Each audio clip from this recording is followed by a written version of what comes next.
Files of the Texas Rangers, starring Joel McRae as Ranger Jace Pearson. Another authentic reenactment of a case transcribed from the files of the Texas Rangers.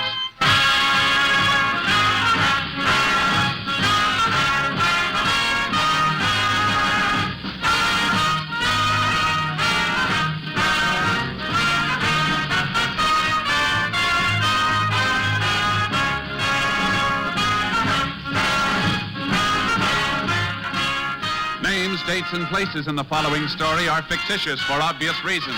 The events themselves are a matter of record.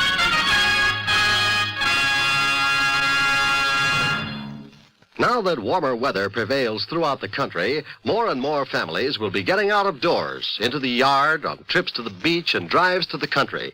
Yet, via the medium of radio, you will be able to keep informed on world events as they happen at a rapid-fire pace. You will be able to listen and be entertained by music, drama, mystery, and comedy. For wherever you go, there's radio. And the NBC Radio Network is on the job to keep you informed and entertained. Yes, whenever you tune to this NBC station, you can be sure that you'll hear the finest in radio listening. More than 1/3 of the radio sets in the nation are in automobiles or are of the portable type. So if you go to the beach for an afternoon of fun in the sun, if you drive into the country to view the lush new growth, or if your outdoor activity is limited to putting Vigoro on your lawn to bring it back to rich green life, take along your radio. You'll be royally entertained when you tune to the NBC Radio Network. And now, let's get back to the tales of the Texas Rangers.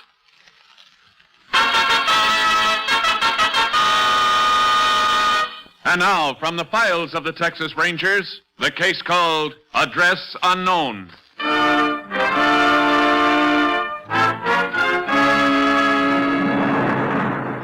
It is just before noon on a hot day in August 1940. In the Big Bend country of Texas, 40 miles northeast of the Mexican border, a poorly dressed woman trudges along a dirt road. With one hand, she leads a 4-year-old boy. In the other, she carries a cheap cardboard suitcase. How far we gotta walk, Mama? Oh, quite a piece yet before we get to the bus stop. Now, you come on, Tommy. Give me a hand. I'm hungry. Yeah, I expect you out that. I reckon I could use a bite of food myself. What we got to eat, Mama? We'll go over across the road and sit under that tree. Give us a little bit of shade, anyhow. And we'll use that old flat rock for a table. What we got to eat? Oh, something good. What? Sandwiches. We got some nice side meat. I want peanut butter. Tomorrow, Tommy, when we get to Aunt Josie's. Peanut butter'd make you too thirsty today in all this hot sun. I want a drink, Mama. Well, I ain't got none, Tommy. Left the house so fast this morning, I clean forgot about bringing a jar of water. But I'm thirsty. Tommy, we're just gonna have to... Wait a minute, that ranch house over there, they ought to have some water. I'm thirsty. Tommy, honey, see that house down the road? Uh-huh. Well, you just walk down there and ask them if they got a tin can they can give you some water in. It's so far. Well, I'll be watching you. Now, go along now. All right, Mama. Mind you don't stop to play now. Just get the water and bring it right back. All right, Mama.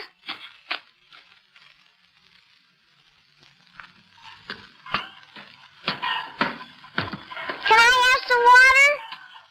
Can I have some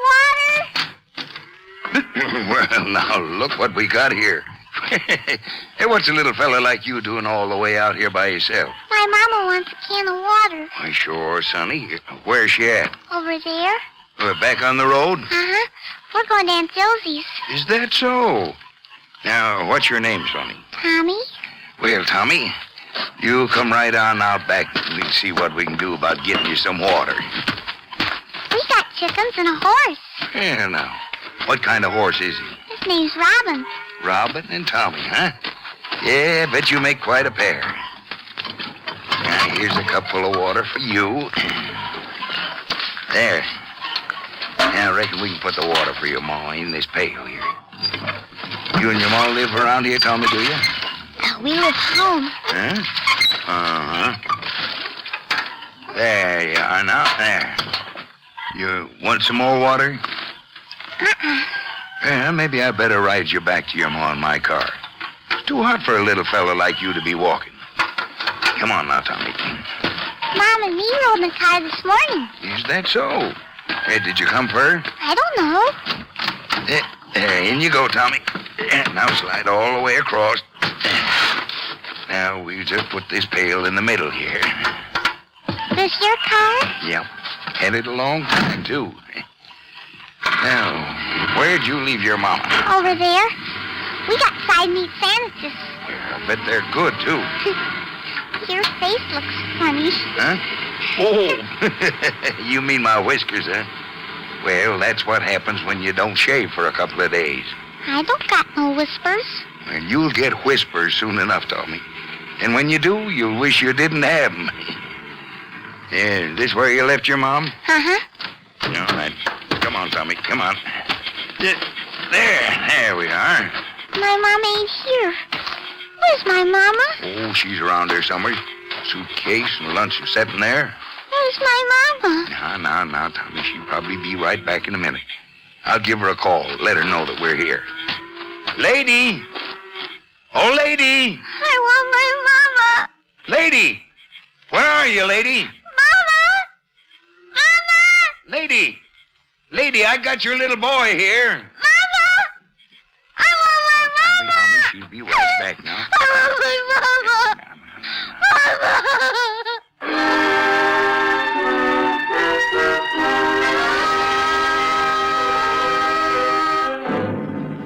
After the rancher had waited half an hour for the boy's mother to appear, he took Tommy back to his house. Then he phoned Texas Ranger Company headquarters, located some 30 miles to the north. Rangers Jace Pearson and Clay Morgan arrived an hour later. They went with the rancher and the boy to the spot where the missing woman had last been seen. There, Ranger. Suitcase and lunch spread out on that there rock. I just can't figure it. I want my mama. Now, Tommy, don't cry. Everything's gonna be all right. I want my mama. What's your other name, Tommy? Tell me what. Tommy. Who else? I want my mama. Whoa, now, Tommy, whoa. Let's not run away. I want to go to my mama. Come here, son. We're gonna find your mama. Clay, take a look around. See if you can find anything. Sure, Jace. What's that? What? Oh, that's my badge. What's it for? Well, to wear. Tommy, where's your daddy? Didn't he come with you? My daddy's in heaven. I see. Where do you live, Tommy? Home. I don't know if it'll help any, Ranger. But he said they lived in the place where there were chickens and they have a horse named Robin. Uh-huh. Well, did you walk over here from your house, Tommy? Yeah. We got thirsty. He said they rode in a car this morning. I might have got a lift part way. Where were you going, Tommy? To Aunt Susie's. Jace, Now, what is it, Clay? come on over here a second. Can I go with you? Oh, you stay here, Tommy. I'll be right back. Yeah, Tommy, you stay here with me. And if you're real good, I'll let you ride one of my horses. What'd you find? Some tracks here lead into the brush. Yeah, let's see where they go. You figure the woman could have run off and left the kid? Maybe. Doesn't seem likely she'd take off into the brush like this. Yeah, you're probably right. She left her suitcase, too. If she... Hey, Jace. Look at that. Yeah, another set of tracks. Coming in at an angle. Much heavier than the ones we've been following. Could have been a man. Looks like he was moving pretty fast, too. Come on. Tracks are starting to overlap. Maybe the second set was made by somebody coming along after the woman already passed. No path going through here.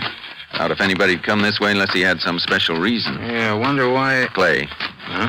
Over there to the left. All that torn brush piled up. Looks like it's covering something. Let's go have a look. And pull the brush aside. Yeah. Here she is, Jace. Dead? Yeah, strangled. Beaten up first. Pretty powerful man from the look of those marks on her face and throat. There's a little purse in the pocket of her dress. Anything in it? $12 and a comb. Reckon we can rule out robbery. Uh-huh. That poor little boy. It's times like this when I wish I'd never seen a badge. How are we going to tell him about this? We can't for a while. Thing we have to do is keep his mind off his mother until we find out more about him. Guess you're right. The way it looks, Jace, the killer didn't go any further into the brush. No, he probably headed back for the road. Let's see if we can pick up his trail.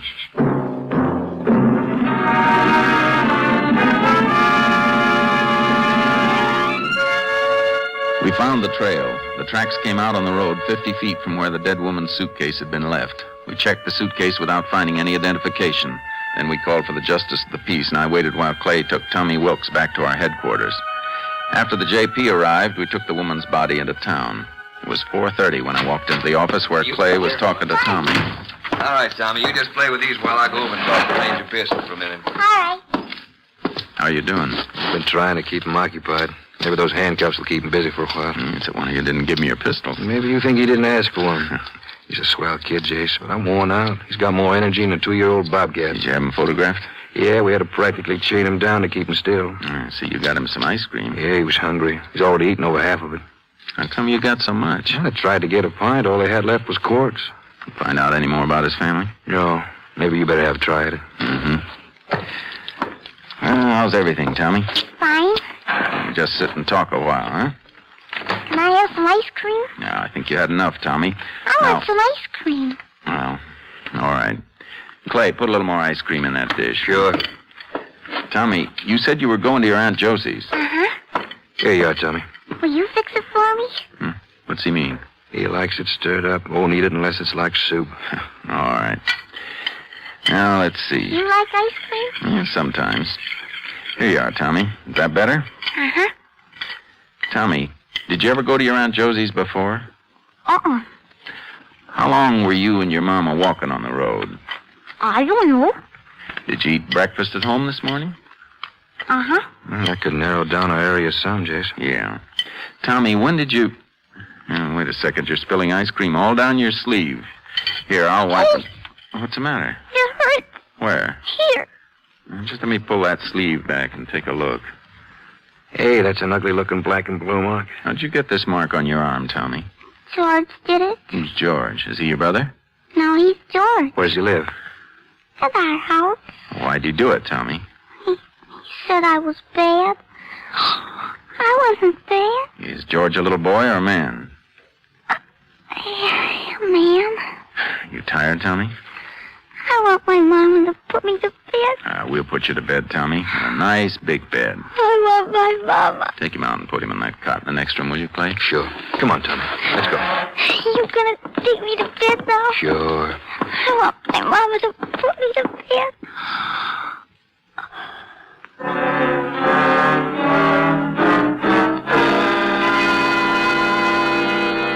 While Clay was putting Tommy to bed, I checked by phone with the 2 post offices within a 30-mile radius of the spot where Tommy's mother had been killed. Nobody but the name of Wilkes was listed in the entire area. We sent Tommy's picture to all newspapers in the vicinity. The next morning, Clay and I took Tommy in the car and started combing the countryside in the hope that he would recognize some landmark. By noon, we'd accomplished nothing. You getting a little hungry, Tommy? Yeah. We'll see if we can't find some kind of store soon. We'll all have lunch, huh? Can I have peanut butter? Yeah, if you want. Mama gives me peanut butter at home. I don't like side meat sandwiches. Mm-hmm. You like side meat? Oh, there's Pedro. Who? Pedro, he comes to see George. You mean that man on the burro we just passed? Yeah, I'll back up. You sure you know him? he's Pedro. Hey, senor. Hold up a minute. Call me, senor? Yeah, you mind coming back here? Arre, Conchita, arre. Come out here, Tommy. That's a boy. That donkey sounds funny. Buenos dias, señores. What is it you want? Your name Pedro? Si, Pedro Sanchez. You ever see this little boy before? No, I never see him before. Pedro? Just a minute, Tommy. He says he knows you. Told us your name was Pedro. Senor, many people have that name. I know you, Pedro. Oh, no, little boy, you make a mistake. Maybe it's the mustache make him think he know me. You sure you don't know the boy? Maybe he see me somewhere, senor, but I don't remember him. Tommy here says you've been to his house, says you visited somebody there by the name of George. George? No, senor, this little boy, he make a mistake. You know how it is with the small ones. Sometimes they have a large imagination. You live near here, Pedro? See, maybe 7, 8 miles by the river. On the border? See. All right. I'm sorry we troubled you. Oh, any time, senores. Any time at all. Oh, by the way, is that general store down the road still open? Maria store? Oh, sí, it's open. Thanks. De nada. Adiós, señores. Arre, Conchita, arre. Bye, Pedro. Tommy, you sure that's the man who come to see George? He comes to our house and sits at the table and talks to George. I don't know. What do you make of it, Jace? Could be a mistake or Tommy's imagination. Then again, it's just possible our friend Pedro is lying.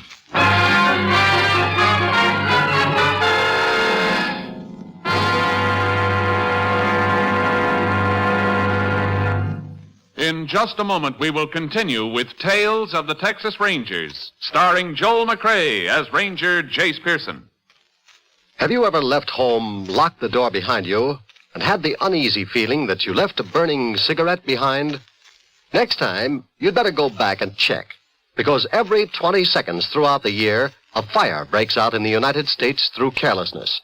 These fires kill 11,000 persons each year, disfigure for life or severely burn thousands more, and destroy $7 million worth of property. Protect your home from fire by following these simple safety precautions. Don't smoke in bed or throw away lighted cigarettes. Clean out closets, attics, basements, and any place where old newspapers, magazines, and inflammable materials are liable to accumulate. Repair defective electric equipment and replace worn or frayed wiring. Use cleaning fluids that won't burn, and be careful with matches. Keep them out of the reach of children. Fires in the home, your home, can and must be prevented. Remember, don't gamble with fire. The odds are against you. And now back to the Tales of the Texas Rangers.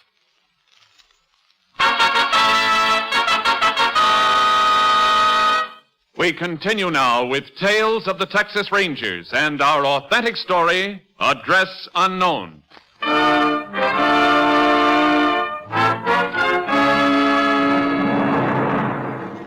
After we left Pedro, we drove down to Maria's general store. We took Tommy inside with us. In one corner, two men sat playing checkers and arguing in low voices. A large woman sat behind the counter, swatting as many flies as she could reach from where she was sitting. Buenos dias, señores. You ever see such a hot day? Buenos dias, senora. The heat comes, so the flies. To kill one fly, you get 10 in his place. We'd like to get some lunch.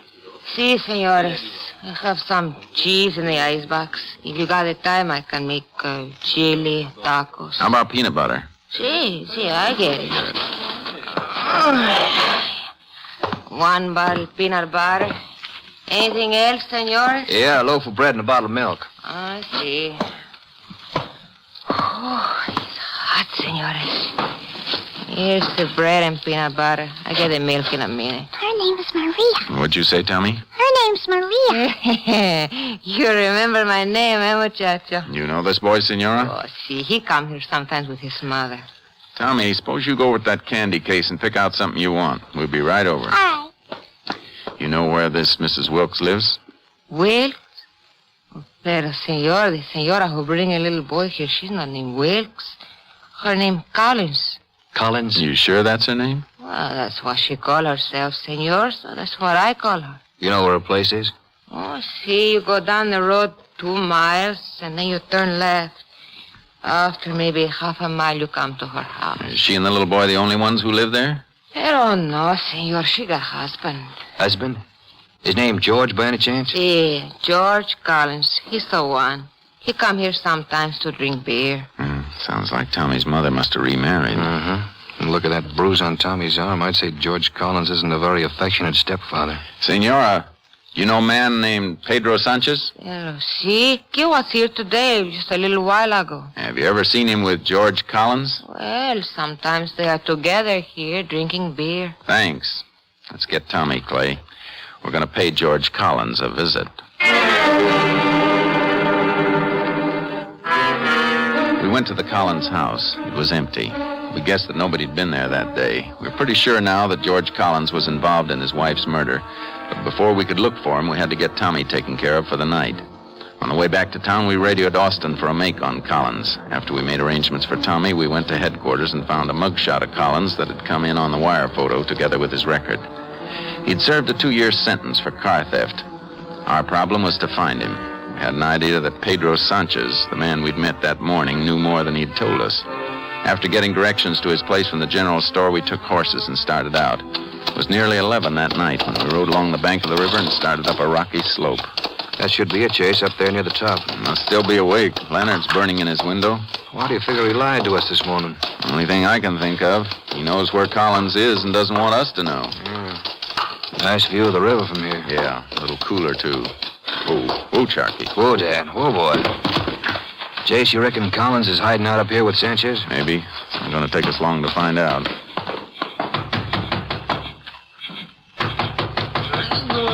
Vengo. Don't make so much noise. You want to have the whole... Oh. Can we come in, Pedro? Come in, senores. We wake you up? I was sleeping. Is your lantern lit? I must have forgot to put it out. Maybe if I move it from the window and put it on the table, we can see better. Are you expecting somebody? Me? Oh, no, senor. Why give you that idea? I kind of thought that lantern in the window might be some sort of signal. Signal? No, senor, you make a mistake. Come over here by the light, Pedro. Look. You recognize the man in this picture? No, senor. You should. We understand he's a good friend of yours. His name's George Collins. George Collins? I don't know such a man. I've never seen before in my life. Why you look so at me, senors? I tell the truth. You always tell the truth, Pedro? See, always. This morning you said you didn't know the little boy we had with us. He's George Collins' stepson. That's the truth, senors.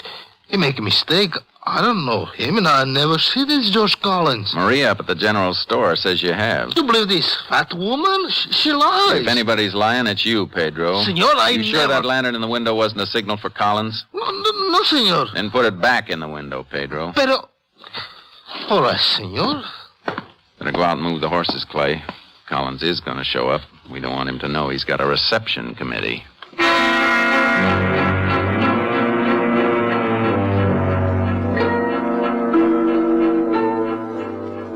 I'm sleepy, senores. How much longer I gotta sit and wait? Till Collins gets here.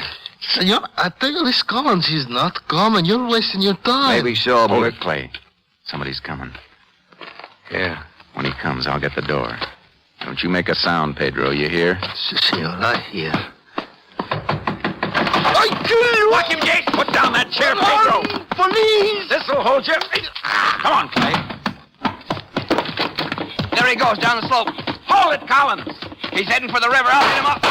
Watch it. Last one got him, Jace. Careful. Maybe trying some kind of trick. Yeah. He got his shoulder still breathing, though. Must have just knocked him out. Turn him over. Jace. Yeah. It's not Collins. Well, then who is Wait it? a minute. He must have been carrying this package. Heroin. Pretty good-sized batch of it. So that's Pedro's racket. Narcotics. Where's Collins fit into this deal? Why'd Pedro lie about him? I don't know. But I think Pedro's going to give us the answer. We took Pedro and the man we'd shot back to town. After we put the wounded man in the hospital, we drove Pedro to headquarters and began asking him questions. His calmness had us puzzled. We want to know why you lied to us about Collins, Pedro. I got nothing to say. Is Collins mixed up in this narcotics racket with you? Why you ask me questions, senor? Send me to jail. I stayed there 5 years. How do you know it's only 5 years? I got a friend. First time he get caught, he go to jail. 5 years. Where's Collins, Pedro? I don't know. Now, look. Wait a minute, Clay. I've got an idea why Pedro isn't talking. Maybe he thinks as soon as he gets out of jail, he'll be able to go right back into the narcotics business. And he figures Collins will be waiting for him. Is that right, Pedro? I got nothing to say. If that's what you think, you're wrong. Because when we catch Collins, he's going to be held for murder. Murder? What do you mean? We're pretty sure Collins killed his wife. Sooner or later, we'll find him, Pedro. And when we do, you'll go on trial with him. Me? I got nothing to do with the killing. You got plenty to do with it. If you know where Collins is and won't tell us. Senor, you got to believe me. I didn't know he's mixed up in this. You want to tell us what you do know he's mixed up in? See, Senor Collins, he's the man I've been working for. When the stuff come from Mexico, always before, I take it to his house. Where were you supposed to take it this time? 2 days ago, Senor Collins come and he say he must go away. He say I have to bring the stuff to him in San Antonio, to a hotel there. Which one? The Park Hotel. Senor, I had nothing to do with this killing. You gotta believe me. Come on, Clay. Let's lock our friend up and get moving. It's a long drive to San Antone.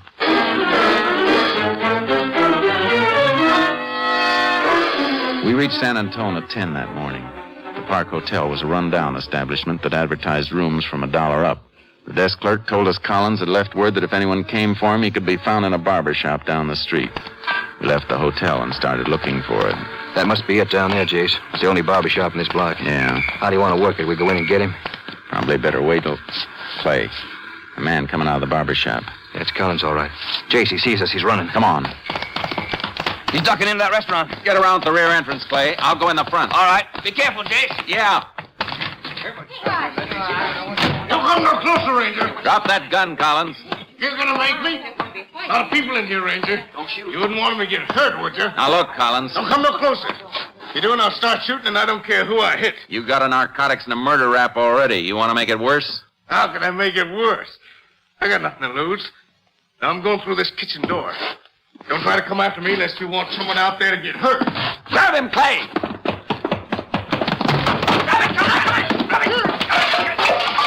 I got him, Jace. Hold still, Collins. You lousy. Shut up. Come on, Collins. You were going on out the back. Let's keep right on going. It's all her fault. She shouldn't have poked her nose in my business. Pick up your feet. Come on. Afraid that little brat son of hers was going to learn something bad from me. Said she was going to the cops. That why you killed her, Collins? I'd have caught her before she ran away. I'd have beat some sense in her head. Crazy woman. Come on, keep moving. Quit pushing. The biggest mistake I ever made was marrying her. I never should have married her. That's one thing we agree on, Collins. If you hadn't, a little kid would still have his mother.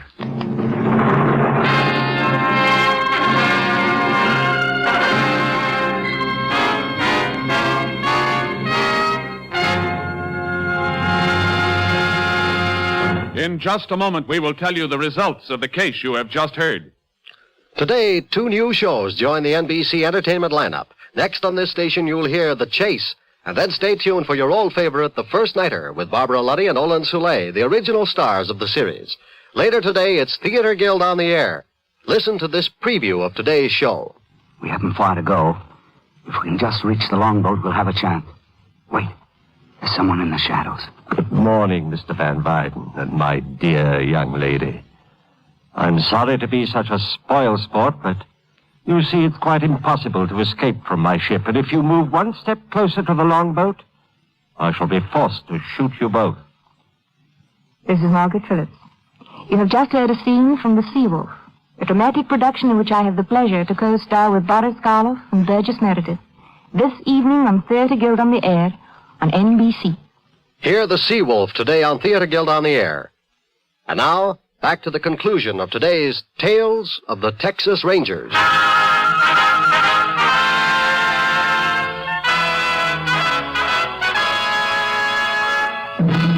And now, here are the results of the case you have just heard. Tommy Wilkes was taken to the home of his aunt, who identified him through a newspaper picture. George Collins revealed the 2 other men who completed the narcotics ring. They were picked up by Texas Rangers, and all 4 men involved were given prescribed jail terms. George Collins was found guilty of murder with malice and was sentenced to life imprisonment at Huntsville. Next week, Joel McCrea in another authentic reenactment of a case from the files of the Texas Rangers.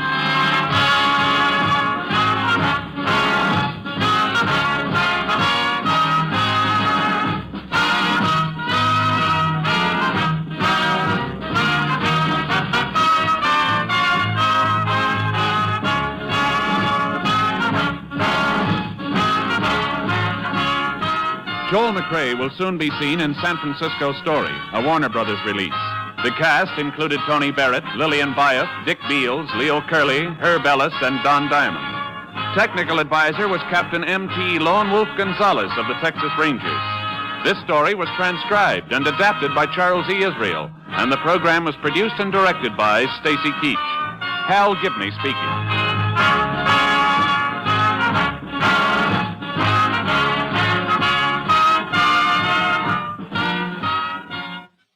Next, it's The Chase on NBC.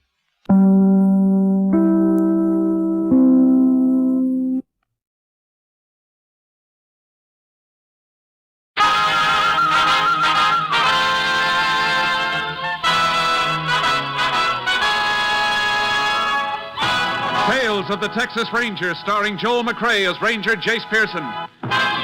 Another authentic reenactment of a case transcribed from the files of the Texas Rangers.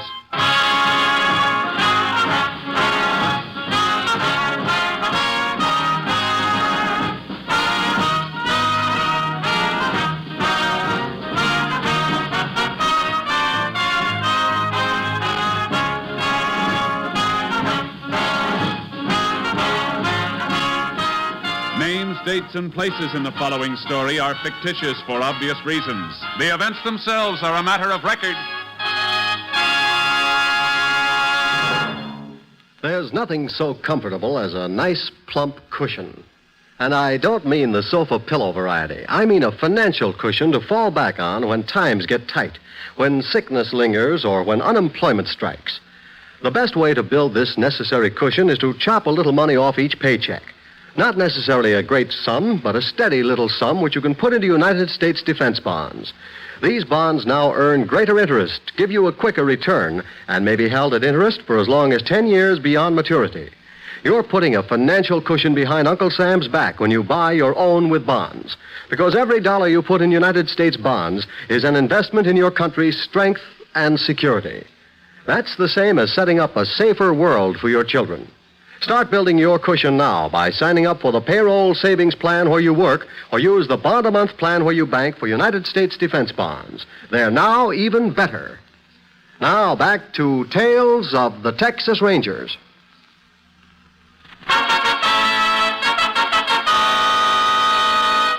And now, from the files of the Texas Rangers, the case called ALIBI.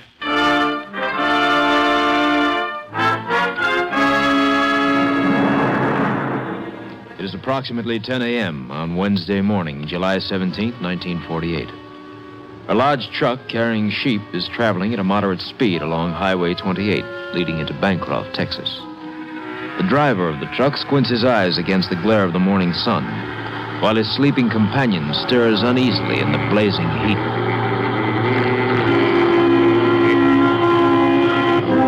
Come on, you darn fool. Get by me. Traveling at that speed in this heat, you'll blow a tire for sure. Well, what's the matter, Chuck? Oh, tourists. Always in a hurry to get no place. Must have been doing 70 at least. Who's that? Oh, that car that just passed us, going like the devil. Oh, didn't see him. Now open your eyes and take a look. There they go, just over that rise up ahead. Oh, yeah. Oh, man, it sure is hot. How'd you know? You've been asleep since the sun come up. Say, you sore about losing the toys last night? I ain't sore about losing last night so much, but we've been trucking together for over 6 months, and I ain't won once. Always get this sunrise shift while you just snooze away peaceful as anything. Shucks, I won't have any eyes left. Well, if it'll make you feel better, next place we come to, let's stop, and I'll buy you a beer, okay? I could stand something to wet my whistle. This heat is awful. How far are we from the next town? Bancroft's about 10 miles up, but we can stop the Deacons. That's his place down there on the right. Yeah, man, look at those shade trees. Oh, the sheep will go for that. Yeah, about time we was cooling these tires, too. Hate to have one blow on the road hot as it is. Yeah, I know what you mean. Deacons, I ain't never been here before. Well, here we are. Oh, I feel like I've been driving for a week. Come on. Now, you think the sheep will be all right? Sure, they'll go for that shade. Well, I guess we're the only ones around. There ain't nobody here. Deacon's probably around Summers. Let's sit down here at the counter. Yeah. Deacon! Hey, That's funny. Somebody's been here. Look at the empty bottles at the end of the counter. Maybe he's out back. Yeah, could be with his chickens. Besides the coldest beer, old Deacon's got eggs here the size of bowling balls. Must have pretty big chickens, too. Biggest in Texas. Hey, where do you suppose you went to? I'm dying of thirst. Hey, why don't we help ourselves? The beer's right over there in the refrigerator. No, I wouldn't want to do that. Deacon might not like... Deacon! Hey, Deacon, you got a couple of cash customers. I ain't gonna sit here all day. I'm gonna get me a beer. I reckon the Deacon won't mind. Bring me a cold one. Yeah, right off the ice. Just wait till you... What's the matter, Jim? Chuck. Huh? Chuck, come here. What's the matter? What is it? Look through that door. In the storeroom on the floor. Huh? Good Lord, it's the Deacon. No wonder he couldn't hear us. His head's crushed to a pulp. Don't touch him, Jim. What do we do? Better call the sheriff. Come on, there's a phone out front.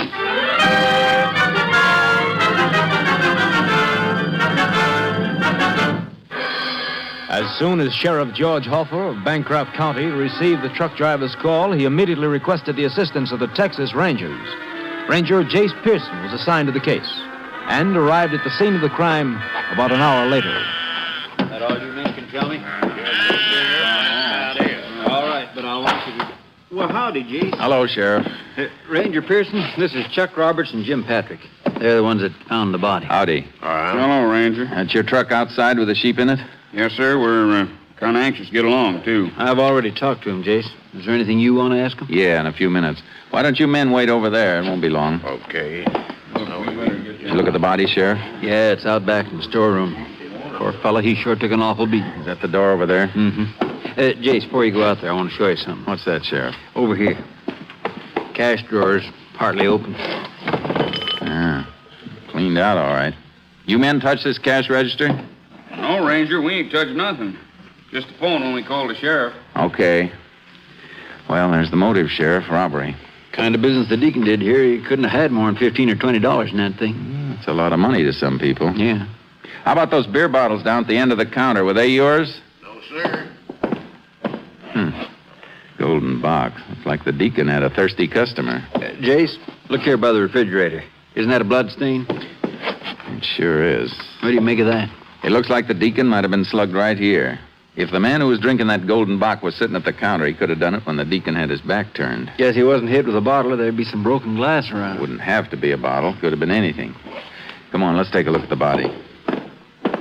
There's some blood here by the door. Yeah. The body's right behind this barrel, Jace. He sure did take a beating, didn't he? Yeah. I figured it must have happened last night around closing time.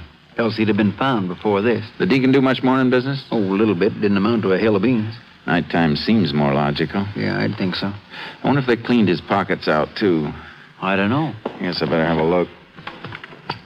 Find anything, Jace? A few coins, some keys, that's all. Sheriff. What's the matter? Sheriff, get on that phone and call an ambulance. What? Why? Deacon, he's still alive. The deacon remained unconscious. His condition was critical. X-rays showed he'd sustained triple fractures of the skull. After the lab crew arrived and went over the store for additional clues, the sheriff and I started checking on people known to be Deacon's customers. The next morning, we were still looking for a lead. Who's next on the list, Sheriff? Well, now, let me see. There's Dodie Carson, Ranch Road 220. That's about a half-mile farther on. You know him? Yeah, but he couldn't have done it. Why not? He's an old fella. He ain't got the strength to break an eggshell. KTXA to Unit 10. Yeah, this may be something. KTXA to Unit 10. Unit 10 to KTXA. Go ahead. Lab reports latent fingerprint obtained in Deacon's Cafe belonging to one John Sampson, age 34, 5 feet 10, 195 pounds, brown hair, brown eyes, ruddy complexion. Released Huntsville Penitentiary January this year after serving 2 of a 3-year sentence for burglary. Subject now employed as ranch hand, Flying V Ranch, your vicinity. 10-4. No other traffic. Unit 10 clear. No other traffic. KTXA. John Sampson, huh? Yeah, what's the matter? You know him? The name's familiar. I think we pulled him in a couple of months ago. Brawl in a pool hall, if I remember right. Oh, yeah, he's a tough one. Where's the Flying B located, Sheriff? It's west of here, about 10 miles past the Deacons. Hang on.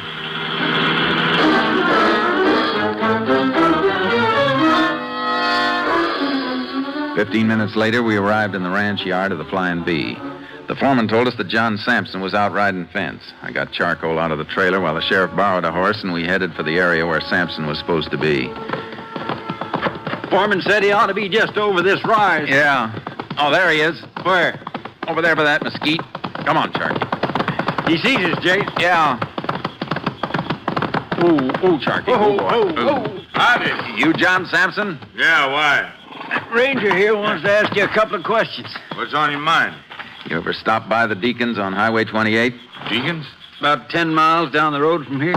Oh, that place. Yeah, I go in there sometime. How often? I don't know, once in a while. You in there Tuesday night around closing time? Tuesday? Let's see. It's day before yesterday. No, I wasn't in there. Where were you? I was in town. Where in town? Say, what is this? Just answer the ranger's question, Sampson. All right. Tuesday night I was at the Easy Ace there all night. Where's that? That's a beer parlor and a pool room, Jace. I know where it is. Uh-huh.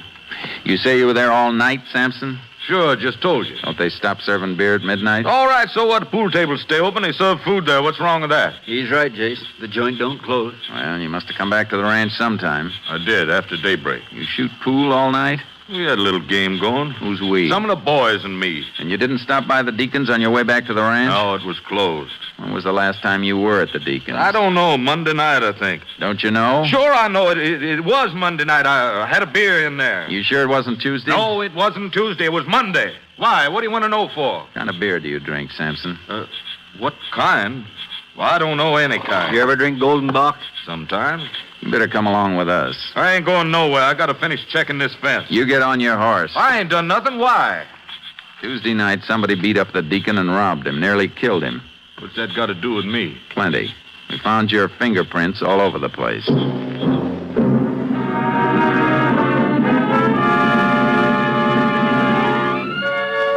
We took Sampson in and checked his alibi. The manager at the Easy Ace said he had been there all Tuesday night and had left near daybreak.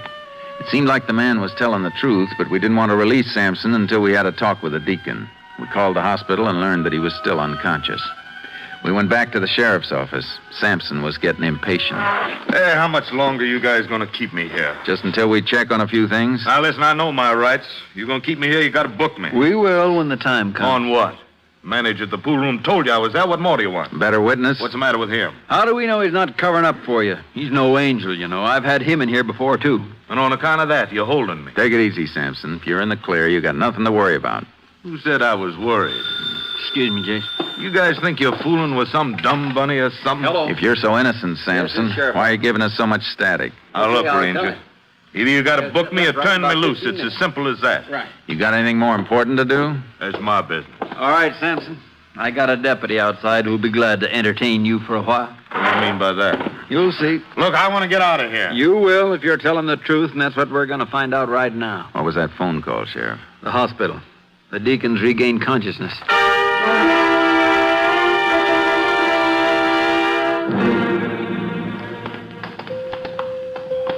This is a lucky break for us, Jace. Yeah, if he identifies Sampson, we can wrap it up this afternoon. I sure hope so. Of course, Doc says he's still pretty weak. He might not take the question. Here's your room, 121.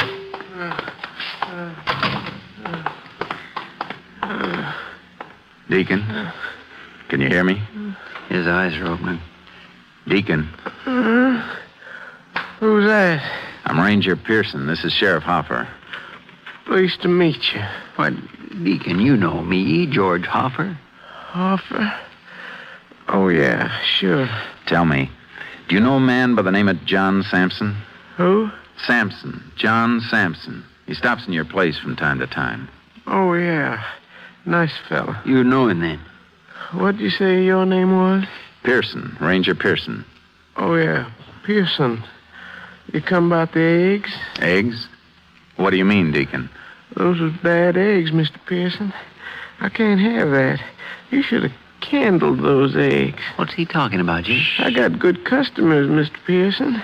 You sold me 3 dozen bad eggs. Can't have that. Look, I'll show you. Now, wait a minute, Deacon. Don't try to get up. It's all right. I've been out here on the porch long enough. I want to show you them eggs. Right back here in the store. Now, Deacon, you stay here. We'll talk to you later. Yeah, you do that. Come on, Sheriff. Can't have no more bad ones. What is the matter with him, Jay? He's lost his memory.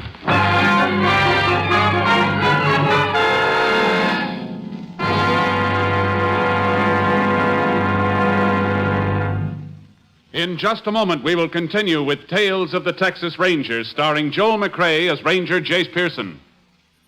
If you want your child to have the best elementary schooling you can give him, won't you get a pencil and paper to take down the address I'm going to give you at the end of this message? Unless we start preparing now, in a few years our public schools will be as behind the times as the Little Red Schoolhouse. Because of the huge increase in our birth rate during and after the last war, it's estimated that by 1956, there will be some 7 million more children in elementary schools than there are now. We must start preparing at once. More equipment will be needed, textbooks, playgrounds, and above all, more elementary school teachers. To help assure your child a proper education, join and work with local groups and school boards. And for free information about how people in other communities are improving their schools, write to this address. National Citizens Commissions for the Public Schools, 2 West 45th Street, New York, 19, New York. Now back to Tales of the Texas Rangers.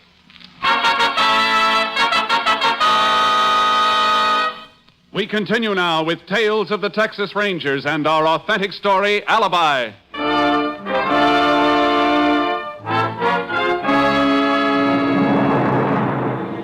With the deacon suffering from loss of memory, we knew there was only one thing to do, release John Sampson. We went back to the sheriff's office and asked the deputy to bring him down from his cell. Well, it's about time. What's the big idea of locking me up? Oh, pipe down. All right, Joe. I'll take over things. Right, Look, what do you think you're kidding? You ain't got nothing on me. Right now, we haven't. What's the matter, Ranger? Did the deacon die? Would it make you feel better? Wouldn't make any difference at all. I got an alibi, and you know it. All right, Sampson, you're free to go. But if we want you again, you better be around. Yeah, and remember this. If you did do it, we'll get you sooner or later. You're a two-time loser and still our number one suspect. So what? You can't prove nothing? Go ahead. Book me. But if you do, I'll sue you for false arrest. Now, what do you know about that? Go on back to your ranch. But I'm warning you, you set one foot out of this county and we'll pick you up so fast you won't know what's happened. I ain't going no place. Don't worry. I'll be seeing you, Sheriff. Later. He's so sure of himself. Yeah, I'm too sure. I don't like it. Well, what do we do now? Wait till morning, I guess. Then I want to have another talk with the deacon. Jace, what do you expect to gain by that? I don't know. Maybe if we just keep asking him questions about anything, we might pick up an angle to go on. He might remember something. Suppose it's worth a try. Right now, it's our only hope.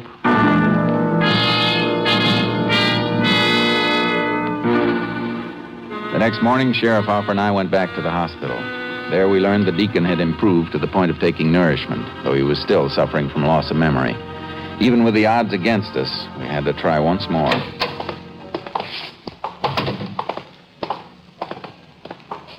Deacon? Huh? Oh, hello. You remember me, Ranger Pearson? Seems I do. I've seen you someplace. We were here yesterday. Yesterday? Yesterday? I'm sorry, I don't know you. I can't remember. Don't you remember anything? I don't know. I can't seem to make any sense out of anything. Something's happened. Look, Deacon, you got a store on the highway. No, not me, mister. I think you're wrong. Sure you have, Deacon. You and Mary Ann started it about 17 years ago. Mary Ann? Mary Ann? Who was that, Sheriff? Mary Ann. She died 3 years ago. Mary? Look, mister, you gotta help me. You gotta help me. We're trying to. I can't remember. My head is hurt. What happened to my head? Tuesday night, somebody came into your store, robbed you, and beat you up. Me? Someone done that to me? Yes, Deacon. Tuesday night. I don't remember. I can't remember. Well, Deacon, look, maybe you'll remember something if you just answer a few questions. All right. Try to help me, mister. Please try to help me. We will. Now, do you remember where you live? Yeah. I got a house. Do you know where? Yeah. It's, out back. It's out back. Out back of what, Deacon? It's out... I don't know. It's behind your store. Remember your store? My store? Oh, yeah. Yeah, my store. That's right. Now, Deacon, I want you to tell me everything that you do from the time you get up in the morning until you go to bed. Can you remember that? Yeah, I remember. Let's see. I get up, I fix breakfast. Oh, wait a minute. You skipped over a lot there. Yes, Deacon, not so fast. What time do you get up? Do you know? Early. Daybreak. Every day? Yeah, every day. I feed the chickens, I open the store. Wait a minute. You're getting ahead again. I'm sorry. Now, what's the next thing you do after you get up? A shave. Wash up. Anything else? Calendar. I set my calendar. You set your calendar? What kind of calendar? Little desk model on a roller. Gives the day and the date. It's in my bureau. Top drawer. Did you set it Tuesday? Tuesday, yeah. It was raining Tuesday. Yeah, I said it. Hey, Jace, he's right. He's remembering. It did rain early Tuesday morning. Yeah. Wednesday. I said it then, too. It was a nice morning. Now, wait a minute, Deacon. Not Wednesday. You couldn't have said it then. No, I said it. Wasn't raining Wednesday. Jace, you reckon he did? I don't know. Deacon, are you sure you set your calendar Wednesday? Always set my calendar every day. So now, don't you believe me? You gotta believe me. Sure, Deacon. We believe you. You try and sleep now. We'll see you later. Yeah, sleep. If he did set his calendar Wednesday morning, you know what that means, Jason. You bet I do. Sampson could have been at the Easy A's Tuesday night, but he's going to have another alibi for Wednesday morning. Come on, let's see if we're on the right track.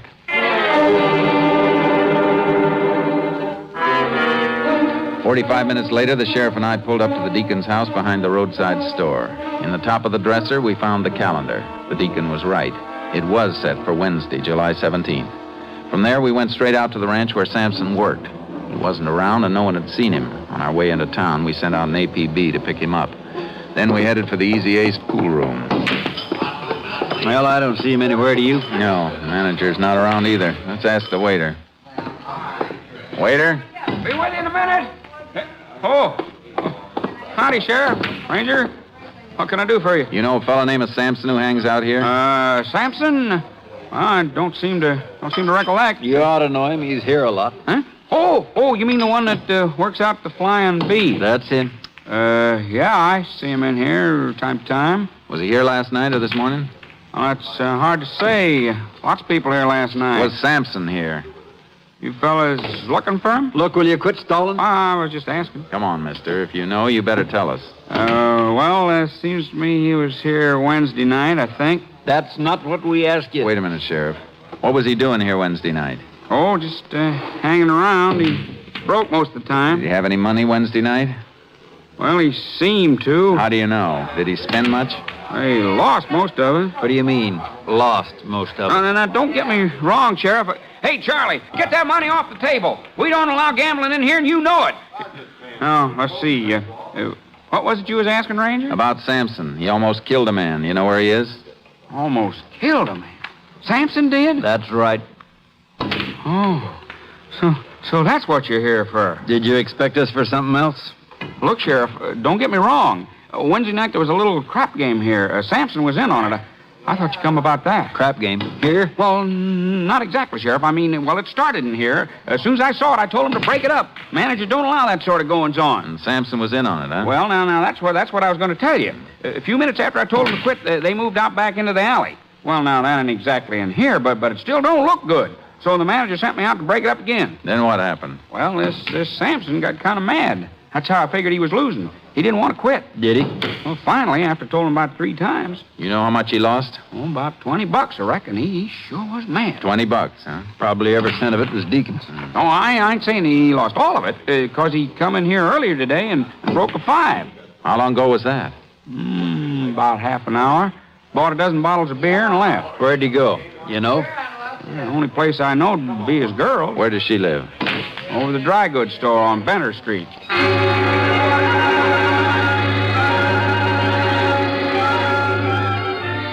We called for a stakeout on the pool hall in case Sampson returned. Picked up a search warrant and headed for the dry goods store on Bentner Street. And there it is, Jason. Yeah, I see it. Better park around the corner. He won't be able to see our car here. Let's hope he's up there. Yeah. Those must be the steps going up the side of the building. They are. Looks like only one apartment up here. Yeah, and there's only one door. That's a break.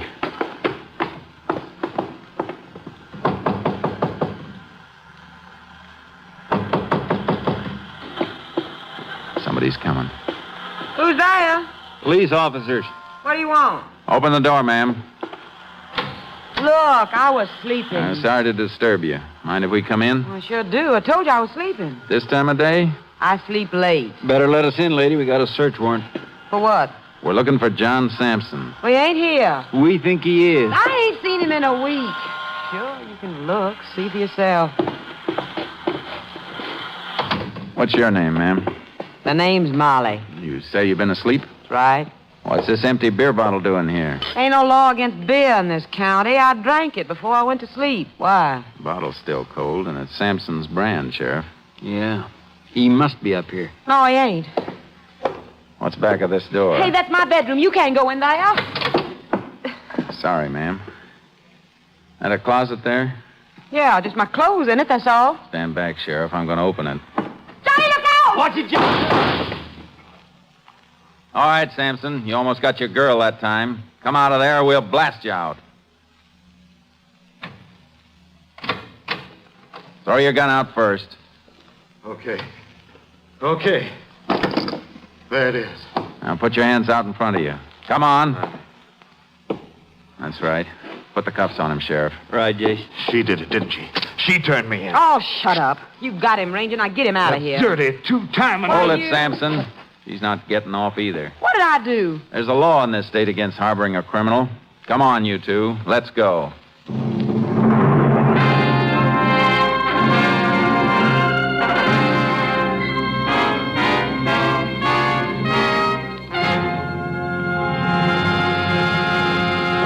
In just a moment, we will tell you the results of the case you have just heard.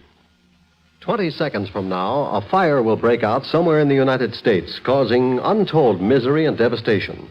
Yes, every 20 seconds, all day long, a fresh fire starts in a home or a factory or a forest. More than 11,000 persons are killed annually by these fires. Many more are injured, and more than $700 million worth of property is lost. The most tragic part of this statement lies in the fact that more than 90% of all fires in the home start through sheer carelessness and could be avoided. Here are a few simple rules of safety which will help you to protect your home and your loved ones from the ravages of fire. Don't smoke in bed or discard lighted cigarettes carelessly. Clean out old newspapers, magazines, and other inflammable debris. Promptly repair all defective wiring and electrical equipment. Use only those cleaning fluids which will not burn. And finally, be careful with matches. Keep them out of the reach of small children. You can't afford to gamble with fire. The odds are against you every time. Now, back to Tales of the Texas Rangers.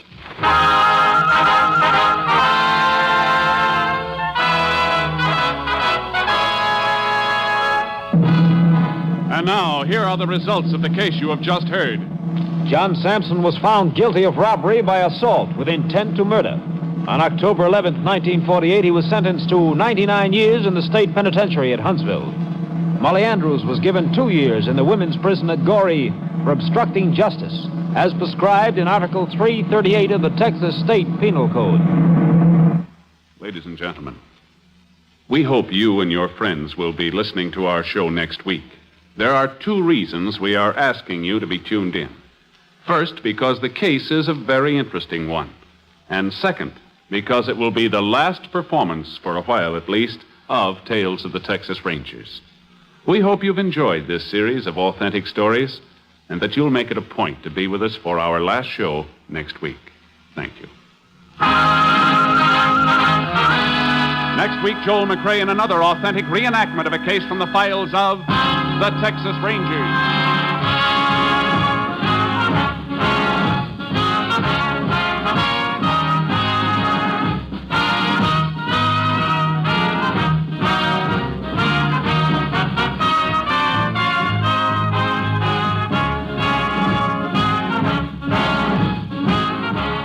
Joel McRae is currently seen in San Francisco Story, a Warner Brothers release.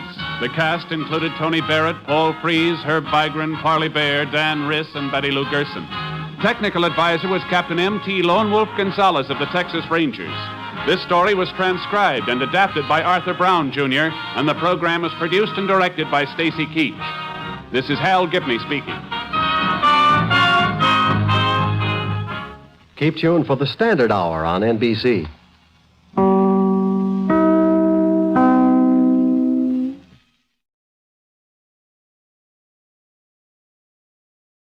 The National Broadcasting Company presents Joel McRae in Tales of the Texas Rangers.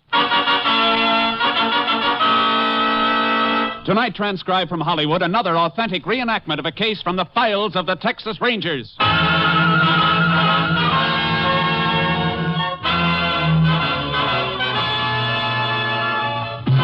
Tales of the Texas Rangers, starring Joel McRae as Ranger Jace Pearson.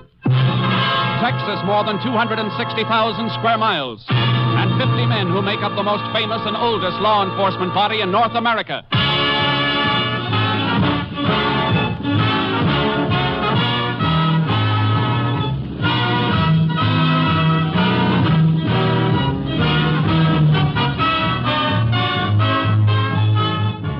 from the files of the Texas Rangers come these stories based on fact.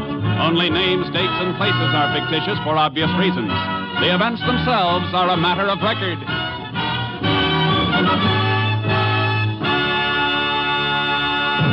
Case for tonight, Bad Blood.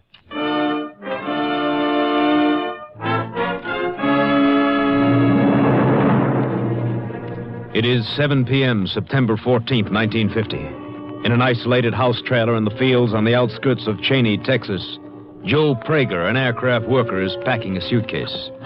There is a knock on the trailer door. Just a second. Howdy, Joe. Oh, howdy, Russ. Ain't you going to ask me in? Yeah, sure. Come on in. See you packing already. That's right. What's on your mind, Russ? Well, Joe, I figured 2 weeks is long enough for old friends to be mad at each other. I come to ask you to shake hands. You know, now that you're here, I can't figure just what we've been mad about. Ain't anybody I'd rather shake hands with than you, Russ. You're my boy. But we ain't never going to talk politics again. Oh, that's a deal. I didn't want you to leave feeling sore at me. Why you going, anyhow? Why you pulling out? Your job's solid. You're needed here. Well, I didn't want anybody to know about it yet, but looks like I'm needed someplace else, too. Huh? Here, read this. Well, going back in the Army, huh? I didn't know you stayed on the reserve list. I'm on it, all right. You talked to him about this out at the plant. After all, you're married now, you got a kid, you're in essential work. Maybe you could get out of it. I thought about it, Russ, but, well, I don't want to get out of it. I got kind of a funny feeling about it, a feeling I've had ever since the kid was born. Like, well, maybe if I go again now, maybe I can help so he'll never have to go when he grows up. Yeah, I can't argue against that. Not with 2 boys of my own, one of them pushing 17. Ella and me are plenty worried about him with this Korea thing. Oh, don't let it get you down, Russ. Boy'll be all right. Say, I was just about to fix me some grub. How about joining me? Oh, thanks, but Ella's expecting me home. Say, where's Marge and the baby, anyhow? Oh, she drove the kid up to her mother's today. I got a week more before I report, and well, we sort of figured we'd go away someplace together, just the 2 of us, you know, till I have to leave. Yeah, well, when you pulling out of here? Tomorrow, when Marge comes back. Ella'd like to see you and Marge before you go. She's been beefing at me ever since you and me fell out. Yeah, Marge's been bulldogging me about it, well, too. Can't you come and have supper with us tomorrow before you go? How about that? That's the deal. Swell. Ella'll be tickled. Well, guess I better be getting home the old pay envelope. You need any help with anything? I mean, we got a few dollars. No, thanks, Russ. We'll get by. Well, good luck to you, fella. We'll see you tomorrow. Sure thing, Russ. Say, if they had to draft somebody, why couldn't they take that brother-in-law of yours? Orville? That'd be giving aid and comfort to the enemy. Yeah. I know Orville ain't giving any aid and comfort to his department out the plant.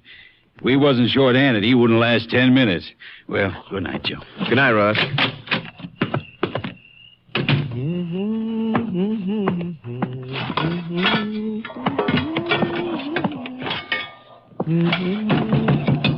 Just a second. Did you forget something? Oh, it's you, Orville. Yeah, it's me. Russ was just here. I thought it was him coming back. I know he was here. Been waiting out back long enough, waiting for him to leave. You could have come in. Russ don't bite. He doesn't like me. Reckon that's your fault, Orville. Oh, sure. Everything's my fault. How come you sticking up for him? Thought you and him wasn't talking. We are now, and I don't think it's any of your business. What do you want, Orville? Joe, I need some help. I got my check cashed, and I guess I didn't notice it till I was almost home. I got a hole in my pocket. I lost my pay. Do I look like a half-wit to you? Well, I only want... The last time you came to me with that story, you said your pocket was picked. And the time before that, you said you got stuck with a loan you signed for somebody. That's right, Joe, honest. Stop using the word honest, Orville. Doesn't sound right coming from you. If your money's gone, you lost it in the pay-night crap game at Holland. I haven't been near Holland's in weeks. Oh, Joe, you gotta help me. My wife will buck like a maverick under a branding iron if I don't bring some money home. You and Sis got some side money. I know you have. I ain't denying that, but this is one time you ain't dipping your hand into it. Yeah, take a look at this paper. Go ahead, read it. Drafted, huh? Going to play soldier again and leave my sister with a kid to take care of. She and the kid will be taken care of, Orvie. I'll see to that. You never had to give us anything, and you never will. Joe, I need money. And I ain't leaving here without it. There's nothing here for you, Orville. Better try someplace else. I said I wasn't leaving without that money. Well, reckon you'll be here a long time then, Orvin. You have to excuse me. I'm going to fix my supper. I ain't gonna ask you again, Joe. Glad to hear. Just gonna keep ignoring me, huh? Like I wasn't even here. That's right. Maybe I can make you pay a little attention with this frying pan. Orvin, put that down. No, I'm gonna help you dish out your supper like this. I told you I wasn't. I told you, Joe. I told you.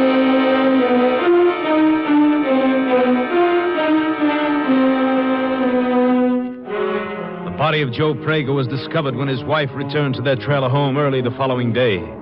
Sheriff Vern Lamont immediately called for the help of a Texas Ranger.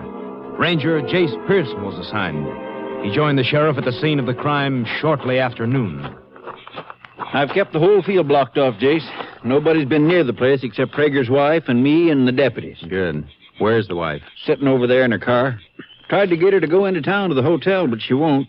She's in kind of a daze. Shock. That's natural. You want to talk to her? It wouldn't help when she's like that.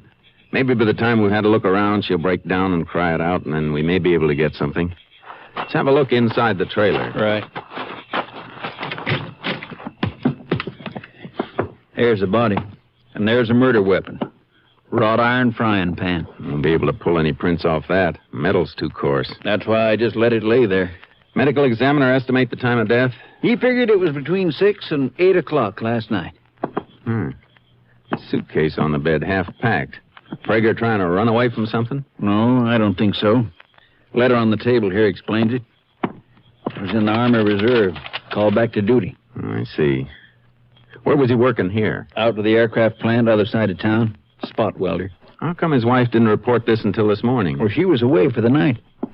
They got a baby? Baby oil and nipple jar on the dresser there. Yeah, that's why the wife was away. She took the kid to her mother's up in Abilene. Come back this morning. You check on that? First thing.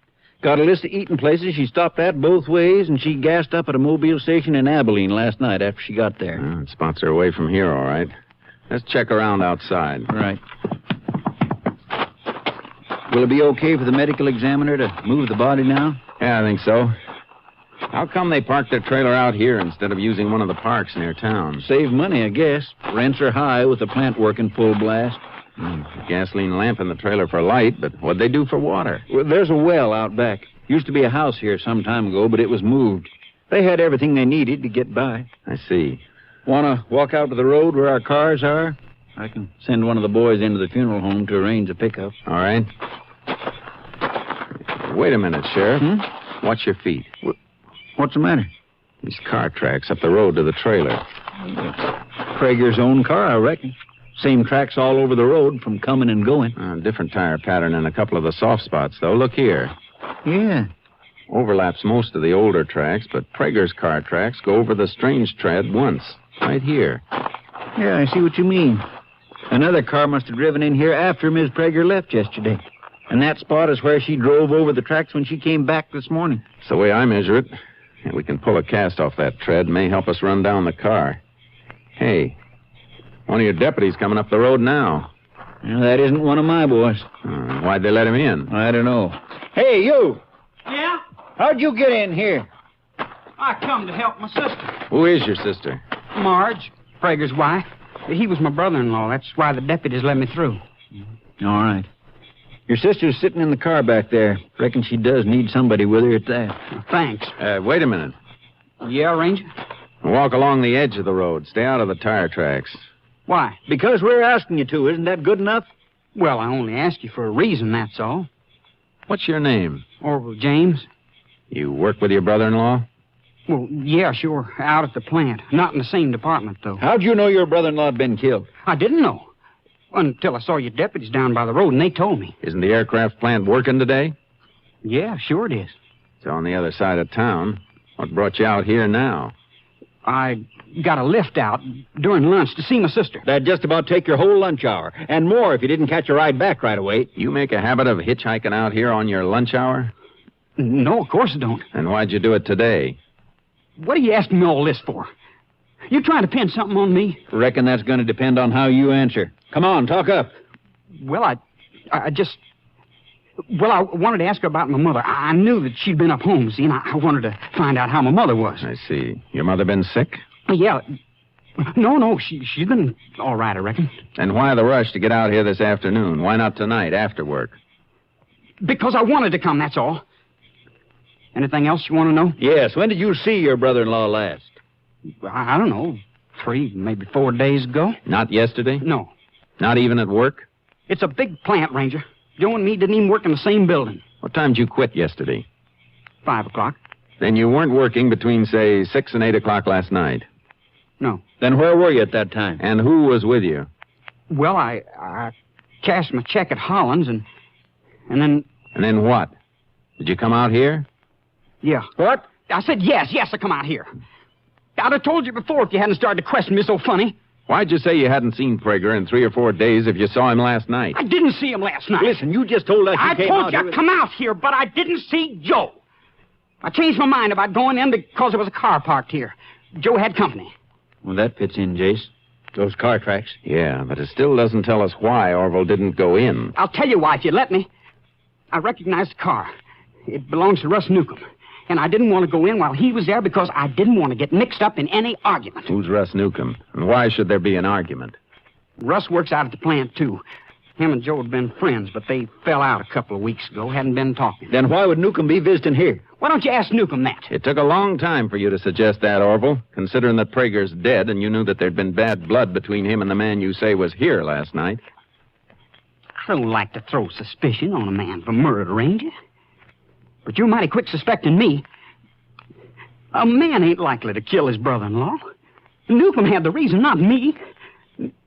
Now, you're going to let me go to my sister, ain't you? Jace? All right, Orville, go ahead. Yeah. Looks like this thing is cracking easy, Jace. It sure does. You better get out to the aircraft plant. Yeah. We got enough to pick up Newcomb, all right. We got more than that. If that tire track on the road matches Newcomb's car, we got enough on Newcomb to send him to Huntsville.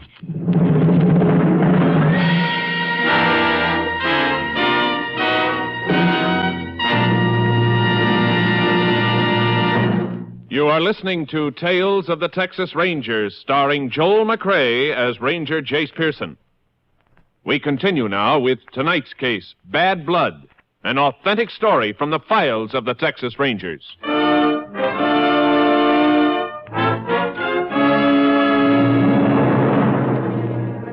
We drove out to the aircraft plant. News of Prager's death hadn't reached the place yet. We were directed to Russ Newcomb's section leader, and he pointed Newcomb out to us. He was on a welding job. Hey! Hey, you up there! Newcomb! Yeah. Knock off a minute and come down from that wing, will ya? Be right there! What can I do for you? Let's go into the office where we can talk. Sure, I'll be glad to. Sheriff, what's up? You find the woman who owned that purse? Purse? What purse? What are you talking about? The purse I turned in the office about 2 months ago. Money in it, don't you remember? Oh, that was on a Sunday. Guess I look different in a work outfit. Oh, yeah. What's this about, Sheriff? I thought he looked familiar. Turned in a woman's purse he found in the streets a couple of months back. No identification in it, and the owner's never claimed it. Oh? The way you're talking, Sheriff, I reckon it isn't the purse you want to see me about. No, it isn't. You know Joe Prager? Know him? What? Joe's one of my best friends. When'd you see him last? Only last night out to his place. Why, what's the matter? Joe in some kind of trouble? You say he was a good friend. Other people say you weren't on speaking terms for the last couple of weeks. We weren't until last night. We got in a dumb political argument one day during lunch here. Both got hotter than we should have. But you patched it up last night. Yeah, when word got around that Joe was quitting, going away, well, I went out and buried the hatchet. You sure you mean a hatchet, not a frying pan? Look, you fellas asking me something, but you ain't telling me nothing. You talked politics again with Prager last night? No, we just shook hands, and I asked him to bring his wife over for supper tonight, and then I left, that's all. Prager still alive when you left? Well, what do you mean he was still alive? You telling me Joe Prager's dead? He was beaten to death last night with an iron frying pan. Beaten to death? Joe? You see anybody else at the trailer? No. We were alone, just the two of us. Newcomb, the law requires me to warn you that anything you say from here on can be used against you. Used against me for what? You're talking like I'm under arrest. You are under arrest for the murder of Joe Prager.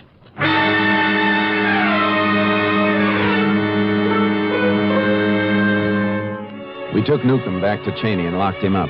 Meanwhile, Prager's body had been brought into the funeral home. I went over to see Mrs. Prager to see if she could give further verification of a quarrel between her husband and the man under arrest. Yeah. Joe told me that had some kind of an argument, but I didn't think it'd ever be as bad as this. I didn't think Russ would kill him. Why don't you leave her alone, Ranger? I'd already told you there was bad blood. Now maybe you'll believe me. Other witnesses aren't going to hurt anything, Orville. I'm all right, Orville. He's got to find out everything he wants to know. What else do they need to know? If you ask me, they got enough of a case right now. If we ask you. But so far, nobody has. And until somebody does, how about keeping quiet? All right. If you're the law, go ahead and make them miserable. I'm going over to Holland, sis. I'll be there if you want me. I'm sorry to keep after you like this, Mrs. Prager. Did your husband ever have any trouble with anybody besides Newcomb? No. Was he in fear of anybody, worried about anything? No. Well, he was worried at first when the Army letter came. But when we decided it was right for him to go, he didn't worry anymore. Just figured out things so me and the baby could get along. We even had a little money saved. We were going away together for a week. Just Joe and me. To the place we went on our honeymoon. We were going to have so much fun. Now I'll have to use that money to bury him. I'm sorry, ma'am. Why did Russ do a thing like this to Joe? Why? Why? I don't know, ma'am. I've never been able to figure out why men do a lot of things they do to each other.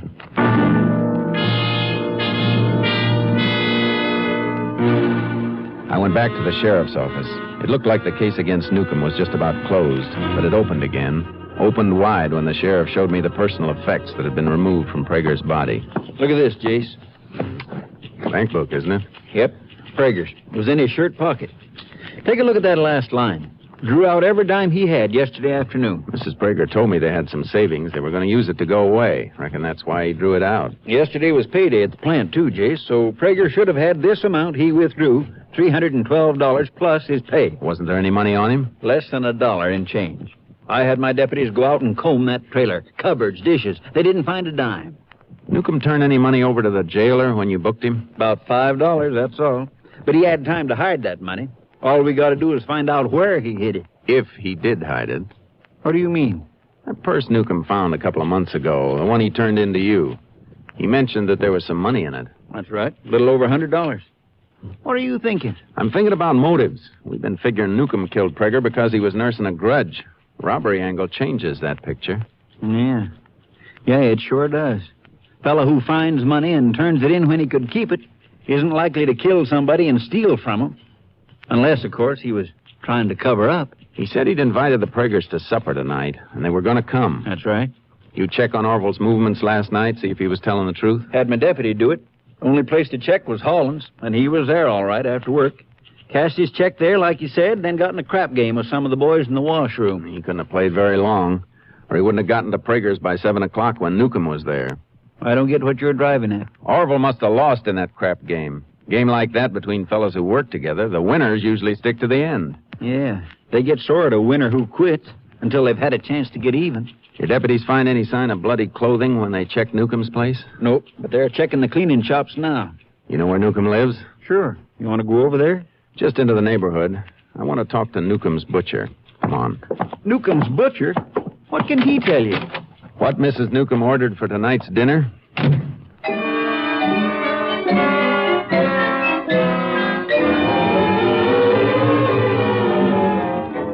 I saw the butcher, and his answer to my question pulled Newcomb back a step away from the electric chair. I got in my car and started to drive toward the field and Prager's trailer. You look like you learned something, Jace. I did. Miss Newcomb ordered stew meat yesterday for tonight's supper. She called up this morning and changed the order to lamb chops. 12 lamb chops. That mean anything to you? And changing from stew meat to lamb chops sounds like she was expecting company. When she orders lamb chops for her own family, she usually gets 8. I see. The other 4 chops could have been for Prager and his wife, then. I think so. And Prager was dead when she ordered them. Well, Newcomb could have told her to order them for a cover-up. Could have, but it's a little too smart. He didn't strike me as being that clever. Yeah, I'm going to go along with that. I think you're right. But what do you expect to find at the trailer? I don't know, but I want to look around a lot more than we did before. I shouldn't have waited this long. Didn't seem to be any reason for it with the case we had against Newcomb. Well, there's a reason now. We need a new case, and I got a hunch which way it's going to point.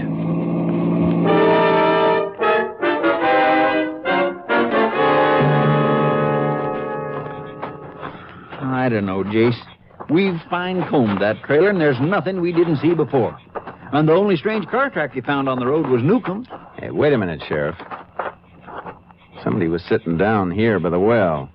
Leaned back against it and had his feet stretched out. You can see where the edges of his heels were resting on the ground. Yeah. Circle out around the back here. Let's do a little trail cutting. You figure the killer took off away from the road? If he was on foot, it'd be his best bet. If he went to the highway and walked, somebody might have seen him. If he had blood on his clothes, he'd steer clear of town until it was late and everybody was sleeping. Well, all right, Jace. Which way do you want me to go? Circle out that way. I'll work from this side. Okay. Hey, Jace. Yeah, Sheriff? Orville was on foot. I know he was. That's why we're looking.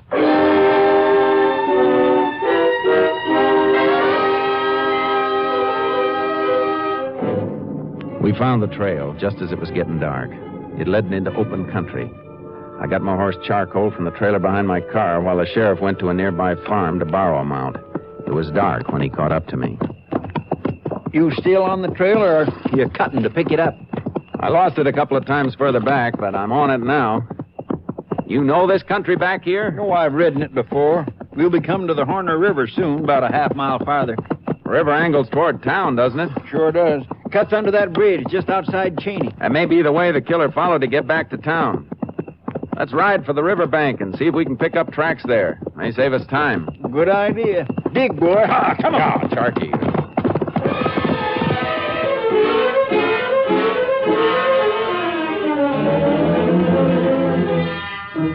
We found tracks on the bank, all right. Just a few that led to the edge of the water, and that was all. We cut back and forth on both banks for hours before we picked up a sign. He'd come out of the river on rock, and we barely spotted the place where he'd marked the ground again. That's it, all right, Jace. Same heel impression. He had us fooled for a while, all right. Now let's go. Come on, Charky. Yeah, come on, boy. What's that up there ahead? Looks like a shack of some kind. I don't know, Jace. Quite a few shacks in here along the river. A lot of deer around. Some folks keep places for fishing and hunting. His tracks lead right to it. Yeah. Get on, boy. Come on, Charky.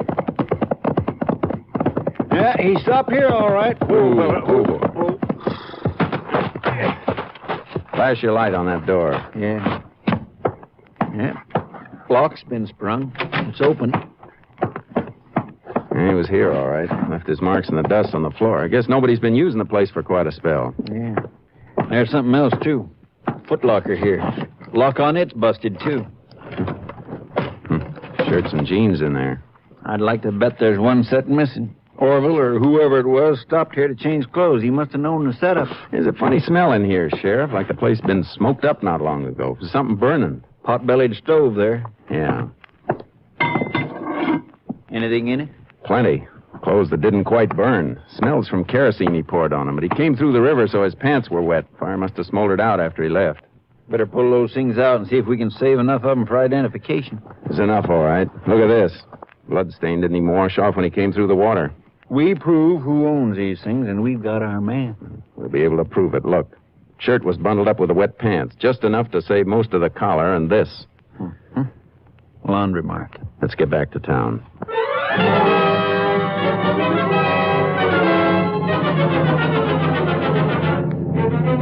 It was daybreak when we got back to Cheney. We got what we were after on our third laundry stop. A half-burned shirt belonged to Orville James. We went to his home. His wife was at the funeral parlor with Mrs. Prager, so he was there alone. What you want from me now? Sheriff's got a few things rolled up in that poncho. I thought maybe you might be able to identify them. Who they belong to? Joe or Newcomb? We want you to tell us. All right, Sheriff, unroll them. Recognize these? What's the matter, Orville? You look kind of sick. I'm just upset about Joe, that's all. I was at the funeral home with my sister almost all night. Well, you ever seen these things before? Yeah. Yeah, I've seen them. Whose are they? I could be wrong, I guess, but they look like new ones. That's funny. Well, what's funny about it? Looks like they were burned quite a bit. Yeah, but they were too wet to burn all the way. Guess that gives you a real tight case against Newcomb now, doesn't it? It does, doesn't it? A perfect case, except for the laundry mark on the shirt. Laundry mark? That's right, Orville. You're a laundry mark. But there can't be a laundry mark. There can't be a laundry... Keep your hands off those things. You hurt him, Orville. Let me go. Let me go. Oh, my arm. You better hold still. Come on. Let's go. My wife always hounding me for money. Always screaming about how hard she worked. Always yelling about how she was running her hands scrubbing greasy work shirts. But she wasn't. She was sending them out. Laundry bucket. A lazy pig. I'll kill her. You're not going to kill anybody, Orville. Your killing days are over. Open the door, will you, Sheriff? Sure. All right, Orville. In the car. Let's go.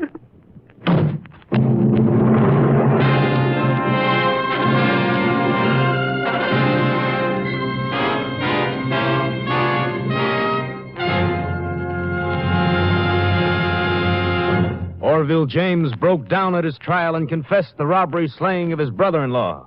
He was found guilty in less than 20 minutes and sentenced to Huntsville for the rest of his natural life.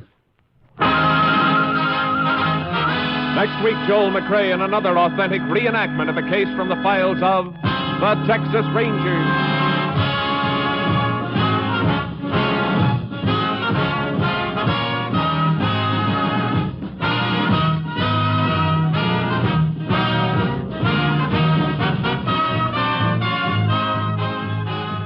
Joel McCrea is currently seen starring in the Universal International Technicolor production Frenchie.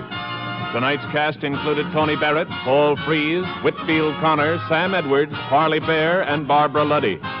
This story was transcribed and adapted by Joel Murcott, and the program was produced and directed by Stacy Keats. This is Hal Gibney speaking.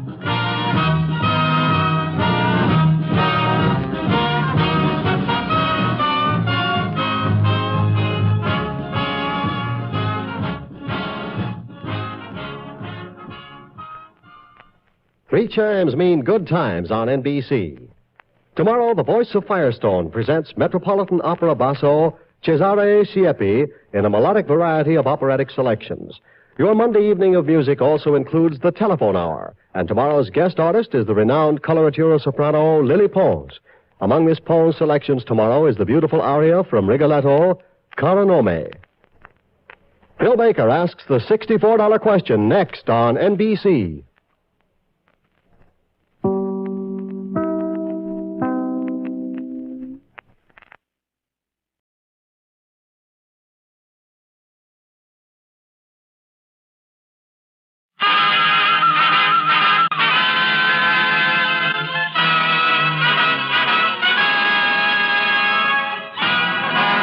Of the Texas Rangers, starring Joel McCrea as Ranger Jace Pearson. Another authentic reenactment of a case transcribed from the files of the Texas Rangers.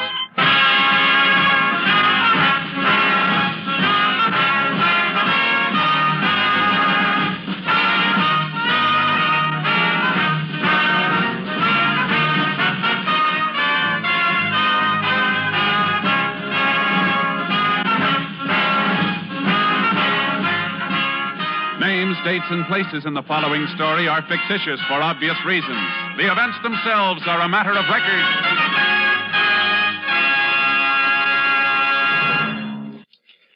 Right now, I'd like to give you some of the listening highlights of tomorrow's Monday Night of Music on NBC.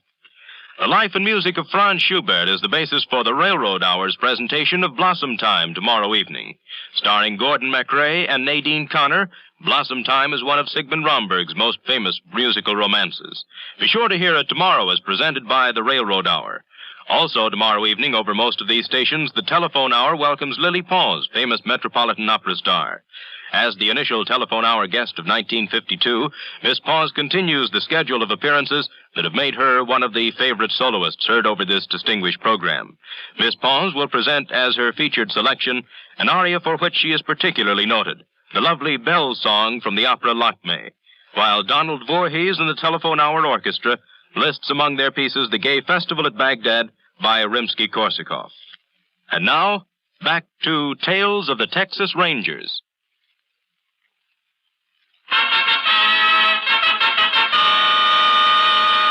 And now, from the files of the Texas Rangers, the case called Birds of a Feather.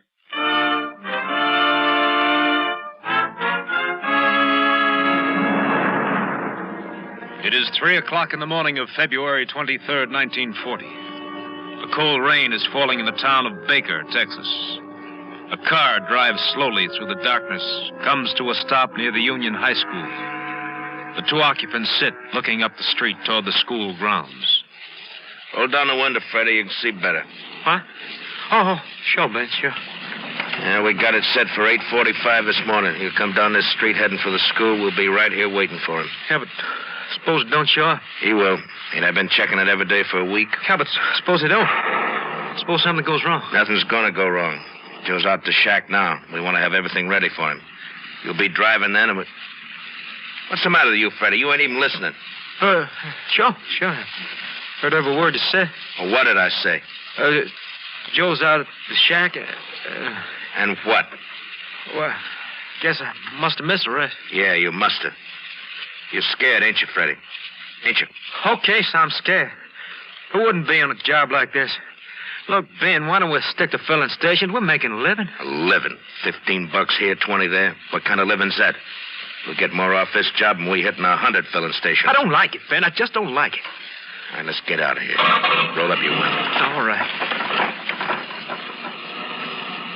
I'll tell you something, Freddie. Joe ain't gonna be happy when he finds out you've been crying like this. I know, but Now, shut up and listen. This thing we got planned, it's big. We can't afford no slip-ups. Now, just relax. Three of us always done all right. Yeah, sure, but we never tried nothing like this before. Oh, sure, if it goes okay, you win a lot, but if you lose, it's for good. We ain't gonna lose. Well, okay, Ben. You're set for the job. I won't argue. Only, I'm pulling out. You what? Well, I can't help it if I'm scared, can I? Oh, why'd you say something? Oh, look, Ben, you and Joe can handle a job. It don't need 3 men. I might just louse you up. Yeah, you just might. Well, I wouldn't do you no good feeling like I do, you know. I'll catch a train back to Dallas this morning. Sure, Freddie, sure. I wouldn't want you to do nothing you're scared of. Oh, I'm sure glad you feel that way, Ben. I was afraid you'd be sore. Me, Freddie? No. We've been through too much together for me to get sore at you. Now, if you don't want to... What's the matter, Ben? The car feels funny. Must be this old road. No, it ain't the road. Feels like the back tire's flat. Maybe I better stop. Get the flash out of the dashboard and take a look, huh, Freddie? All right.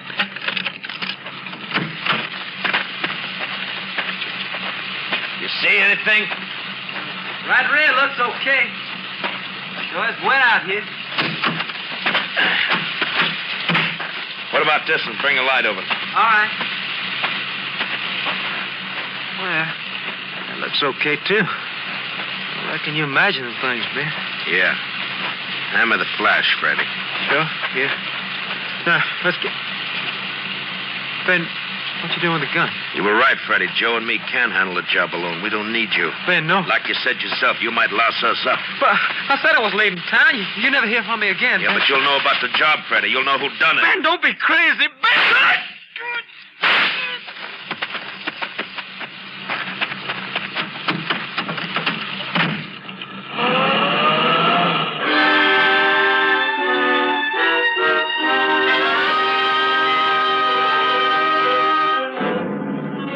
Shortly after 7 that morning, a farmer on his way to town noticed a man lying in some brush by the side of the road. He was still alive, but unconscious. While an ambulance took him to the hospital in Baker, the sheriff requested the assistance of a Texas Ranger. Ranger Jace Pearson was assigned, joining the sheriff in the hospital waiting room an hour later. Hello, Sheriff. Howdy, Jace. Glad you could make it so quick. I was over in the next county. This man who was shot, is he still alive? Just barely. Doc said he'd call me if there's any change. Find any identification? Draft card we found on him said Fred Meader. Gave us home as Dallas. You ever see him around before? No, he might have been just passing through Baker. The report I got said he was found on a side road outside of town. That's right. About 2 miles up the old Copper Canyon Road. Probably wasn't just passing through then. Sounds more like he was heading for someplace around here. Maybe you're right. I'm hoping he can tell us about it directly. I better send his name and description into headquarters anyhow. Maybe they can give us a lead. Here's the doc now. Anything new, Doc? You and the ranger better come with me, Sheriff. Sure. Come on, Jace. Is Meader conscious, Doctor? Not yet. But there's a chance he may be any minute. You think he'll be able to talk? If he regains consciousness at all, he'll probably be able to talk. You think he might die without coming to? It's possible. He's lost a lot of blood, and the bullets entered his left lung. Here we are.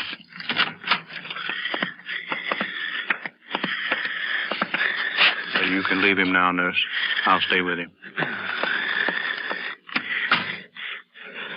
Looks the same as it did a while back, Doc. Not quite. Pulse a little weaker, respiration slower. I'm afraid he's just about finished. No chance of his pulling through, huh? Sounds like he's coming to.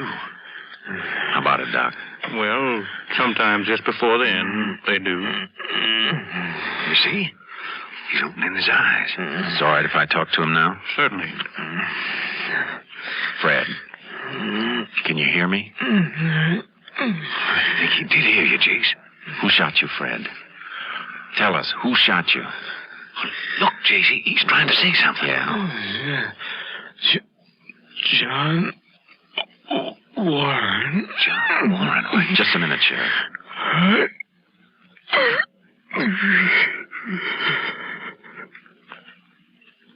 I'm sorry, Ranger. Yeah. Thanks, Doctor. Let's go, Sheriff.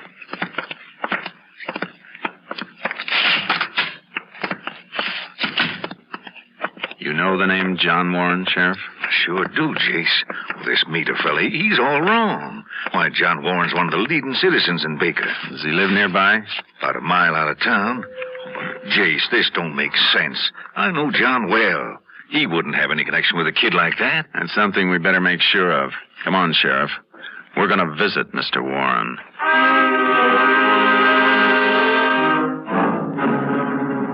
It was 9:30 a.m. when we left the hospital. I phoned headquarters, gave them all the information I had on Fred Meader, and asked for a report as quickly as possible. Then we headed for John Warren's home. It was a rambling ranch-type house set back in the low hills just outside town. Mr. Warren opened the door for us himself. Howdy, John. Well, Sheriff, this is a pleasant surprise. Come in, come in. Thanks. This is Ranger Pearson, John. Howdy, Ranger. Come on, over here by the fire. Well, sit down, sit down. Yeah, sure glad you stopped by. I'm afraid this isn't a social call, Mr. Warren. Oh? Well, no matter. Glad to see you anyhow. It gets lonely around here. Boys at school all day. You know, sometimes I think I shouldn't have retired so young. You and the sheriff want some coffee, Ranger? No, thanks. I'd like to ask you some questions, Mr. Warren. Well, sure. Go ahead. Early this morning, a young man named Fred Meader was shot on a side road near Baker. That's so? Well, sorry to hear it. Sorry to hear it. It don't help the town to have things like that happen here. Oh, no reflection on you, Sheriff. You know who shot the fella? I'm coming to that. The sheriff and I were with him in the hospital. Just before he died, he mentioned your name. My name? Why, that's crazy. I didn't know this. Fred Meader. Yeah, Fred Meader. Never even heard of him. Well, Sheriff, you and me been friends for near 10 years. You don't believe this stuff, do you? He did mention your name, John. Well, I don't know what to say. I just don't know what to say. You haven't always lived around here, have you, Mr. Warren? No. I moved here 10 years ago after my wife died. And where'd you live before? Dallas. Got some oil leases near there. Fred Meader was from Dallas, too. You sure you didn't know him? Ranger, you got to believe me. I don't know what this is all about, but there's some mistake somewhere. There's got to be. Maybe there is, Mr. Warren. But until we find out what it is, we'd like you to stay in town. Let's go, Sheriff.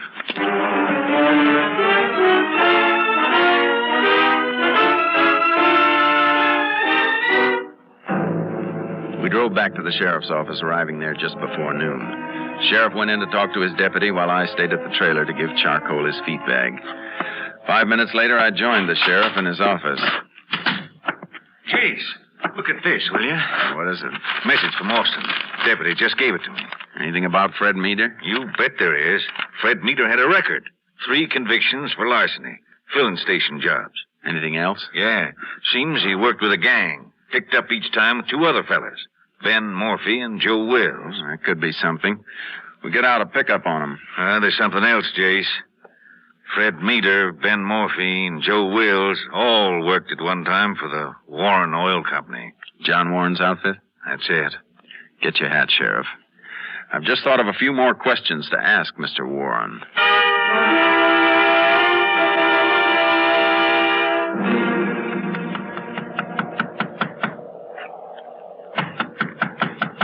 Kind of funny you don't answer.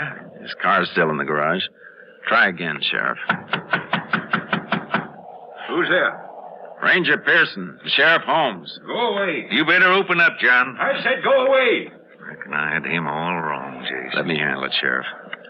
All right, Mr. Warren. If you want it that way, we'll be back with a warrant for your arrest. Why do you want to come around bothering me? Why don't you go away and leave me be? Let us in, John. Come on. Why didn't you want to see us, Mr. Warren? I can't tell you. All right, we'll skip that for a minute. This morning you said you didn't know Fred Meader. That's right. How many times have I got to tell you? How about Ben Morphy and Joe Wills? You know them? I never heard of them. Now, why don't you go away and leave me be? Mr. Warren, all 3 of those men worked for your oil company. Well, maybe they did. Had hundreds of men working for me. I didn't know all the names. What's that got to do with... Have you forgotten that Fred Meader named you just before he died? No. You want to tell us why he did? All right, I'll tell you. I didn't know when you were here before, now I do. It wasn't me that Meader was talking about. He said your name, John. I heard him. It wasn't my name. Did you ever stop to think that I've got a son? Young Johnny? But he's just a kid. Yeah, just a kid. And they're going to kill him. My boy. Mr. Warren. They said if I told the police, they'd kill him. I don't want him to die, Ranger. You hear me? I want my boy alive. Easy now, John. What's this? Don't you understand? This note I just got. They've kidnapped my boy.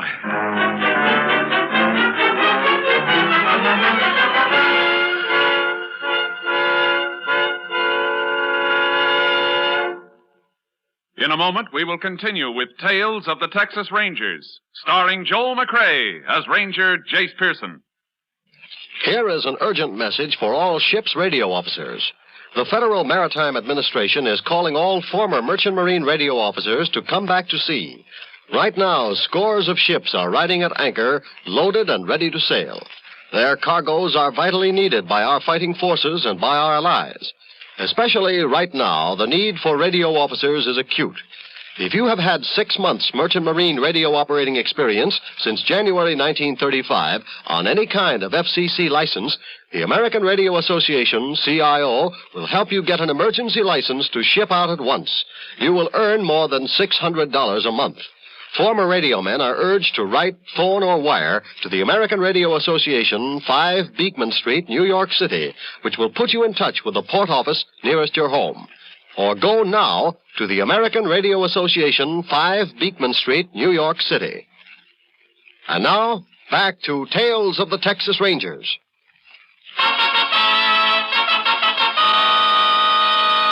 We continue now with Tales of the Texas Rangers and our authentic story, Birds of a Feather.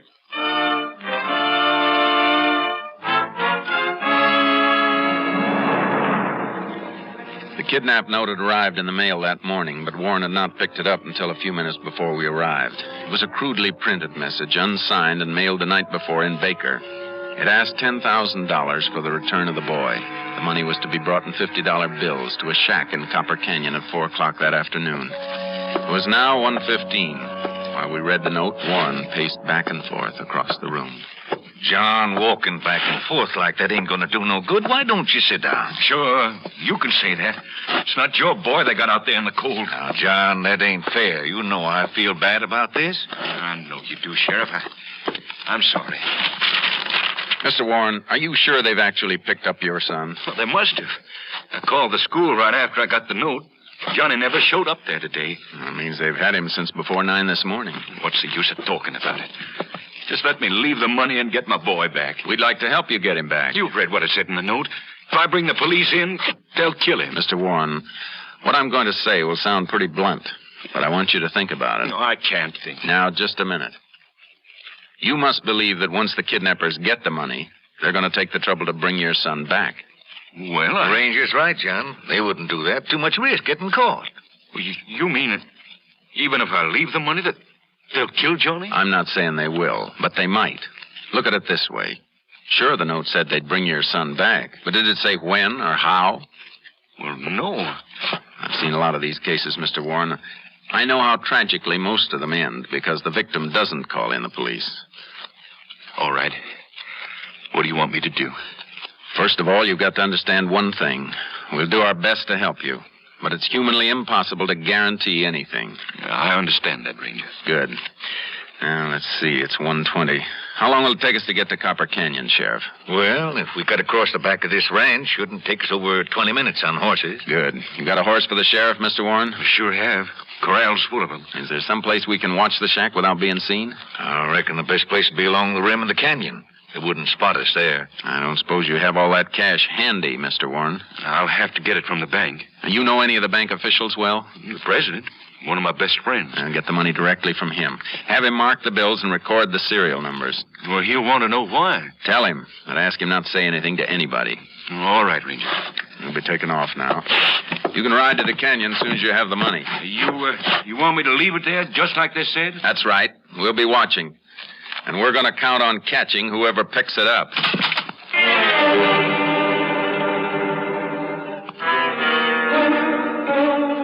I contacted headquarters by radio and requested an area blockade of the region around Baker. Then the sheriff and I started off. It was 2 o'clock when we reached the rim of Copper Canyon. An icy wind was blowing in from the north. We dismounted and eased over to the edge of the ridge. The shack was clearly visible 200 yards below. We waited. At 3:55, we spotted Warren riding up the canyon. He's right on time, Jace.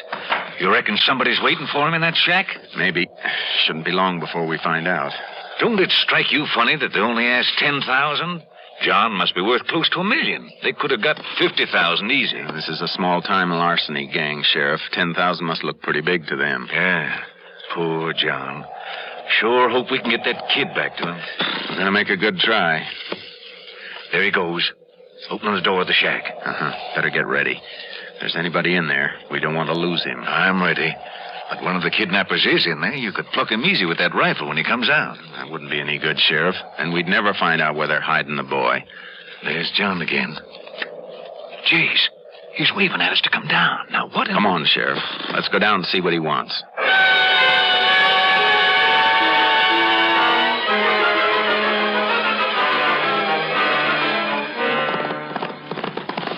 There's something I don't like about this, Jace.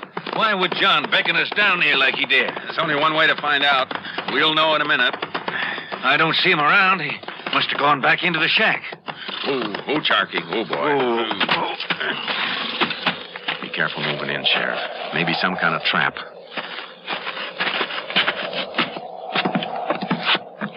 Mr. Warren?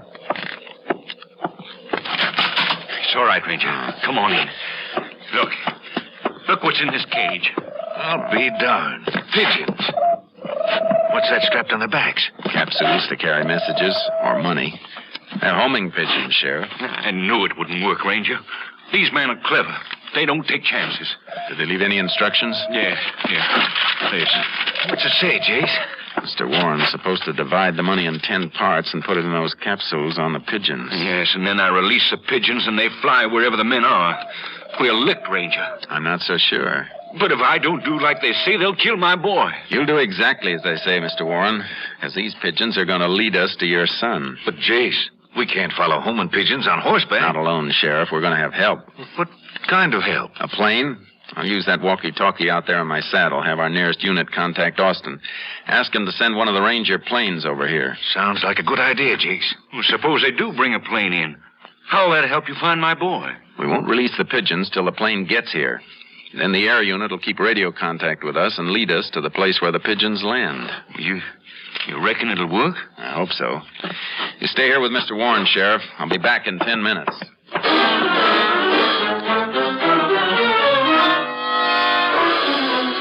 I rode to higher ground so my radio signal would carry. I contacted a highway patrol car. It relayed my message to Austin. Headquarters said they could have Unit 902, our Ranger plane, overhead in 25 minutes. Then I went down to the shack again, and we waited. Plane should be getting here any time now, Jace. I wish they'd hurry. Thought I heard it a second ago. Yeah, there it is. In from the southeast. Where? Oh, I see it now. How about the pigeons, Mr. Warren? They're all ready to go. Bring the cage out of the shack, will you, Sheriff? Sure. You, think the plane sees us yet? I don't know, but I can call him now. Unit 10 to Unit 902. Go ahead, Unit 902. Unit 902 to Unit 10. I'm directly above Copper Canyon. Indicate your position. Unit 10 next to shack at north end of canyon floor. Can you spot us? Gotcha. Relay instructions.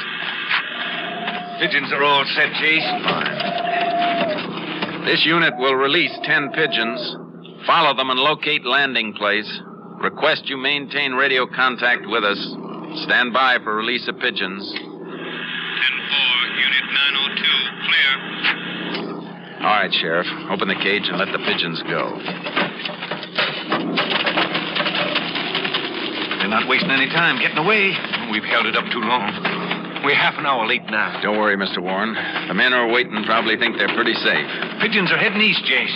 We're going to head in that direction, too. Get in touch with you as soon as possible, Mr. Warren. Let's go, Sheriff. Get up, Charlie. Get up.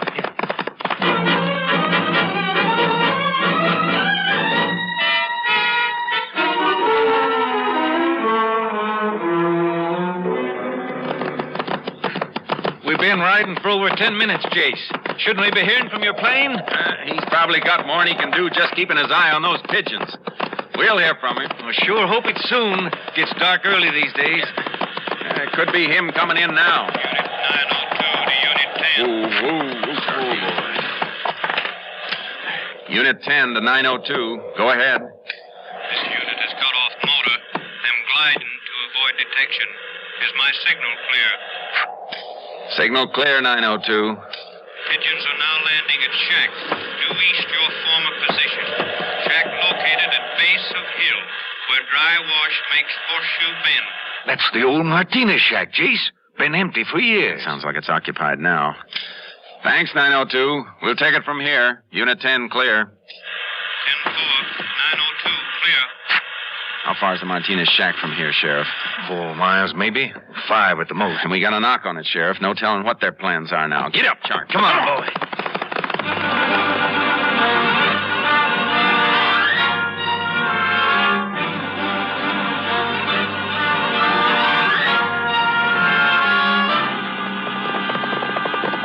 That's it, Jace. Up ahead. Whoa, Charky. Whoa, boy. Easy. Oh, boy. We didn't make it any too soon. It's getting dark already. Better leave the horses here. Wonder if they're still inside the shack. Here's your answer, Sheriff. Car hidden in that brush. Must have driven up this dry wash. How do you figure to take him, Jace? They won't be expecting us. Best way is to break in and get him before they can hurt that boy. If they haven't hurt him already. Yeah. When we get to the door, wait till I give the word to go in. Gotcha, Jace. Come on. Pigeons. At least we know we got the right place. Uh-huh. You ready, Sheriff? Whatever you say. Now. Hey!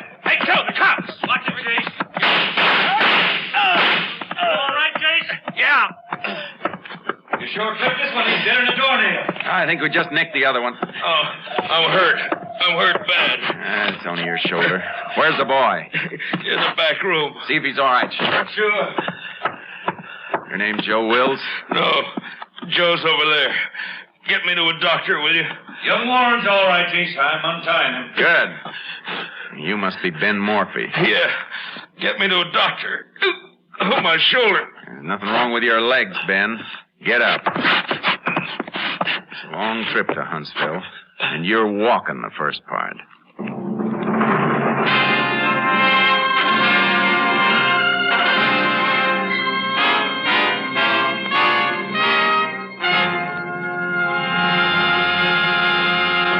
In just a moment, we will tell you the results of the case you have just heard.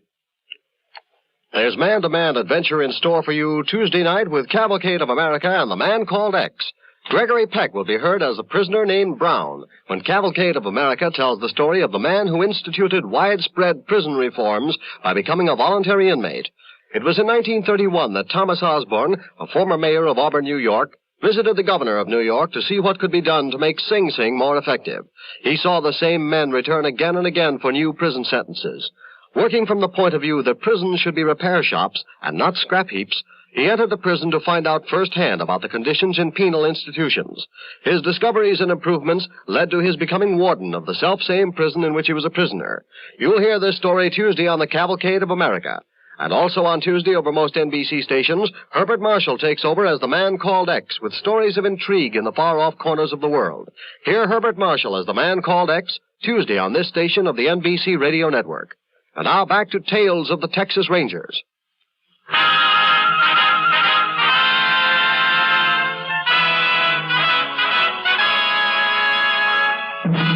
And now, here are the results of the case you have just heard.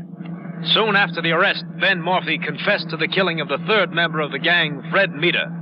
He was tried and convicted on dual counts of kidnapping and first-degree murder. On August 31st, 1941, he died in the electric chair at Huntsville Penitentiary. Next week, Joel McCrea in another authentic reenactment of a case from the files of the Texas Rangers.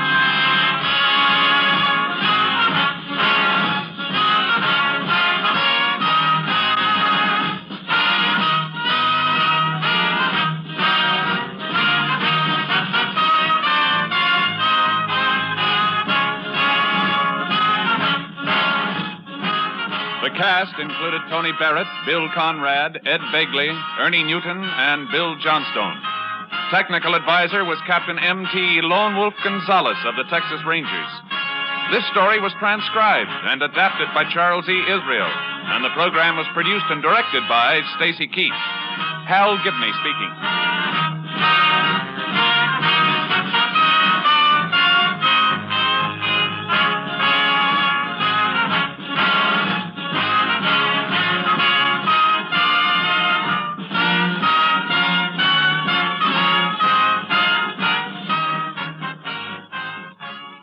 Next, it's The Big Show. All this and Tallulah, too, on NBC.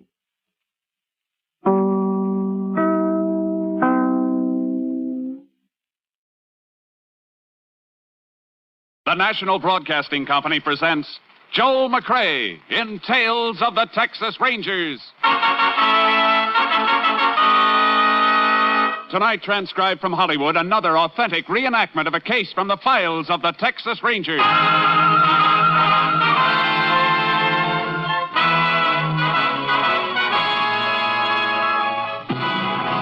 of the Texas Rangers, starring Joel McCrea as Ranger Jace Pearson. Texas, more than 260,000 square miles, and 50 men who make up the most famous and oldest law enforcement body in North America.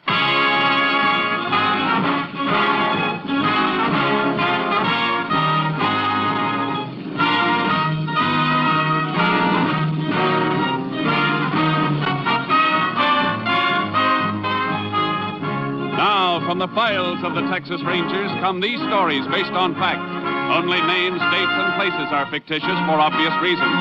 The events themselves are a matter of record.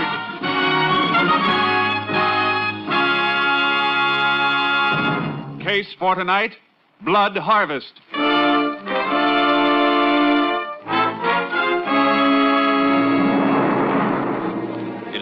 was midnight, September 16th, 1947.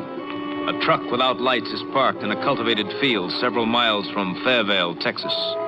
In the darkness, two men are perspiring freely as they load bales of seasoned alfalfa onto the truck. How many more we got to go, Slim? 15, 20. That's all. Well, we can get it all on here, then. This'll be the last load. That suits me fine. The sooner you get off the place with it, better. Come on. Yeah, whoa. Take it easy, will you, Slim?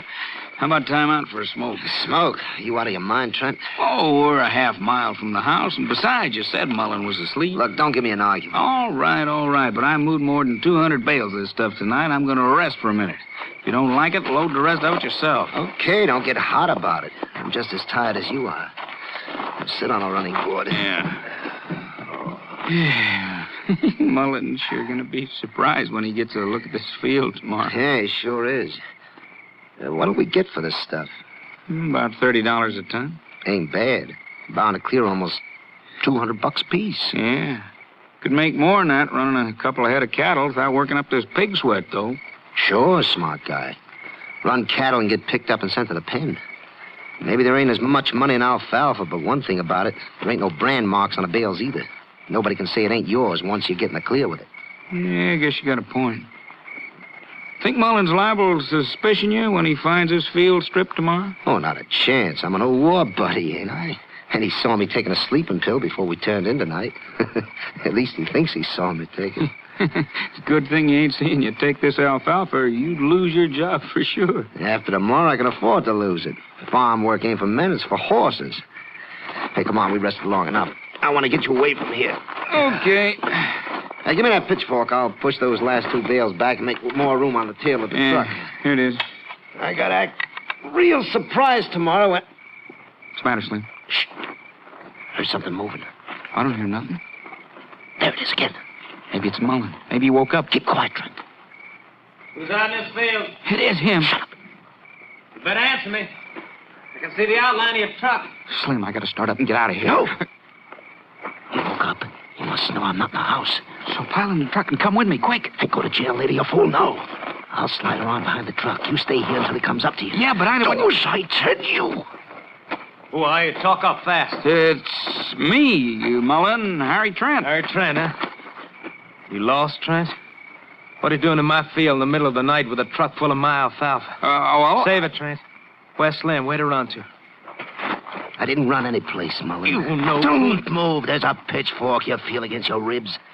Just march back to the house. What are you going to do to him, Slim? I'm going to lend him my bottle of sleeping pills and see to it that he takes an overdose of them. It's nice, clean, and quiet. That idea'd be great, Slim, if I'd hold still for it. But I ain't about to hold still. Look out, Slim. Punch him, Trent. Let go of that fork, Mullen. Now, Mullen, here's something you don't have to hold still for. But you'll hold still this time. You killed him. You killed him. You shut up. Stop that and shut up. We gotta run, Slim. We can't do nothing. Get that load out of here and sell it like we planned. Then keep your mouth shut. If you don't, I'll shut it for you.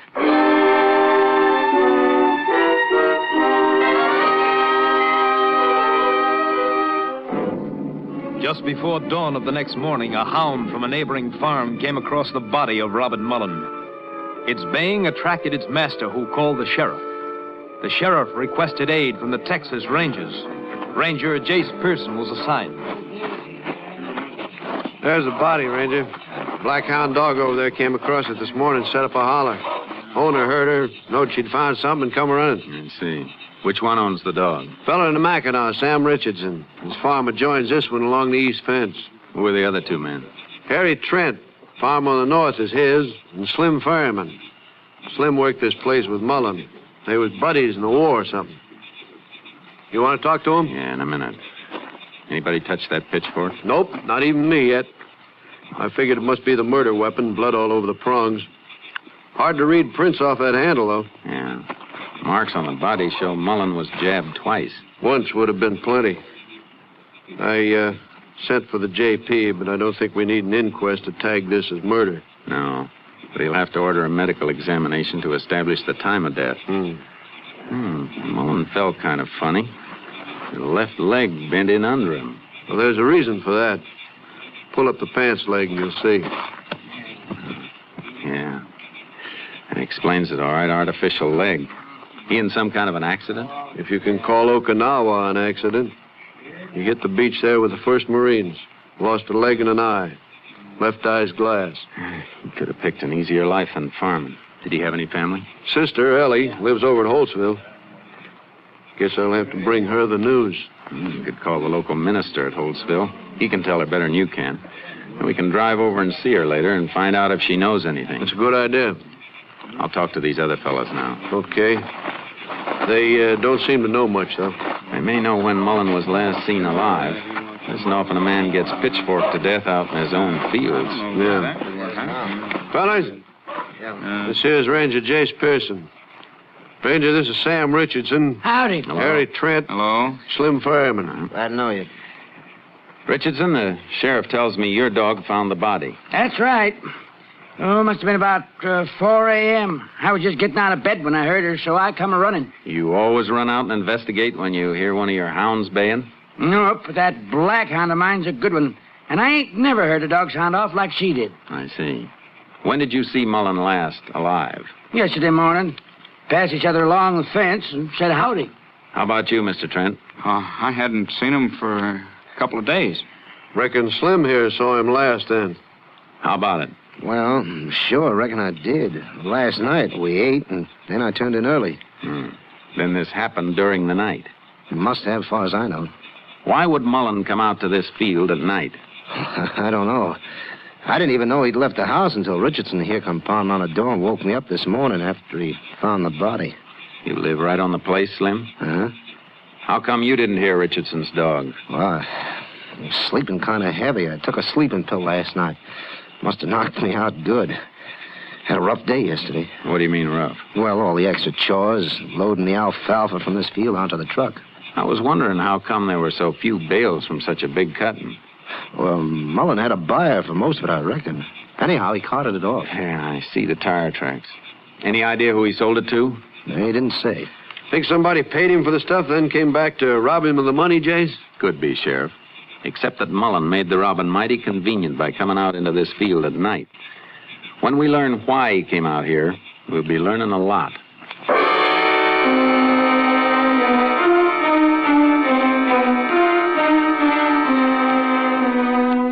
After a while, the justice of the peace showed up and took charge of the body. The sheriff made his call to the minister at Holtzville so he could break the news to Mullen's sister. We gave her a couple of hours to get a grip and then drove over to see her. He was only here last Sunday, spending the day with us, playing with the baby and arguing with Dan. Who's Dan? My husband. What were they arguing about? I didn't mean a real argument. Politics, cost of living, you know how men get talking. And now he's dead. Take it easy, Ellie. That's your brother's picture over the fireplace, isn't it? Yes, in his uniform. Just before he went overseas in the war. Before he was hurt. Anybody you know of who might gain anything by having your brother out of the way? No. He never made any enemies. Guess it was robbery like we figured before, Jace. No money on him and none in the house that we could find. Might have had time to bank the crop money yesterday. We can check that with the bank. Might as well go then. Ellie, you shouldn't be here alone at a time like this. The minister's coming back later. Why don't you call Dan, have him come home from work? He's away for a few days on a business trip. Away on a business trip, huh? Who's he working for? He's buying and selling for Hatton's Feed and Grain Company. Don't worry about me. I'll be all right. Well, if there's anything I can do, just holler.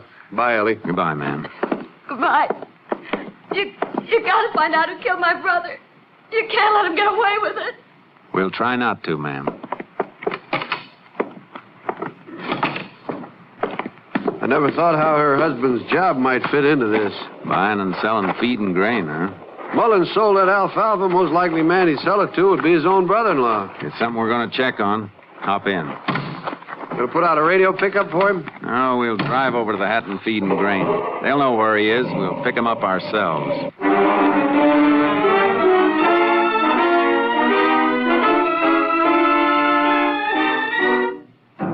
Hatton's Feed and Grain Company told us the area that Mullen's brother-in-law Dan was working. We caught up to him next morning, making a selling stop at a dairy farm.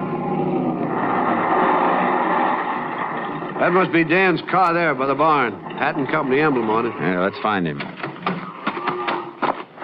There he is. Other end of the barn, leaning on a stall. Must be the owner he's talking to. Call him down here. We don't have to. He sees us coming this way now. Watch out for any sudden moves, just in case. Howdy, Sheriff. Looking for me? Ranger and I'd like a word with you. Reckon it's about Ellie's brother. You heard about it, huh? Yeah, on my car radio this morning. I called Ellie a little while ago. She told me you'd been to see her. A couple of stops I just got to make around here, then I'm heading for home. When did you see Mullen last? 2 days ago when I started out on this trip. You stopped by his place? That's right. Social call or business? Business. Made a bid on his alfalfa. We're just about finished sweating, ready to be hauled for storage. How'd you pay him for it? By cash or company check? I didn't pay him for it, Ranger. He said it wasn't for sale. You better be sure of that, Dan. What do you mean? He means that alfalfa was sold and moved just before Mullen was killed, the same day you stopped there. Whoever told you that's a liar. It's no lie, Dan. We saw it with our own eyes. Everything was hauled from there except maybe a dozen bales. I don't care what you saw. I know that alfalfa wasn't for sale, to me or anybody else. What makes you so sure of that? I'll tell you what makes me so sure, and you can check it with the bank.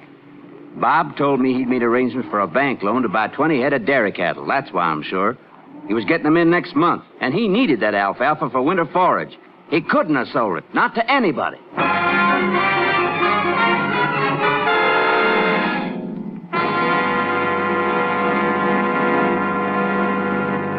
You are listening to Tales of the Texas Rangers, starring Joel McCrea as Ranger Jace Pearson. We continue now with tonight's case, Blood Harvest, an authentic story from the files of the Texas Rangers.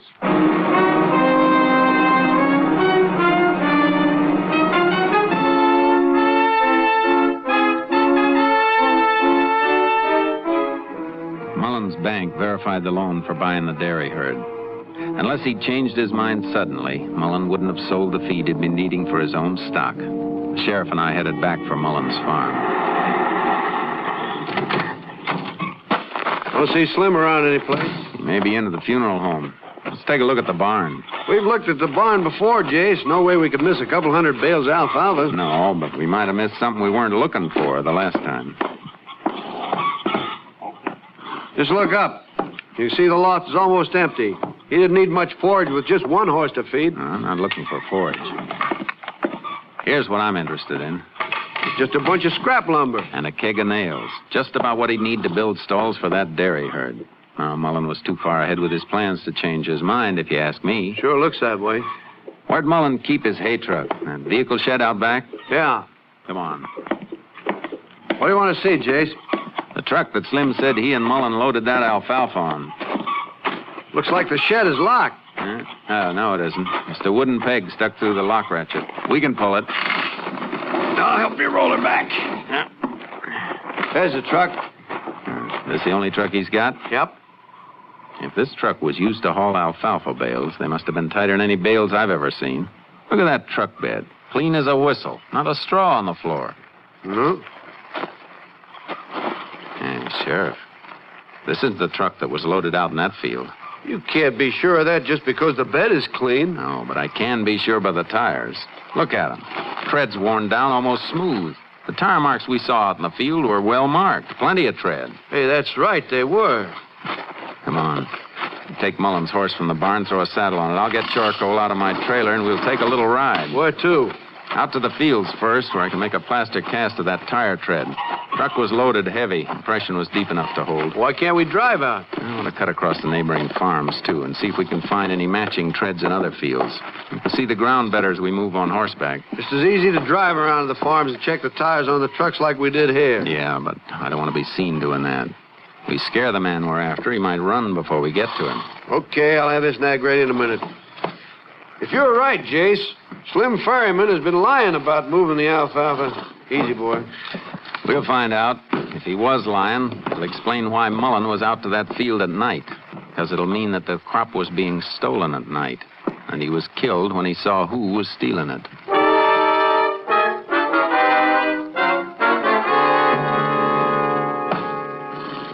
How long does it take that cast to dry, Jace? I'll be ready in a minute. Liable to be a lot of truck tires with that same tread. Sure, but this piece I'm making a cast of has a cut mark across part of the tread. Oh, I see. Find that same mark again someplace else, we can make another cast to use for evidence. Here, this is dry now. How's that, Sheriff? Good, clear impression, Jace. Come on. Let's ride. We checked the neighboring farms. Sam Richardson's place was clear, and so were the two others. And we cut through the north fence to Mullins' farm and into the acreage owned by Harry Trent. Looks like Trent moved his alfalfa crop, too, Jace. Fields are clear. Yeah. Where's the farmhouse? Other side of that patch of trees. Good. That'll keep us covered. Keep your eyes on the ground. Right. Hey, hold it. Ooh. Hold it. What is it? Nothing. Tractor marks there. Not what we're looking for. Oh. Well, let's keep going.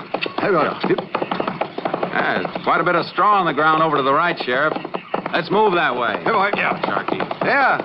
Probably Trent had his bale stacked there.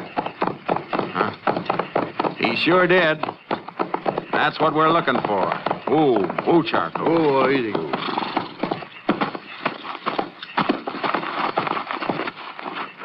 Kind of dim, Jace, but they're the same tread, all right. Yeah, it looks like the same cut mark in the tread. I'm going to make another cast. Then after dark, we can slip in and take a look at Trent's barn and his truck.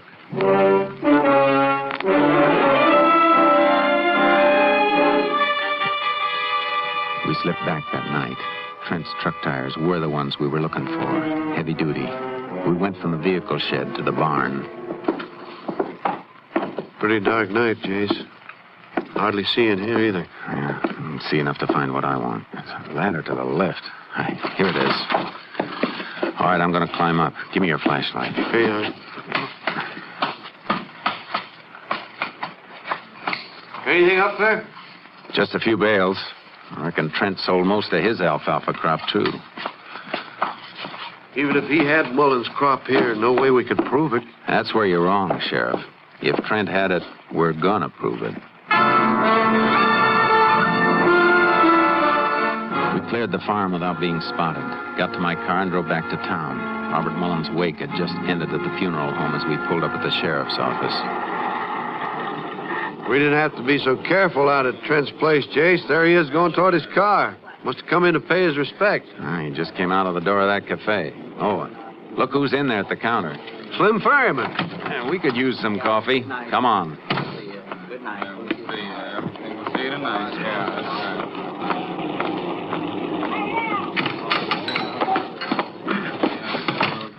Well, howdy, Sheriff and Ranger. Howdy, May. How's the coffee? Try stirring it, and it'll fling the spoon right back at you. That sounds strong enough. Pour a couple. Yeah, all right. Mind if we sit with you, Slim? Help yourself. Yeah, got a line on who killed Mullen yet? No. Too bad Mullen never mentioned the name of the man he was selling that alfalfa to. No, too bad. You think he might have mentioned it to one of the neighbors, Sam Richardson, maybe, or Harry Trent? No, I don't think so. I guess it isn't likely. Man who doesn't tell his plans to an old buddy living right in the same house with him, I guess he wouldn't tell anybody. Well, here's your Java, Sheriff. Thanks. Ranger. You and Mullen go all through the war together? No, just part of it. Mm-hmm. Where'd you meet? South Pacific? No, here in the States. I was a ward man at the General Hospital. Oh, then you weren't in action together? No. I see. I thought you were real close friends. We were. Who says we weren't? Well, take it easy. Nobody said so. I just meant you weren't as close as buddies are when they're under fire together. We were plenty close, and don't let nobody tell you different. Mullen was the best friend I ever had, see? Sure. When you get the guy who killed him, I'd like to be there to watch when they strap the rat in the electric chair. I know just how you feel. I'll do my best to arrange that for you. Here's your money, May. Oh, thanks, Slim. I'm going back to the farm and get some sleep if I can. Hardly had any since this happened. It's too bad. Maybe you ought to take one of your sleeping pills.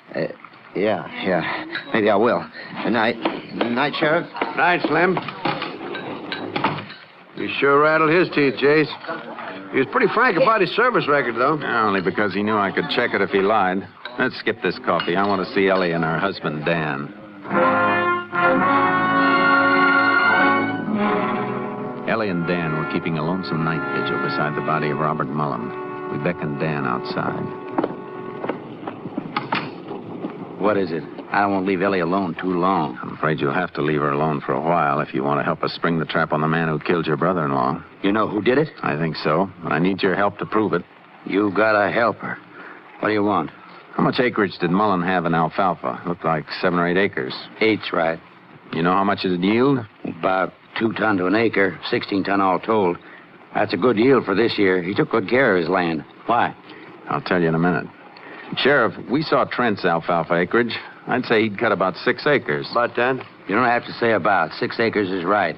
How do you know? I bought Trent's alfalfa crop from my company. Good. How much? Almost 12 ton. Same acre yield as Bob Mullen's. 12 tons. Are you sure that's all? Of course I'm sure. The feed and grain companies keep a record of everybody they purchase from? Sure. Can the lots be identified? I mean, are they tagged or stored in such a way you could tell who they were brought from? Yeah, they are. What are you aiming at, Jace?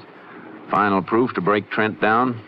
Dan, I want you to come with me. We'll get one of the bales Trent sold to your company, and then we're going to wake up every other feed and grain buyer in the county to see if he sold any more than 12 tons. We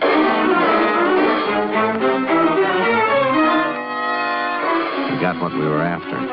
The day after Mullen was killed, Trent had sold an additional 15 tons to another company almost 50 miles away. We got a sample bale and brought it back to the sheriff's office. Hey, put it down here, Dan. Yeah. So Trent did sell more of it, huh? 15 tons more. Don't see how you can tell this bale from the other one.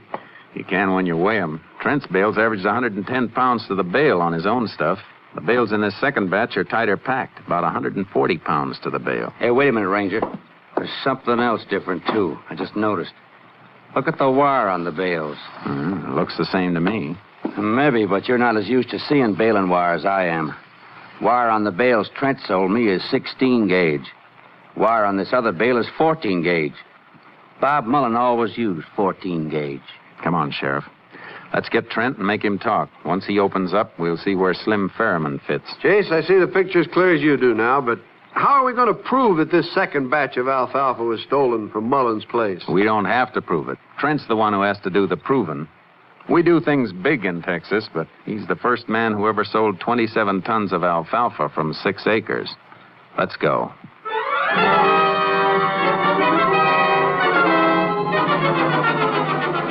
It was still dark when we turned in the road to Trent's farmhouse, and a light went on inside as we came to a stop. Trent came to the door.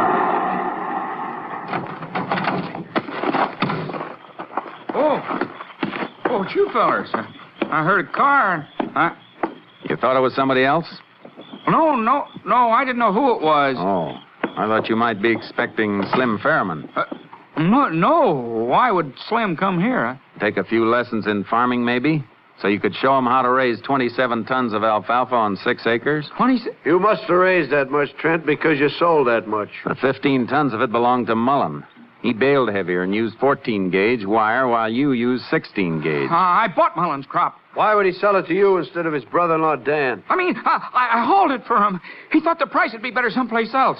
Not enough to haul it 50 miles.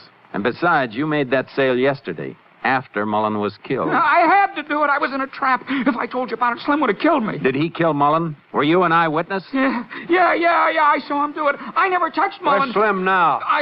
I thought you were him when you drove up. He's coming here this morning. I got to check for Mullen's alfalfa, and Slim was going to pick it up and take it someplace for cashing. There's a car coming now, Jace. Handcuff Trent to the doorknob of that closet. Quick. Right. I didn't kill him. Shut up. Come on, Sheriff. Slim won't stop. He'll see my car as he makes the turn for the house. He saw it. He's turning around. Get his tires. That stopped him. He's running for it, Jace. Move off to that side. The car's shielding him. Right. Stop running, Slim. You can't beat a bullet. He ducked into the bonnet, Jace. Circle in from the side and keep the door covered. I'm going in after him. The ray of dawn was washing across the sky, but the barn was in deep shadow. I slipped in along the side wall and moved slowly toward the stalls. I didn't see what came at me. I just sensed it hurtling through the air, and I threw myself to the side, hit the ground, and fired. You get him, Jace? You all right? Yeah. He threw that sickle at me from the stall. I didn't see him. Don't even know how I hit him. I just felt it coming and fired. Mighty good aim. He's dead. So is Bob Mullen. Let's get Trent and take him in.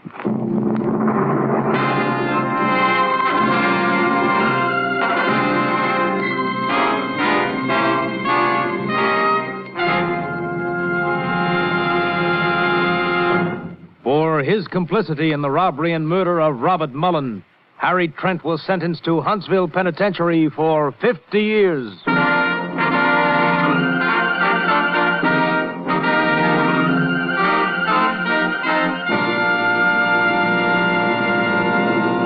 And here again is the star of our show, Joel McCrea, with another interesting story about the Texas Rangers. The equipment of a Texas Ranger includes a pair of 6 guns, a rifle, a shotgun, and other weapons. Not to mention his horse trailer, automobile, and scientific crime detection apparatus. However, there's been a fictional addition to the equipment as the result of motion pictures, an addition that has the Rangers scratching their heads ruefully. It came to the attention of one Ranger recently as he passed 2 small boys on the street. The small fry turned to stare at him. The Ranger got quite a shock when he heard one of them say, "Oh, shucks, he ain't a real Texas Ranger. He ain't got a guitar." Well, such is the influence of modern fiction. But fortunately, the criminals know the truth. When they see a real Texas Ranger, they don't look for a guitar. They look for the quickest means of transportation. They want distance, not music. Good night, folks. See you next week. Next week, Joel McCrea in another authentic reenactment of a case from the files of the Texas Rangers.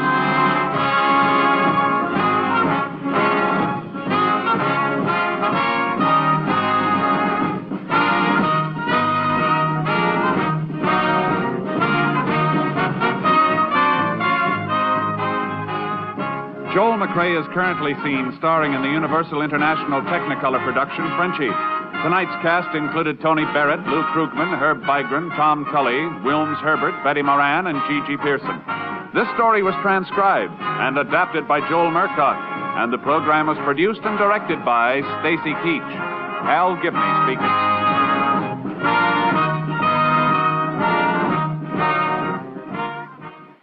3 chimes mean good times on NBC. Here's news of 2 outstanding musical events. This Saturday, January 27th, Arturo Toscanini begins the first of a new series with the NBC Symphony. And starting Monday, January 29th, the Boston Pops Orchestra will be heard in a new Monday evening concert series.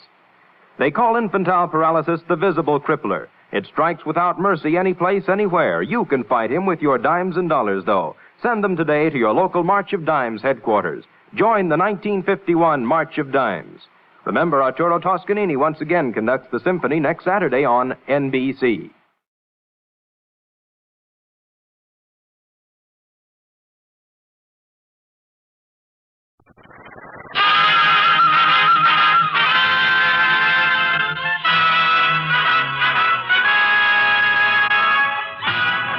Tales of the Texas Rangers, starring Joel McCrea as Ranger Jace Pearson.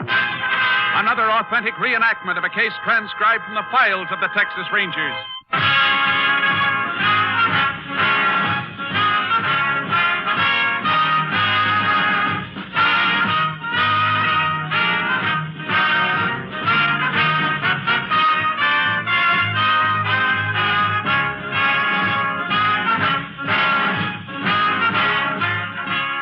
Names, dates, and places in the following story are fictitious for obvious reasons.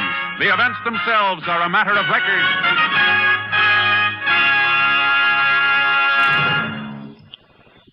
You know, when Thursday rolls around, it'll bring more top radio entertainment to you over these NBC stations.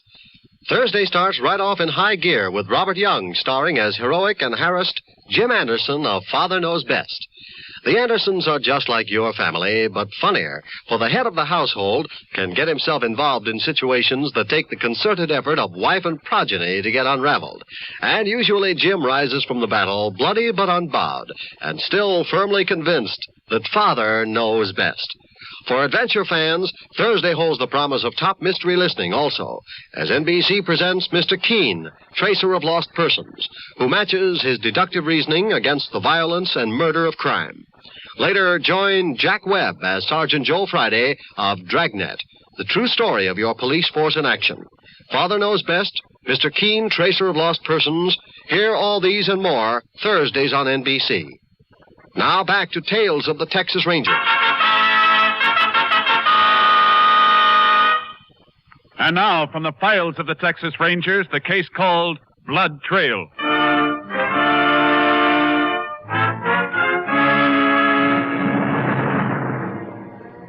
It is 7:30 on a Saturday evening in July 1929.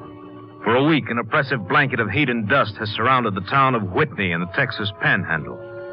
Despite the unpleasant weather, however, Whitney is enjoying its usual Saturday night activity as Sheriff Dave Fellows strolls down Main Street. Red, you're as stubborn as a mule. Oh, howdy, Sheriff. Howdy, Harry. You having trouble? Oh, just a little argument with Red. Another one? Oh, he's just plumb stubborn. Won't admit nothing. Well, what won't he admit this time? Well, it's like this. I've been living near Whitney 40 years now. Been around the Panhandle all my life. And I say this is the hottest July since '02. And Red says different, huh? Red says it's hotter the summer of 18. I say 18 wasn't near as hot. Now, what do you say, Sheriff? Now, Harry, you know I make a practice of never taking sides in an argument. But if you want the facts, well, I just come from my office. Weather report on my desk says it's the hottest July in 65 years. I knowed it. I knowed it. Yeah. I sure wished I was wrong, though. If this heat don't let up, I'm going to be a poor man. Don't look like nobody's going to make a crop. Yeah, everybody seems to be worried. Can't remember when we had such a... Hey, who's that over there, Sheriff? Huh? Where? Oh, yonder, coming towards the drugstore. Uh-oh, looks like a drunk. I better get on over there. He sure got a snootful. Hey, Sheriff, ain't that old Doc Thomas? Doc Thomas? Yeah. You're right, Harry. I didn't know Doc is a drinking man. Besides, he's got office hours till 7 on Saturday. Better help me get him off the street. People are starting to look at him. Sure. Who'd have thought that old Doc would say, Sheriff, he's walking out in the street. He'll get hit. Doc! Look out! Doc! Look out! Doc! Come on, Harry. Hope he ain't hit bad. Maybe not. The car just grazed him. Move into it. Sheriff. Here, now help him out. He's hurt bad. Do something. Hey, one of you folks call Dr. Fields and tell him to hurry. Right, Sheriff, we'll do it. Give me a hand, Harry. The rest of you boys, come in. We'll get him up onto the sidewalk. Sure. Easy now. Poor Doc. Get him out of here. Reckon this is the first time he ever took a drink. This had to happen. All right, folks, move back, will you? Give us some room here. All right, Sheriff. Set him right down here, Harry. Easy now. Easy. There we are. Is he hurt bad? Sheriff, oh, that blood. I didn't think that car hit him that hard. It didn't. Look at his shirt. It's soaked. He's been bleeding a long time. You mean when he was staggering down the street, he was already hurt? It appears that way. From the look of it, somebody gave the doc an awful whack on the head. But who'd want to do that to old Doc Thomas? I don't know. But I'm afraid we're not going to find out from him. Doc Thomas is dead.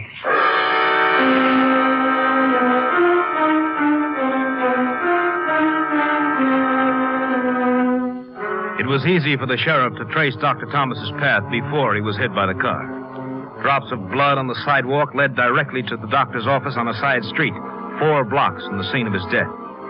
The sheriff called for a Texas Ranger. Ranger Jace Pearson was assigned joining the sheriff outside the doctor's office at 5 o'clock Sunday morning. Sorry I couldn't get here sooner, Sheriff.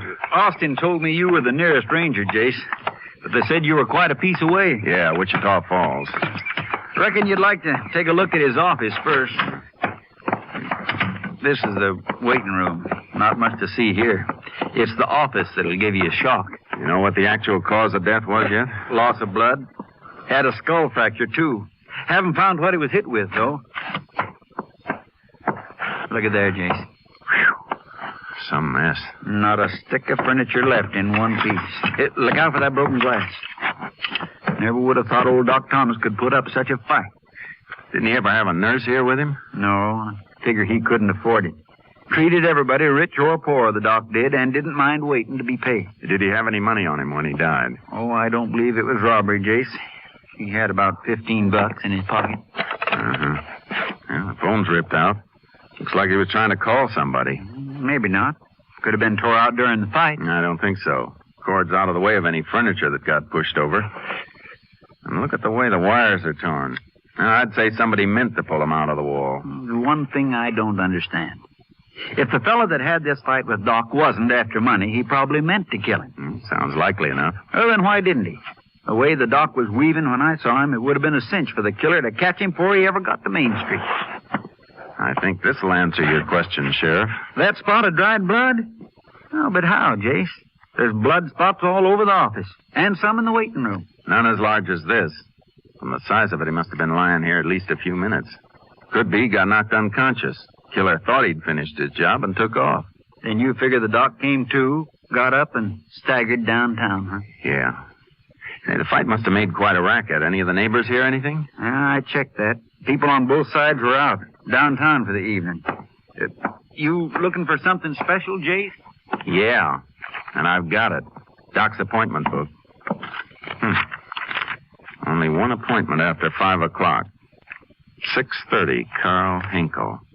You know him, Sheriff? Sure. German fella. Lived here about 10 years. I guess he would...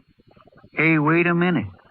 I think we're on to something, Jay. How do you mean? Carl Hinkle's wife.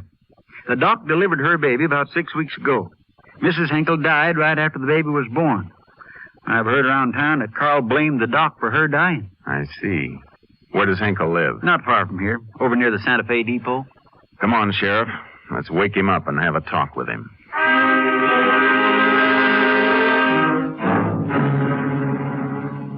It was 6:10 when we reached Carl Hinkle's home. It was a small but neat frame house fronting the railroad tracks. Nobody answered our knock, so we walked around to the back door. Hinkle was washing something out in a laundry tub on the porch. He was a big, blond man who looked at us stolidly as we walked toward him. Morning, Carl. Good morning. Carl, this is Ranger Pearson. He and I'd like to talk to you. Well, entschuldigen Sie bitte. I tie my hands. Pretty early be doing washing, isn't it, Mr. Hinkle? Yeah, I wash for the baby. Some of your own clothes there, too, aren't there? I wash for myself, too. You always do the baby clothes yourself, Carl? Well, nobody does for the baby but me. My wife is dead, so I got to do for the baby. Mr. Hinkle, did you visit Dr. Thomas last night? Oh, yeah. Why? Oh, I owe him money. I go to pay him. Every week I pay a little. You usually make an appointment just to pay him money? No. But you made a special appointment last night. Why? Why, I have an ache in my leg. I asked the doctor to fix it. So, why do you ask me these questions? Somebody murdered the doctor last night. Murdered? He was killed just about the time you were in his office. No, but I didn't do it. We're not saying you did, Carl. Yeah, but this is what you mean. I mean, what you think, no? Mr. Hinkle, your wife died while she was under Dr. Thomas' care. Yeah? Did you blame him for her death? He should have been more careful. Now I'm left with an empty house and an empty heart. If he'd been more careful, this wouldn't be. But you still say you didn't go in there last night and kill him. I went in there for the ache in my leg. What are you giving us, Carl? You in to get treated by a man you didn't trust? Well, with my wife, he made the mistake. For this, he'll be with me twice careful. You know, Mr. Hinkle, you were the last person to see the doctor before he was attacked. Nein, I was not. Then who was? Why, when I come from the office, a man sits in the waiting room. Do you know who this man was? Yeah, sure. I've seen him many times. Mr. Horner. He must mean Tim Horner, Jason. Cowhand on Jim Ford's ranch. Yeah, that's the one. He goes into the doctor when I leave. All right, Mr. Hinkle. We'll check your story, but if it doesn't hold up, we'll be back to ask you some more questions. Let's go, Sheriff.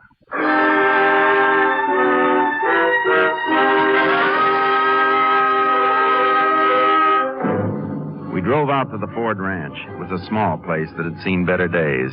The ranch house needed a coat of paint. Some rusty farm machinery leaned against the side of the barn, and an old jalopy sat next to the house. In a corner of the barnyard, a Mexican was hammering some crates together. As we approached, he started kicking at some chickens which pecked around his feet. Howdy, amigo. Buenos dias, senores. Chickens, they're always on the foot. One cannot even do the work. There. Can I help you, senor? Is Mr. Ford around? Pero no, senor. He's with the cattle. But he's going to be here any minute now. We're looking for a man named Tim Horner. Is he with Mr. Ford? Oh, I'm pretty sorry, senor. I only come to the rancho yesterday to help Senor Ford with the boxes, sir. There is one man who worked with Senor Ford, but I don't know his name. Big fella? About the size of the ranger here? Got black hair? See, that's the fellow, see. Yesterday afternoon I see him. What about this morning? No, senor. This morning when I come to drink the coffee, he's not here. When Senor Ford go out to the cattle, he's still not here. Caray, make him very angry. Oh? Yes.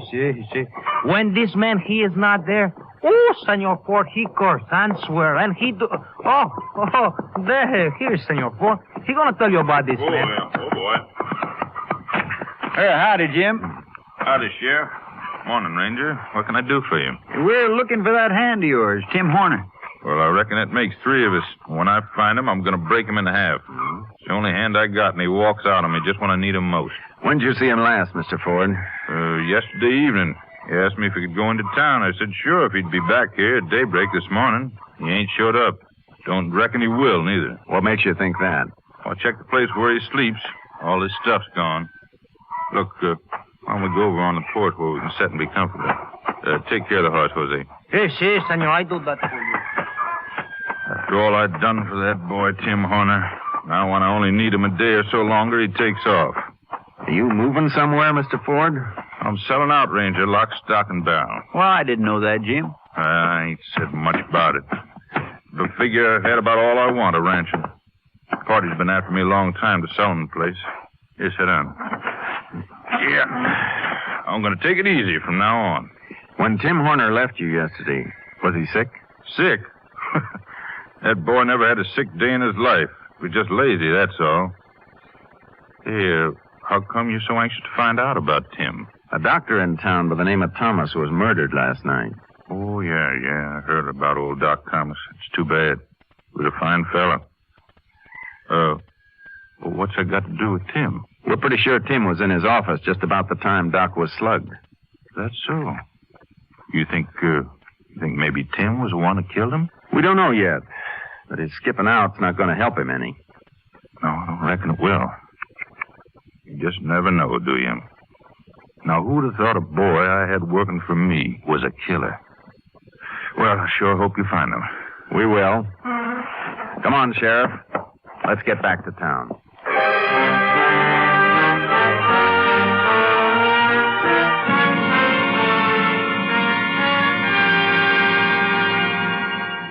On the way to town, I radioed Austin and requested an all-points bulletin on Tim Horner. Then the sheriff and I started combing the countryside. The rest of Sunday passed without any luck. Early Monday morning, I stopped at the sheriff's office to pick him up. Morning, Jace. Howdy. We didn't get an awful lot of sleep last night, did we? We'll make up for it after we get Tim Horner. Yeah, but when that's going to be, I don't know. Appears like he just plain disappeared. That's one thing people can't do, Sheriff. Sometimes they take a little longer to find, but sooner or later they turn up. You ready to get moving? As soon as I finish marking these last two reports. You know, it just beats me, Jace. Why Tim Horner'd want to kill old Doc Thomas. Don't guess we'll know that till we find Tim. Yeah. Well, I reckon I'm ready. Where you want to start today? How about the Stony Creek section? Suits me. Just a minute, Jace. Sheriff, fellas. Yeah? You did? Where?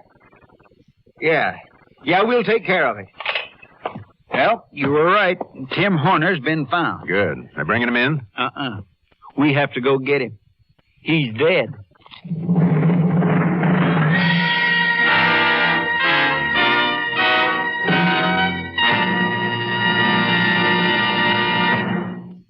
In just a moment, we will continue with Tales of the Texas Rangers, starring Joel McCrae as Ranger Jace Pearson. America needs more nurses. Nurses are a vital factor in our country's all-out defense preparations. And in addition, hospitals and clinics, growing by leaps and bounds, have an ever greater demand for trained staffs. All this spells opportunity for you if you are a young woman looking for a good career. It means a secure job at good pay, a chance to serve your community in a fine profession. Your nurse's training will provide you with a first-rate education, too, at far less than the cost of 4 years in college. You'll study interesting subjects such as psychology, chemistry, anatomy, and child care. And when you receive your nursing degree, you can choose from among the wide variety of interesting fields open to nurses. You can enter the armed forces with the rank of lieutenant. You can choose hospital or private duty, industrial or public health nursing, the airlines or the Veterans Administration. Start now on a good career of which you can be proud. Visit your local hospital and learn about the opportunities open to you in the field of nursing.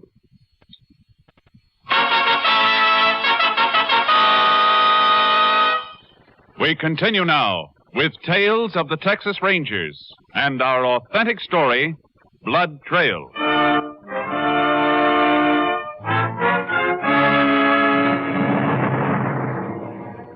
Tim Horner's body had been located 10 miles out in the brush by 2 boys on a camping trip. We drove within a mile of the spot where a highway patrolman was waiting with the boys. The youngsters pointed out where they'd found the body. We left them with the patrolman and then took horses the rest of the way. You reckon Tim got scared and took his own life, Jace? That's something we'll know pretty quick. There's the 3 big boulders, Jace. Just like those kids said. Yeah, it must have been their campfire off to the left. Ooh, Charlie. Ooh. It sure is a wild spot. Hadn't been for those kids, we might never have found it. Uh-huh. Should be right around this middle boulder from what those kids said. Jace. Yeah. Pull that brush away from him, Sheriff. That's the man we've been looking for? It's Tim Horner, all right. Shot twice, through the chest. At close range. Look at the powder burns. Let's turn him over. Uh-huh. Well, we can be sure of one thing, Sheriff. He didn't kill himself. How do you figure that? No blood on the ground, so he wasn't shot here. Whoever did it carried him out here after he was dead. He sure went to a lot of trouble. Probably figured it was worth it. Almost was, too. See what you can find in his pockets. All right. Wallet. A little bit of money. Hey, Jace, look at this. Box of pills. Reckon Tim was ailing after all. Could be. Yeah, but Jim Ford said Tim hadn't been sick. Jim Ford could have been wrong. It's a cinch there's a tie-in between this murder and Doc Thomas getting killed. If we find out what kind of an ailment Tim had, we might get a lead. But how do you figure to do that? Tim ain't going to do any talking now. Maybe he will, Sheriff. What's on your mind? Autopsy? Let's get moving. We got a lot to do.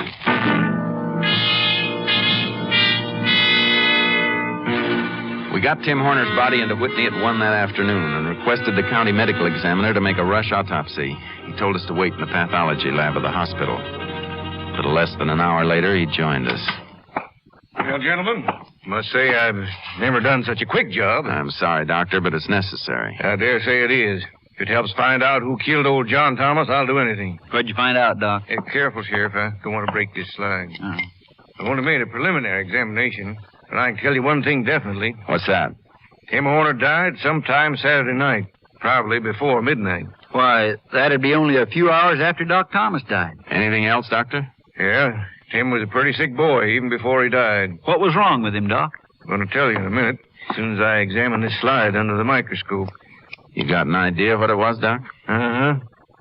On this slide is a section of the dead man's spleen. It was very badly diseased. Could mean any number of things. As soon as I get it set here... Yep. Yes, I thought so. But I wanted to be sure. You know what it was now? It was anthrax. Anthrax? Huh? But that's a cattle disease. Also found in man. Contracted from sick stock and from contaminated ground. Does that help you, Ranger? Maybe. It might just clear up our whole case. I don't follow you, Jace. I'll explain on the way. Thanks, Doctor. You're welcome. Jace, where are we going? Out to Jim Ford's ranch. Jim Ford? You think he's the man we're after? Look at it this way, Sheriff. If Tim Horner had anthrax, chances are he got it from sick cattle. Maybe from burying them at the place where he worked. You mean Jim Ford's cattle are sick with anthrax? It won't take long to find out, but I think they are. Say, that could explain why Jim was so anxious to sell out all of a sudden. Right. And why he couldn't let anybody discover his stock was sick. Otherwise, it'd have to be destroyed and he'd lose everything. So the way you figure it, Tim knew the cattle had anthrax, but he didn't know he had it. Until he saw Doc Thomas. And once Doc knew there was anthrax around, he was bound to report it. Well, how would Jim find out about that? Could be he picked up Tim at the Doc's office, found out he had anthrax. Yeah. And that might be why he had to kill both the Doc and Tim to keep them quiet. Something like that. Now I understand why you're pushing that accelerator so hard. Jim would be anxious to get his money for the property as soon as possible and then beat it. If he hasn't already. Well, suppose he is gone. Let's find out first.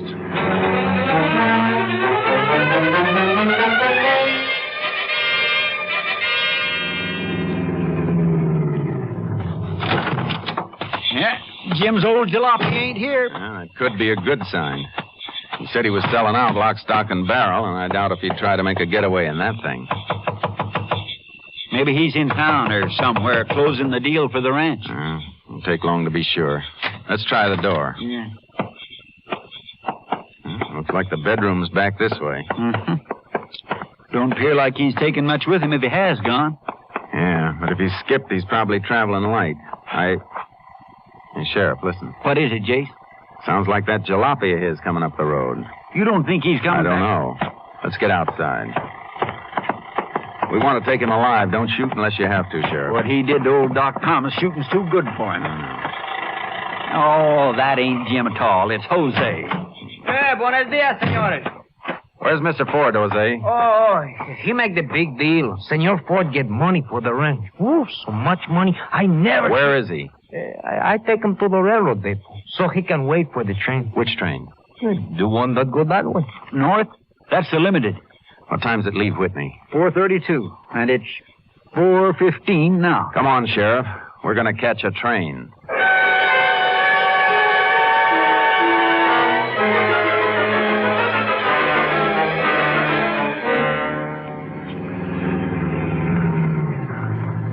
I don't know if we can make it, Jay. She's just pulling out. Come on. I don't think we'll catch her. We'll make it. Hey, Porter, don't close those doors. Hold it. Grab for that railing, Sheriff. Got it! Can you make it, Jace? Yeah. You know, this ain't the easiest way to board a train. Keeps you young, Sheriff. You ready to go? Yep.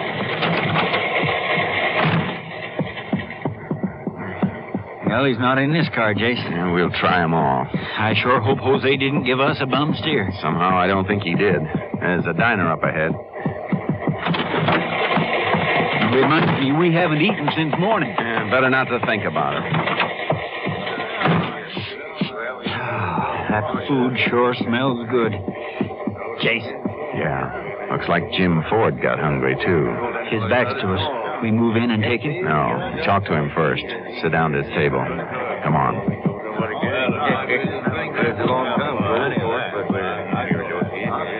Howdy, Jim. What? Mind if we join you, Mr. Ford? Well, no. Sit down. Didn't know you fellas were traveling north. Neither did we till a few minutes ago. How about you, Mr. Ford? Well, me, I sold my ranch like I said I was going to do. I don't mean to get nosy, Jim, but how much did you take for the ranch? I don't mind telling you, Sheriff. $16,000. A little expensive for run-down property and sick cattle, isn't it, Mr. Ford? What are you talking about, Ranger? Tim Horner had anthrax. He got it from your cattle. Why, you're crazy. Not as crazy as you for thinking you could get away with killing Doc Thomas and Tim Horner. Well, can you prove that, Ranger? I think so. And we'll start with this. Hey, what are you doing? Just taking the gun out of your shoulder holster. So big I couldn't miss it. Well, Ranger, you got my gun. You still can't prove nothing. I won't have to. We got a ballistics lab for that. And while we're waiting for the lab report, you'll cool your heels in jail. On what charge? You can't hold me until you get some proof. That's right. And in the meantime, we're holding you for carrying a concealed weapon in a public place. What's the table, Jace? He's going out the far end. Don't fire too many people. Grab him, Jace, grab him. I got him. Let me go, let go. Take it easy, Ford.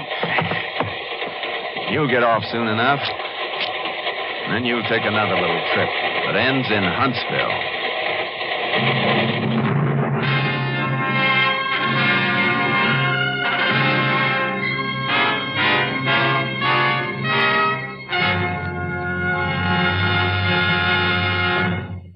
In just a moment, we will tell you the results of the case you have just heard. There's more good radio listening Wednesday night on NBC. Wednesday, come to Ivy College in the town of Ivy, USA. Yes, walk the pleasant campus of Ivy College with Mr. and Mrs. Ronald Coleman as Dr. and Mrs. Hall of Ivy. There's adult comedy and heartwarming human philosophy in each sparkling broadcast of the halls of Ivy. Then, P.B., Gildy, Judge Hooker, Leroy, and all the gang bring you a half hour of mirth and music with the one, the only, the great Gildersleeve. Later, Groucho Marx is your genial paymaster of ceremonies on You Bet Your Life, radio's merriest quiz show.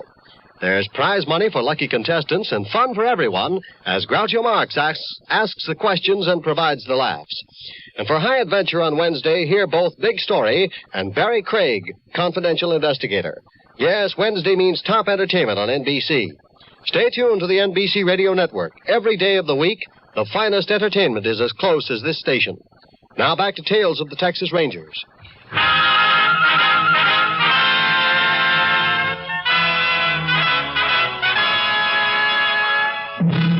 And now, here are the results of the case you have just heard. Ballistics evidence proved conclusively that Jim Ford had killed Tim Horner. He was tried and convicted of first-degree murder. 10 months later, he confessed to the killing of Dr. John Thomas with a paperweight from the doctor's desk. Jim Ford died in Huntsville Penitentiary of a kidney disease on June 17, 1930, just 20 days before he was due to go to the electric chair. Next week, Joel McRae in another authentic reenactment of a case from the files of the Texas Rangers.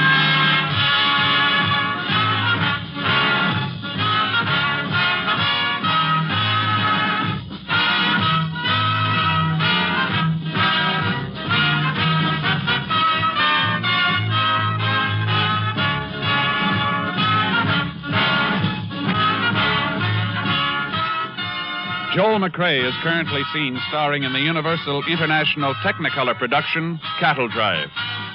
The cast included Tony Barrett, Tim Graham, Henry Rowland, Parley Bear, and Barney Phillips. Technical advisor was Captain M.T. Lone Wolf Gonzalez of the Texas Rangers. This story was transcribed and adapted by Charles E. Israel, and the program was produced and directed by Stacy Keach. This is Hal Gibney speaking.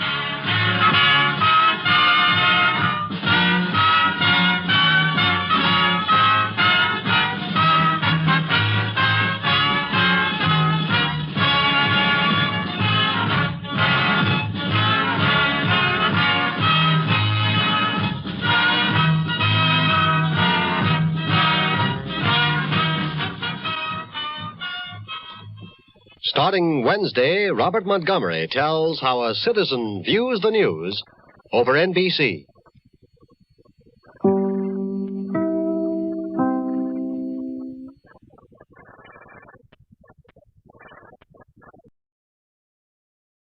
The National Broadcasting Company presents Joel McRae in Tales of the Texas Rangers. Tonight, transcribed from Hollywood, another authentic reenactment of a case from the files of the Texas Rangers.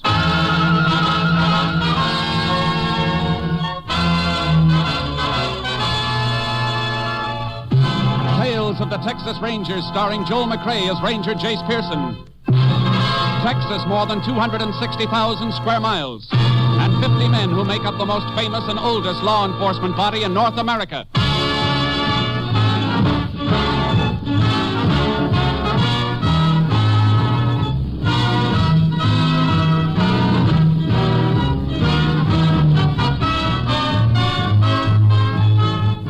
From the files of the Texas Rangers come these stories based on fact. Only names, dates, and places are fictitious for obvious reasons. The events themselves are a matter of record.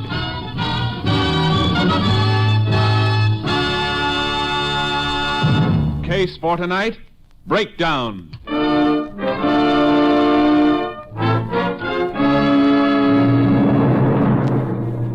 It is shortly after midnight, the beginning of Good Friday in the year 1937. Jim Wiley, constable of Romer, Texas, is driving through the lonely outskirts of his territory when his headlights pick out a car parked on the road shoulder. He brakes to a stop. Having some trouble? This heat conked out on me. I've been trying to get it started for half hour. Well, maybe I can get it going for you. I know a little something about cars. Okay about trying? You bet. Go ahead.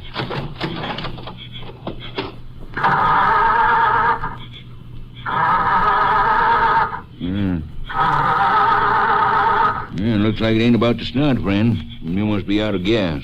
The gauge says you're half full. The gauge must be busted then. Choking like I did, I should have flooded the carburetor. If gas was feeding through, we'd get the smell of it. Better check the tank. And get a stick or something to shove in here for measuring, will you? You bet.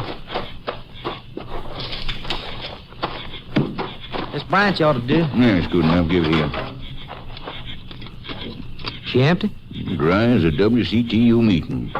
Yeah, that'd leave me kind of stuck. Well, I got a siphon hose from my trunk.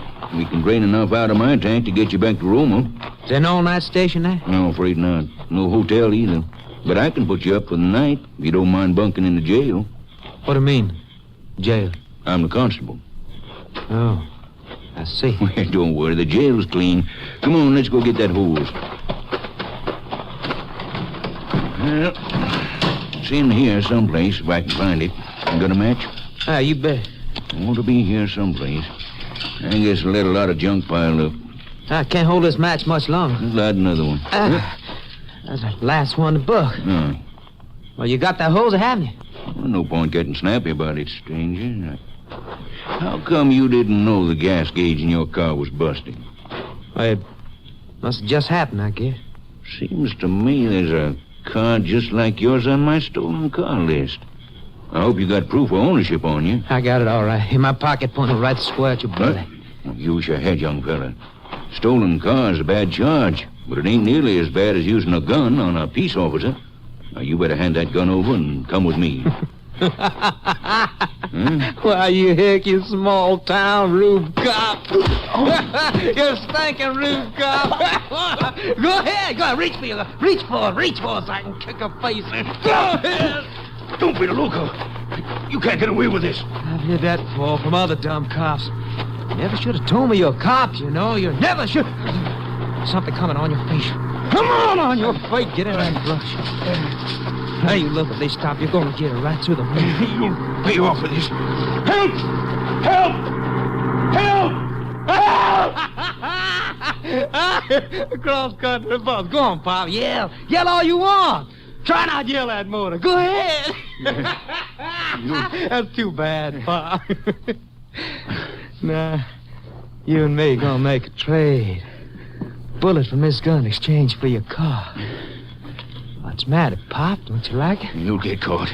They'll get you. The cop ain't born can take me. Come on, Pop, you're gonna die. Why don't you crawl a little? Why don't you beg a little? Maybe I'll change my mind. I said... Reckon you could kill me, but you ain't scaring me. I'll make it easy for you, Pop. But you gotta beg me a little. You don't, I'll give it to you through the kidney. And that ain't nice, Pop. Takes a couple of hours to die that way. And it hurts, Pop. I know. I watched a cop die that way once before. He doesn't know what he's doing. That's it, Pop. Pray louder. Let me hear you. You're the one I'm praying for. You must be crazy. Praying for me? You rube cop. Let's see who you pray for in the next couple of hours. It hurts, don't it, Pop? And it's gonna get worse. You don't pass out till right near the end. Enjoy yourself, copper. Have a good time.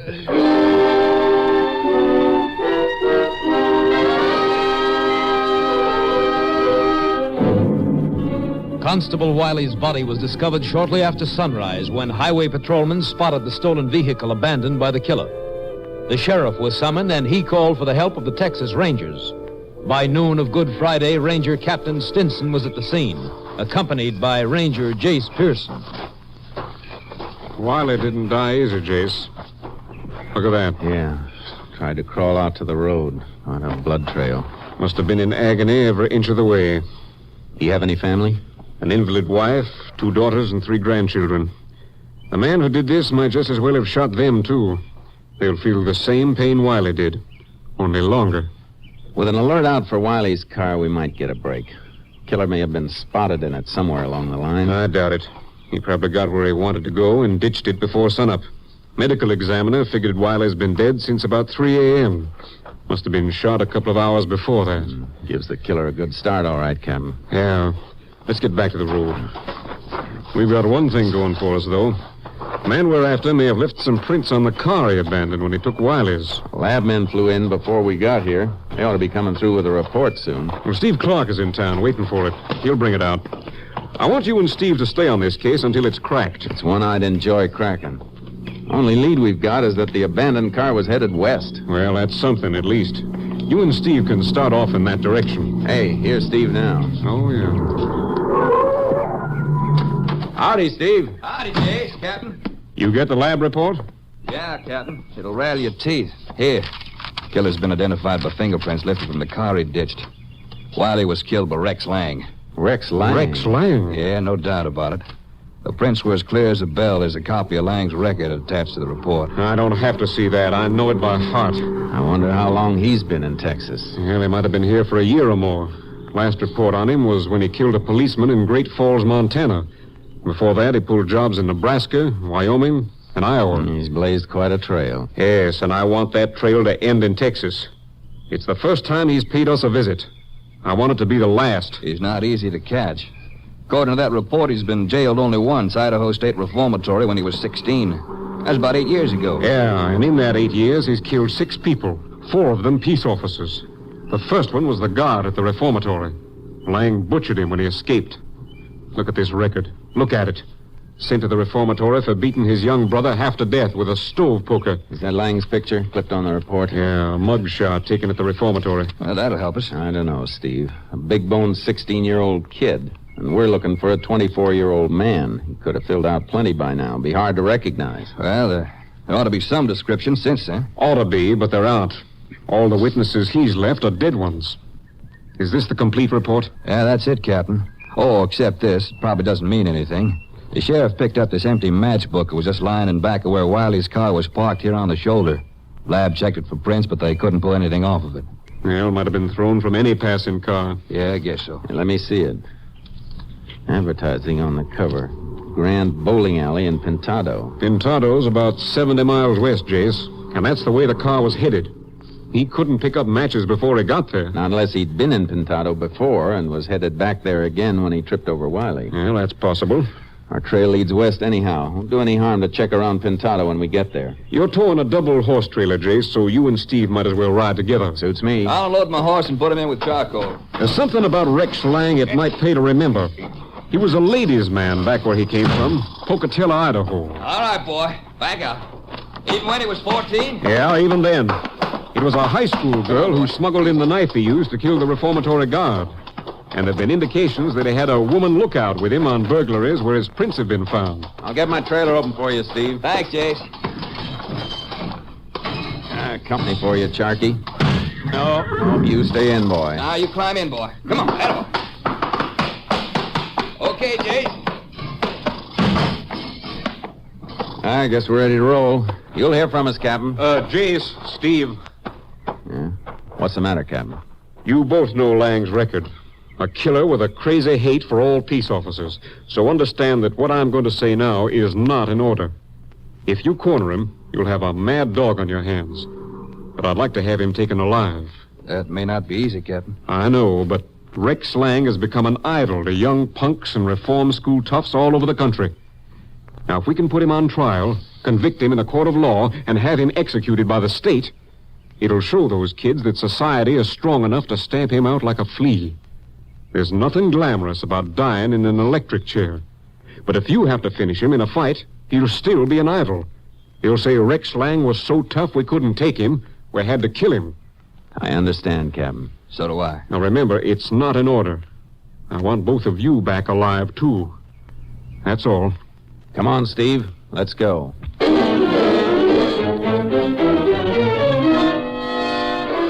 We headed west, looking for a dangerous kid grown into a dangerous man, with a face we might recognize too late. By midnight, we checked the highway as far as Pintado. In the morning, we started to comb the town, still drawing a blank.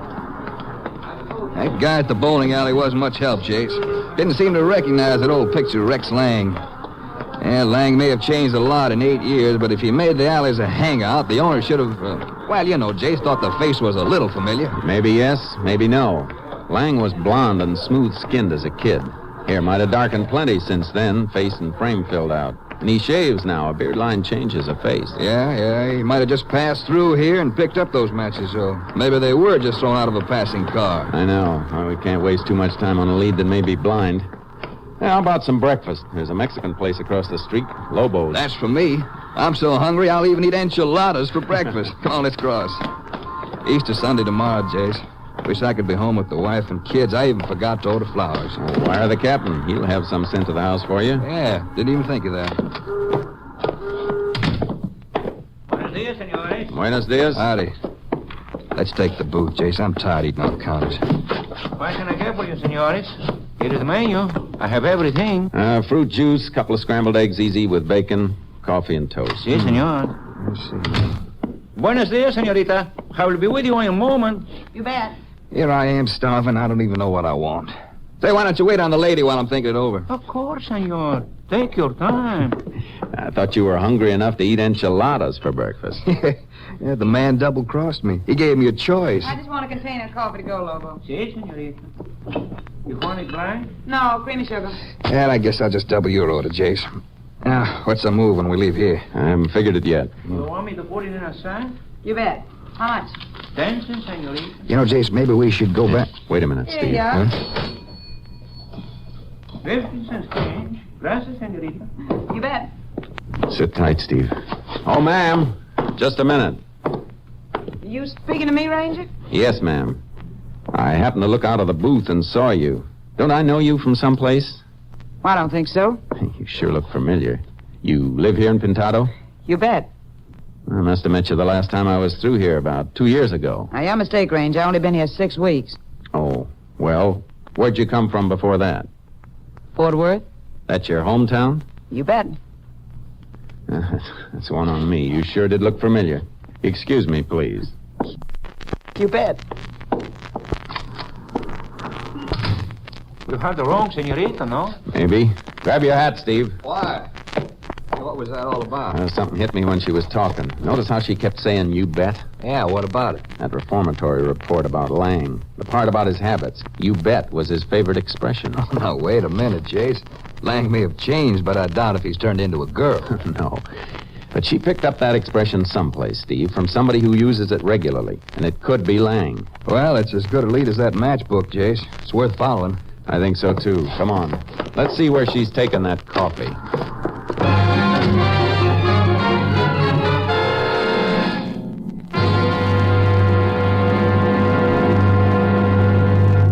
You are listening to Tales of the Texas Rangers, starring Joel McCrae as Ranger Jace Pearson. We continue now with tonight's case, Breakdown, an authentic story from the files of the Texas Rangers.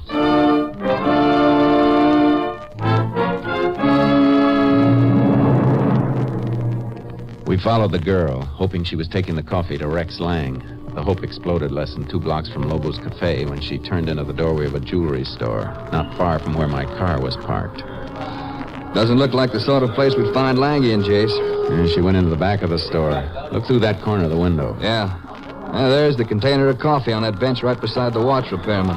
And she must have brought it in for him. Guess he's the boss. Looks that way. And he can't be Lang. He must be 60 or more. Jace, get back a little. What is it? She came out of the back. She's behind the counter now. And she's working there, then. Let's not take any chances on being spotted. Drift back this way a little. Yeah, that's good enough. She'd have to come out to see us now. Got to keep a tag on her. If she's Lang's girl, she'll lead us to him. Well, even if she is his girl, no telling how often he sees her. He's hot and must be hiding out someplace. We could burn up a week or two and then find out we're sending out dogs at the wrong tree. We won't waste any time. Not if we can get some information about her. I'm going to get to a phone. You stay right here on this block, though. Walk the corner with me. Yeah. Jace, if she was Lang's girl, why should she be working? If she was working in the laundry, that's a question I couldn't answer. But I can think of a good reason why she might be working in a jewelry store. Casing it for Lang to knock it over? It's been done before. I'm going to have headquarters check back on some jobs Lang's pulled before.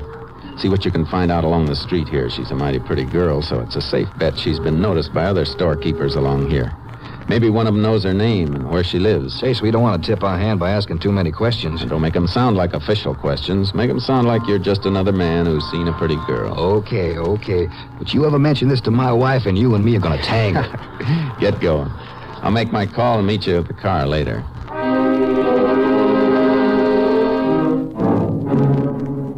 I called my headquarters and gave Captain Stinson a description of the girl we were tagging and a list of information I wanted. It was less than 2 hours later when he called me back. It looks like you may have hit something with that girl, Jace. I made a few phone calls and got answers that fit. What are they? Fingerprint records from out of state show that Lang's burglaries in the past included a jewelry store, a check cashing agency, and a private home where the owner was in the habit of keeping plenty of cash in the safe. Girl fit into those cases? Yes. A girl answering the description you gave worked at all three places. Only thing that varies in description is the color of her hair. In each case, she quit her job a few months before the actual burglary. That's the modus operandi I've been looking for. Well, if it was the same girl in each case, she always changed her name. That's as easy as dyeing her hair. It all fits. If you're right, Jace, you're getting mighty close to Lang. That's where we want to be. Thanks, Captain. You'll hear from me. Jace, maybe I'd better send you a couple of more men. That'd only give Lang a couple of more targets. Bye, Captain.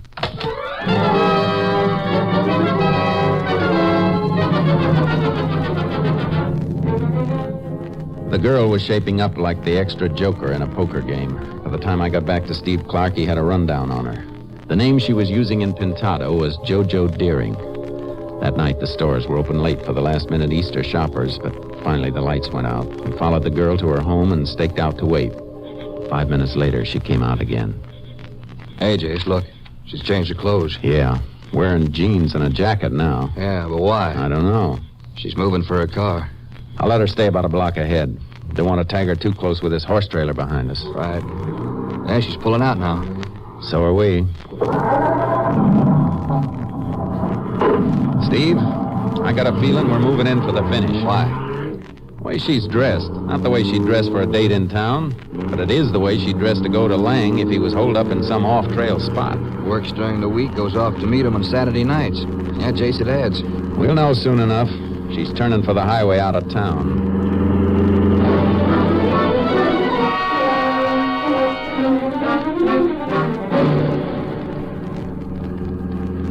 Looks like a long trip, Jace.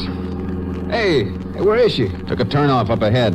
You reach in the back and get a Tommy gun. Well, the captain said he wanted Lang alive, remember? I know. But if we have to stop that car later, she picks Lang up. I want to make sure we can put it out of commission. Okay. Hey, we're crying out loud, I'm Jace. sorry, Steve. Sharp turnoff there. Grab a look at the map. Where does this road lead? I don't need the map. This is State 61. Nothing down here for more than 100 miles except for a few run-down Mexican settlements. I'm going to cut off my headlights. This road gets kind of rough, Jace. Can't help it. I can follow her taillight without her knowing we're behind her. Yeah, you're right. Hardly anything comes through here, she'd scare in a minute. We'd sure roll a lot easier if we weren't dragging that horse trailer. I got a feeling we may need it. No need for her changing her clothes like she did if she's going to stay in the car. Any place in here where she could pick up a horse? Yeah, about 10 more miles. Ranch owned by an old Mexican woman. All she's got is a couple of horses. Can you think of any place near there where Lang might be hiding out? Yeah, about 3 or 4 miles back in the hills. Used to be a mine there. A couple of them, in fact. They're abandoned, Jace. Isn't there a road to the mines? No, nothing but a rough burro trail. It's tough country to get into. If Lang's there, it's going to be tough country for him to get out of.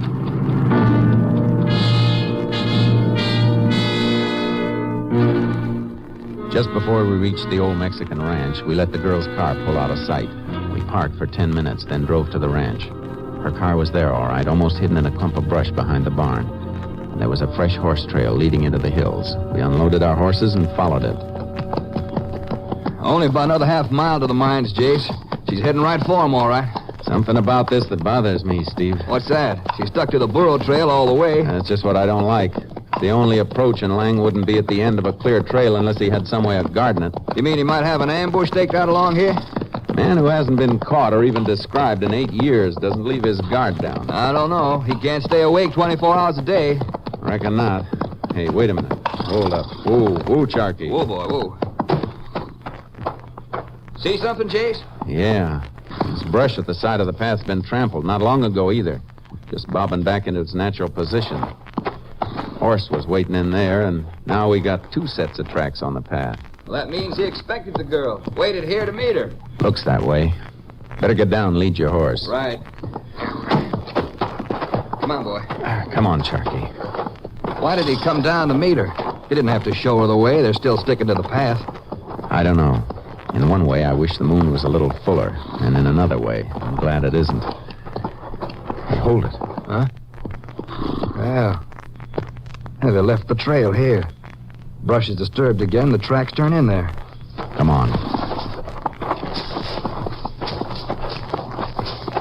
Yeah, this is funny, Jace.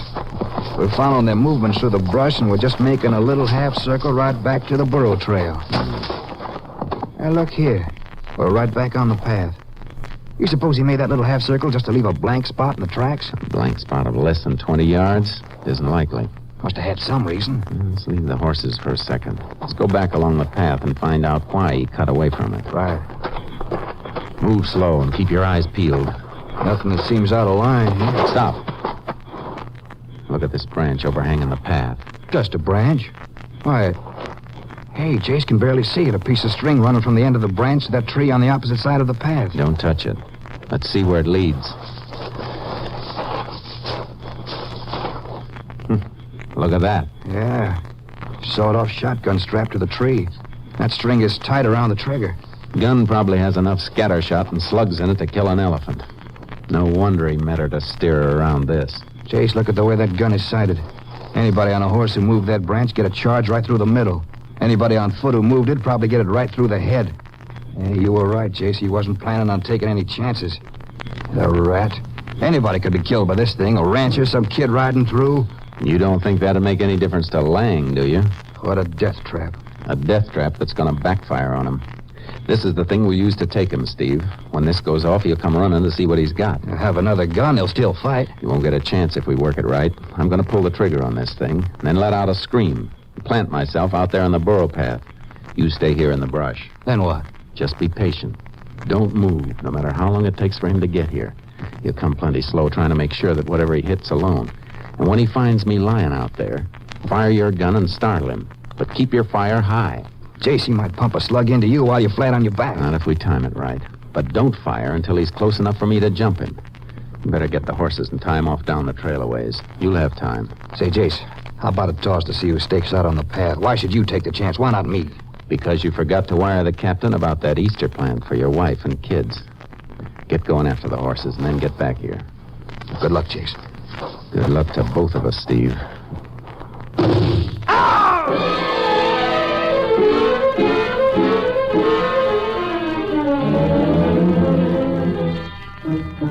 I planted myself in the path and waited. I could feel myself breaking into a sweat as cold as the ground. Even if he thought I was dead, a crazy, hate-ridden killer like Lang might waste one more bullet. A half hour passed. An hour. And then we heard him coming. Slowly, like a cat. Watch where you step, Whoopi. I can't help it, Rex. I'm scared. You whine like a cop with a gun in his back. Now, shut up. Right near here, wasn't it? Can't you see anything yet? You bet. You bet I see something. Look at that. Look at the moon on him. It's a ranger. Rex. A ranger. Oh, be careful.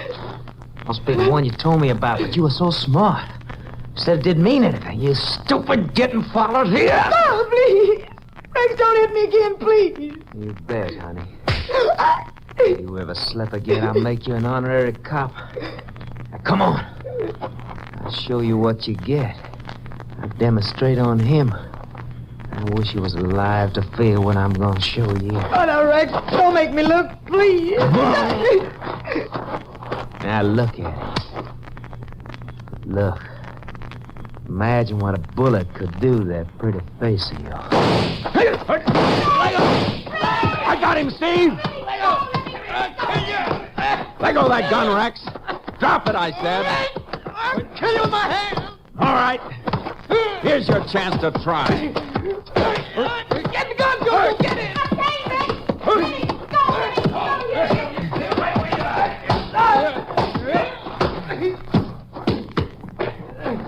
You want to get up, try again, Rex? Or is that enough? No. I come with you. Shall I couple together, Jace? Yeah. It'd be a shame to split such a lovely couple. I guess this isn't the kind of bracelet you were after, Jojo, but it'll have to do. All right, Rex, hold out your wrist. Yeah, that does it, Jace. Yeah. Well, let's get started. It's just midnight. After we get him in, a fast drive ought to get you home by morning and give you a chance to pick up that Easter plant. Not only that, I'll be on time to go to church with the kids. You going? Borrow a couple of words from Rex? You bet.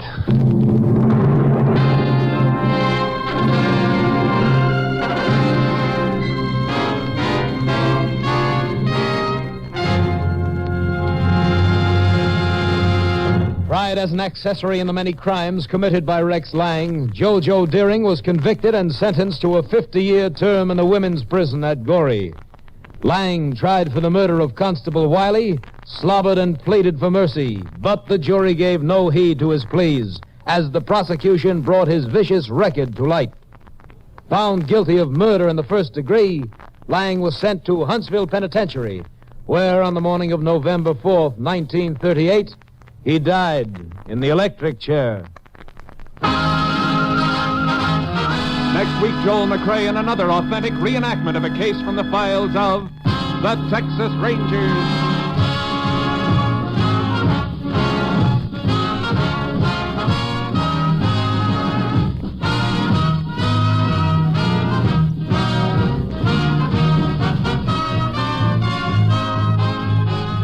Joel McCrea is currently seen starring in the Universal International Technicolor production Frenchie. Tonight's cast included Tony Barrett, Bill Johnstone, Byron Kane, Herb Ellis, and Betty Lou Gerson. This story was transcribed and adapted by Joel Murcott, and the program was produced and directed by Stacy Keach. Hal Gibney speaking.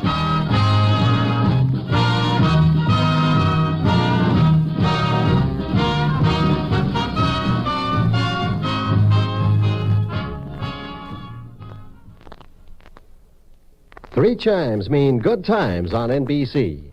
There's fun, excitement, and prizes next on NBC as accordion-playing MC Phil Baker gathers contestants around the microphone to see if they know the answer to America's favorite question. What question is that? Why, the $64 question, of course. You're invited every Sunday for Laughs with Phil Baker and the $64 question. Tomorrow, enjoy the telephone hour. Now it's the $64 question on NBC.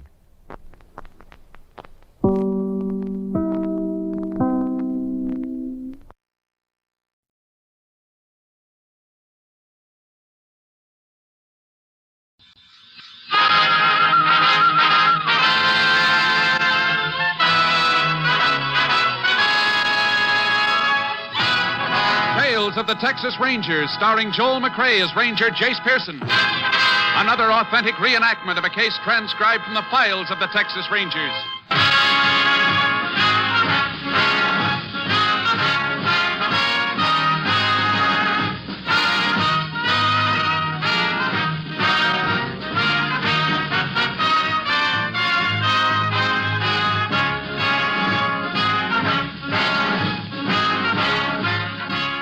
Names, dates, and places in the following story are fictitious for obvious reasons. The events themselves are a matter of record.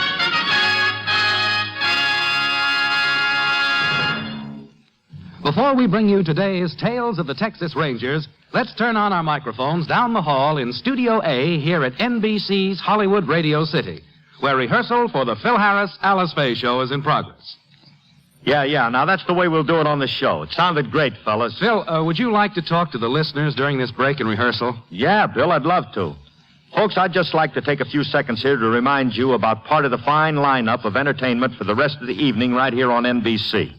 Right after Tales of the Texas Rangers, listen to The Big Show with Tallulah Bankhead and all of her darling guest stars. I know you'll want to hear the music and comedy The Big Show is lined up for you today. And then we come on to keep you entertained with our shows, starring Alice Faye, Frankie Remley, Julius Abruzio, and some band leader, Phil, what's his name? Well, please, will you slow up a minute? It's the Phil Harris Alice Faye Show, right after The Big Show today, and I hope you'll listen, folks. And now, let's return to Tales of the Texas Rangers.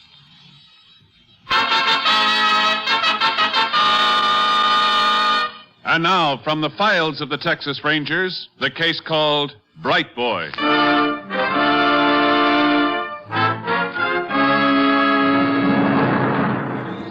It is 7:45 p.m., June 19th, 1947. A man and a teenage boy are driving along the highway through Harding, Texas, about 30 miles from Corpus Christi. They've been following an expensive new sedan for the past 20 minutes. The driver watches the sedan ahead of him intently. Beside him, the teenage boy polishes his glasses. Sure that's the buggy you want? Yeah. You sure that's the right color, green? Man said he wanted a green one and asked green, and I didn't stop to ask if he meant lime green or chartreuse. Green's green. Okay. Does it have an aerial? Can you see? Yeah. I don't like to drive without a radio. It gets lonesome. You hear about Sleepy? Huh? Who? Sleepy Horner. He got spiked stealing second. Who cares? Elkin did it. School starts pitching, see? Only he stops and throws the ball to Elkin high. And Sleepy comes sliding in. Now, cut it. Don't care none about Elkin or Sleepy or no pitcher. Ever since you was a kid, all I ever heard out of you was baseball. It wasn't baseball, it was fishing. By the time you growed up. All right, Tom, all right. How fast you think she'll go? 100 maybe. Only don't you try it. I drove one once that was marked on the speedometer for 110, but she couldn't make more than 90. Don't you drive that car up ahead, no 90. You want some cop to stop you for speeding? Ain't no one stopped me yet. Well, you get picked up, Larry, and I don't know you. Now, you remember that. I ain't telling you how to drive this car. Well, I'm telling you, don't you take that car over 50. You're getting too smart for your own good lately. Think everything's a game, like those baseball players of yours. Okay, Tom, I won't speed. You know, I wished I had a gun, like you got. You get a gun, you'll be dumb enough to use it. What do you think you need one for? I don't know. Just wished I had one. He's turning. Yeah, he'll stop at the grocery store. Always does. I still wished I had a gun. You getting scared? I can take care of myself. When you get down there, you call your cousin Melvin, see if he wants to drive one of the cars across. Mexican can't drive both of them. Yeah, sure.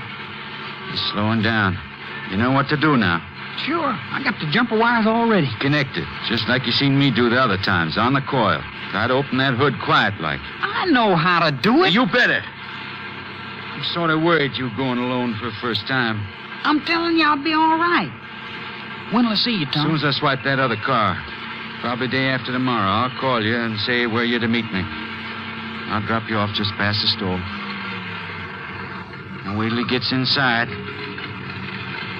Okay, Larry. Okay, so long.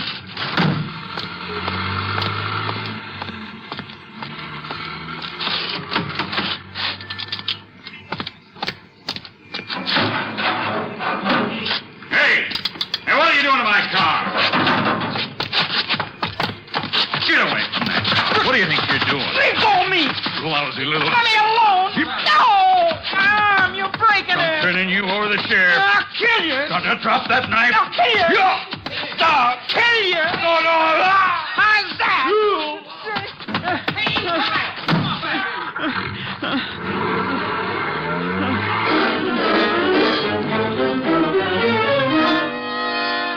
Captain Mavis of the Highway Patrol was summoned immediately, and he in turn requested the help of a Texas Ranger. Ranger Jace Pearson was assigned, and at 10:30 p.m. met the captain in the hospital where the victim was being given emergency treatment. Howdy, Levi. Howdy, Jace. Glad you made it so fast. He's in there. How is he? Pretty bad? The boys tell me his arms and chest are all cut up, but he could be a lot worse. Expect he'll be scarred up some, though. Let's see him. Yeah.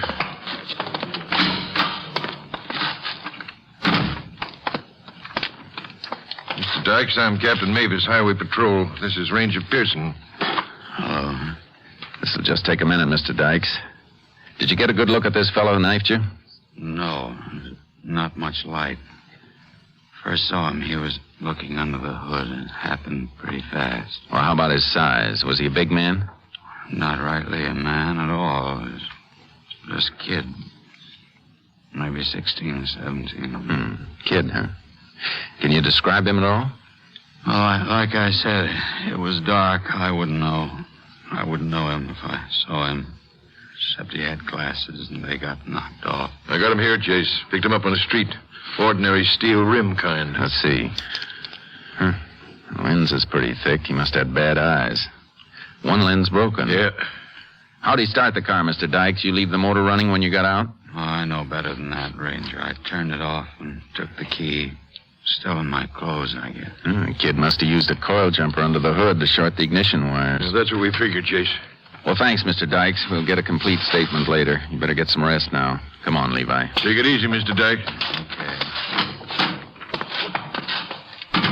He's lucky the knife didn't get into his face. Yeah. You said on the phone there's been a string of these car thefts. Yeah, this is the 5th. 5 expensive cars stolen in the last 6-7 weeks. Always done the same way, but nobody got hurt before this one. Somebody always does sooner or later. You recover any of them? Not one. I got a vague description of one of the thieves a couple of weeks back. Young punk wearing glasses. Might be the same kid. Doesn't sound like a kid taking a car for a joyride. They usually abandon it by morning. I know. Looks like somebody's building up a real sweet racket for himself. He's able to get rid of them so fast that you can't find him. The kid's probably not playing a lone hand. Yeah, that's the way I figured. After I talked to the sheriff tonight, I contacted Austin. It was headquarters' idea we work together. Let's get back to your office and call Austin. That pair of glasses looks like our lead.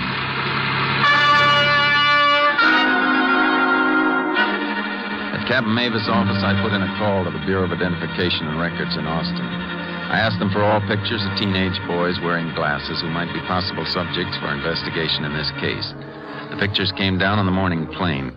Captain Mavis and I started calling on optometrists in Corpus Christi, as there were none in Harding. It was almost noon when we found an optometrist who recognized one of the pictures. From his records, he definitely identified the glasses as a pair he'd made. The prescription of the unbroken lens was identical. Subject's name was Larry Vale, age 17. He'd been picked up in September of the previous year for investigation of car theft and was released for lack of evidence. Larry Vale lived 18 miles outside Corpus Christi in a rural area.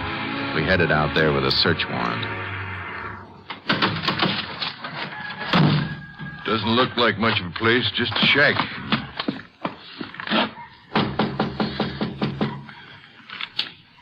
Think maybe he's in there, hiding? It's possible. What do you want to do? Let's take a look around back. They got chickens back there. Maybe somebody around.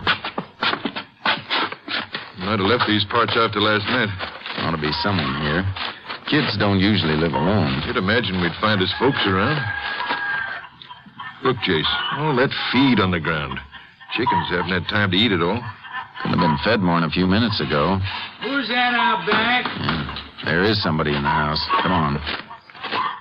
You been in here all the time, mister? Oh, a ranger.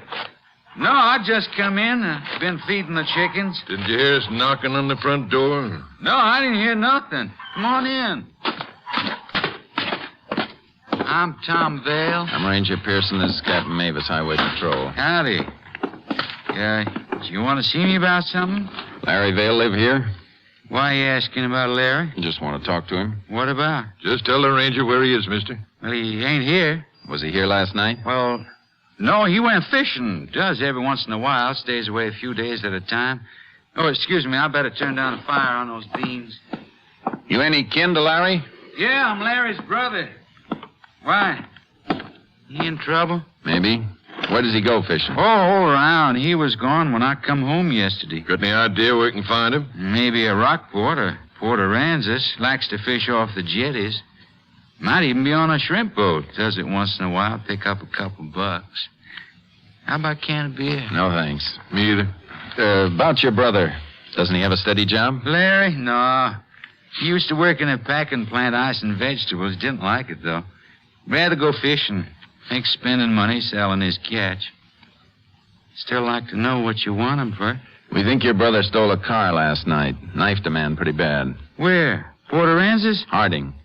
Oh, it must be some mistake. Larry wouldn't do nothing like that. Besides, I know he went fishing. We want to have a talk with him about it anyhow. Okay, but I know you got the wrong guy. Larry's a good kid. He wouldn't cut anybody. He was investigated for car theft last year, wasn't he? Well, yeah.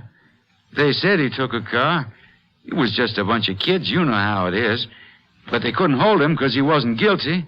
You can't hold that against him. Mind if we take a look through the house? No, why should I? Thanks.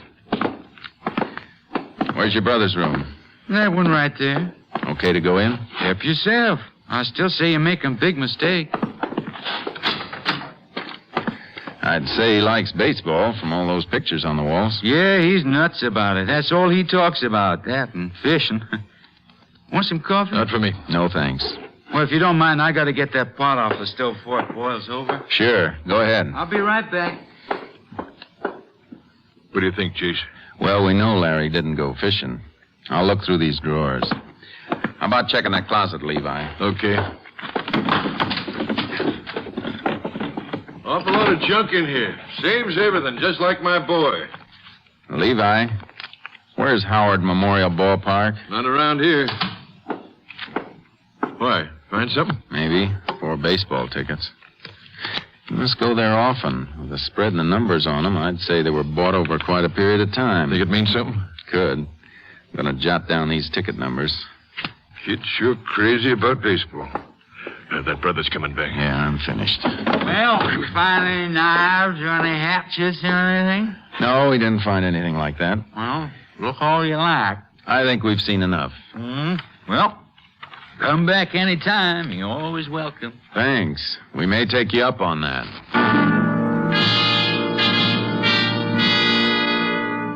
We went back to the Highway Patrol office and put out an APB on Larry Vale. We learned that Howard Memorial Ballpark was located in Meade, Texas, 150 miles away. I followed a hunch and called the manager of the ballpark to check on the dates of the ticket stubs found in Larry Vale's room. Come here, Levi. I want you to see this. Your hunch pay off? Uh-huh. I think we got something.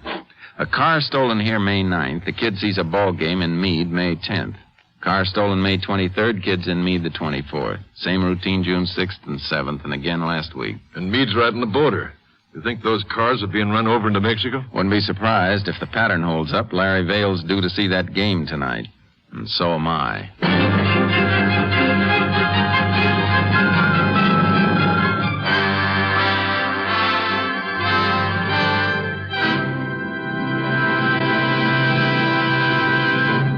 In just a moment, we will continue with Tales of the Texas Rangers, starring Joel McCrea as Ranger Jace Pearson. Medical science now knows that there are about 21 well-recognized types of heart disease. One of the leading heart authorities, Dr. Paul D. White, declares that the classifying of heart disease into various types is one of the greatest medical advances of our time. This is only one of the great advances, such as new surgical techniques, new drugs, new methods of care, prevention, and treatment, which have brought new hope to millions of hearts. New Hope for Hearts is the slogan of the Heart Fund of the American Heart Association and its affiliates. Your contribution will help our doctors to continue their fight against heart disease, this nation's leading cause of death. Do your share because it is your fight. Send your contribution today to HEART, H-E-A-R-T, HEART, in care of your post office. And now back to Tales of the Texas Rangers.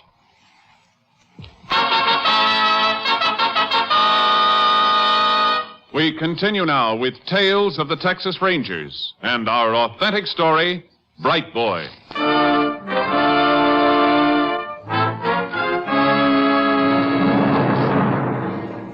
I radioed Ranger Clay Morgan and asked him to meet me in Meade. I figured I could get there before the game started and we'd be able to spot Larry Vale entering or leaving the ballpark. I was 30 miles from Meade when it started to rain. By the time I pulled into town, it was coming down hard. Clay was waiting for me at the hotel coffee shop. Might as well sit down and have a cup of coffee, Jace. Why? What's up, Clay? Well, I hate to tell you, but the game's been called off. I was afraid of that. Could I have a cup of coffee, miss? Any other ideas where we can find him? There's better than 60,000 people in this town. Might run into quite a job picking him out. Yeah. Thank you. Got a mugshot of him? Yeah, a couple. Here's his picture wearing glasses, taken last year. Just a punk, isn't he? Uh-huh. Here he is again, without his specs. He sure must need them the way he squints. Probably having a rough time now that he's lost them. Unless he had another pair made. I don't think he's had time for that yet. Many optometrists in town, Clay? 4 or 5. He could be having them made here. I think we better start making the rounds in the morning.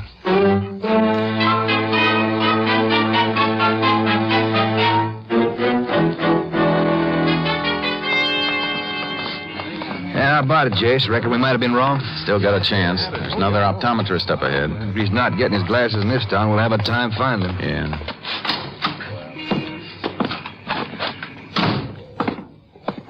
Nobody here, Jace.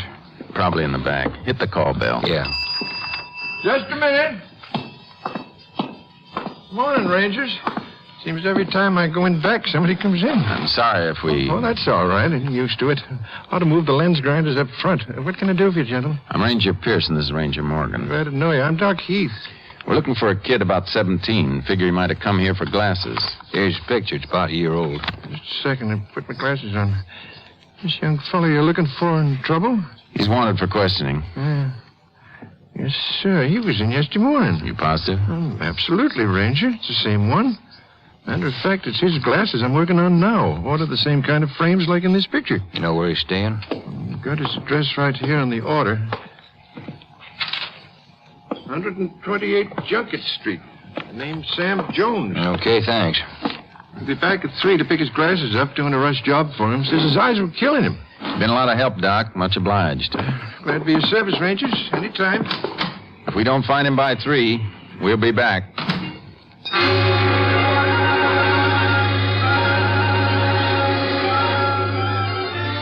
Ranger Morgan and I went to the address given us by the optometrist. Larry Vale, alias Sam Jones, wasn't there. It was an empty field.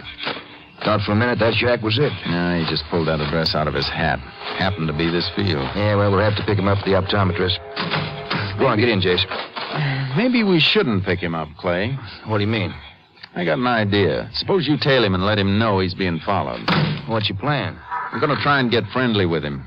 Look at it this way. Larry Vale's just a kid, 17 years old. He steals cars. 4 of them we're pretty sure of. He brings them to the Mexican border each time. He can't be in this alone. We got to find out who's with him. You think you can get into the kid's confidence? I'm going to try. You better watch him, Jace. He knows how to handle a knife. Yeah. A man in the hospital told me.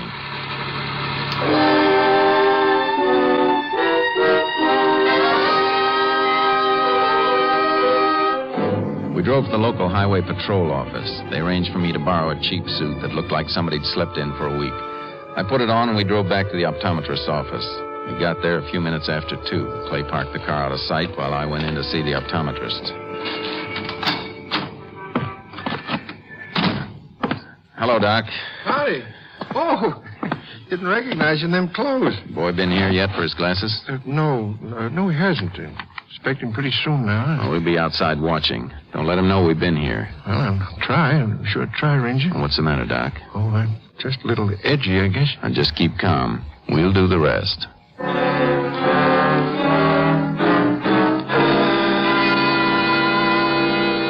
After Clay parked the car, he walked down to the bus stop at the corner and stood against a wall reading a newspaper. I picked a little hash house directly across the street from the optometrist and sat by the window. We waited. By 3 o'clock, I was on my 3rd cup of coffee.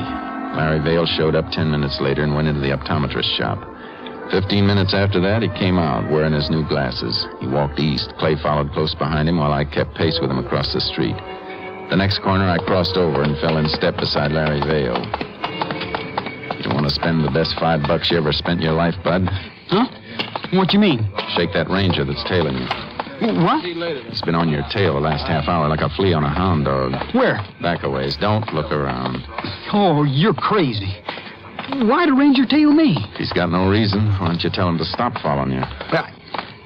You're not kidding me, are you? Stop by this window. You'll see his reflection. I don't see him. There he is, back by the building. If anybody knows a tale I do, I had to learn it the hard way. Did you see him? Yeah. How'd I know he's following me? Maybe he's after you. Yeah, they don't follow me long. I watch my back trail too close. He's been following you, and I've been following him. I'll tell you what. I'll show you how to shake him and include that in the price of the $5. Come on, let's walk. Not so fast.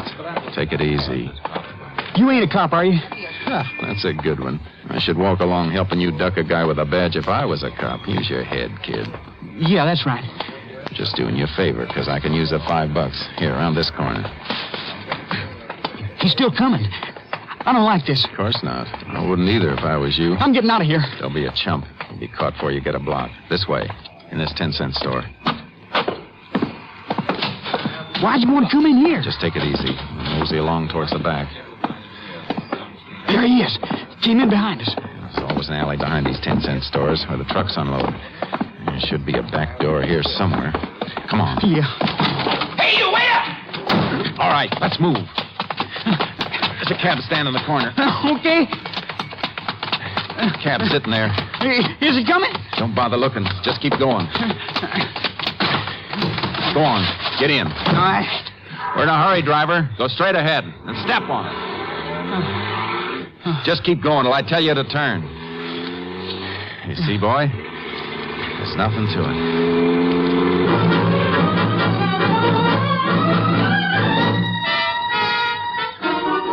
An hour later, I was still with Larry Vale. We'd left the cab after a short ride and walked the last 3 blocks to the small hotel where he had a room. He insisted on buying some peanuts on the way. I told him my name was Steve Jarvis and let him do most of the talking. Good peanuts, Steve. Want some more? No, it'll spoil my appetite. No. Boy, I want to tell you I'm the luckiest guy in the world, meeting up with you when I did. How many times could something like this happen? It was good goobers. Wished I'd bought some more. You know, often you run into somebody your age already knows the score. Yeah, I guess that's right.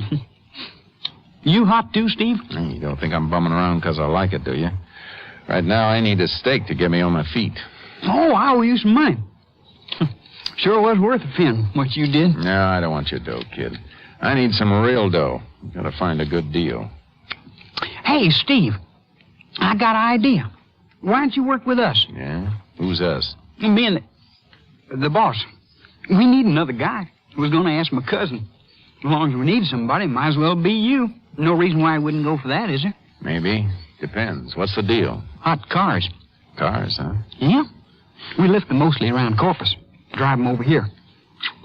He's bringing in another one today. What do you do with them? Drive them across the border? No, we don't. He's got a Mexican comes up from. But now we're bringing 2 cars each time. We need another driver to take them across. Well, what do you say, Steve? Maybe he won't like the idea of taking in a stranger. That's what you did for me. He'll go for it. When can I meet your boss? Oh, any time now. Supposed to meet him at a cafe. Come on, let's head down there. Okay, kid. Hey, wait. How about that Ranger? Yeah, don't worry about him. He's easy to shake.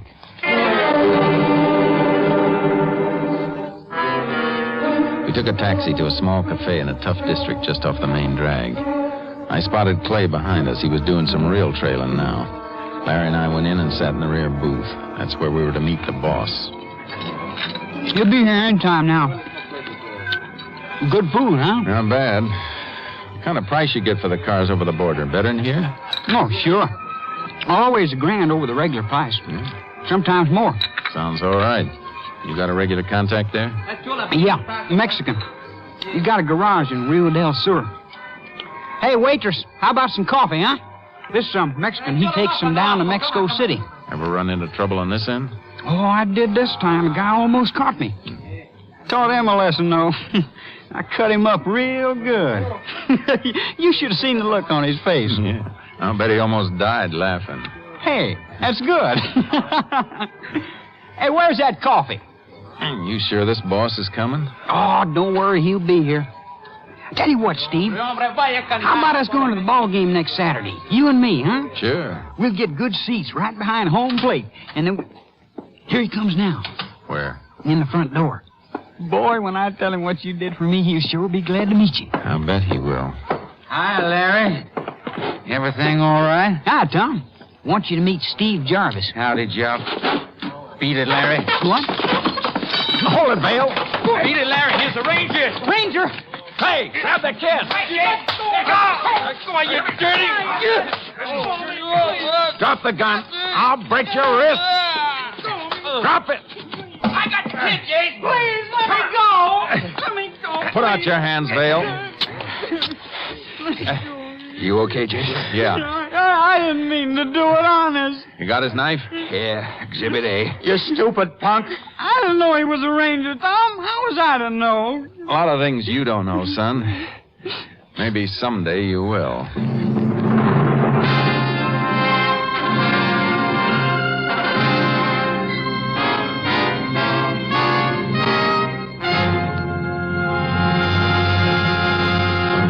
In just a moment, we will tell you the results of the case you have just heard. Hello, friends. This is Jack Parr. I'll be with you later this evening with the $64 question, but right now I'd like to remind you about some of the other great shows this evening on the NBC Radio Network. In just a few minutes, you'll hear The Big Show with Tallulah Bankhead and a big array of guest stars. And, of course, Meredith Willson will be on hand to direct The Big Show Orchestra and Chorus. You will hear 90 minutes of scintillating comedy and music today on The Big Show.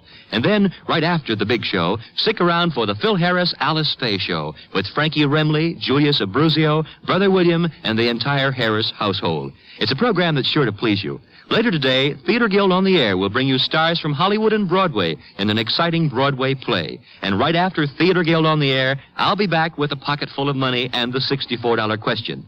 I'll be talking to a lot of contestants tonight, and maybe you'll hear one of your neighbors. So why not stay tuned right now to the NBC for a whole evening of great entertainment? I'll be looking for you in our radio audience tonight. And now, let's get back to the tales of the Texas Rangers.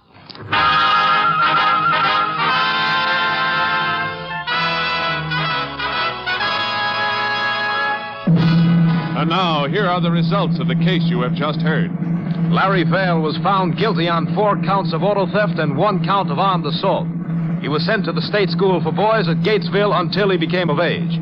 His brother Tom Vale pleaded guilty to contributing to the delinquency of a minor and to 5 counts of auto theft. He received a 20-year term at Huntsville. Mexican authorities cooperated with the Texas Rangers in apprehending the others involved in these crimes. Next week, Joel McRae in another authentic reenactment of a case from the files of the Texas Rangers.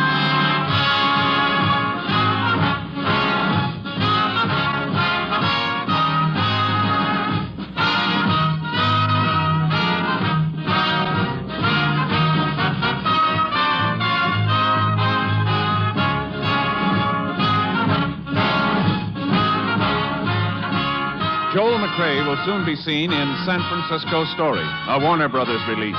The cast included Tony Barrett, Sam Edwards, Whitfield Connor, Paul McVeigh, and Herb Ellis.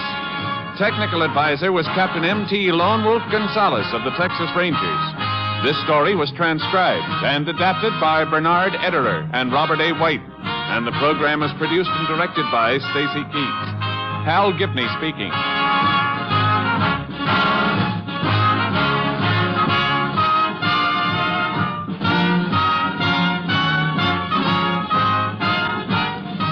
Next, The Big Show brings you drama, comedy, and music on NBC.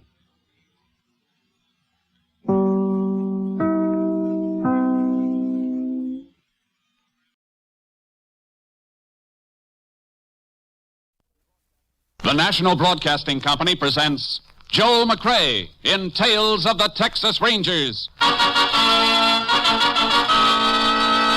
Tonight, transcribed from Hollywood, another authentic reenactment of a case from the files of the Texas Rangers.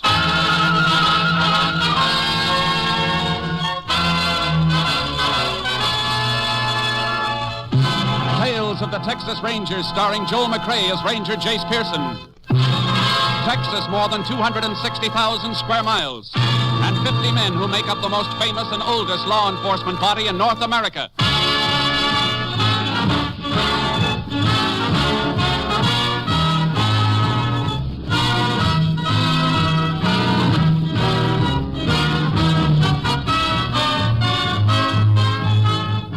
From the files of the Texas Rangers come these stories based on fact.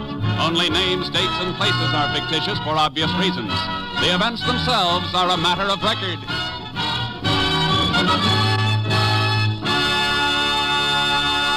Case for tonight, Can Death.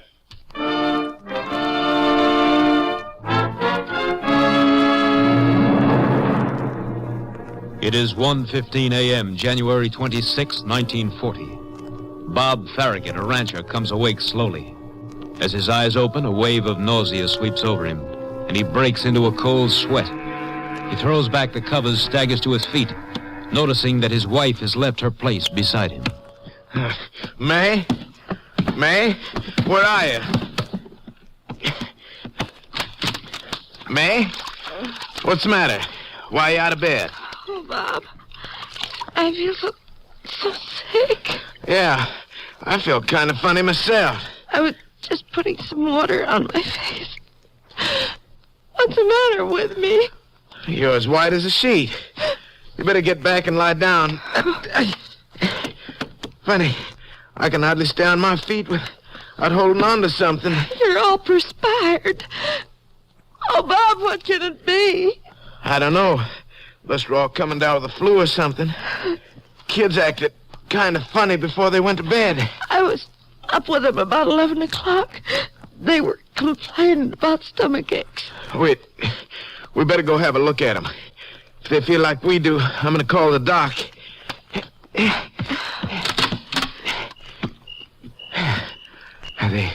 They seem to be all right now. Both sleeping. Better close the window by Petey's bed. Janet's got covers kicked off. I'll put a quilt over her. We better get back to bed ourselves. Have Doc out in the morning. Oh, I never felt so sick. Bob! What is it? What's the matter? Look at Janet's face. It feels so funny. Bob, she isn't breathing. She feels so cold. Now, don't go getting yourself excited. I'll wake her up. Janet? Janet? Wake up, baby. Janet! Wake up, baby! Wake up! Petey! Wake up, Petey! Petey! Oh, what's the matter with him? Doc. Gotta call the doc. Right away. Bob! Don't leave me! May!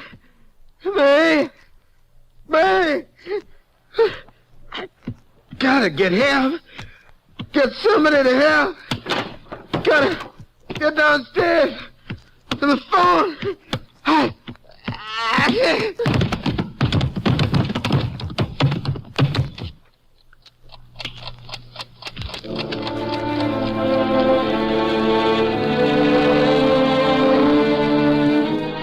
Bodies were discovered 2 days later when a neighbor noticed Farragut's milk cows wandering in pain as the result of not being milked. The sheriff was summoned, along with a medical examiner who made a preliminary diagnosis of poisoning. The bodies were moved into town for autopsy, and the sheriff called for the aid of a Texas ranger. Ranger Jace Pearson was assigned.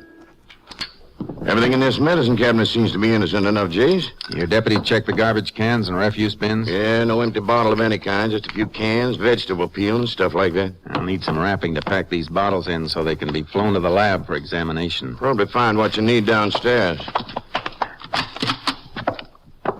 Jace, I've been in office 9 years, and this is the dirtiest killing I've ever had. You seem pretty sure this wasn't an accident. Not with kids being affected. Farragut's were mighty careful people. Car pulling up outside. Yeah, it must be the doc with the autopsy report.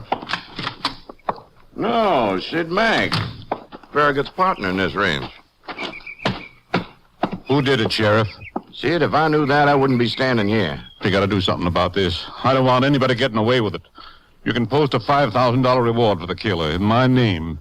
Make it 10. Make it anything I got. Take it easy, Sid. I know how you feel. Sheriff tells me you own half this place. That's right, Ranger. How come you haven't been out here in a couple of days? Well, I don't live on the place. It's just an investment to me. I got a hardware store in town. Live in there. I see. You know anybody who was packing a grudge against the Farraguts? Against Bob and May and those kids? It'd take a madman to want to hurt them. Oh, Jace, that's Doc's car coming now. Good. Oh, why does everything take so long? Everybody's standing around waiting instead of doing something. There's no point in doing anything until you know what you're doing. When Doc tells us what killed the Farraguts, we'll have something to trace. Oh, I'm sorry, Ranger. It's all right, Mr. Mack. Howdy. Howdy, Doc. You know Sid. This is Ranger Pearson. Hello, Sid. Hey, Ranger. Yeah, the results of the autopsies are kind of surprising, Sheriff. Death in all 4 cases is accidental. What? Accidental? No doubt about it. Deaths were caused by botulism. What's that? It's the result of improper home canning.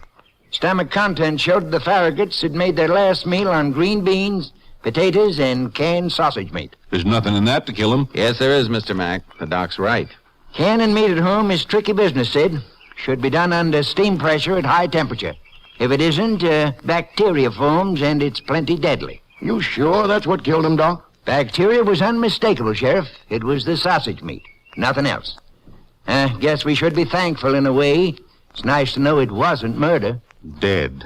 Just from sitting down to a meal. And they're all dead. Well, Jace, looks like I brought you down here for nothing. I don't know, Sheriff. Looks like we've got a real job on our hands anyhow. What do you mean, Ranger? The sheriff and I have fine-combed the house. There's nothing in there that's home canned and no equipment for home canning. Hey, that's right. All we did find was one canning jar on the kitchen drain board. Must have been washed out along with the dishes from the last meal they ate. Are you sure of that?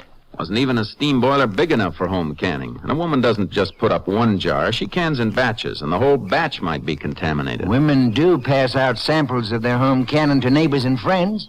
That jar must have been a gift. Quite a gift. Like a stick of dynamite with a lighted fuse. Somebody around here must have a pantry full of poison, and they don't know it. You mean what happened to the Farraguts could happen to somebody else? It will happen to somebody else if we don't find out where that sausage meat came from, and fast. Sheriff, you better get all your deputies and a bunch of volunteers out here right away. We'll need them to make direct contact with anybody in the area who can't be reached by phone. We've got to warn anybody that may have given the Farraguts that sausage meat. I'll call them right away. Ask the phone company to put on a staff and make calls to every listing. Right, Jace. Is there anything I can do, Ranger? Well, you got your car. You can take an area when the sheriff and I map it out. I can help you there. I'd rather use you in another way if you don't mind, Doc. Drive into town, go to the newspaper and the local radio station, ask them to get out a warning. Right. You want me to come back then? No, you better stand by in town and pray that we don't bring in another case for the hospital or the morgue.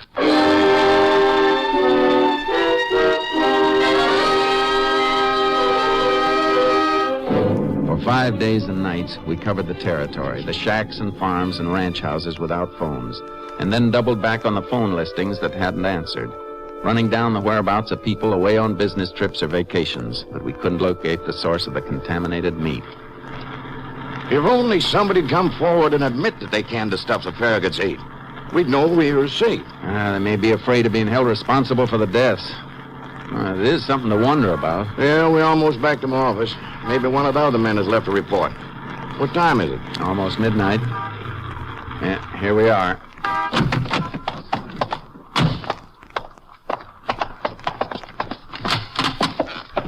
Oh, howdy. Howdy. You Sheriff Kingman? That's right. This is Ranger Pearson. Hello. What can I do for you? My name's Burton. I just came down from Dallas. I'm an investigator for the Midland and Frontier Insurance Company. We understand that you're still investigating the death of the Farragut family. Well, we're trying to find the source of the stuff that killed them, if that's what you mean. Then this isn't a criminal investigation? No. Deaths were accidental. What's your interest, Mr. Burton? Well, Ranger, it is unusual for an entire family to be killed, except for a highway accident or a fire, some natural calamity. And the Farraguts were all heavily insured by my company. I'm just making a routine checkup before we pay the beneficiary's claim of $30,000. $30,000? You say your company insured all the Farraguts? That's right. $10,000 each on Farragut and his wife, $5,000 each on the children. All the Farraguts are dead, though. Who is the beneficiary? Mr. Farragut's partner, Sid Mack. Sid Mack? How long ago were those policies written, Mr. Burton? A little over a year ago, when the partnership was formed. That's the main reason my company wanted to make certain about your investigation. It's a matter of routine for partners to insure each other, but... But this involved Farragut's whole family. Yes. However, since there's no criminal investigation, we'll have to honor Mr. Mack's claim. Thanks for your time, Sheriff. Just a second, Mr. Burton. Yes? If I were you, I wouldn't recommend payment of that claim just yet. But the sheriff just said that there's no criminal investigation. There wasn't a minute ago, but there is now.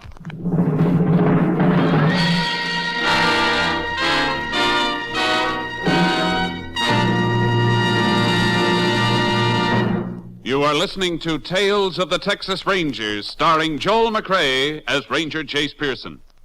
We continue now with tonight's case, Canned Death, an authentic story from the files of the Texas Rangers.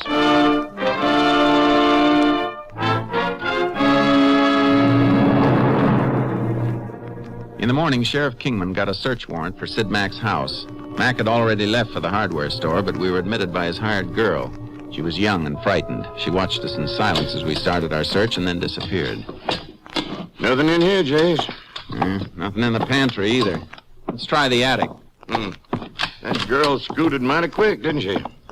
She probably told Mac what we're doing by now. Should have kept her here until we were through. Doesn't make any difference. He'd know sooner or later. And if anything's here, he won't be able to stop us from finding it. This door here. We're not going to find anything, Jace. If there was more of that contaminated fruit, he'd be stupid to have it around. And if he did kill the Farraguts, he's not stupid. Oh, this whole job is too clever. No job is perfect. There's always a slip someplace. Let's move those crates. Okay.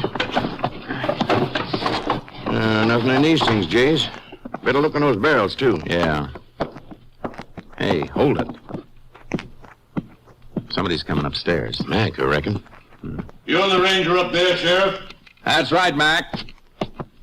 What's the idea? Just having a look around, Mac. We've got a search warrant. Maybe you're going to need more than a search warrant. I had a call from an insurance man named Burton this morning. Yeah, we had a call from him last night. That's why we're here. I've got a legitimate insurance claim, but you've stopped it from being paid. It'll be paid in due time, if it should be paid. Is that so, Ranger? Well, let me tell you something. I think the way you stopped that claim constitutes slander. You think of any reason why I shouldn't slap a lawsuit on the two of you? No, Mac. Not anymore, and I can think of a reason why you insured Farragut's wife and 2 kids. Then maybe I'll give you the reason, Sheriff. Farragut knew I had them all insured. You can't insure somebody without them knowing it. The company will tell you that. Farragut was my friend. You understand that? My friend. Sure, I insured his wife. If he'd lost her and been left with the 2 kids, he'd need somebody to take care of them, and that cost money. Farragut could have insured her himself? So I did it for him. And I loved his kids.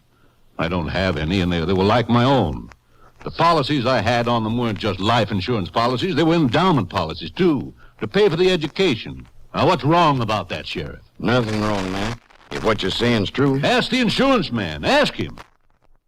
Out at the ranch, before we found out what killed the Farraguts, when we thought they'd been murdered, I offered to put up everything I have as a reward, didn't I? Well, didn't I? Yes, Mac, you did. I'm glad you mentioned that, Mac, because it brought something to my mind. Something that's been trying to register, and you just brought it out. What do you mean? How long you been in the hardware business? 11 years. Why? Because when Doc told us the Farraguts died from food poisoning, from food that wasn't canned properly, he had to draw you a blueprint. You didn't seem to know anything about it. I don't know anything about it. No? Don't you sell canning equipment at the hardware store? Well, we can go over to the store and have a look, Mac. All right, so I sell canning equipment. Any hardware store does. What does that prove? Companies that make canning equipment usually put out instruction booklets, too, telling how the equipment should be used. And those booklets contain a warning about the possibility of food poisoning. Maybe they do. I never read one of them. Don't kid me, Mac. Man who's been handling a line for 11 years has to know the answers when customers ask about the stuff he's selling. If he doesn't last 11 years in the business. You're covering up, Mac. That doesn't look good. So, it doesn't look good. All right, Sheriff. What are you going to do about it? Arrest me for telling a lie? Don't be smart, Mac. I don't even know why I'm bothering to talk to you. You got your warrant. Go ahead and search. But you're not going to find anything here. No canning equipment and no canned sausage meat. So go ahead. Search your heart out.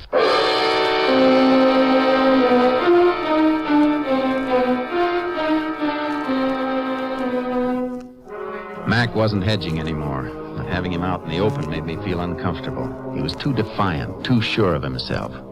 We finished our search, but we found nothing. Started back for the sheriff's office. He knows something about those deaths, Jace. Practically told us so right to our faces. I know. We can't prove anything. Yeah, he could have brought canning equipment home from the store, could have taken it any place, then ditched it when he was finished. He'd need more than just the equipment, Sheriff. What? Hog meat? Might have bought a hog. I had one butchered at some farm around here. But which one? We checked every house in the territory once, warning them about the meat. I reckon we'll have to check them again from a different angle. Be a job. Some folks off in the backwoods keep a hog or two. We'll check them all. I'm towing a double horse trailer. We can load your mount in with charcoal in case we need them for the woods or hill country. Matter of fact, places off the beaten trail might be our best bet. I know it's got to be done, Jace, but even if we find a place, can't jail them for buying hog meat. Just the same, it's our next step. And it might be the step that starts Mac on his way to a cell.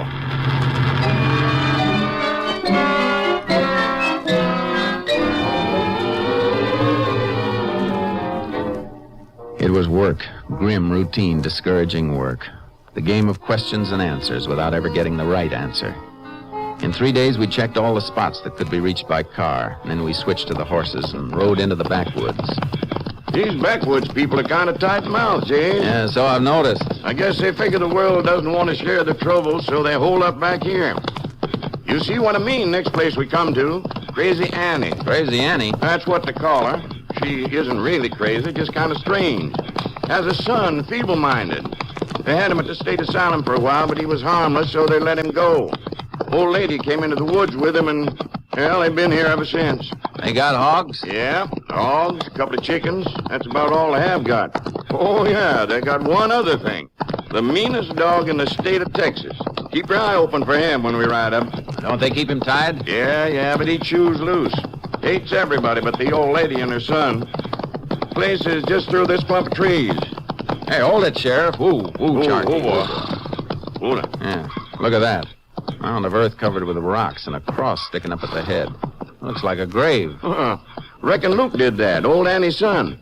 Always burying dead birds and things. Gives them all first-class funerals. Oh. Now get up, Charky. Oh, come on, boy. There's Luke now. Luke! Yeah. You scared him. He took off for the woods like a jackrabbit. Yeah, never know how he's gonna act. I don't see any dog anyplace. No. First time I come here that he hasn't tried to sample my pants. Oh, there's the old lady coming out of the shack now. Yeah, I see her. Oh, boy. Charky. Oh, boy. Howdy, Annie. You frightened my Luke. Why do you come to frighten him? We don't mean him any harm, ma'am. We just came to see you. Where's your dog, Annie? I don't want him sneaking up on me. The devil came for him. He's dead. And Luke cries for him. He's afraid in the night without the dog. Maybe you're just as well off, Annie. That hound might have turned on you sometime. How are the hogs coming? See, the sow has a new litter. Yeah, those sucklings ought to make good canning. Maybe you got some canned meat that I could buy. I ain't got nothing canned. Not until we butcher. That's true, Jace. Ford checked her shelves when we were warning everybody. I see. You ever give any canned sausage meat to the Farraguts? I never give 'em nothing. Why are people always asking me that? You know the Farraguts are dead, don't you, Annie?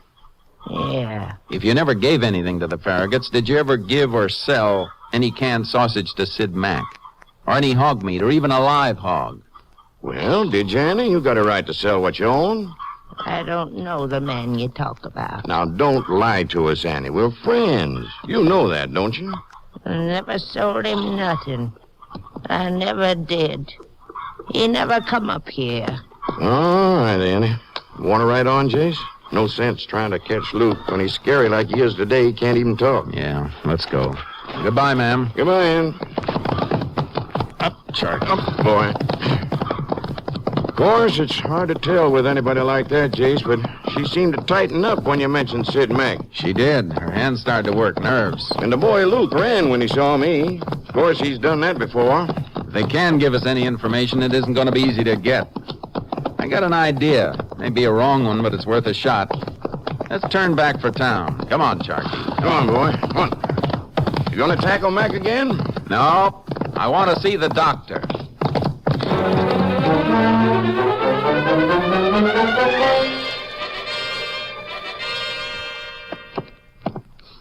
Well, there's a complete chapter on botulism in this book, Jace. Now, what was it you wanted to know? This food poisoning from improper canning, Doc, does it always happen? I mean, if the batch wasn't cooked the proper length of time, or if it wasn't sealed under the proper steam pressure, would it necessarily be poisoned? No, not necessarily. It could be all right. I just wanted to make sure. Well, what's your point, Jace? If Mac put up that contaminated meat, he'd have no way of knowing it was bad without testing it. So since he wouldn't test it on himself... He didn't test it on anybody else, either. There'd have been another death or somebody sick enough for Doc to know about. Mac wouldn't have gambled on the Farraguts just getting sick. He wouldn't have even gotten the food to them unless he was sure it was deadly. Well, he could have tested it on an animal. Would an animal eat that food, Doc? Well, the meat'd seem all right by taste or smell. Yes, an animal would eat it. That's all I wanted to know, Doc. Sheriff, we're going for another ride in the woods. I think I know what for. Shouldn't take two guesses. We're going to dig up Luke's dog and send it to the lab at Austin. I want to know what that dog died from.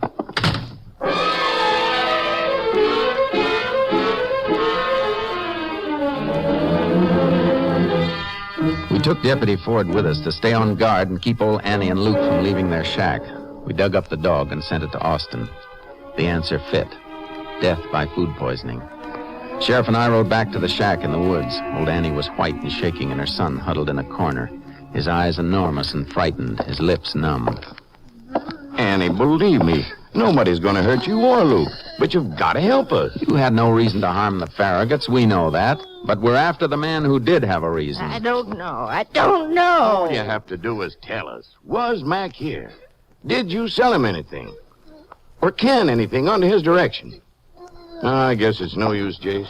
Yeah, we can try again when we get to town. Annie, you and Luke will have to come with us. We're taking you in. I don't want to come back. Luke, listen to me. We're only taking you into town. I wouldn't have to do that if you or your mother'd answer my questions. They're lying, boss. They want to take me back there. Mr. Mack says they'd take me back. Mack said? Wait a minute, Sheriff. Where did Mr. Mack say they were going to take you, Luke? You know where. The place where they took me before. They ain't gonna take you, Luke. I won't let him. Yes, I think he means the asylum. That's what he does mean. That's the key to why he won't talk. Wait, I got a hunch. Luke, Mac isn't a good man. He killed your dog. Well, he did, didn't he? No. He was always giving me stuff to feed him. My dog died. He died. You're getting to him, Jace. We don't want to send you away, Luke. Mac lied. He's the one. He wants to send you away. No, he tried to help me. He told me who was trying to have me sent back there. It was Mr. Farragut, that's who. Don't tell him, Luke. Don't say any more. You better let him talk, Annie, because if Mac didn't kill the Farraguts, then Luke did. He didn't. He didn't mean to. He didn't know what he was doing. Mr. Mack said I should be nice to Mr. Farragut and his wife. Then they wouldn't send me away. What do you mean by telling you to be nice? He said I should go and bring him a present. He gave me the present to bring. Something nice for them to eat. Something in a jar? Something canned? Yeah. The same kind of stuff he always kept giving me to feed my dog. And my dog died, and Mr. Farragut and his lady and the little babies, they died too. That's it, Jace. Making him an accessory to the murder of 4 people. I know. But with Luke's background and with a smart defense attorney in court scaring him and confusing him, Luke's story wouldn't hold up. Mac could get away with it. But what else can we do? Gotta find the rest of that food and prove it passed through Mac's hands. He had a batch of it, kept feeding the dog samples until he found a jar that was deadly. Annie, your boy's in trouble. You know that, don't you? Leave him alone. How much of that stuff did Mac bring up here? A lot. They kept it hid someplace in the woods, except in what he fed the dog. He didn't tell us why. And after the dog died, that's when he got the jar from his hiding place for Luke to take to the Farraguts, wasn't it? Luke never knowed what killed the dog till after. No. Mr. Farragut, he thanked me and he gave me $50. And the lady, she smiled at me pretty. Luke, do you know where Mac hid that food? Did you see him digging any place? Did you follow him? I never knew where he kept it. He always went over the hill, way over where it's all rock. That rock formation across the gully, Jace, about a mile from here. Think he left the stuff there? Yeah, it wouldn't be safe for him to cart around. He had to leave it someplace. Come on. We're going to need more men, Sheriff. We may have an all-night digging party. Ford! Yeah, Sheriff. Just watering the horses. Well, hop on yours pronto and head for the nearest ranch. Get on the phone and call for deputies. Tell them to bring shovels and keep their mouths shut about where they're going. I want them up here right away.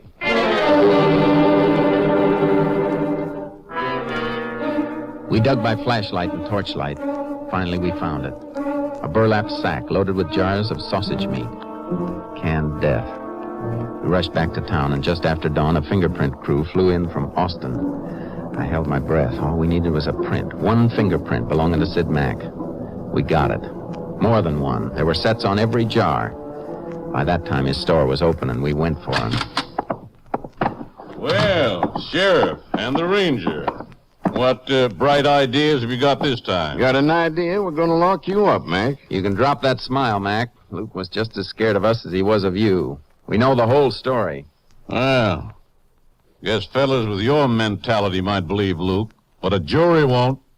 You know what the law says about reasonable doubt? We also found a few buried samples of your canning, Mac, with your fingerprints all over the jars. Just yours. So? Like you once said, I sell cannon equipment, and I handle the stuff I sell. So my prints were on the jars. Smart, isn't he, Sheriff? Regular genius. Thanks. Sorry I can't return the compliment.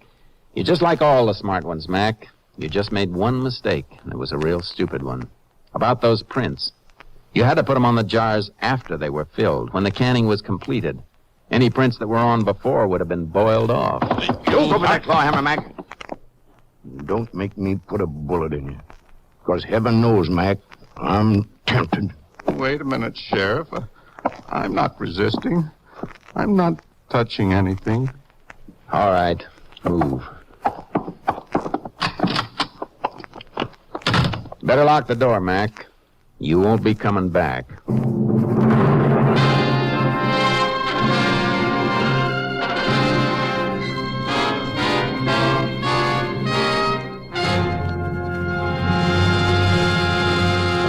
Sid Mack was brought to trial on August 3rd, 1940. He was convicted of premeditated murder, and on April 19th, 1941, he died in the electric chair. Next week, Joel McRae in another authentic reenactment of a case from the files of the Texas Rangers.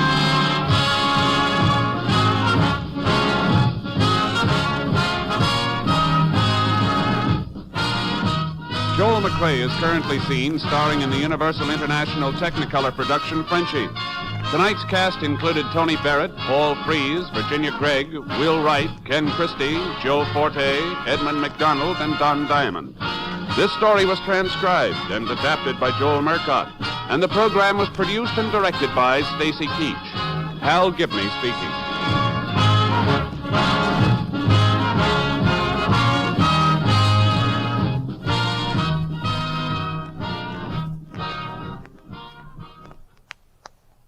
Three chimes mean good times on NBC. Gordon MacRae sings for you tomorrow evening as the Railroad Hour presents a melodic adaptation of the dramatic opera Madame Butterfly.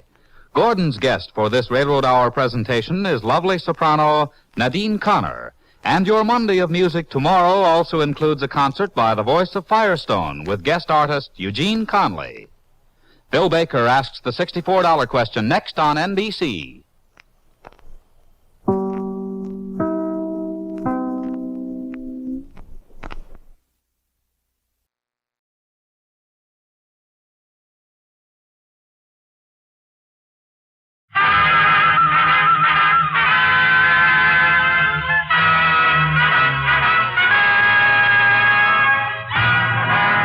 Of the Texas Rangers, starring Joel McRae as Ranger Jace Pearson. Another authentic reenactment of a case transcribed from the files of the Texas Rangers.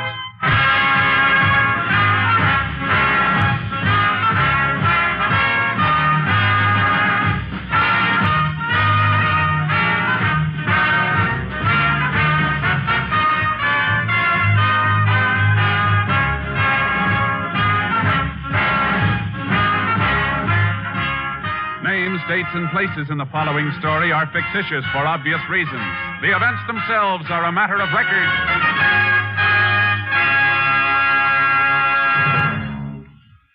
Music means all things to all people. Music is relaxation, adventure, Elysian fields of dreams come true. And at this joyous holiday time, music is Christmas. We of NBC feel proud of our Monday evening lineup of truly fine music programs. Tomorrow means more fine music on NBC with the Railroad Hour featuring Gordon MacRae and Lucille Norman in The Happy Prince, a special Christmas Eve production to add to your listening pleasure. Also tomorrow, there's The Voice of Firestone with guest Eleanor Stieber. Later, there's the Telephone Hour with guest soloist Blanche Thiebaum. And tomorrow, enjoy the Christmas program of the Mario Lanza Show with Mario Lanza, lovely Giselle McKenzie, and Ray Sinatra's orchestra. Yes, Monday is your invitation to music over most NBC stations. Make a program note to hear the Railroad Hour, the Voice of Firestone, the Telephone Hour, and the Mario Lanza Show tomorrow. Monday means music on NBC. Hear it on this station.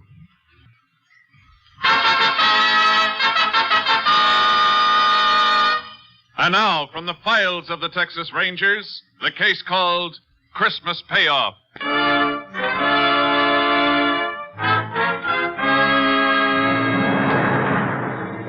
It is 4 p.m. on the afternoon of December 25th, 1940, in the small West Texas town of Rockfield. In his office, Dr. Edward Hartley and his nurse are just clearing up after treating an emergency case, which has taken the doctor away from his family on this Christmas Day. Doctor, before I leave, would you like me to stay? Alice, I would just like you to scoot on home where you should have been hours ago. And what about you? I think it's a shame. The one day in the year families should be together and you have an emergency. Well, anyway, old Mrs. Thompson will feel a lot better now for the holidays. Pretty nasty infection. Mm-hmm. This doctoring's the one business can't be run by a time clock. And nursing's a part of doctoring, so I leave when you do. Trapped. Sure would have loved to spend the whole day with the youngsters, though. No, they probably won't even let you back in the house. Well, Christmas got them so excited I don't think they even know I'm gone. Oh, by the way, you sure you won't have supper with us? I'd love to, Doctor, but... Oh, no. Huh? What's the matter? Doctor, you come over the window for a minute? Not another patient. I think so. Well, guess the Christmas tree can wait a little longer. Who is it? I don't know. Here, look. That man just getting out of the car. I don't recognize him. That arm must be in pretty bad shape. Bandage clear to the elbow. And why didn't he come in 2 hours ago? Huh? What do you mean? That man was sitting in that car 2 hours ago. Only was parked in front of the house next door. I wonder... Come away from there. What, Doctor, what... I don't want him to see you. Now, go on. What else? Well, just an hour later, when I took Mrs. Thompson out to her car, he was still there. And he meant it. He really meant it. Doctor, what is it? Alice, now listen to me. Don't ask any questions. I want you to get in the supply closet and stay there. What? Whatever you do, don't make a sound. No matter what happens out here, don't give yourself away. You understand me? Your life depends on it. What is it? Why don't we call the sheriff? I'm going to. Hurry into the closet. Now remember, not a sound. I should have known it'd come. I didn't know when. Come on. Operator, this is Doc Hartley. Listen carefully. I have to speak quietly. Get the sheriff to my office as quick as you can, and don't call back. Just get him out here. Can't stall any longer. Come in. Just a minute. Here goes.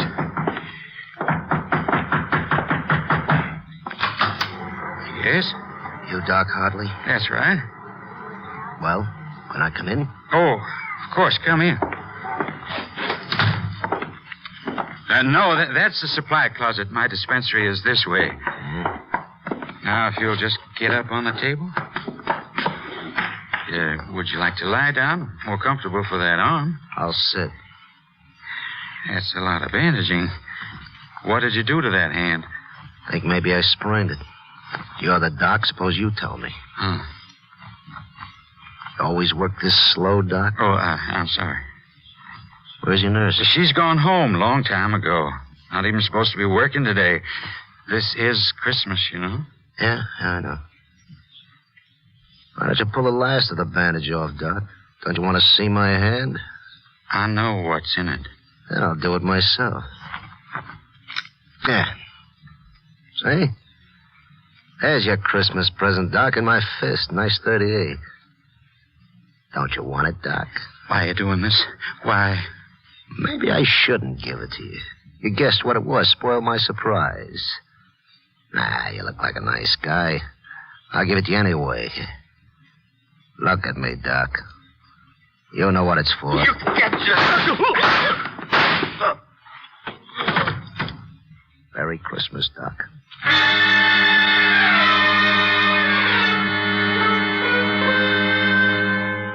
Sheriff Lon McGill, on arriving at the scene of the crime, found Dr. Hartley dead and Nurse Alice Leonard in a state of physical collapse. He immediately asked for the help of the Texas Rangers. Ranger Jace Pearson was assigned, joining the sheriff at the doctor's office a short while later. Photographer will be out of your way in a minute, Jace. The nurse I told you about is in the other room. Maybe you want to talk to her first. Yeah, thanks, Sheriff. She's still as bad off as she was? Oh, she's some better now. It's a rough thing for a woman to have to go through. Yeah, plenty rough. In here, Jace. Alice. Alice, this is Ranger Pearson. It's Alice Leonard, Jace. Been Doc Hartley's nurse for 6 years. Howdy, ma'am. I'm sorry. I just can't seem to get a hold of myself. But it was so horrible. It's horrible. I know how you must feel, ma'am, but you'll be helping a lot by answering a few questions. I'll try. Fine. Sheriff here has given me what you told him, so I won't put you through that again. Just want to clear up a few things. You know of anyone who might have wanted Doc dead? Oh, what sort of person would want that? Doctor was a wonderful man. Never had an enemy in his life. Sheriff, he'll tell you that. That's right, Jace. Doc was a real popular man in this town. I never heard a word against him. Friend didn't put him where he is now, Sheriff. Ma'am, you say you saw the killer's face? Yes, through the keyhole. You think you'd recognize him if you saw him again? Yes, I'm sure I would. Good. Now, from their conversation, would you say the doctor knew this man? No. Yet when he saw him through the window, he made you hide in the closet. Yes, that's right. He say anything at all about the man? No. Wait, I remember now. He said something about... He meant it. He meant it? Yes. What is it, ma'am? I just remembered something, a note. What note, Alice? Well, a few weeks ago, the doctor got a letter. I opened it because I take care of his mail. Go on. Inside was just a piece of paper with words cut out from newspapers pasted to it. It said the payoff is soon. What did the doctor say when he saw it? Well, he just laughed, said it was some sort of joke. But I caught him sitting and staring at it a few times after that. You know where that letter is? Well, I think it's in his desk. Miss Leonard, you remember anything about the car this man drove? No, just that it was black, a sedan. Oh, and the front fender had a big dent in it. I remember I could see it from the office window. I think that'll do for now, ma'am. You go home and try and get some rest. Tell the deputy I said to drive you home, Alice. I will. I hope you find the man that did this. I hope you find him. Oh, poor woman. She was mighty fond of the doc, Jace. Must have spent some bad minutes in that closet. Yeah, the doc had a couple of bad minutes, too, Sheriff. The photographer must be finished in there by now. Let's take a look. Nothing's been touched in there, Jace. Everything's just the way we found it. Thought you'd want it that way. Thanks, Sheriff. Let's have a look at the doc. I'll just whip the sheet off him here. He shot at close range, all right. Powder burns. The angle of the shot seemed to bear out the nurse's story. Ballistics will fill us in later. Let's have a look at this desk. Okay, Jace? Well, there's not much on this side, Jace. What's the matter? Drawer full of Christmas candies. That'll be a nice Christmas for those poor kids. Hey, wait a minute, Jace. I think this is what you want. And that's it. The payoff is soon. No envelope with it? I reckon Doc threw that away. It'd be a tough one to trace. Cheap paper, the message in newspaper captions. And it's used a lot for blackmail because it's so hard to run down. Well, where to now, Jace? Has the doc's wife been told about this yet? No. Been holding off. I sure don't relish it none. Those kids and all. Let's tell her together then, Sheriff. It's a little easier that way. Thanks, Jace. Anything more we can do here? No, but before we go, I want to check on that black sedan with a smashed front fender. See if it's on the stolen car list. Sure thing. If you can spare a couple of deputies, Sheriff, I'd like them to do a house-to-house on this street. Maybe somebody else got a look at that car or the killer. It's a good idea, Jace. There's not much to go on, is there? There's enough. They always leave enough. And this is one killer I want, Sheriff. I want him bad.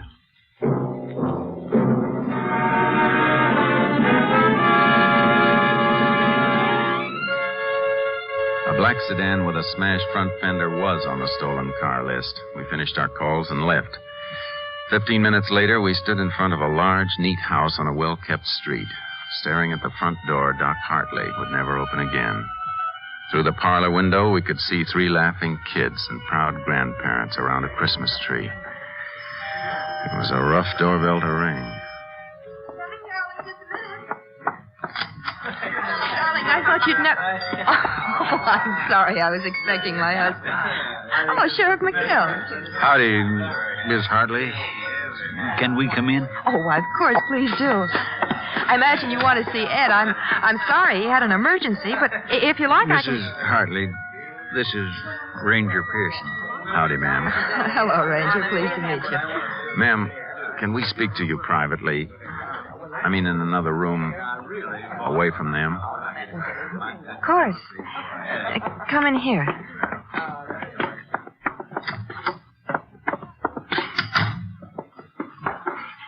Well, what is it?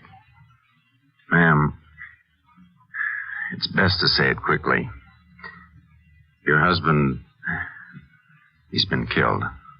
Oh, no. Here, you better sit down, Miss Hartley. Ed. I'm sorry, ma'am. How did it happen? He was shot, ma'am, by a man who came in asking for treatment. I want to find that man, Mrs. Hartley. I know how you feel at a time like this, but if you could answer a few questions, it'd help. I'll try. Has anyone threatened your husband that you know of? Did he seem worried lately? No. Did anyone call him today beside the woman he went to treat? Just a man. What man? A little past noon, the phone rang. Some man asked for my husband. I told him he was at the office on an emergency, and he just hung up. You recognize the voice, Mrs. Hartley? No. Just one more question, ma'am. Do you know of anyone who had a grudge against the doctor who'd have wanted this to happen? No. Nobody.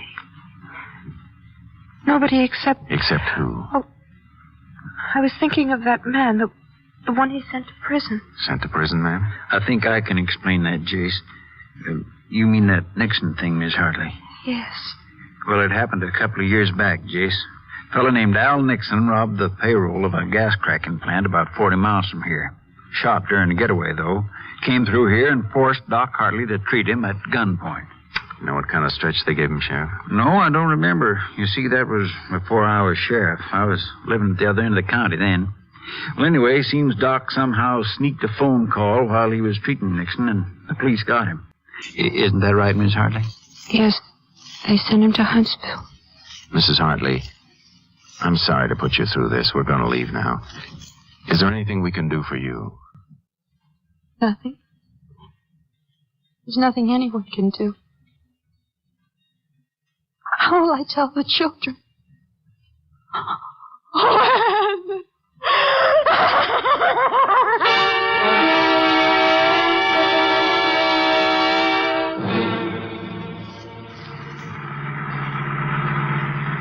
Call from KTXA ought to be in any minute now, Sheriff. I still don't see why you ask him for that rundown on Nixon, Jace. You thinking maybe he's out? I don't know, Sheriff, but I sure want to find out. Nixon's got a real good motive for this killing. Well, I got to go with you on that. But... KTXA hold it, Sheriff. Unit 10. That's KTXA it. to Unit 10. Unit 10 to KTXA. Go ahead. Have information you requested. Al Nixon, sentenced life term, Huntsville Penitentiary, December 1937. Money from gas cracking plant payroll never recovered. 10-4. Unit 10 clear. KTXA Austin. Well, that kind of kills that, don't it, Jace? Man with the best motive of all is serving life at Huntsville. It's still too good to pass by, Sheriff. What do you mean? Look, Nixon may be in Huntsville for life, but that doesn't change his motive. It's still good. So good I want to see him. I'm going to Huntsville in the morning.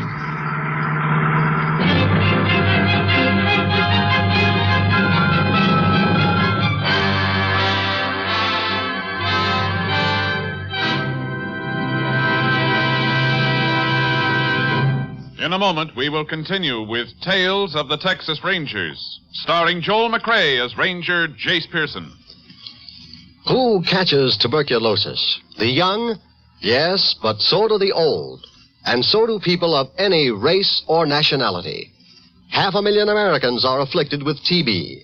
40,000 a year die from it. Yet TB is preventable and curable. It can be controlled. How? One way is through Christmas seals. Christmas seals are the sole support of the 3,000 voluntary associations affiliated with the National Tuberculosis Association, which are fighting to wipe out TB in their communities. The greater the Christmas seal sale, the nearer we are to ending the scourge of tuberculosis. If you haven't already purchased your Christmas seals, you can still buy and use them. Be glad of this easy, inexpensive way to help others. Be grateful for the opportunity to help safeguard your own home against the dread white plague. And now back to Tales of the Texas Rangers, starring Joel McRae. We continue now with Tales of the Texas Rangers and our authentic story, Christmas Payoff.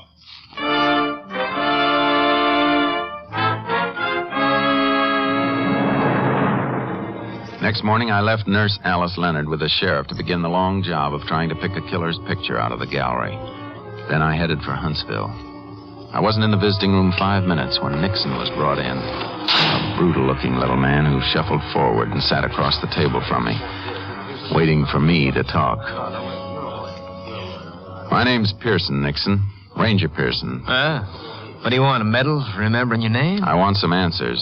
And if I don't give them to you, you'll have me arrested, huh? You remember Dr. Hartley, Nixon? Yeah, I remember him. Look around. Ain't this good reason to remember him? He didn't put you here. You put yourself here. Hartley put me here. Oh, but don't you worry a head about me, Ranger. I'll make out. Yeah, you worry about Hartley. Hartley's dead, Nixon. You mean that? He's dead. Shot to death. Something funny, Nixon? Sure. Don't you get it? He put me in here, now he's dead, but I'm still alive. Ooh, you cops, you're all so smart, ain't you? Sure, you got me, but you never got the money. And best of all, Hartley is dead. You're in the right place, Nixon. So that's why you're here, huh? Maybe I killed him, huh? Sure, I'll confess. I just walked through the walls, knocked him off, and flew back like a bird. Phone call for you, Ranger. You can take it in the office. All right, guard. Thanks. You through with Nixon? Yeah, you can have him. This way. Hey, Ranger, arrest me. I killed him. In there, Ranger. Thanks. Hello? Sheriff McGill, Jace. How you making out? Cold trail, Sheriff. Nixon's no help. How'd you come out? Nurse picked out a picture, Jace. Swears it's him. Fella named Lou Crowder. You run a make on him? I sure did. He did the last 2 years in Huntsville. Released a week ago. Beginning to fit, Sheriff. Any more on that car? I was just coming to that. They found it about 100 miles from here. Abandoned in some brush just outside of Crest City. I want to see that car, Sheriff. Tell him to hold it where it is. As soon as I talk to the warden, I'm heading for Crest City. Want to meet me there? Sure thing, Jace. Meet you at the hotel.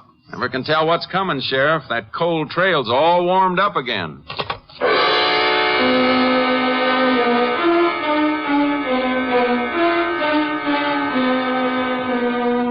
I had my talk with the warden and then met the sheriff in Crest City. As we headed for the spot where the abandoned car had been found, I kept thinking of Doc's wife and her 3 small kids. I was getting closer to a killer, and I liked it. Oh, I don't know, Jason. No matter how I figure it, there's always a couple of loose ends. Well, then try this, Sheriff. Al Nixon is doing life for a payroll robbery, and he's convinced it's Doc Hartley's fault. Now, that payroll was never found because Nixon hid it someplace before they got him. Yeah, I follow that far, Jason. In Huntsville with Nixon was Lou Crowder. Now, Nixon knew he wasn't ever going to get to use that money, so suppose he made a deal with Crowder. Crowder could have it if he killed Doc Hartley. But what was to stop Crowder from just digging up the money and not killing the doc? Well, Nixon's too smart for that, Sheriff. Probably set it up so he'd let Crowder know where the money is after he was sure of Doc's death. Yeah. It figures all right. But how would he let Crowder know? By letter, Sheriff. The warden told me Nixon's already written Crowder 3 times. What good would that do? All mail coming out of Huntsville is censored, Jay. I know, but the 2 men had plenty of time to rig a code when they were together in the pen. Then a letter could be the answer. That's right. Yeah, the highway patrol car up ahead must be where the car is. Yeah. Yeah, this is it. Howdy, fellas. There's a car, Jace, just behind this brush. Jace, even if your figuring's right, what do you reckon this car is going to tell us? Just one thing, Sheriff.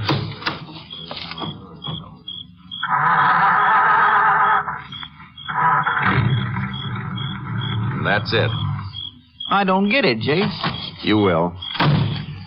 Look, would Crowder want to hang around a town he'd killed a man in? No, reckon not. But if he's expecting a letter from Nixon, he's got a light someplace to get it. What are you driving at? Put this together. This car's still in running order. Crowder didn't have to leave it. That makes Crest City a pretty good bet for the place the letter's going to be picked up. But what if Crowder's already picked the letter up? It's not likely. Nixon didn't even know about the killing till I told him today. He'd want to be sure before he paid off. What if Nixon double-crosses Crowder? Suppose he don't send a letter telling where the money is. He'll send it, Sheriff. I got a good look at Nixon's face when I told him Doc was dead. He'll send it.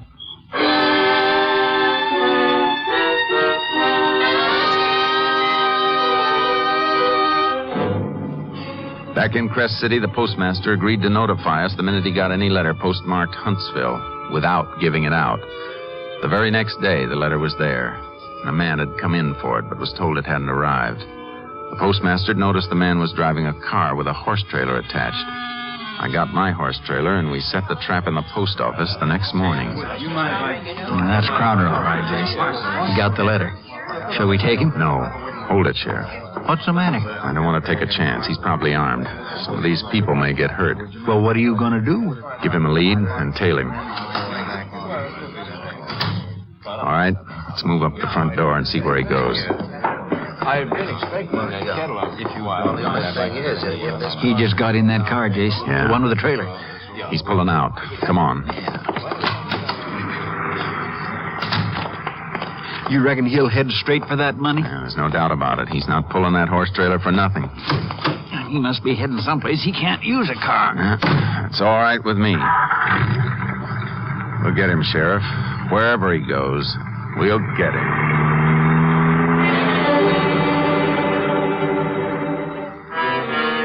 For almost 3 hours, we trailed Crowder by car, never getting too near him, just pinpointing him. When the country got rough, he left his car and switched to the horse he'd been pulling. So did we. We gave him a bigger lead and just followed his tracks. Awful rough climb, Jace. You sure we're following him? I don't see any tracks. We're following him all right, Sheriff. Didn't you just see that turned rock, moist on one side? A hoof did that. Beats me how you spot him. Hold it, Sheriff. Oh. It's a drop-off just ahead. I want to look.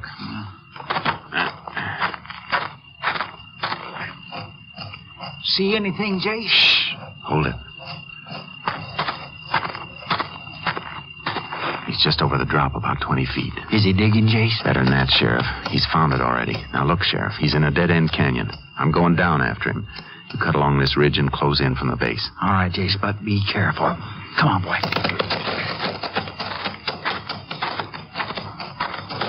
Crowder! Get your hands up. You'll never take me, copper! That's a warning, Crowder. Next one will be through your head. Now throw your gun away. All right, don't shoot. You see my hands are up. Keep them there. Look, Ranger, there's $30,000 here. I'll make a deal with you. Take half the money. Just give me a chance. Like the chance you gave Doc? You're not going to get that money. No, you don't. Give me that knife. You all right, Jace? Yeah, I'm all right, Sheriff. You were taking an awful chance that way, Jace. Yeah, I know it, Sheriff. I had a bad minute there when I saw his knife glint in the sun. Thought you'd have to gun him for sure. I didn't want it that way. I had to take Crowder alive, Sheriff. He's my Christmas present to the warden at Huntsville.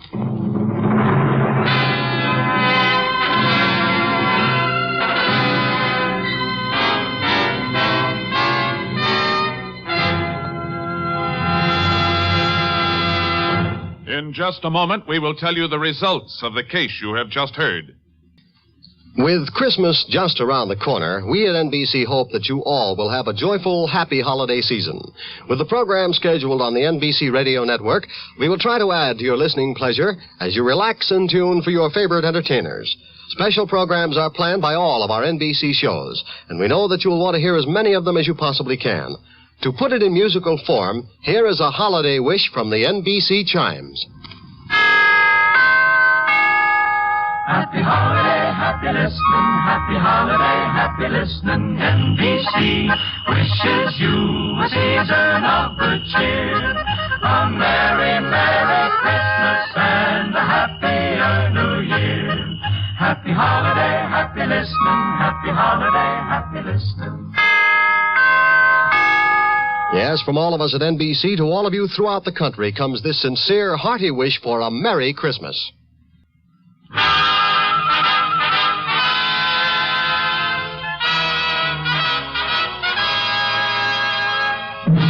And now, here are the results of the case you have just heard. On February 3rd, 1941, Al Nixon was removed from Huntsville Penitentiary to stand trial along with Lou Crowder for the premeditated murder of Dr. Hartley. Both men were found guilty. The sentence, death in the electric chair. This is Joel McRae, folks. I just want to say I hope you'll all have a happy holiday season and many more to come. See you next week. Next week, Joel McRae in another authentic reenactment of a case from the files of the Texas Rangers.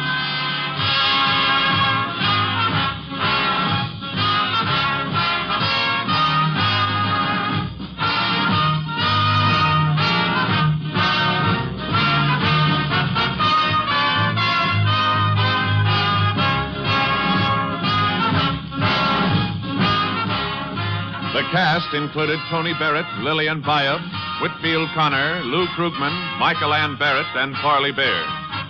Technical advisor was Captain M.T. Lone Wolf Gonzalez of the Texas Rangers. This story was transcribed and adapted by Anthony Barrett, and the program was produced and directed by Stacy Keach. Hal Gipney speaking.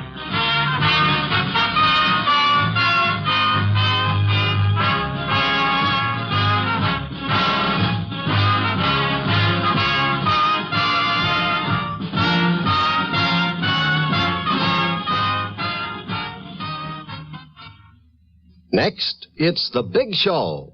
All this and Tallulah, too, on NBC.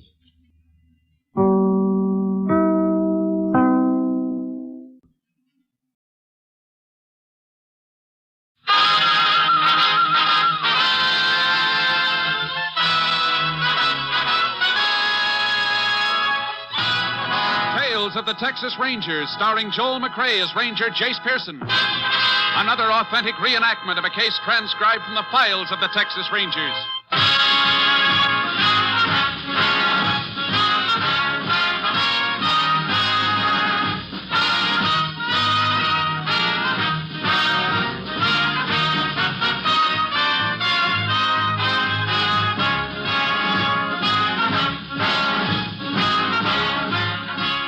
Names, dates, and places in the following story are fictitious for obvious reasons. The events themselves are a matter of record. You know, when Thursday rolls around, it'll bring more top radio entertainment to you over these NBC stations. Thursday starts right off in high gear with Robert Young starring as heroic and harassed Jim Anderson of Father Knows Best. The Andersons are just like your family, but funnier, for the head of the household can get himself involved in situations that take the concerted effort of wife and progeny to get unraveled. And usually Jim rises from the battle bloody but unbowed, and still firmly convinced that Father knows best. For adventure fans, Thursday holds the promise of top mystery listening also, as NBC presents Mr. Keen, tracer of lost persons, who matches his deductive reasoning against the violence and murder of crime. Later, join Jack Webb as Sergeant Joe Friday of Dragnet, the true story of your police force in action. Father Knows Best, Mr. Keen, tracer of lost persons, and Dragnet. Hear all these and more Thursdays on NBC. Now back to Tales of the Texas Rangers.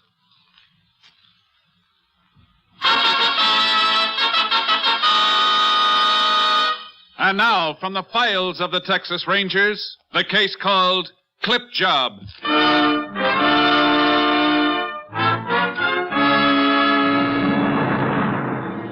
It is 10 o'clock on the evening of January 24th, 1950. A bitter wind whips through the streets in the North Texas town of Bolton. As the clock in the town hall strikes the hour, an elderly woman makes her way toward a lighted drugstore. Thank you, Mr. Darrow. Thank you. Good night. Can I help you, ma'am? Are you Mr. Crandall? Yes, ma'am. Some people told me you know everybody here in town. Well, ma'am, I reckon I do. I've had this drugstore 23 years. Do you know a man named George Colley? Colley? Colley. No, ma'am, I don't believe I do. What's it look like? Well, he's a big man, kind of stout, with gray hair. He's in the oil business. Well, ma'am, I might be wrong, but I don't recall anybody looks like that by the name of Colley. Of course, he could be new around town. Oh, no. He said he's lived here for years. Have you asked anybody else in town if they knew? Yes. I've asked all day. And you're sure you got the right town? Mr. Colley said Bolton. He told me he lived on Coursey Street. That's right, ma'am. We got a Coursey Street here. I went to the address he gave me. People there never heard of Mr. Colley. I guess I've come a long way. For nothing. I'm sorry, ma'am. You've been very kind. Oh, not at all. Anything else I can help you with? I'll just look around a little, if you don't mind. Why, sure. Just take your time. I'll go ahead wrapping up these orders. Mr. Crandall. Yes, ma'am? That bottle up there, how much does it cost? This one? The large one, just above it, with a red label. Oh, that bottle's not for sale, ma'am. We sell it by the ounce. How much is it an ounce? $1.25. But it's poison, ma'am. You'll need a prescription to buy it. Prescription? Yes, ma'am, from your doctor. Oh. Well, thank you very much. You feeling all right, ma'am? Yes. I'm all right. Well, you don't look so good to me, ma'am. You better come over here to the soda fountain and sit down. I'll leave me alone. Ma'am! Operator! Get me Doc Holmes, and hurry.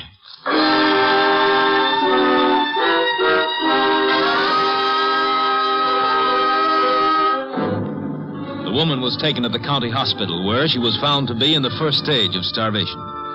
Some letters in her handbag identified her as Mrs. Agnes Howell of Minden. Early the next morning, she regained consciousness and was able to talk. Upon hearing a story, Sheriff Ted Dreyer asked for assistance from the Texas Rangers. Ranger Jace Pearson was assigned and joined the sheriff at the hospital shortly after 8 o'clock. Sure glad you got here so quick, Jace. This one's a little too rough for me to handle. Want to give me a fill-in before we see Mrs. Howell? Well, Jace, I could, but I'd rather have you hear it direct from her. No, down this way. They had to put her in the charity ward. Didn't she have any relatives up in the town where she came from? Minden? Nope, I checked. Her husband died 4 months ago. She didn't have nobody else. You know, Jace, that poor old lady hadn't eaten in 48 hours. No money? When I went through her pocketbook for identification, I found 13 cents. Here we are. Miss Howell's the third bed down. Morning, Miss Howell. Miss Howell, this is Ranger Pearson. I'd like you to tell him everything you told me. What's the use? He can't get my money back. $6,000. All I had in the world. Gone. Somebody stole your money, ma'am? I didn't know he was going to steal it. Mr. Colley. He seemed like such a fine man. Everything he said I believed. Oh, I'm so ashamed. Oh, now, Miss Howell. I'm sorry. I'm all right now. This Mr. Colley, do you know his first name? George. He seemed like the kind of man you could trust. Big and sort of stout with nice gray hair. When he come to the house, he said he'd been a friend of my husband's. How long ago was this, ma'am? Well, a month, I think. When I told him my husband was dead, he seemed so upset. He said he had a check for my husband. $500 was the profit from one of Mr. Colley's oil wells. Had your husband ever said anything to you about investing in an oil well? No, but lots of people around Minden have made money from oil. I didn't think there was anything wrong. Did Mr. Colley give you the check? Well, no. He said he wanted to do me a favor. Said he'd double my $500 in 3 days. When he come back, he told me he'd done even better. He had $1,200 for me. And then he said if you'd put the rest of your money to it, he'd make a lot more. Is that it? He told me I'd get at least $50,000. How did you know? I just had an idea. You gave him the money, didn't you, ma'am? Yes, I did. He promised me $50,000. Seemed like such a lot. It is, ma'am. And so's your $6,000. When did you first get suspicious of Mr. Colley? About 2 weeks after he left. He said he'd be back in a week. When he didn't show up for a month, Miss Howell decided to come over here to Bolton and look for him. I had to. There wasn't any more food in the house. I was ashamed to go to the neighbors. Our life savings. I was such a fool. I'd like to get my hands on this Colley fellow for just 5 minutes. I hope I can oblige you, Sheriff. Mrs. Howell, when Colley was in your town, did he stay at a hotel? Yes, he did. The Fuller Hotel. It's the only one in Minden. Mr. Colley seemed like such a nice man. I still can't believe it. That's just what he counted on, ma'am. Come on, Sheriff. Let's take a ride over to Minden.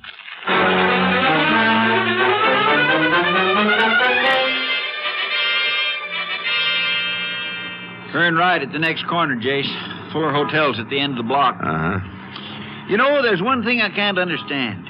How did this Colley know to come right to Ms. Howell? It's an old racket, Sheriff. He's what we call a hearse chaser. Scouts around till he finds a widow with a little bit of money, and then he goes to work. But how did he happen to find Ms. Howell? He didn't just happen. Probably used the local newspaper. Checked the obituary columns for a few months back and picked out his victim very carefully. The rest was easy. Yeah, too easy. Sounds like he really knows his business. If he's the one I think he is, he's one of the smartest. We've been after him over a year. Haven't been able to get close to him, huh? Not yet. Most of the women he's swindled don't come to us till months after it's happened. That makes it tough, all right. Here's the hotel, James. Yeah. You sure we're doing right coming over here to Minden? Seems like a mighty cold trail. No trail's ever cold, Sheriff. Not as long as it's a trail. And this is one I want to follow right to the end. Clerk don't seem to be around. I reckon that'll bring somebody. Sorry, gents. I was just having a bite of lunch in the back. Oh, Sheriff, I didn't recognize you at first. This is Ranger Pearson. Howdy, Ranger. Anything wrong? We'd like to get a little information from you. Well, now, I'd be right proud to answer anything you've got to ask. Always glad to help out a ranger. Do you remember a man named George Colley? Stayed here about a month ago. Well, that's real funny you asked about Mr. Colley. Oh? Kind of stout fella, gray hair, smokes big black cigars all the time. He the one you mean? You ain't seen him around here lately, have you? Nope. But me and my wife was talking about him just last night. Anything special made you remember him? You bet there is. Ain't often a man keeps a big wad of cash in my safe like Mr. Colley did. $6,000 it was. Brought it in the last day he was here. How'd you know it was $6,000? I made him count it before he put it in the envelope. All $100 bills it was. I asked him why he didn't put that much money in the bank. Said he didn't trust banks. How long did Mr. Colley stay here? 3 days. Yep, 3 days. Oh, I never forgot. There was something else he put in the safe. What was that? A gold ring with a diamond big as the end of your thumb. I said to him, sort of joking, Mr. Colley, you act like we got crooks here in Minden. And he answers real serious. You never know. Just like that. You never know. We have a look at his hotel bill? Mr. Colley done something wrong? Better just go ahead and get what the ranger asked. Oh, sure. I didn't mean to get nosy. I'll have it for you in a minute. What do you want with Colley's hotel bill, Jase? Sometimes they're like diaries, Sheriff, and this one might give us the lead we're looking for. Here you are, Ranger. $21.50. Paid in full. Cash. It's a pretty big bill for 3 days. Well, he had some cleaning and laundry done. Rush, so it was extra. You can see it right here. Mm-hmm. This item number 4, $2.30 for telephone. Is that for local calls? No, we don't charge for local calls. I reckon Mr. Colley must have phoned out of town. Any idea who he phoned? That might be real hard to say, Ranger. We just get the charges and put them on the bill. Thanks. Come on, Sheriff. Where are we going, Jace? Down to the phone company. Think we might be on to something? I don't know, but it could be Mr. Colley left us a little message without knowing it.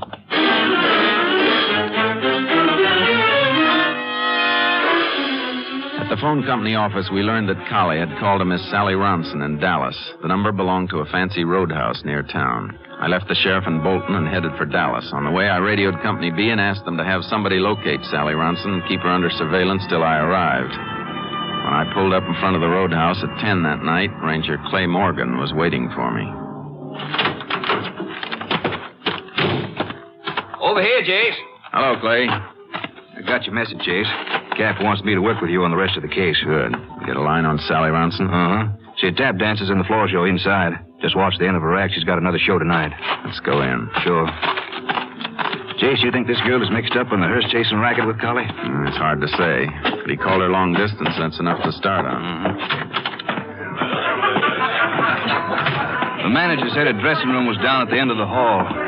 How much did Colley get from the old lady in Minden, Jace? $6,000, everything her husband left her. She must have been an awful easy mark. Maybe, but Colley's a pretty sharp article. Is this Sally Ronson's dressing room? Yeah. Just a minute. She sounds a little tired. Yeah, she's a little frayed at the edges. How much is... Oh, I thought you was the kid in the drugstore. I'm Ranger Pearson, ma'am. This is Ranger Morgan. All right, if we come in for a few minutes? Why not? Excuse me for not having shoes on. I'll go get my slippers. It's all right, ma'am. We just want to ask you a few questions. I'm getting so I never want to have shoes on when I'm not dancing. You know how bad it makes you feel when your feet get tired. Yes, ma'am. Sit down. No, thanks. Seems like I'm tired all the time now. 7 years of dancing in places like this. What kind of questions do you want to ask? You know a man named George Colley? No, should I? He phoned you from a town called Minden about a month ago. Lots of men phone me. They get the idea I'm glamorous because I'm a show gal. Oh, glamorous with swollen feet. You sure you don't remember hearing from George Colley? Ranger, look, I'd like to help you, but I don't even know him. Well, let's try again. He's a middle-aged man, stout, gray hair, smokes strong cigars. Oh, him. Well, why didn't you say so? The oil man. But his name's George Connor. Is that what he told you it was? Yeah, I guess he's got 2 names. Or 20. Why did he call you? To make a date. He always takes me out when he's near where I'm playing. Makes me tired with all his big talk, but he buys a good dinner. He in trouble? Yeah. You seen him recently? A week, maybe 10 days ago. You expect to see him again soon, Miss Ronson? Look, Rangers, I can't afford to get mixed up in nothing. Bad publicity'd ruin my bookings. We'll see you don't get mixed up in it. When are you supposed to see him again? Tomorrow. Club's closed and I don't have to work. He's coming in town. Said he'd pick me up at my place at 6. Want me to call you when he gets in? No, ma'am. If you don't mind, we'll wait there with you. This is one date we're all going to keep together.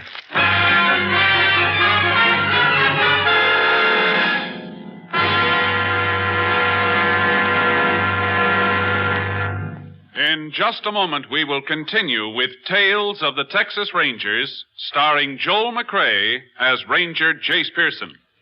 Here's an important message about a serious problem. During the last 4 infantile paralysis epidemics, a total of $79 million was spent by the March of Dimes Fund in caring for those stricken with this dread disease. These were the 4 worst infantile paralysis epidemics in history. The funds are now gone. This is a crisis, and it can become a disaster. Unless you help more generously than ever before, thousands of crippled children might never walk again.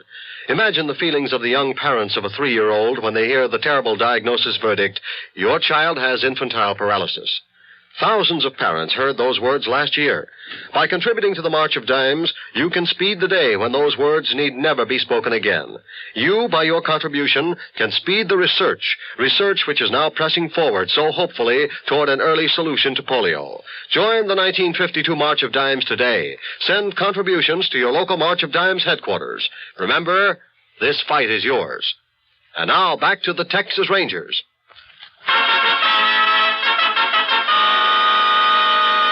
We continue now with Tales of the Texas Rangers and our authentic story, Clip Job.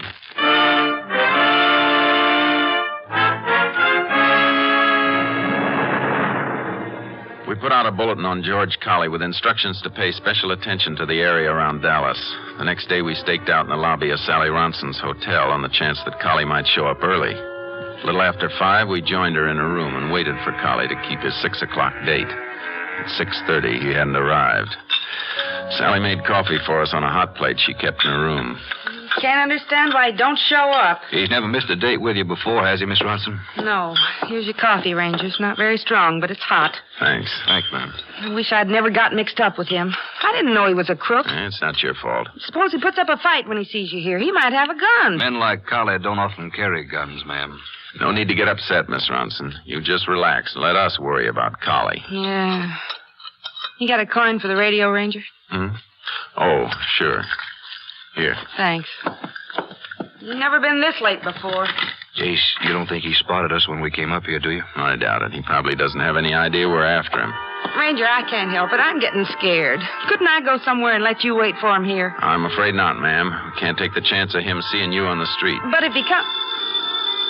Answer it, ma'am. It might be him. What'll I say? Just what you would ordinarily. Don't let him think there's anything wrong. I'll try. Hello?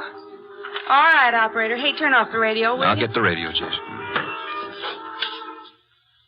Well, hello there. Oh? Well, if it can't be helped. No, it's all right. Yeah. And so long. Yeah, it was him. Said he had some business and can't get to Dallas till day after tomorrow. Did he say where he was calling from? He didn't, but the operator said the call was from Wilford. Wilford? Let's see, that's about 150 miles from here. Oil country. Chances are Colley's working another clip job. Jace, you figure we might be able to pick him up there?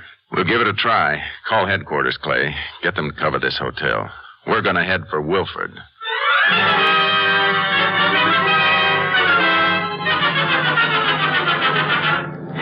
We arrived in Wilford late that night. A check of the hotels failed to locate Colley. Early the next morning, we went to the local newspaper office. We learned that a man answering Colley's description had been in a week before going over back issues. We checked the obituary columns of the same issues and got the names of 4 newly widowed women who might qualify as Colley's intended victim. We called at their houses and made inquiries.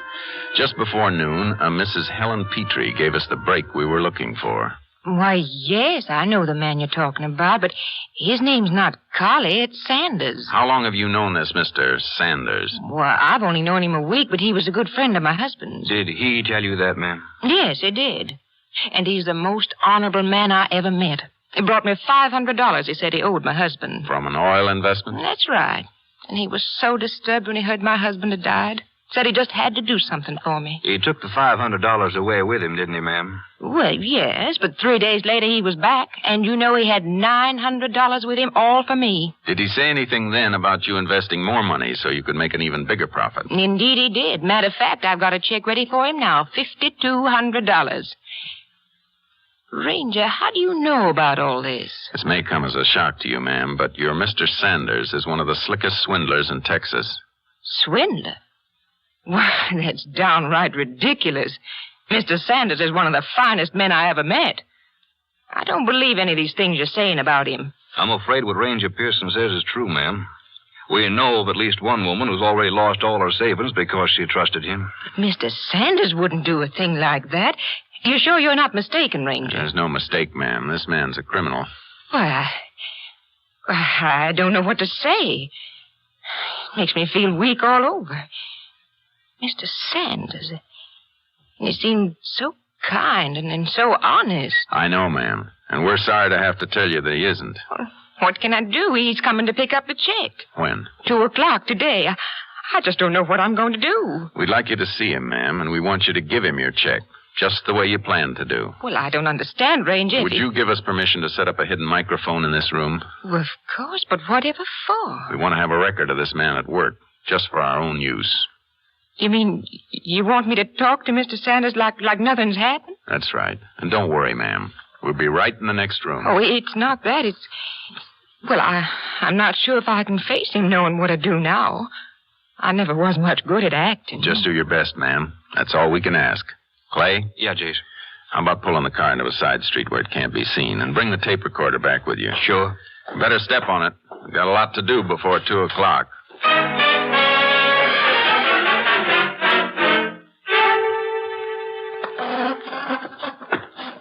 I'm sorry to be moving your furniture around, ma'am, but I have to get this microphone set. It's nearly 2 o'clock, Ranger. I'm just about finished. Uh-huh. Now, we'll try a test with Ranger Morgan in the next room. Testing, Clay. Rap on the wall if I'm coming through. All right, Mrs. Petrie. We're ready for your visitor. Oh, I've never been so nervous in all my life. You'll do all right. Just be as natural as you can. Ranger, you sure now you want me to give him the check? It's very important that you do. Oh, I wish I wasn't so nervous. I better get into the next room. Ranger, I think that... Good luck, ma'am. All set to record, Jace. Mrs. Petrie, as scared as she sounds? Yeah, she's pretty nervous. You think she'll be able to carry it off? Yeah, it's a chance we have to take. Boy, you didn't get in here with any time to spare. Yeah. Give me that other set of earphones. Here. Thanks. Why, hello, Mr. Sanders. Howdy, ma'am. Good to see you again. Won't you come in? Well, thank you, ma'am. I've got the check all ready for you. Oh, there's no hurry on that, ma'am. Mostly I just stopped by to have a nice friendly chat with you. Listen to that, Jace. Yeah, shh. Well, won't you sit down? Thank you, ma'am. Sure is nice to sit a spell in a warm house on a cold day like today. Oh, brother. Yes, it is cold out. Ma'am, if you don't mind my saying so, you don't seem like yourself today. I don't? No, ma'am. Seems like you're upset about something. Oh, no, I'm perfectly all right. Now, ma'am, don't try to fool me. I might not be much of a hand with the ladies, but I do know when a friend's feeling upset, and I reckon I know just what's troubling you. You do? Yes, ma'am. It's that business deal we were talking over yesterday. Now you just put your mind at ease. If it's going to worry you, we'll forget the whole thing. Oh, no. I want you to take the check. Well, ma'am, you won't regret it for sure. Another month's time, you'll be a rich woman. But I understand how you feel. And you know your husband was such a fine fellow, I'd hate to think of his widow worrying over money. Oh, it's all right, Mr. Sanders. I'm not a bit worried. Sure you are, and I don't blame you. Probably seems like a right lot of money to let go of, even if it is only for a short time. Well, I'll tell you what. If you feel like you can't afford it right now, you just tear up that check. He's playing it real smart. No, I've thought it over and my mind's made up. I do want to go into your business. Well, all right, ma'am. But only if you're sure you want to. Well, the check's in my desk. Oh! What a shame, ma'am. Such a pretty face. Oh, I'm so clumsy. I better clean up the pieces before somebody gets Oh, hurt. you just let me handle that, ma'am. I'll have it up right away. Thank you. I'll go get the check in the meantime. He's crazy if he hasn't noticed something wrong by now. There we are, ma'am. And here's the check, Mr. Sanders. $5,200. Well, Mrs. Petrie, now that you have made up your mind, I can tell you you've made the what? Ma'am, your hand's shaking. It's nothing. You know, ma'am, I just got a hunch we shouldn't do business today. I'll be back to see you some other day. Mr. Sanders! Casey's taken off. Goodbye, ma'am. Come on. I'm sorry, Rangers. I just couldn't. That's all right, ma'am. Let's stop him, Clay. Right. Jason's in his car. Hold it, Collie! You got his tire, Jace? Yeah, let's go. Don't move, Collie. You're covered. All right. Get out of the car. What's this all about, Rangers? You might have killed me. It would have been too good for you, Collie. What are you calling me Collie for? My name's Sanders. You must have a tough time keeping track of all your names. Put out your hands, Collie. You're under arrest. Arrest? What for? Swindling. Me? You're making a mistake, Ranger. No, Collie. You made the mistake when you swindled Agnes Howell over in Minden. Agnes Howell? I don't know anybody by that name. I think she'll know you. Come on, Collie. She spent a long time looking for you. Let's not keep her waiting any longer.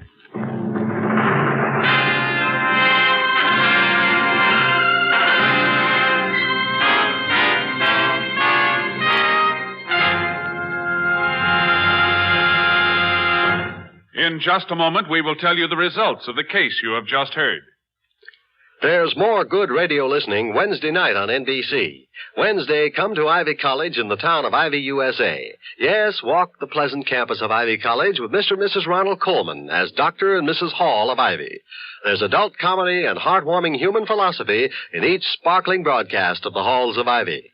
Then, Peavy, Gildy, Judge Hooker, Leroy, and all the gang bring you a half hour of mirth and music with the one, the only, the great Gildersleeve. Later, Groucho Marx is your genial paymaster of ceremonies on You Bet Your Life, radio's merriest quiz show. There's prize money for lucky contestants and fun for everyone as Groucho Marx asks the questions and provides the laughs. And for high adventure on Wednesday, hear both Big Story and Barry Craig, confidential investigator. Yes, Wednesday means top entertainment on NBC. Stay tuned to the NBC Radio Network. Every day of the week, the finest entertainment is as close as this station. And now back to Tales of the Texas Rangers.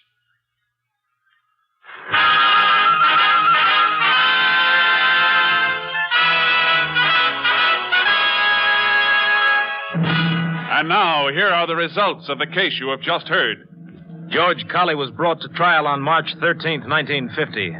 During the 2 months preceding his trial, Agnes Howell and 3 other women from various parts of the state filed charges against him for fraud. Of the $6,000 Mrs. Howell had lost, $3,800 was recovered and returned. On April 26, 1950, George Colley was sentenced to 20 years in Huntsville Penitentiary.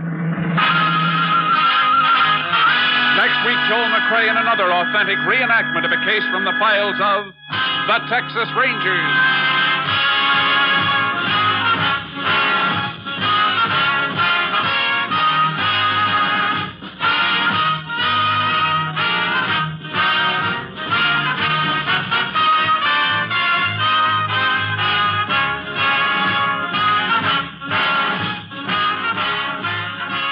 The cast included Tony Barrett, Ken Christie, Virginia Gregg, Parley Bear, Ernie Newton, Herb Ellis, and Lillian Byam. Technical advisor was Captain M.T. Lone Wolf Gonzalez of the Texas Rangers. This story was transcribed and adapted by Charles E. Israel, and the program was produced and directed by Stacy Keach. Hal Gibney speaking. Next, it's The Big Show. All this and Tallulah, too, on NBC.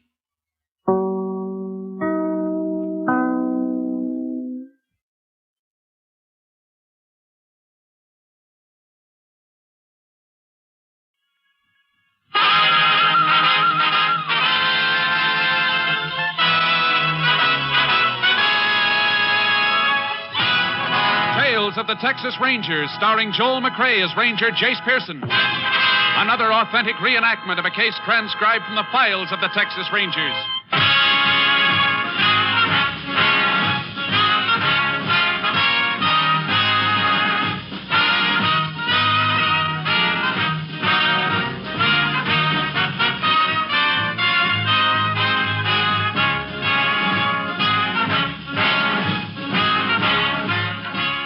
Names, dates, and places in the following story are fictitious for obvious reasons.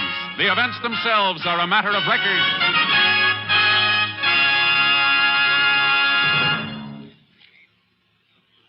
Later this evening, great entertainment continues on the NBC Radio Network with such stellar programs as The Big Show, The Phil Harris Alice Faye Show, Theater Guild on the Air, and The $64 Question. Immediately following Tales of the Texas Rangers, you will hear The Big Show with Tallulah Bankhead and all of her guest stars, along with Meredith Wilson and The Big Show Chorus and Orchestra. The Big Show brings 90 minutes of enjoyable listening, and then Phil Harris and Alice Faye step before the NBC microphones to bring you mirth and music in their own inimitable manner. Later, it's Theater Guild on the Air, and then, too, you'll be happily entertained by Jack Parr as he asks the $64 question. So keep tuned here for continuous great entertainment. And now back to Tales of the Texas Rangers.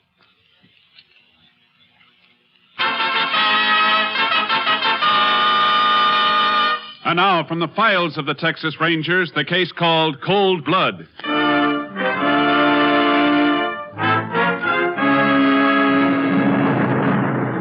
It is 7:30 on the night of April 22nd, 1935. In a shack in a poor section of Lundy, an East Texas town, A young widow feeds her baby. As the room grows dark, she gets up and crosses to an oil lamp on the table. Now, you hush, honey. Don't you be crying. We'll have us a nice bright light in just a minute. There. You see, honey? I told you I'd get rid of the shadow. Who's there? It's Eli, Nellie. Open up, quick. Eli? What you doing off the farm on a weeknight? Don't stand talking, Nellie. Let me in. Lock it. Lock the door. Eli, you're hurt. You got yourself in trouble, ain't you? Let me sit down. I gotta rest. Rest. Nellie, put out the light. All right, Eli. What kind of trouble you in? I run all the way from the farm. All the way. I'm your sister, Eli. I got a right to know what kind of trouble. Nellie, I'm scared, Nellie. I'm scared bad. Oh, honey, don't. You sit right there. I'm going to get some water. I'll wash the blood off your face. Don't light the lamp. Don't you worry. There's some light from the street. I see pretty good in the dark anyhow. Hush, baby. I'm busy now. Now, this'll hurt some, Eli. There. You're a good sister, Nellie. She always was a good sister. Oh, still. You going to tell me about it? Miss Dean. She dead. Miss Dean? Mr. Dean say I kill her. He come down to my shack. Say Miss Dean dead and I kill her. Say my coat was in the room where she's dead. He beat me, Nellie. You fight him? No. He's all right. I tripped him. He fell on the floor and I run away. All the way from the farm I run. Eli, you ought to go to the sheriff. I can't. You know that. I go into town. I know. I gotta hide. I gotta hide fast. What good's that gonna do? They'll get you. They'll get you sure. I got to hide. A few days they don't find me, maybe I can get out of the state. Then they'll never find me. Oh, they'll find you. Where you figuring on hiding? You know that old shack in the swamp? Place we used to play when we was kids? It ain't good enough. They'll find you sure. But you're right. You gotta hide, and you gotta have food. Nellie. Uh-huh. There's something you ain't asked me yet. Now, look, here's a loaf of bread and some smoked meat. It ain't much, but it'll keep you going a spell. Nellie, you ain't asked me if I did kill Miss Dean. I don't have to ask, Eli. You're my brother, and that's all I need to know. You're a good sister. If you're gonna hide, you better get out of here. Yeah, they'll be here looking before morning. Let them come. They ain't gonna hear nothing from me. You be careful, Eli. You be awful careful. I will. Maybe when I get away, I can write you. Let you know where I am. You don't write me nothing. You hear nothing. Now, let me look out first. Go ahead now. So long. So long. Honey. God bless you. Oh. God bless you. Oh.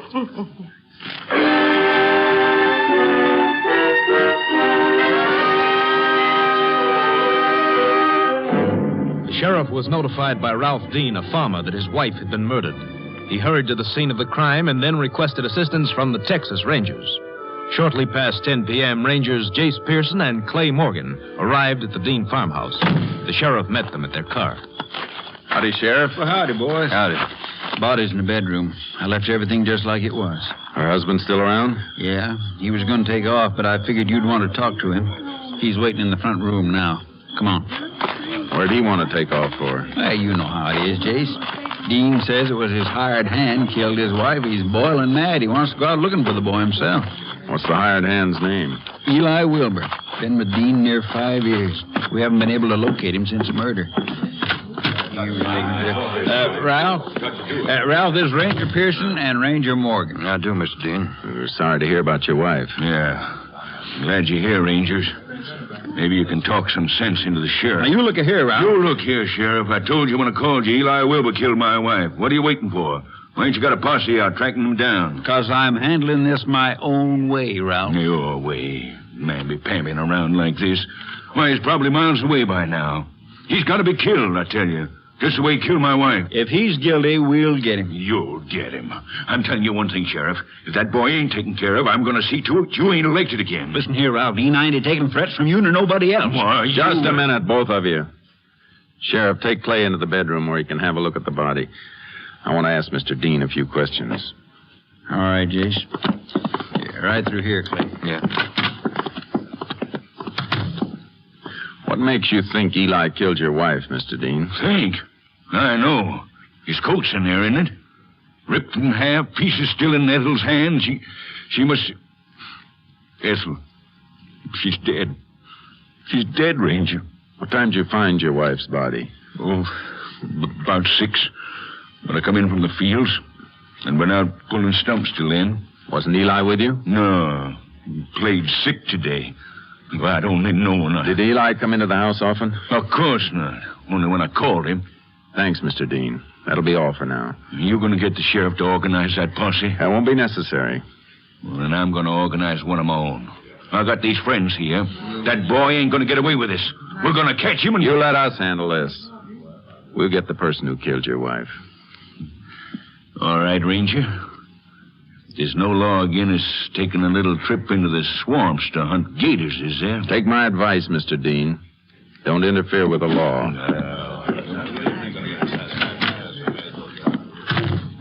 Yeah, she was strangled, Chase. Must have put up quite a fight from the look of the room. Uh-huh.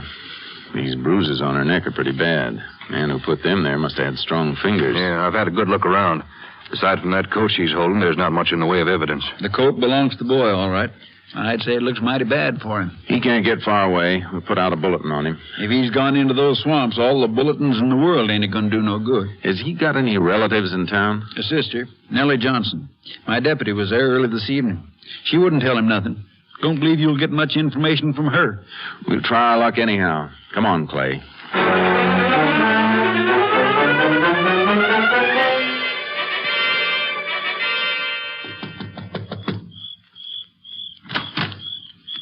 Yes, sir. You Nellie Johnson? Yes, sir. We'd like to talk to you. Oh, come in, sir. You too, sir. We're looking for your brother, Nellie. Can you tell us where he is? He didn't do it, Mr. Ranger. I know Eli didn't kill Miss Dean. How'd you know Mrs. Dean was killed, Nellie? That gentleman who worked for the sheriff. He come here early tonight looking for Eli. Say Miss Dean was dead. I told him Eli didn't do it. Maybe he didn't, but he shouldn't have run away. If he run away, it's only 'cause he's scared. Have you seen Eli tonight? No, sir. I ain't seen him for a full week. He stay out to Miss Dean's farm. Do you have any idea where he might be hiding? Oh, no, sir. Can't say as I do. Nellie, if Eli killed Mrs. Dean, we're going to catch him. He'll be punished for what he did. But if he's innocent, we're going to protect him. You understand that, don't you? Yes, sir. Then you know we have to find him. We can't help him if we don't. Mr. Ranger, you got to believe what I say. I don't know where Eli is. I just don't know. You're sure he wasn't here earlier this evening? Oh, yes, sir. I'm real sure. Nellie, these 2 spots here by the table leg, you know what they are? No, sir. I don't know. They're fresh bloodstains, Nellie. You want to tell us how they got there? Well, sir... Oh, yes, sir. I remember now. When I was fixing supper, I cut my finger. Where'd you cut your finger? Show us. Oh, Mr. Ranger, please. If you didn't cut your finger, somebody else must have left those blood spots. He was here tonight, wasn't he, Nellie? Eli was here. Mr. Ranger. Why don't you tell us what you know? It'll be better all the way around. I don't want him to get hurt. My baby brother, I know he didn't do nothing. I don't want him to get hurt. He won't get hurt, Nellie. We can promise you that. He was here, wasn't he? Yes, sir. Yes, sir. He was here. When? About 7:30, just after he run from the farm. Why'd he run away? He found out Miss Dean was dead, and he was scared of Miss Dean and scared the people in town to do something to him. You know where he is now? Yes, sir. He's hiding in the shack in the swamp. Place we call Old Moccasin Shack. Oh, please, Mr. Ranger, don't let nothing happen to Eli. Don't let nothing happen to him. Don't worry, Nellie. We'll see Eli gets a fair deal all the way through. By the way, how'd he get hurt? Hurt? Oh, he must have been bleeding when he came here. How'd it happen? You won't tell Mr. Dean I told you? Just tell us how it happened, Nellie. Well, sir, Mr. Dean come after Eli. Say he killed Miss Dean. He beat Eli. Make Eli's face bleed. All right, Nellie. Thanks.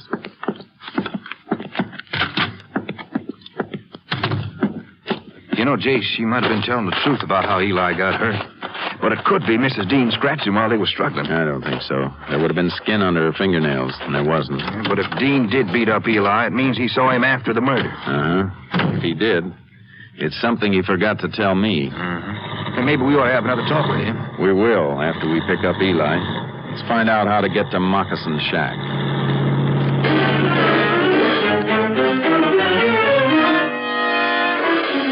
sheriff wasn't in his office, but his deputy told us how to reach the shack Nellie had described. We drove to the edge of town, unloaded our horses from the trailer, and rode toward the swamp. We reached it about 9 that morning and started in. Shouldn't be far now, Chase. There's the 3 Oaks and the willow the deputy told us about. Uh-huh. Shack ought to be about 100 yards in from here. Not exactly the kind of place I'd like to spend a vacation. Well, I never heard anybody advertising it as a resort, but... Oh, Sharky, oh. Clay, listen. Sounds like we're not the only ones out after Eli this morning. Yeah, reckon Dean didn't take my advice after all. Let's get going. That could mean a lot of trouble. At least they don't seem to know where Eli is. Let's hope we do. I got a hunch Nellie was telling the truth. If Eli hasn't heard those dogs and taken off deeper into the swamp, we ought to find him. Well, it won't take us long to know. Chase, there's the shack. Oh, Sharky. Whoa there, whoa. Stay on your toes, Clay. He's liable to make a break. Yeah.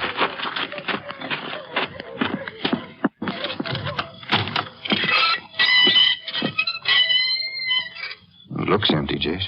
Yeah. I thought it was at first, too. Huh? This piece of rotten flooring. All right, Eli. Come up out of there. You Ranger. Thank God. Oh, thank God. Well, I'll be under the floorboard. Please, don't let them get me, please. Nobody's going to get you, Eli. You're coming back to town with us. They catch me, they won't listen to nothing I got to say. I hear them the whole night. They got dogs. Crawl up, Eli. Yes, sir. Please don't let them hurt me, Mr. Ranger. They want to kill me. I know they want to kill me. Don't worry. If anybody's going to get you, you'll have to get us first.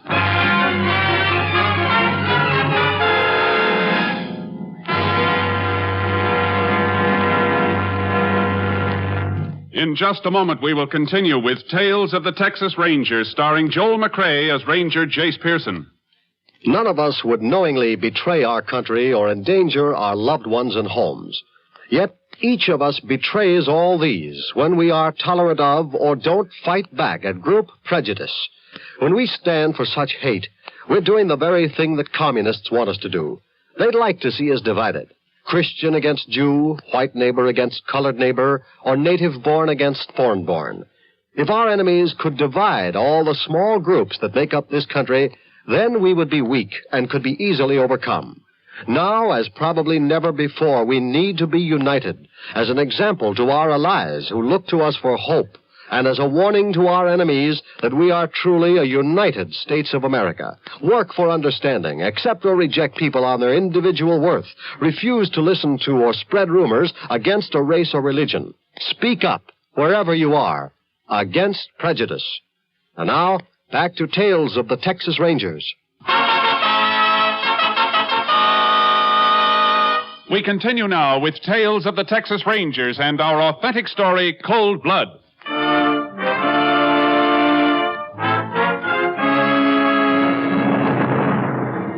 We got Eli out of the shack and onto my horse. As we started for town, we could hear the sound of dogs and men getting closer. When we reached solid ground and came into a clearing, we saw them ranged across the path we had to take. There were 8 of them on horses, with Dean at their head. The group of men was silent as we stopped at the edge of the clearing, 30 yards away from them. They look pretty mean, Jace. They're all armed. They're going to get me. I know they're going to get me. Take it easy, Eli. What do you say, Jace? We'll go through. Walk your horse slow and don't say anything unless they speak to us. Eli? Yes, sir. If there's a fight and something happens to our horse, stay close to me. Yes, sir. You reckon they'll be crazy enough to try anything? Won't be long till we find out. Beat up Sharky.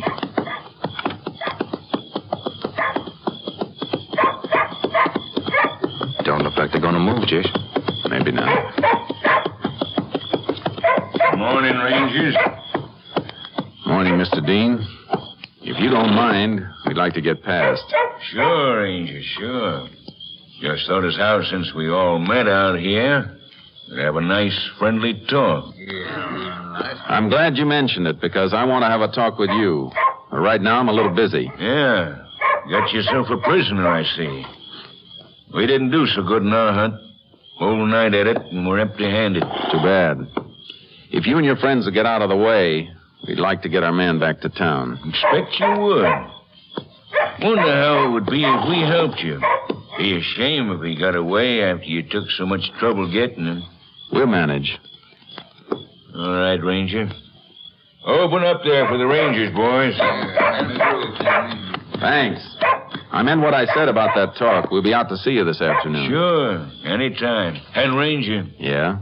just make sure that boy there gets the kind of trial he deserves. I believe he will. Now.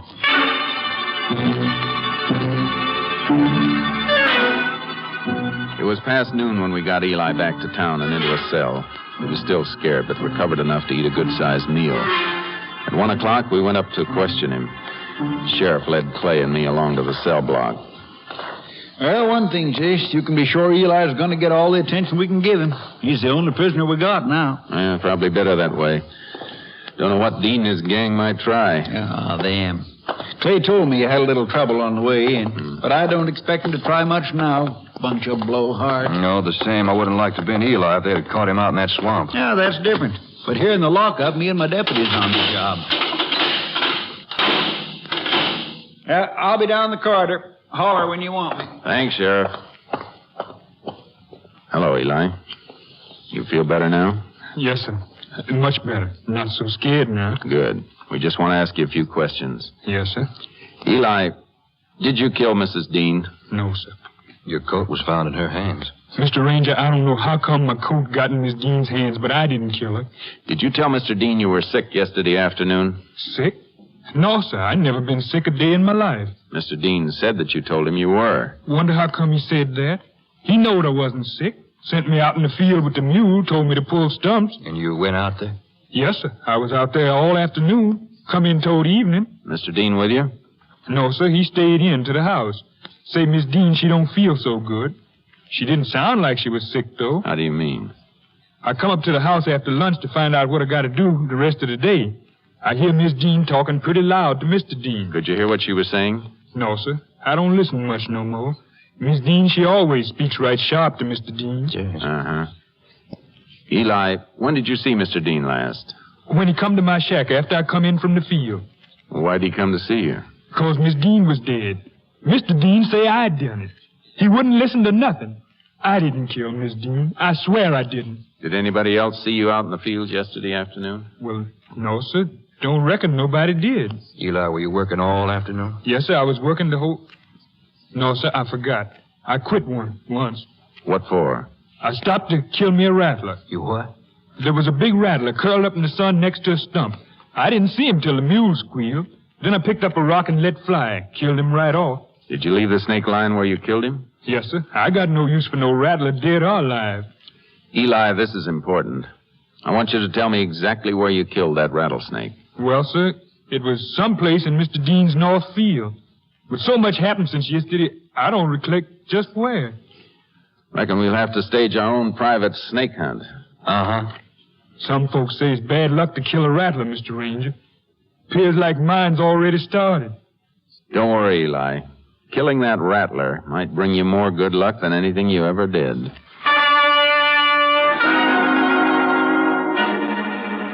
We found the dead rattler where Eli said he'd killed it, in Dean's north field. We took the remains of the snake with us, figuring our lab could tell us approximately how long it had been dead. Then we decided to call our hand with Dean, but he wasn't home. We headed for town. It was 5:20 when we pulled up in front of the sheriff's office. He was standing outside. I could tell something was wrong even before he reached the car. Case, Clay, I was just going to call your headquarters and have them get you fellows on the radio. What's wrong? Somebody just broke in the jail. They took Eli away. Holy. Who was it, Sheriff? That's just it, Jace. I don't know. I'd swear it was Ralph Dean and his bunch, but I don't know. Well, how'd it happen? Well, everything was quiet. There wasn't even nothing you could feel in town like you sometimes can. I went home for supper and left my deputy here. They broke in then? Yep. Got my deputy just as he was coming down from taking Eli's supper. Slugged him and got the keys. He didn't even get a look at him. Oh, I never should have left. You couldn't have known. The thing we've got to do now is... Somebody awful excited about something. Why, Attorney Matthews. Sheriff, I've been trying to call you. Well, what is it, Ernie? Let me catch my brother safe. That boy had in jail. Yeah, what about him? They got him. Who? Scum, nothing but scum. Ralph Dean, the rest of his crowd. They're crazy, Sheriff, plumb crazy. Where were they heading? I don't know. I was out cutting wood back in my place, saw them riding past, got the boy. They're crazy. They going away from town past your place? Yeah. Probably Graham Woods, Jace. Come on, Sheriff. Show us where it is. The sheriff drove ahead, and we followed. When we got as far as we could by road, we unloaded the horses, and the sheriff pointed out Graham Woods. Clay and I started out. 5 minutes later, we were entering the woods. It was just getting dark as we picked up the trail.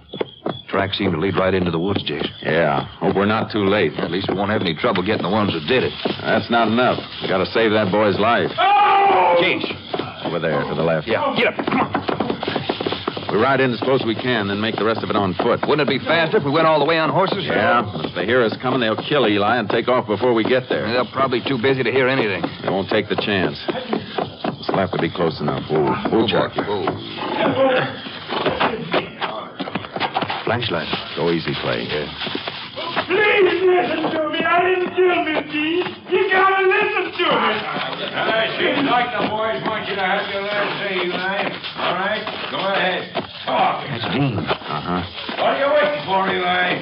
You wanted to talk? We're listening. I know it ain't no use, Mr. Dean, but I tell you again, I didn't kill Miss Dean. What was your coat doing in my wife's I hand? don't know, Mr. Dean. Honest, I Your don't coat know. was in her hands and you ran away. Mr. Dean, honest, I didn't. That's enough for me. What about you, boy?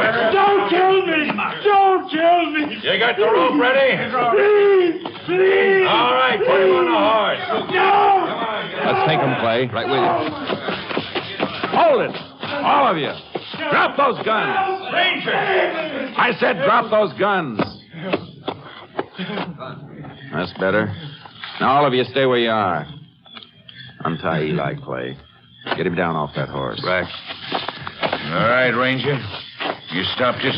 What for? He's gonna die anyhow. He never had a chance to prove his innocence, Dean. He's a murderer, ain't he? He killed my wife. I'm not so sure of that. You found his coat in Ethel's hands. What more do you want? It could be Eli didn't leave that coat. What are you talking about, Ranger? Let me see your hands, Dean. What for? Let me see them. No, the backs. How'd you get those bruises on your knuckles? Well, they're from pulling stumps yesterday. You sure they didn't get bruised from beating up Eli? You crazy. I never beat him up. Maybe you waited till Eli came in from work, accused him of killing your wife, beat him up, and let him get away so you could get your gang of hoodlums after him. That's a lie. I never seen Eli. I was working in the fields all afternoon. Alone. Eli says he was the only one working in the fields yesterday. Oh, he does, eh? Well, whose word are you going to take? Mine? Wait a minute, Dean. We might be able to prove Eli was in the fields. Oh. He said he killed a rattlesnake. We found it where he said it would be. If our lab says it was killed yesterday afternoon, it's pretty good proof. You trying to railroad me? You know better than that. But you got to prove where you were yesterday afternoon. What I got to prove anything for? Because if you don't, you got a murder charge against you for killing your wife. You hear that, boys? You're going to stand here and let him take sides against us? No. The only side I'm taking is the law of Texas. Come on.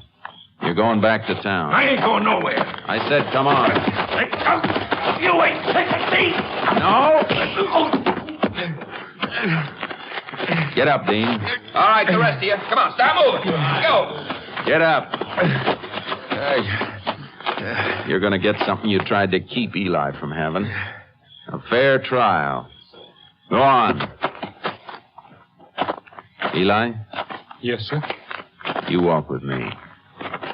Yes, sir.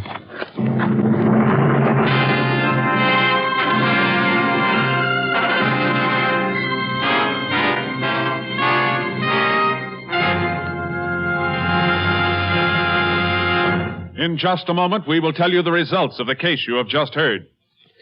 There's fine entertainment every day right here on the NBC Radio Network. Monday through Friday, you'll find interesting daytime programs on this station, too. There's fun with Walter O'Keefe as he quizzes his contestants on Double or Nothing.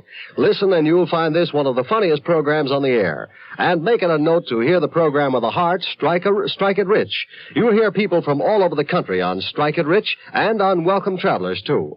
Maybe your neighbors will be the next guests on these fine programs, so keep listening every day, Monday through Friday on NBC. In the Mad and Merry department, we bring you the Ralph Edwards Show on most NBC stations. Listen as Ralph plays Truth or Consequences with his contestants and brings you enjoyable listening. And Dave Garraway brings you 15 minutes of music and humor each weekday. It's all for fun and fun for all when you tune to NBC Daytime Radio. So make it a day to brighten your household chores with a fine program sent your way every day on this station of the NBC Radio Network. And now, back to Tales of the Texas Rangers.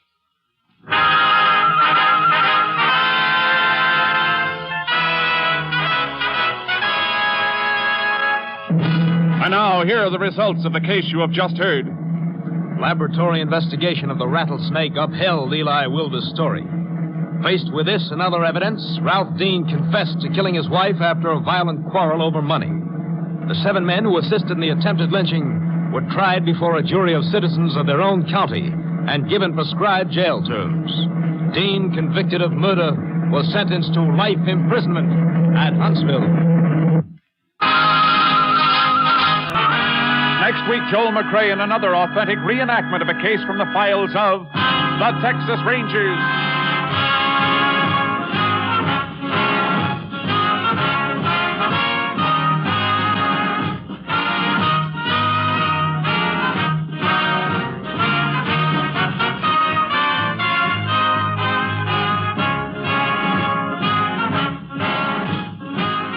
The cast included Tony Barrett, Vivian Baber, Bob Davis, Parley Bear, Herb Ellis, and Bill Johnstone. Technical advisor was Captain M.T. Lone Wolf Gonzalez of the Texas Rangers. This story was transcribed and adapted by Charles E. Israel, and the program was produced and directed by Stacy Keach. Hal Gibney speaking. Next, The Big Show brings you drama, comedy, and music on NBC.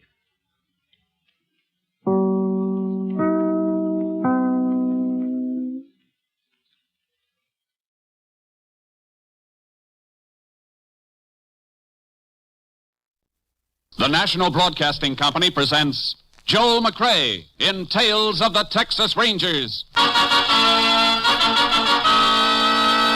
Tonight, transcribed from Hollywood, another authentic reenactment of a case from the files of the Texas Rangers.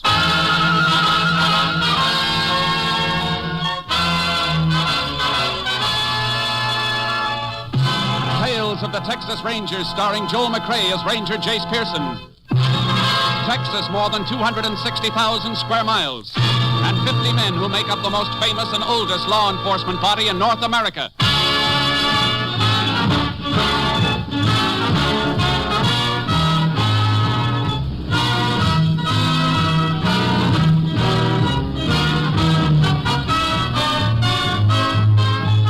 Now, from the files of the Texas Rangers come these stories based on fact. Only names, dates, and places are fictitious for obvious reasons. The events themselves are a matter of record.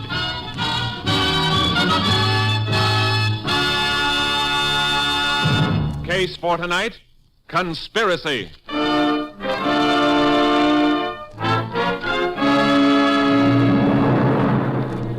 It is 2 p.m., the afternoon of October 17th, 1926. Captain Clint Stinson of Texas Ranger Company B is seated in his office. Across the desk from him sits a woman sobbing bitterly. They killed him, I tell you. They shot him down in cold blood the way they'd shoot a dog. Now, get a grip on yourself, Mrs. Wendell. Oh, help me. Please help me. Ed was a good man. Our baby's only 7 months old. Now Ed is dead, and the man who killed him is walking the streets of Crescent as though nothing happened. Crescenta? Yes, in Ames County. That's where I came from. I see. Some pretty funny things have been happening in Ames County. Who was the man who killed your husband? A man named Ray Thorpe. It happened 4 days ago. But he wasn't even arrested. The grand jury said that according to the evidence, he killed Ed in self-defense. Any witnesses testified to that? Yes, 3 of them. But they were lying. They were lying. My Ed never carried a gun in his life. Are you sure of that? A wife doesn't always know. I knew. Why can't you help me? What kind of a world am I living in? What kind of a world am I bringing my baby up in when his father could be killed without anybody even lifting a hand? Now, just take it easy, Mrs. Wendell, please. Yes, Captain. Get me a Sheriff Porch at Crescenta in Ames County. Yes. What are you calling him for? I want to help you, Mrs. Wendell, if there's anything that calls for help. You won't get the truth from Sheriff Porch. You said yourself that funny things are happening in Ames County. Funny things are liable to happen in any county where there's a big oil strike. Drifters and floaters crowd in. You can't always condemn a sheriff for what happens. You mean it's just too bad if a man gets murdered? I didn't say that, ma'am. Yes. Sheriff Porch, Captain. Go ahead. Hello. Hello, Captain Stinson. How are you? Fine, Sheriff. I'd like a little information. Sure thing. What about? Man named Ed Wendell Shot and killed in Crescenta by a man called Ray Thorpe. Well, there ain't much I can tell you, Captain. Thorpe killed Wendell in self-defense. Wendell's always been, well, sort of a hothead, troublemaker. Started to fight with Thorpe and pulled a gun on him. Thorpe had to kill him to save his own hide. I understand there were witnesses. There sure were, 3 of them. And one of the 3 was my deputy. Open and shut case. I see. Well, thanks, Sheriff. Just checking. What brought the case to your mind? You have some sort of a complaint? Wendell's wife thinks he was murdered in cold blood. Well, Captain, you know women. Can't believe anything wrong about the men folks. That happens. Thanks, Sheriff. Anytime. Goodbye. Goodbye. You don't have to say anything. I know what he told you. Mrs. Wendell, I'm sorry, but there's nothing much I can do. He left the house smiling, waving to the baby. And he never came back. They wouldn't even let me see him again after he was killed. What's that? Mrs. Wendell, are you telling me that you never saw your husband's body after he was dead? No, they wouldn't let me. They said it was a law because of the way he got killed. There's no law like that. Are you sure you're telling me the truth? Why would I lie to you? You never saw the body? No, I tell you, they buried him in the county cemetery the day after he was killed. Do you know if an autopsy was performed? I don't know. I see. Mrs. Wendell, if I can get an order to have your husband's body exhumed, will you give your permission? Oh, yes, but... Oh, they won't let you do it. They're not going to know it's being done. Yes, Captain. Put out a call for Jace Pearson. Tell him to report to me immediately. And bring Steve Clark in, too. Then get me headquarters at Austin.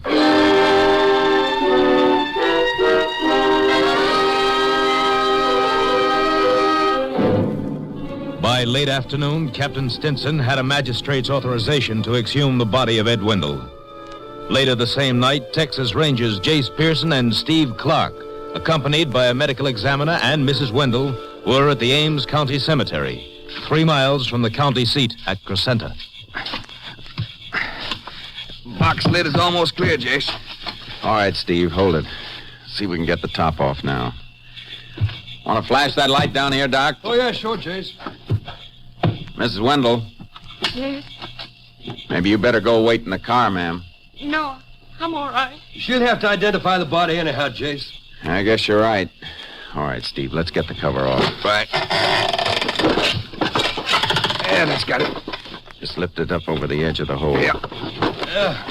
Body's completely covered with a sheet. Yeah. We'll lift it out to you. I got this end. All right, lift. Yeah. I can get a hold now. Yeah, I'll help you. All right, that does it. Boost me, Jace, and I'll pull you up. Right. All right, now grab my wrist. Got it. Hey, we'll have to replace the cover and shovel the grave in again. We can do that as soon as Mrs. Wendell identifies the body. I hate to ask you like this, ma'am. It's all right. I know he's dead, so what can it matter? Jace, you got a pocket knife. Have to slit this sheet. Yeah, here, Doc. Yeah. Well, Mrs. Wendell? Yes.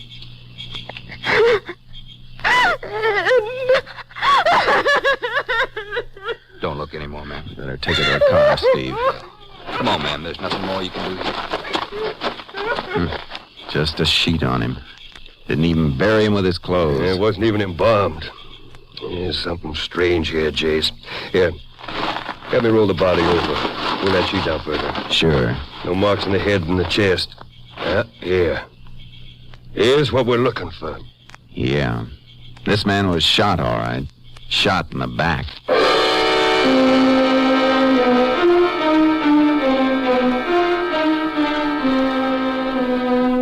The medical examiner took the body into the funeral parlor, and Steve Clark took Mrs. Wendell home. It was after 2 a.m., but what I had to do couldn't wait.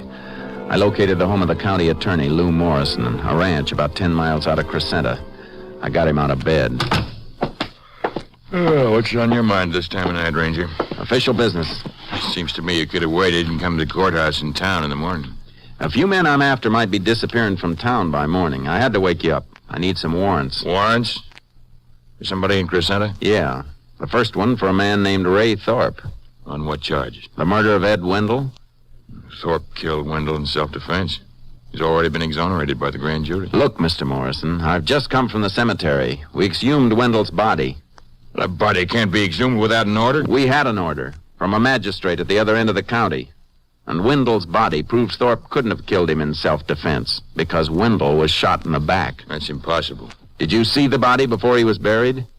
Well, no, I didn't. But there were witnesses. The witnesses lied. Mr. Morrison, I want a murder warrant for Ray Thorpe. All right, Ranger. You seem to have some evidence. I can go into my office and write them up. We can get Judge Paget to sign them. Thanks. I'll have to dress. You, said that you wanted several warrants. That's right. 3 more beside Thorpe's. For who? For the witnesses who claimed that Thorpe shot in self-defense. On what charge? Well, that's a funny question from a county attorney. A charge of perjury before the grand jury. I got the warrants, but Morrison's attitude told me they weren't going to be easy to serve. I'd arranged to meet Steve Clark at an all-night cafe in Crescenta. He was waiting there. Get the warrants? Yeah. Jace, there's something funny about this town. It smells to high heaven. And say that again. There's more to this than just a murder. The county attorney didn't want to cooperate. And one of Thorpe's witnesses is a deputy sheriff. Yeah, it looks like the law is trying to cover Wendell's death. And I think I found out why. Yeah? Mrs. Wendell spilled it when I was taking her home. Said that her husband was planning on having some kind of a meeting at his house on the night of the day that he was killed. She say what kind of a meeting? Yeah, it's about the county elections coming up next month. What about him? Sheriff Porch and County Attorney Morrison are both running for re-election, but nobody's running against them. Both unopposed candidates? Yeah, that's why Wendell called a meeting. He didn't like it. He was fixing to stir the town up for a write-in vote. How come Mrs. Wendell didn't mention that before? I guess it didn't seem to have any connection with her husband getting killed by Thorpe. You finished with your coffee? Yeah. Well, let's get those warrants served. This town's going to get awful hot.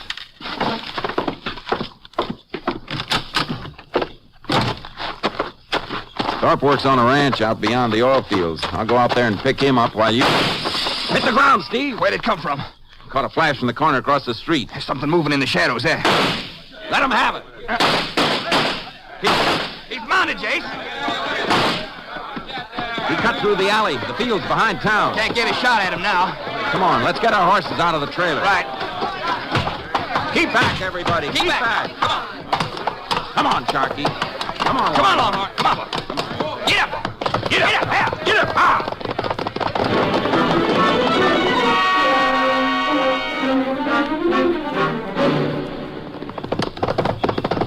There he is, Jace, topping the rise. He's not going to go far. His horse is breaking stride. Looks like he's gone lame. Yeah, must have picked up a stone. You'll have to leave him soon. He's out of sight now. Be careful after we cross the rim. He may run on foot and keep going, or he may drop into cover and try and pick us off. Any way he wants to play is all right with me. Here's the top of the rise. Punch low in your saddle. There's his horse, Jace, no rider. Yeah, he's dismounted. Pull up fast and drop. Whoa, whoa, Charlie. Whoa, Longhorn. He's in that clump of mesquite. Yeah, I know it. Keep flat. The moon touches the top of that brush beside you. Reach over and nudge it. Draw fire. Right. You get him? I don't know. The skeet seems bent over like there's some weight on part of it. Crawl toward it. Keep your gun ready. Better stay a few feet apart. Yeah. No sign of movement. We'll know in a minute. I can see a boot sticking out of the mesquite. Must be laying out flat. He's hit all right. We can get up.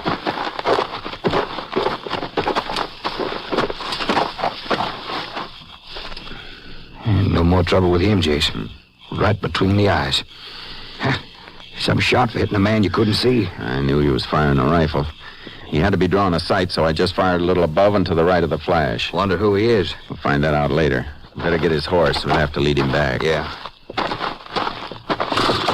Easy, boy. Easy now. Come on, we'll fix where it hurts. Turn him a little, Steve. Let the moon hit this side of his saddle. Yeah, around, boy. What do you see? A couple of letters burned into the leather. Yeah, look like initials. A-R-T. Yeah, R-T. I guess we can tear up that warrant for Ray Thorpe.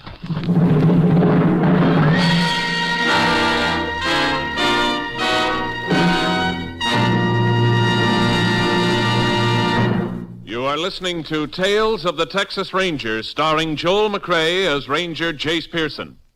We continue now with tonight's case, Conspiracy, an authentic story from the files of the Texas Rangers.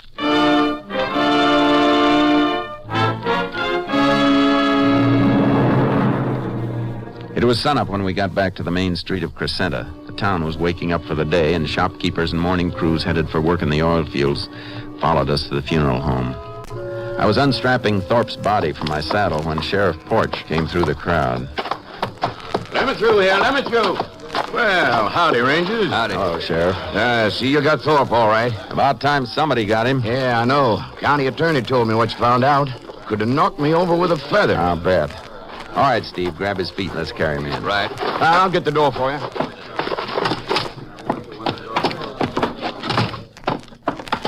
Put him down there. All right. Sure is heavy. You tried to find it out, huh? Tried to ambush us, you mean? And somebody better explain how he knew we were after him. Reckon you can blame me for that, Ranger. What do you mean by that? County attorney called me right after Judge Paget signed your warrants for you. I knew where Thorpe was hanging out, one of the hot spots outside the town. Thought I'd go out and pick him up for you. When I told him you was after him, he sort of caught me off balance and bolted. Kind of convenient, Sheriff, especially since you let him out once before, after he'd shot a man in the back. I didn't know that. I never looked at Wendell's body. I was home sick. My deputy handled the case. Same deputy that said Thorpe shot in self-defense? Yeah, same one, Joe Slade. I got a warrant for him, too. I know. That's why I got him locked up in a jail right now. You're getting mighty cooperative, Sheriff. Well, Slade was right with me when I heard you wanted him. I know my job. I'm trying to help you. How about the other two witnesses Thorpe had, Rollo Kane and Arthur Sampson? I still got warrants for them. You'll find them out in the oil field, I reckon. They got 2 operating wells, and they're drilling a 3rd, just past the old stockade north of town. You'll need horses. The road's too muddy for a car. I'll ride out with you. Thanks, but we can handle it. You need a rest. You've been working too hard.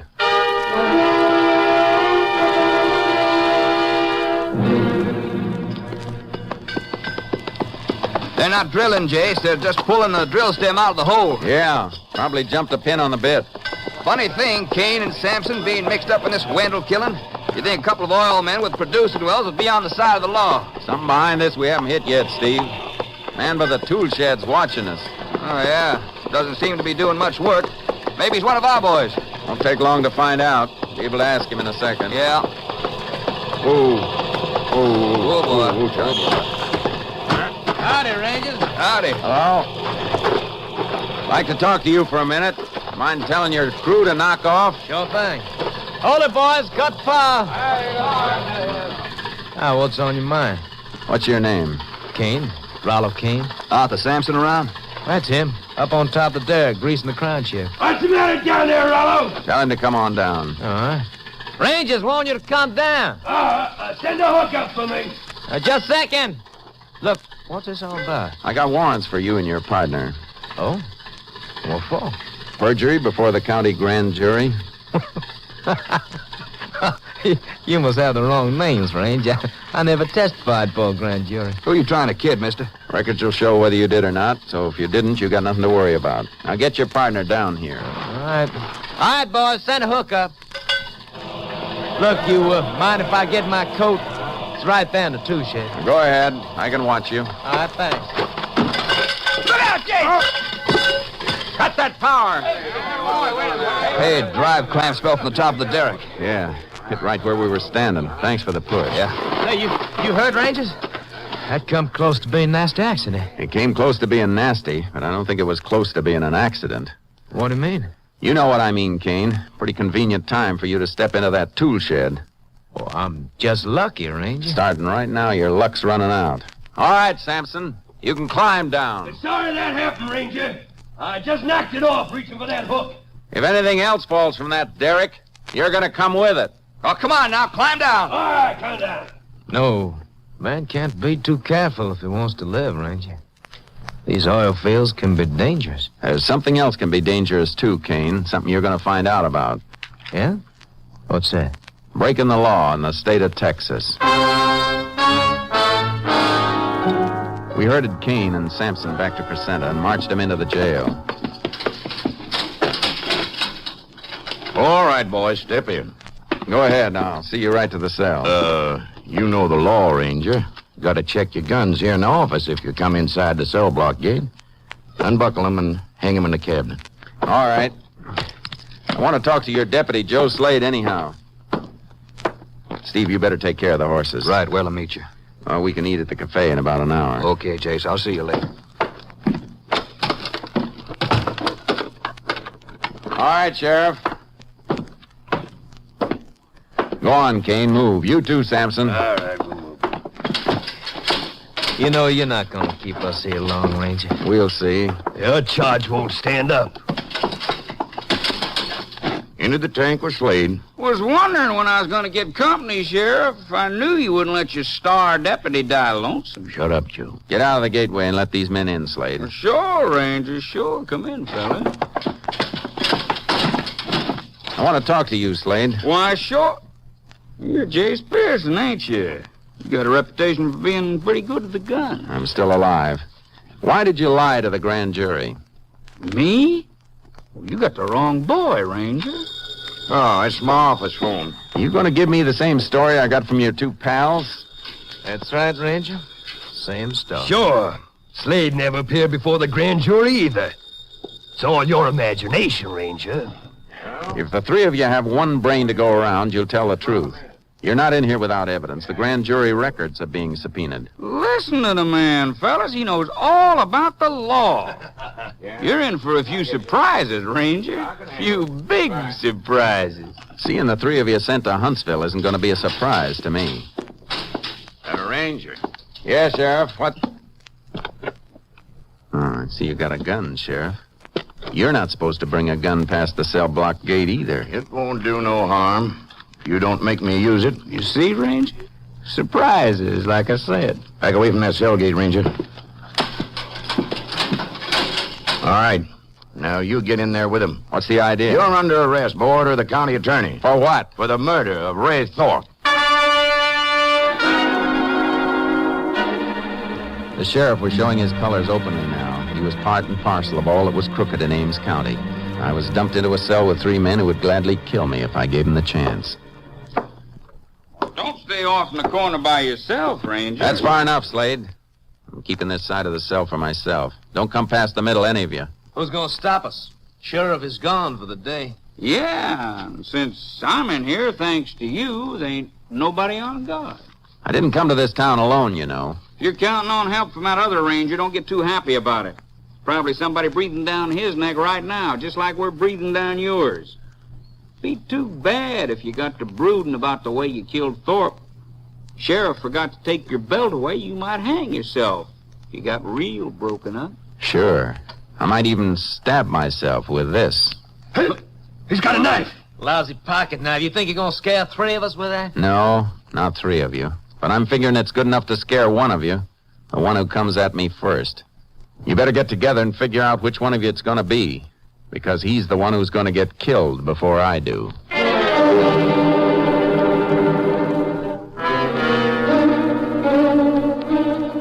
didn't dare sleep. I had to watch every move they made. There was no sign of Steve Clark. In the morning, the sheriff came in. He took Kane, Sampson, and Slade out for the arraignment before the judge. When he came back, he didn't bring them back with him. Here's some food for you. Stop playing, Sheriff. You know I'm not going to eat anything you give me. Suit yourself. You may be here a long time. Longer than most of your prisoners stay. What happened to him? If it's any of your business, Judge Paget released him. No evidence. You call grand jury records no evidence? Seems like the grand jury records have been misplaced. I suppose the county attorney took care of that. This town's going to come down around your ears, Sheriff. You can't... What's that? Maybe what I've been expecting. What happened to Steve Clark? Well, how should I know? You mean you don't know whether your men got him or not? Well, you couldn't have gotten away. What's your hurry, Sheriff? All right, now keep your hands away from that gun cabinet, Sheriff. Captain Stinson. Jase! I'm all right, Steve. Have you out in a minute, Jace. Take the keys, Steve. You can't let him out. He's my prisoner. We've got a rate for him. And to keep the record straight, Sheriff, you're mine. I don't see... Howdy, boy. Glad to see you, Steve. I was afraid you caught one in the back. No, not quite. They tried to take me after I left here, but I got away on Longhorn and outrun them. Had to ride cross country most of the night to get to a phone. Let's go. We got a lot to clean up. Yeah. Captain's got a lot of information on what there is to clean up. Yeah, I sure have. Things that Porch could have told you, Jace. Porch is a rich man, aren't you, Porch? Well, I don't know what you're talking about. I'm talking about bank accounts all over the state. Big, fat accounts belonging to you and to County Attorney Morrison and Judge Paget. I've been checking on you for 2 days. You can't prove nothing wrong about that. Yes, we can, Sheriff. We've just come from the courthouse. Your friends didn't have time to burn all the records. You're getting a little pale, Sheriff. It was just business, that's all. Nice business. You and others like you forming a combine to rob the people of this county. We can convict you on 50 conspiracy counts, along with complicity in Wendell's murder. But killing Wendell wasn't my idea. Morrison ordered it when Wendell started to raise a fuss about the administration. That's all I wanted to hear. Jace, you and Steve go after Morrison. He's not in town. Must be at his ranch. What about the others? We had a shooting match with Sampson and Kane as we left the courthouse. They were making a run in the car. Some of our boys took them to the hospital for patching up. How about Joe Slade? No trace of him, but I got a hunch we'll find him with Morrison. Morrison's accounts show Slade's on his payroll, probably burning more papers out at the ranch. Let's go.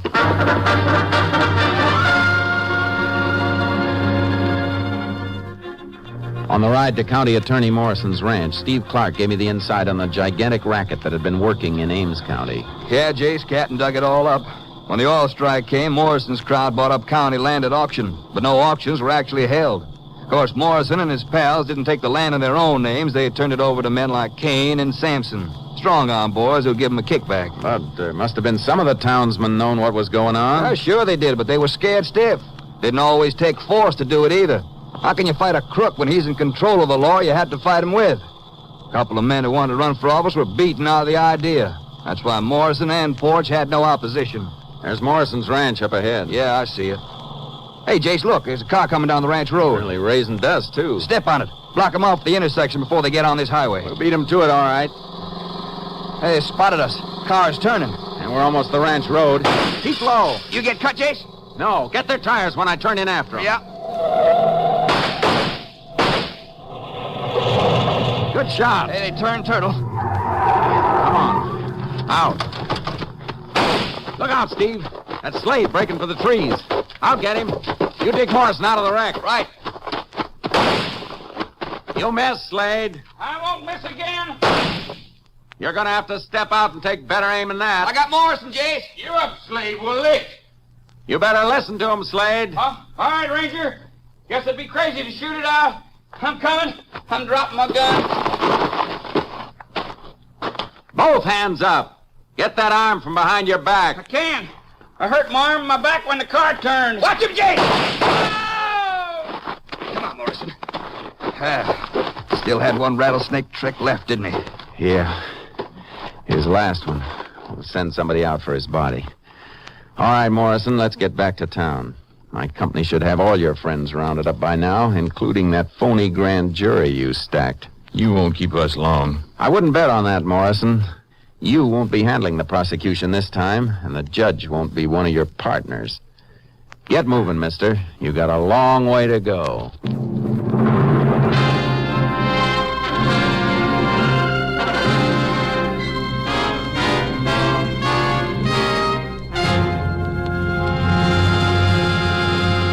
The Ames County conspiracy was smashed, and 12 key men were convicted and sentenced to jail terms ranging from 10 to 50 years. Since then, Ames County has become a model American community.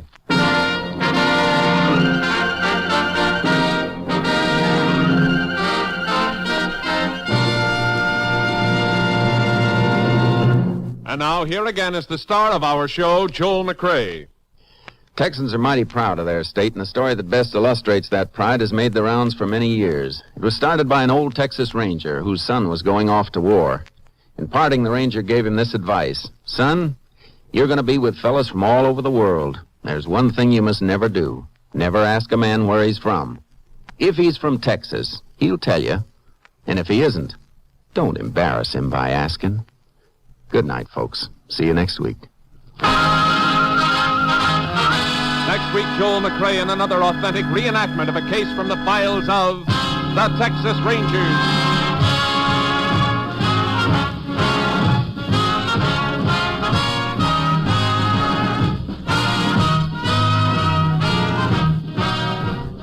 Joel McCrea is currently seen starring in the Universal International Technicolor production Frenchie.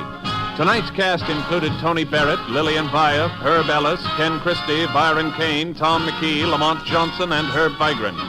This story was transcribed and adapted by Joel Murcott, and the program was produced and directed by Stacy Keach. Hal Gibney speaking.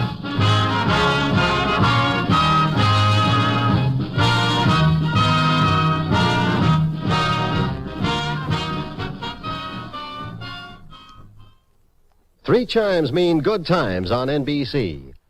Tomorrow evening, Gordon MacRae sings for you as the Railroad Hour presents a melodic adaptation of One Touch of Venus. Gordon's guest for tomorrow's Railroad Hour production is Ginny Sims.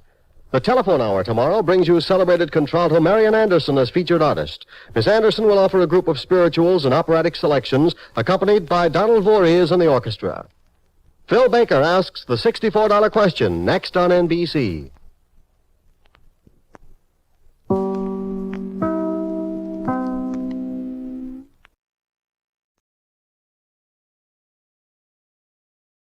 The National Broadcasting Company presents Joel McCrea in Tales of the Texas Rangers.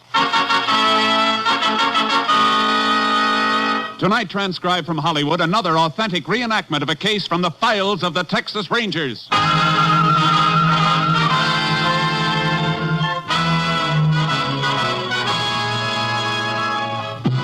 Tales of the Texas Rangers, starring Joel McCrea as Ranger Jace Pearson. Texas, more than 260,000 square miles, and 50 men who make up the most famous and oldest law enforcement body in North America.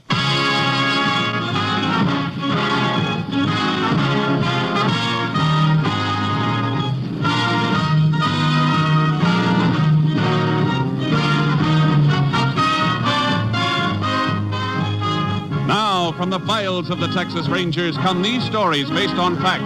Only names, dates, and places are fictitious for obvious reasons. The events themselves are a matter of record.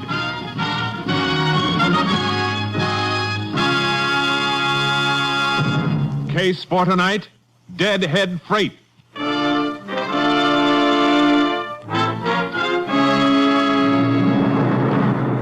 It is shortly before midnight, August 27th, 1938, at the Santa Fe Freight Yards in Lubbock, Texas. A Deadhead freight hauling empties back to the west coast from Galveston has just pulled into the yard. The brakeman and a railroad detective are making a routine check of the cars for free-riding hobos. If I was a yard dick, I'd be snoozing in the roundhouse. You ain't found a free rider in months. Yeah, so what?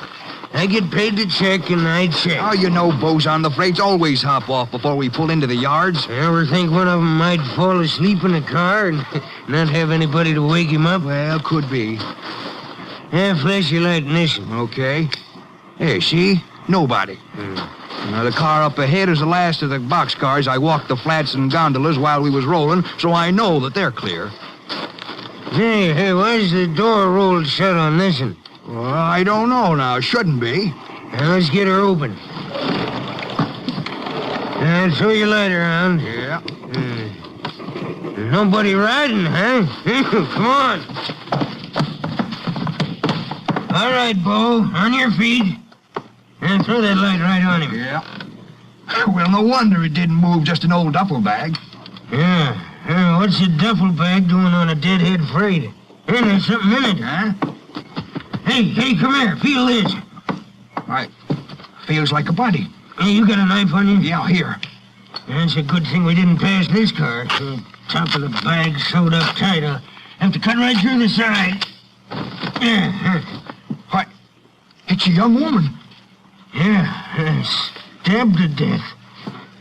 And throw that light around the car. Well, what are you looking for? There's no blood anyplace. She wasn't killed on the train. Somebody must have loaded the body on to get rid of it. Yeah, so the murder can't be pinned down to any definite area. Hey, where'd you stop last, before you pulled in here? Siding, west of Sweetwater? The body must have been put on someplace between there and Galveston, then. We better call the police. They can notify the Texas Rangers.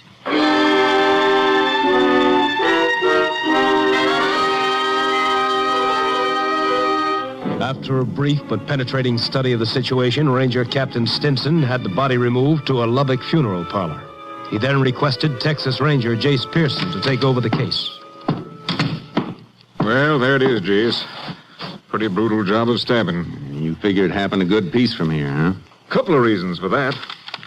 Here's a map. Shows the route the freight train took. Spot circled in red shows where it made stops. And at what time. I see. No stops after it left the siding outside Sweetwater, huh? Right. And most of the stops were made much further east. Well, according to the time of these stops, body must have been loaded on the train between Presby here and Turner City here. Well, how do you arrive at that? Train made all its night stops between these points. Isn't likely the killer loaded the body on by daylight. Too much chance of being spotted by the train crew. Well, that's good reasoning, Jace. You may be right. You said the body was sewed up in a duffel bag. Yeah. You better look at it before I send it on to the lab. I have the undertaker lock it in this cabinet and give me the key. Yeah, here it is. Regular opening at the top of the bag is sewed up tight. The draw cord is missing. See? Uh-huh. Good thing the man who found the body cut into the bag instead of ripping out those new stitches. Yeah, I see what you mean. Kind of funny stitching. It may have been made by somebody with a special trade where that kind of stitching's used. Lab gets a look at it, may be able to tell us what trade. Well, I hope so. The bag itself won't help much, I'm afraid. Probably picked up in war surplus. Could belong to anybody. Hey, look at this. The bottom of the bag. It's kind of soiled. Whoever carted it around with a body in it must have set it on the ground to rest. He sure did. On reddish-brown earth. Blood seepage made some of it stick. Let's have a look at that train map again. I think that earth stain kind of narrows down our search, Captain. Oh? How come? I know the country that train passed at night. I've been over it plenty. Only place I've seen earth that color is right around this area and a few stream beds. Cotton Belt runs parallel to the railroad for about 40 miles through there. Well, I've seen all I want to see, unless you have something else. Nope. Let's go. I'll get this bag off to Austin. Body going to be held here for identification? Yeah.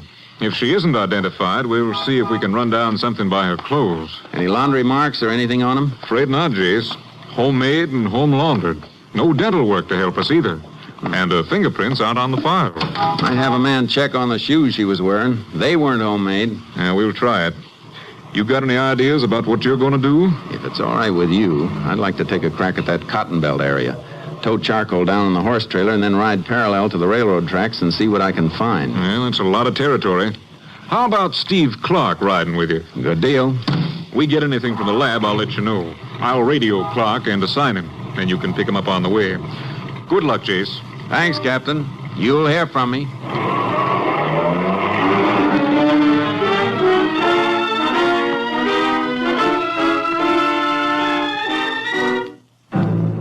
I met Clark. We drove down to the beginning of the area I wanted to check, left the car and used our horses for the long ride along the rail bed. By noon of the next day, we'd covered 15 miles. Horses are getting tired, Jace. I know, but there's a siding a little ways ahead. Freight stop there. Yeah. Look, another culvert coming up. Yeah. Bank's pretty steep. Watch your horse. Right. Careful, boy. Easy, Charcoal. Careful. Easy, boy. Steep climb out of here, Jace. Maybe if we ride... Hey, what are you looking at? Oh, the ground, huh? Yeah. Same reddish-brown color we've been checking for. Well, don't see anything else, though. Want to ride through it a ways? Yeah. Come on, Charcoal. Oh, boy, let's go. I don't want to be a killjoy, Jace, but we've done this in a dozen creek beds. Yeah, but none of the others were as close to a train stop. Siding's only about 50 yards further up the... Ooh, Charcoal. Oh, boy, whoa. Find something, Jace? Yeah, come here. What is it? Yeah, marks in the sand. Trace of a couple of footprints, not enough to make a cast, but look at this other mark. A round impression. Yeah. What made it? Might have been somebody setting that duffel bag down. Yeah? Well, that would account for the dirt you found on the bag. We'll find out. Get a glass jar from your saddle pack. Okay. Gonna cut a core around that mark? Yeah. Lab can test it for blood trace. Earth this color, we can't tell anything by sight. Well, here's the jar. Thanks. A few empty cans around here, Jace. Those marks might have been made by a hobo. I don't think so. Bindle stiffs travel light. They don't carry duffel bags. And what's the nearest town to here? Bullville, about a mile further on. Well, let's get there. We can phone for a highway patrol car, and they can drive you back and pick up our car. Right. You gonna check around Bullville? With a fine-tooth comb. The cotton crop around Bullville was good, too good. Migratory pickers were jamming the town. I had photos of the dead girl and tried to find somebody who might have seen her. No, Ranger. Never saw her around the gin here. Town's full up, though. It's possible one of the pickers saw her someplace. You know anybody who comes in contact with a lot of the pickers? No. Afraid you have to tackle them crew by crew. That's what I was trying to avoid. Yeah. Must be a couple of thousand migratories around. You mind if I ask your man at the weighing platform to check with the haulers when they bring cotton in for ginning? No, it's all right with me. Thanks. Ranger, hold it a second. Just happened to think. There is somebody who gets to see a lot of the pickers. Who? A Mexican woman. Name's Old Rosie. Drives a junky old truck around peddling soda pop in the fields. You know where I can locate her? Yeah, haulers give you a lift out to the fields, and somebody will steer you out to her. Everybody knows Old Rosie.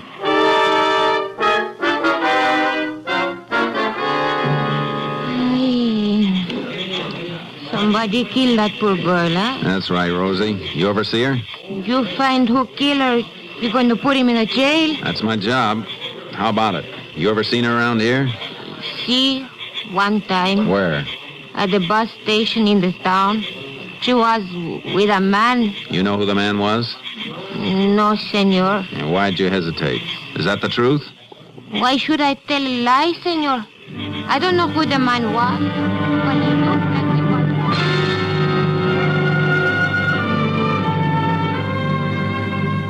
was. She described the man, a vague, stumbling description that might fit anybody. And while she described him, I had a feeling she was lying. A feeling that was strengthened by a faint odor of whiskey coming from the truck. Whatever business Rosie was in, it wasn't limited to the sale of soft drinks. I pretended to swallow her story, then I got a lift back to town where Steve Clark was waiting with our car. Better hop in, Jace. Just had a call from Austin. Yeah, they checked the earth sample sent in the jar? Yeah, blood trace all right. Same type as the victims. They got a line on a few other things, too. The shoes on the dead girl have been traced through the manufacturer to a store in Sheffield. Yeah, I wrote down the name of the store and the address. We better get over there and see if we can establish identity. Yeah, shoes will be waiting at the Sheffield airport. Isn't likely that a shoe clerk is going to remember who he sold them to, though. I saw the shoes. They've been repaired recently. Whoever fixed them might remember. Well, that's a chance. Any information on that duffel bag? Yeah, lab ties it in with a semen. How? Well, stitches used to sew up the bag are the kind semen used to mend a torn sail. Chase, you look like that throws you. It does, a little. I was beginning to have a sneaking suspicion about an old Mexican woman. But she's no seaman. What made you suspect her? She said she saw the dead girl with a man. She gave me kind of a phony description. Not only that, but she's supposed to be selling soft drinks to the field hands from an old truck. It reeked of liquor. Oh, bootlegging, huh? Hey, that could mean something. What? A report from Austin mentioned liquor stains on that duffel bag. Naturally, they just figured that a bottle had been broken in the bag at one time or another, but... Yeah, but it could be something else, too. Yeah? That bag might have been used for hauling moonshine. Stop the car. Hey, Jace, what's the matter? Slide out. I'm going to Sheffield alone. You stay here. Okay, Jace. What do you want me to work on? Tail old Rosie, the Mexican woman, while I'm gone. Check on any special contacts she makes. Whoever she sees, find out who they are. See if you can run down any who've worked as seamen.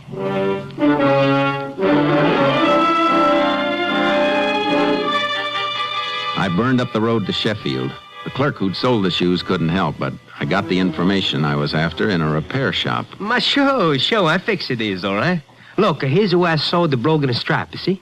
I remember because of something else, though I never get paid for the job. Whose shoes are they? Mrs. Watson. She's living 2 blocks up at Brownwood House. Mrs. Watson, huh?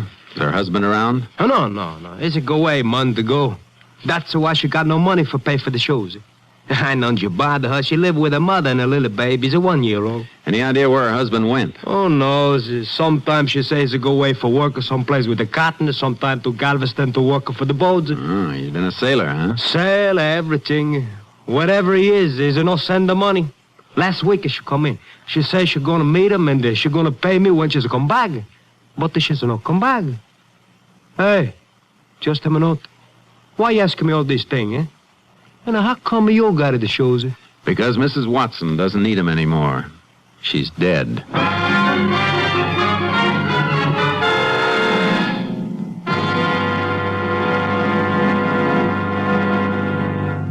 You are listening to Tales of the Texas Rangers, starring Joel McCrea as Ranger Jace Pearson.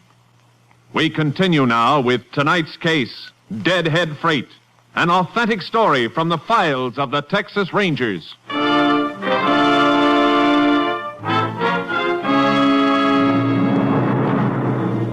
It wasn't the kind of news you enjoy breaking to a dead girl's mother, and the girl's baby crying in the next room didn't help it any. You see, they'd split up about a month ago. And then last week, her husband wrote to her from Bowlville. He said he was sorry and he wanted my daughter Helen to come to me. I thought she was there with him. Looks like she was for a while. Oh, he promised Helen everything in the letter. Said he had a lot of money for her and their baby. He was never any good.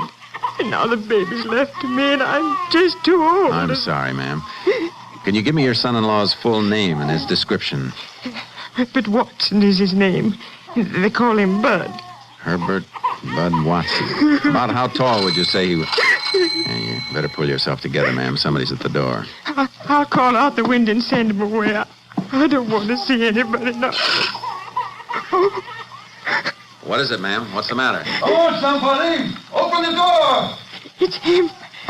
My son-in-law, Bud. All right, ma'am. Open the door and let him in. Go ahead.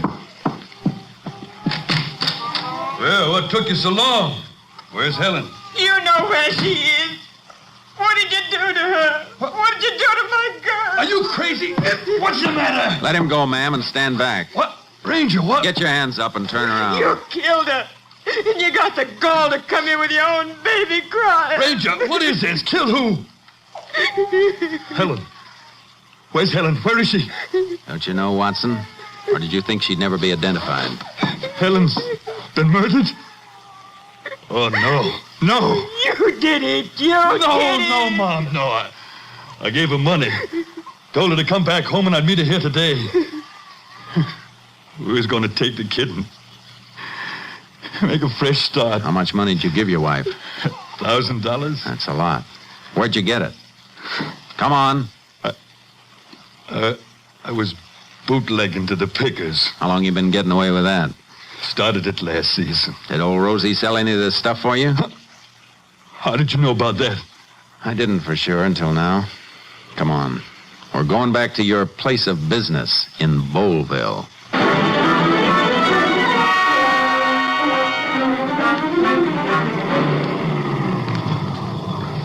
Hi, Jace. Steve?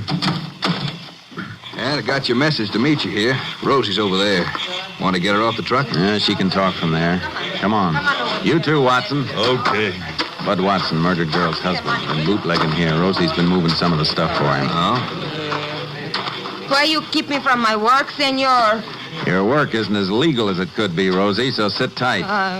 Yeah, you ever seen this man before? You know she's seen me before. They didn't ask you. How about it, Rosie? Si. All right, Rosie. Now, is he the same man you saw at the bus depot with the girl whose picture I showed you? Si. He's the man. At the bus depot? But that ain't so. I was never with Helen at the bus depot. You didn't meet her when she came down here? No, I tell you. I didn't know what bus she was coming in on. Or even if she would come after she got my letter.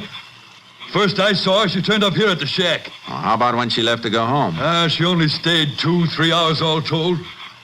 Let her go back to the bus depot alone because, well, it was getting dark. Near time for the pickers to be coming there to buy drinks. You hear that, Rosie? That means one of you is lying. Rosie, tell the truth, senor. No, you don't always tell the truth, Rosie. The first time I asked you about the man you saw, you said he was a stranger, a man you'd never seen before. I forget, senor. I see a lot of people every day in the fields. You trying to kid me? You've been selling liquor for this man. You couldn't mistake him for a stranger. But I do, senor. I make mistake. You wanted help, I give you help. Rosie tell you all she knows, that's all.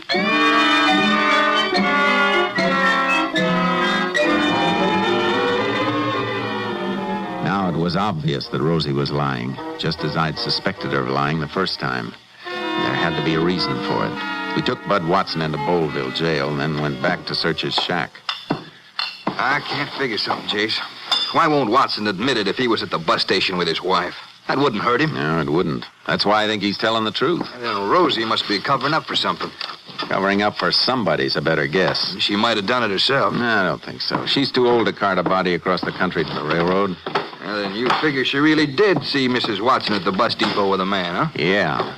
The man who killed her to get the $1,000 Bud Watson had given her. Well, then what's Rosie's angle in lying to us? Oh, that's an easy one, Steve. Shakedown. Hey, Jace, you're right. Couldn't be anything else. Why, it'd be worth the cut for her to forget seeing the man and say it was Watson instead. Only one thing wrong with it. What? Well, I watched her while you were gone. She didn't make any suspicious contacts, nothing that could have been a payoff. She might have gotten her payoff right after I showed her the Watson girl's picture and told her she'd been murdered. That was before you started to tail her. Yeah, I didn't think of that. She had time. Well, we combed this shack, Jace. Nothing here. What do we do now? Go back to tailing Rosie again? If she squeezed hush money out of the man once, she's liable to try it again. They all do. We'll start by watching her house when she comes in from the fields tonight.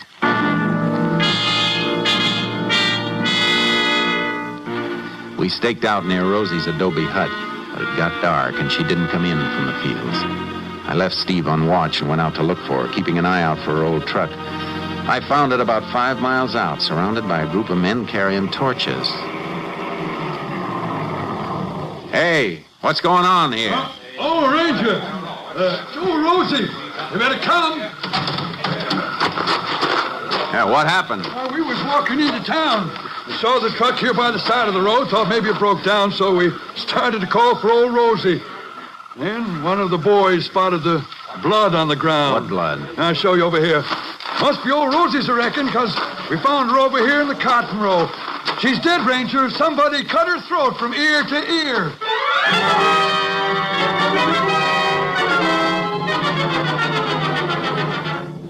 Old Rosie had tried to shake down a killer once too often, with the usual payoff.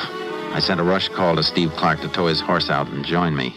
We followed a trail which led to a deserted picker shack way off in a field that looked like it hadn't been cultivated for years.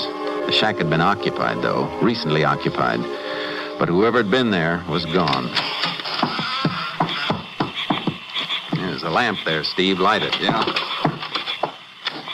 It's clean as a whistle, Jake. Yeah, it's too clean. That floor's been scrubbed mighty hard for a shack like this. It sure has. Especially for a place nobody's living in. Must have been cleaning up blood. Yeah. And there are 2 other things. What's that? Whoever was hiding here was mighty handy with a knife. Look at the inside of the door. Circle drawn on the wood. Wood chipped where somebody practiced throwing a knife at it. Yeah, good aim. All the marks are right smack inside the circle. Now, what else? Take a look at the lamp you just lit. The cord it's hanging by. It's just an ordinary hunk of rope. Except for the knot holding the lamp, a running bowline. So the light could be raised or lowered toward the table. A running bowline is a seaman's knot. Yeah, and that cord is just about big enough to be the draw cord from a duffel bag. Our seaman was here, all right. Well, it couldn't have been Watson, Jace. He was safe in jail when Rosie was killed. Yeah. Whoever Rosie saw with Mrs. Watson at the bus depot must have met the girl after she left Watson, after she had the money. Yeah? Married woman on her way home to her baby isn't liable to leave a bus depot with a stranger, is she? Chances are it was somebody she knew. Well, Watson's been a sailor. Think it might have been an old shipmate of his? Let's go see if he remembers one who was handy with a knife.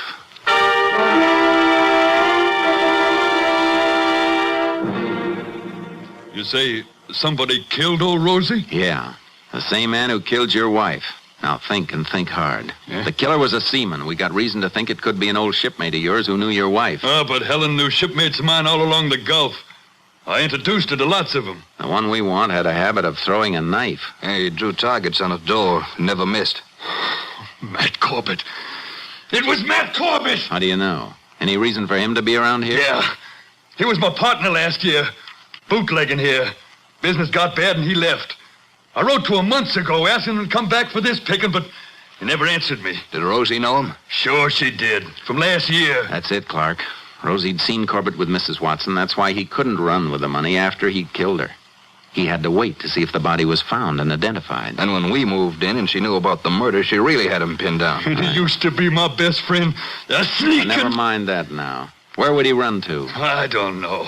He was always roaming, like me. Hey, you wrote to him someplace, you said. You must have an address. Yeah. Yeah, it was General Delivery at Port O'Connor. There's an old bait shack there. He lived in it whenever he had enough money to stop moving for a while. He's got enough now. What he got from your wife. Come on, Clark. Let's get him.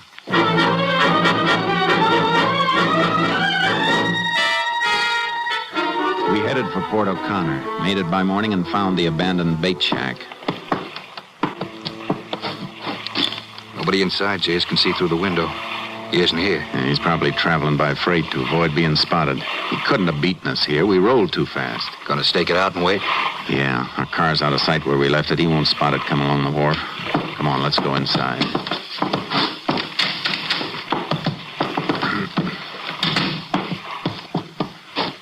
Yeah, looked like Matt Corbett's the man we're after, all right. Same trademarks here we found in that picker shack at Bullville. Yeah. Knife marks in a circle on the door. Same running bowline holding the lamp. Draw that burlap sack across the window. That'll make it pretty dark in here, Jace. You want it dark when you're throwing a surprise party.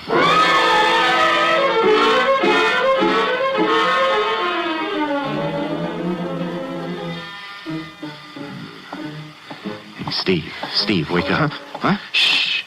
Somebody coming along the wharf. It's dark. What time is it? A little after midnight. Steps are coming closer. Yeah, it must be Corbett. Nothing to bring anybody else this way at this time of night. He's heading for here, all right. Yeah. Let him get all the way inside. And remember, he's got that knife, and he's handy with it. I know. All right, Corbett. Never mind that lamp. What's the knife, Dave? Yeah, stand clear of the light, Steve. Can you handle him? Or stop your struggling, Corbett. You stinking... My arm. You broke my arm. All right, just wrench your shoulder, Corbett. Keep you from throwing that knife for a while. Come on, get up. Better light the lamp now, Steve. It's a good thing you jumped him, Jace. I felt that knife passing my ear. Look, buried in that wall a good inch. Hey? Rangers? I thought you were a couple of crooks. What you doing here? Just dropped in to arrest you for the murder of Helen Watson and old Rosie up at Bullville. It'd be nice if you could prove it. I haven't been near Bullville. I think we can prove you were. By marks you left on the door and a few other things. How'd you come back? Freight? Are you kidding? No, I'm serious. You should have rode Pullman. Get your shoes shined on a Pullman. Would have taken that reddish-brown earth off your shoes. Our lab can match that with Bullville. Watch out for that shoulder. Yeah, that's better, Corbett. Want to cuff him, Jace? No, I think he'll come quiet. All right, Corbett, let's move.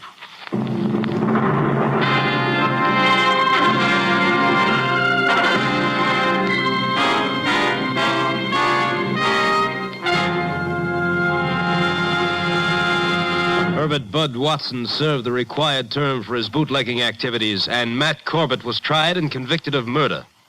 The sentence of the court was carried out on February 20th, 1939, when at Huntsville Penitentiary, Matt Corbett died in the electric chair.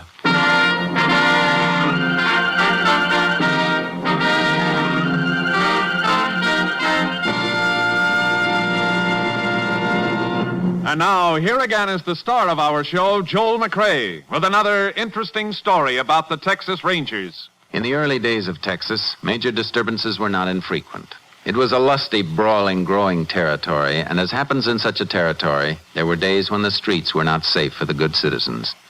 An Easterner, happening into a Texas town at such a time, found shelter in the house of a minister. Everything will be all right soon, he was assured. Later that same afternoon, the minister, who'd been looking out the window, said, "Well, friend, the streets are safe now. You may go about your business." The Easterner looked out the window, but all he saw was a lone figure riding casually down the main street on a horse.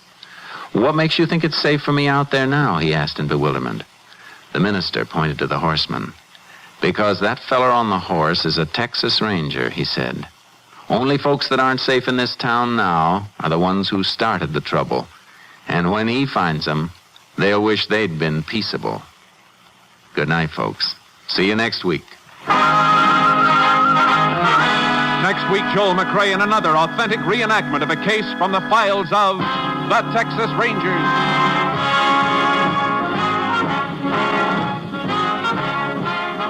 Joel McCrea is currently seen starring in the MGM production Stars in My Crown. Tonight's cast included Tony Barrett, Herb Ellis, Tom Holland, Byron Kane, Tom McKee, and Lillian Baeff. This story was transcribed and adapted by Joel Murcott, and the program was produced and directed by Stacy Keats. Hal Gibney speaking.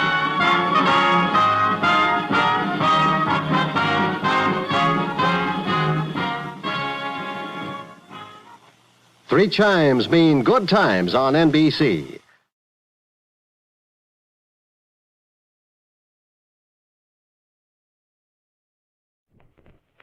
The National Broadcasting Company presents Joel McCrea in Tales of the Texas Rangers. Tonight, transcribed from Hollywood, another authentic reenactment of a case from the files of the Texas Rangers.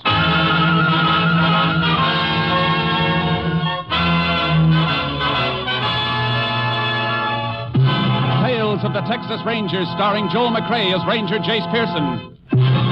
Texas, more than 260,000 square miles, and 50 men who make up the most famous and oldest law enforcement body in North America.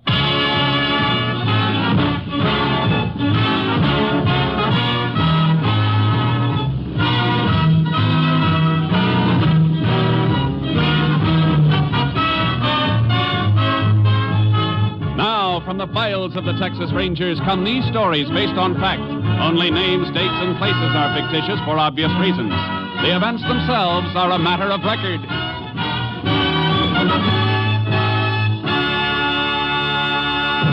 Case for tonight, death by adoption.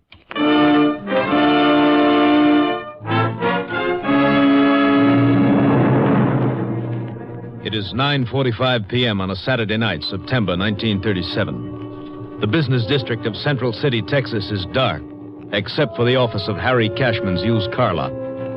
Cashman is pacing the small office in agitation. A man in a leather windbreaker crosses the lot, slipping between the cars for sale, and knocks at the door.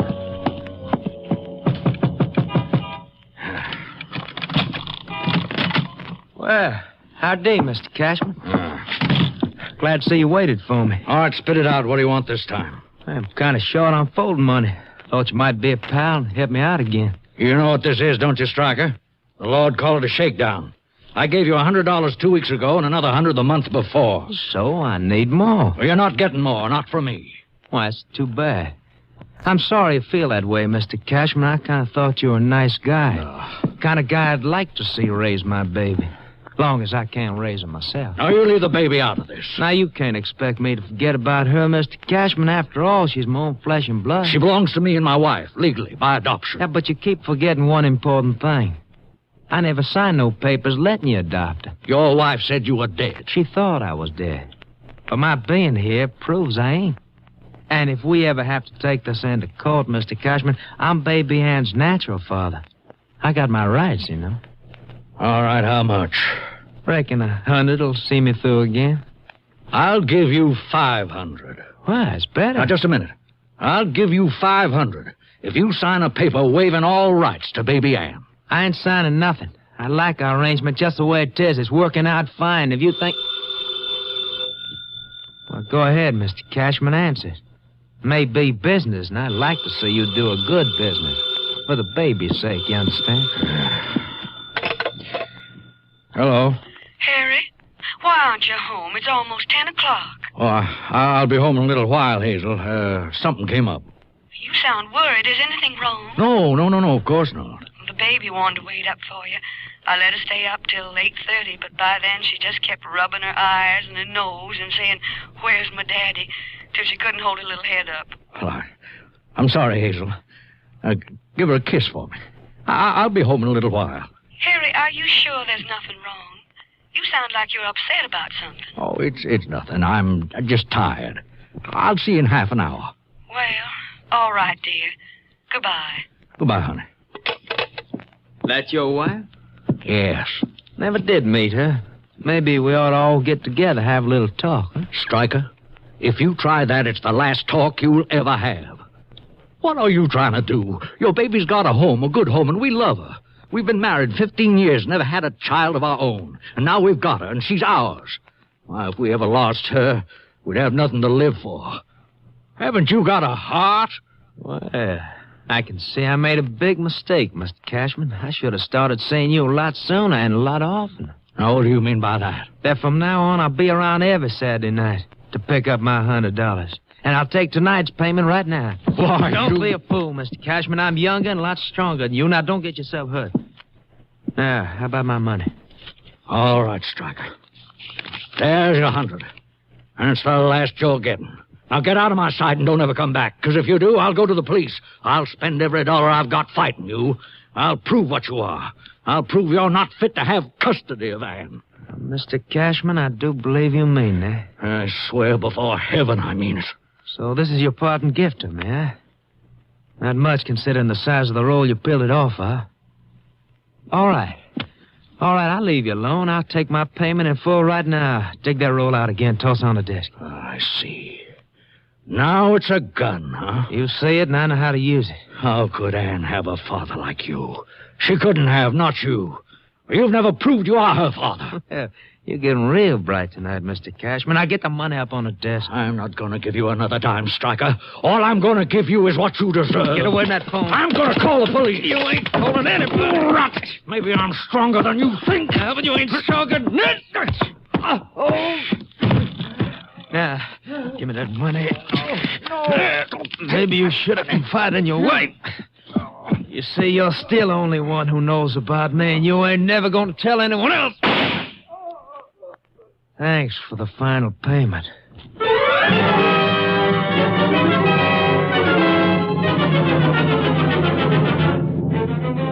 At 11 o'clock, after 3 more calls to her husband's used car lot, Hazel Cashman was disturbed by the busy signal and her husband's failure to come home. A phone company check showed the line was not in use. Hazel Cashman called the police. They found Harry Cashman's body and requested aid from the Texas Rangers. Ranger Jace Pearson was assigned.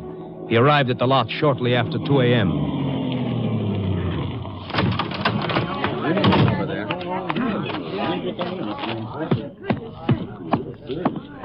I'm afraid that's all the information I can give you, man.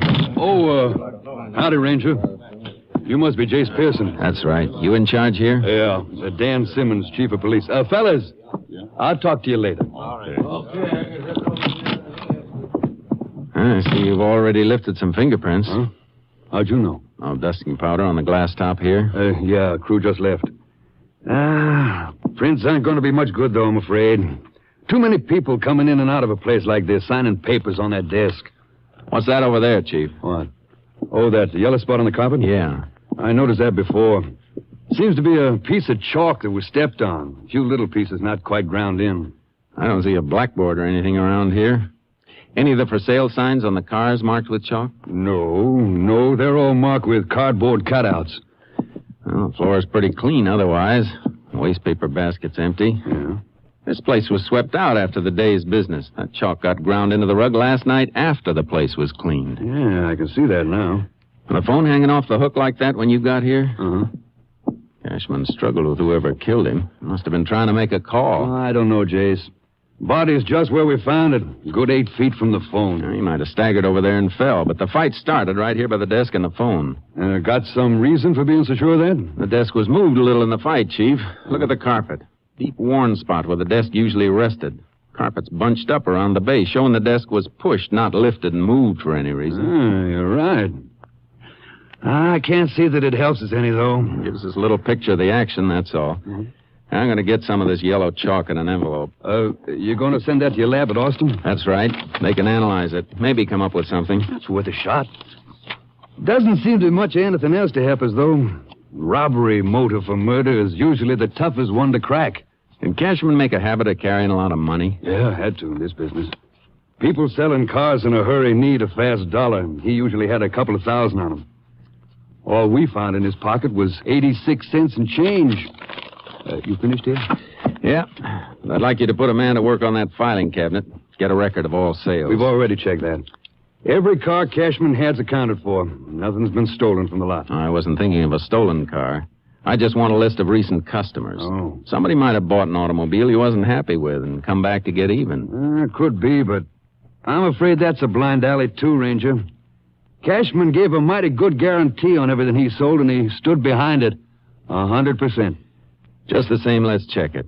I want to examine every reason he might have been killed. 100%.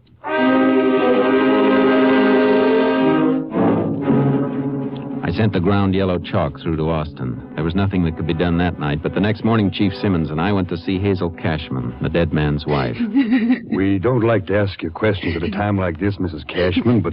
I understand, and I want to help you if I can. Probably isn't much you can tell us, but any little thing might help.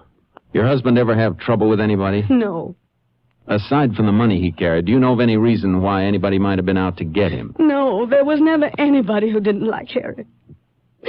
What am I going to tell the baby? How am I ever going to make her understand that her daddy won't ever come home again? Would you answer that for me, please? I don't want to talk to anybody now. Why, sure, ma'am. Maybe for us anyhow. Had to leave this number at headquarters. Hello? Yeah, Simmons speaking. Go ahead, I'll write it down. We were going on a picnic today. Last night I made the sandwiches and everything. We were going to leave right after church.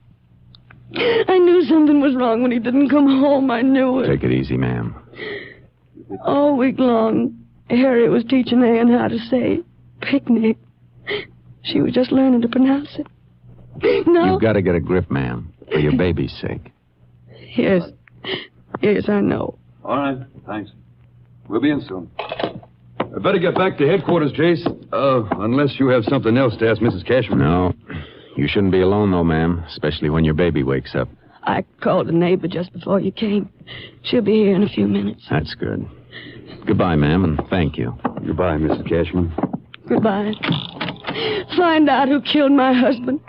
He never hurt anybody. Never. We'll do our best, ma'am. It's the rush back to headquarters, Simmons. One of my boys pulled in a suspect, Jason. Oh? Fella who worked for Cashman, a cleaning man named Mose Smith. What do they got on him? Well, he cleaned the office last night at about 8:30 or 9 o'clock. Cashman usually closed before then on Saturday nights, but Smith admits Cashman was still there when he cleaned up. Well, he's not trying to hide anything there. No, but there's something else. Mose Smith was on the town last night, threw a big party and threw a lot of money around. Still had a few hundred on him when he was picked up. And, my man checked on that, Jace. Smith is usually dirt poor. I see. He's going to be worth talking to. You can say that again. I'd have told you inside the house, but I didn't want to say anything in front of Mrs. Cashman. That was best. How old is their baby?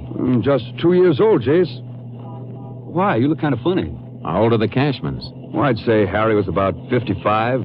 Guess Mrs. Cashman must be in her 40s. Oh, I see what you mean. The baby's an adopted child. I thought they were a little bit old to have a child of that age. Yeah, they never had any of their own. A couple of years ago, they took in a poor girl who'd lost her husband. Ann was her child. Cashmans took to the kid right off. Then the mother got sick, and when she knew she was dying, she agreed to let the Cashmans adopt the baby. No kid ever got a better break, believe me. I gathered they were pretty crazy about her. Plenty crazy. Why, if that kid even sneezed, Harry Cashman would be ready to charter a plane and fly her to Mayo Clinic. They wrapped their lives around her, just like she was their own. When you feel that way about a kid, it is your own. Loving them is what makes them belong to you. Yeah, you can say that again. Say, any messages from my headquarters in that phone call you took? Oh, Jace, I forgot. I was too hot about my man picking up Mose Smith. Your lab phoned in a report on that chalk. Any lead? Well, I don't know under the circumstances, but it wasn't an ordinary piece of chalk.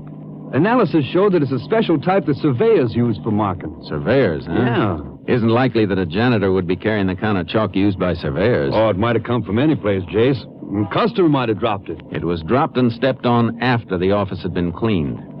Maybe our case against Mose Smith isn't going to be as strong as it looks.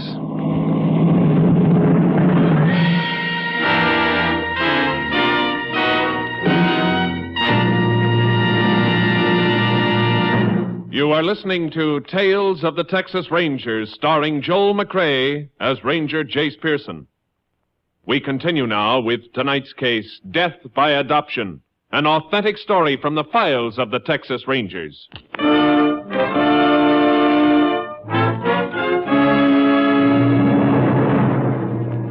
At the city jail, Mose Smith was being held in an anteroom. The day was cool, but beads of sweat stood out on his forehead. If he was innocent, he didn't look it. I began to forget about the surveyor's chalk. Come on, Mose. Where were you last night? I was at a party, Mr. Simmons, at my own house. And where were you before the party? I was working for Mr. Harry Cashman at the used car lot. Everybody knows I work there. What time did the party start, Mose? After 10 o'clock, sir.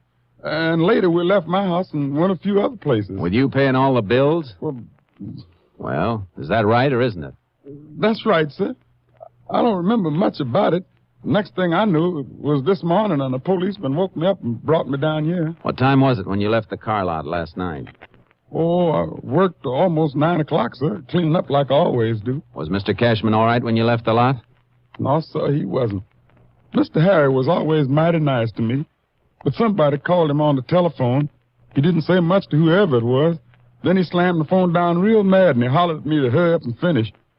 He ain't never done that before, sir. Then when I got done and was ready to leave, he told me he's sorry he yelled at me like that. What'd you do then? I did some shopping for the party. Got some food, a couple of jugs of Sweet Lucy. Where'd you get the money? Spill it, Mose. Cashman was robbed, and you had almost $300 on you this morning when you were picked up. It was my own money, sir, honest. You never got that kind of money working on a used car lot. 3 days ago, you were broke. You borrowed $2 from your landlady. You better count for that money, Mose. Where'd you get it? Well, from the numbers. Numbers? You mean you've been gambling on the numbers racket? Yes, sir. And yesterday my number hit, 424. I got my $500. That's how come I got money. You expect us to swallow that? Who paid you off, Mose? I don't know, sir. I don't know who he was. Are you trying to tell us you gambled on numbers without knowing who you gave your bets to? Please, sir. If I tell you who it is, Mr. Simmons is going to arrest him, and everybody will know I told. And if I don't find out, you're going to stand trial for murder. Everybody will know that, too. Oh, no, sir. Please. I never hurt Mr. Harry. Oh, I got the money from Jonas, one of the pin boys at the bowling alley. Jonas been booking numbers on the side? No, sir. He just worked for somebody for a little cut. All right, Mose. We'll check on your story. And it better be true. I told the truth, every word. Well, he sounded on the level, Jace. And if he is, I'll be able to smash a hole in the numbers racket. Yeah, you can do that all right. But we'll still be shy of murderer.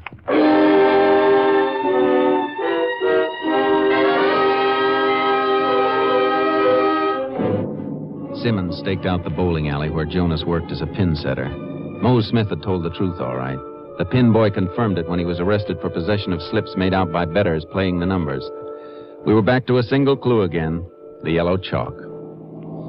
We've checked the only surveying crew in the city, Jace. Every man working on it had an alibi.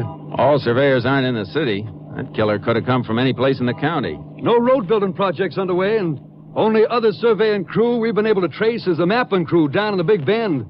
Not going to be easy to get to. I'll get to him. Wherever this car won't take me, the horse and the trailer I'm towing will. Huh? You leaving right away? As soon as I can drop you at your headquarters.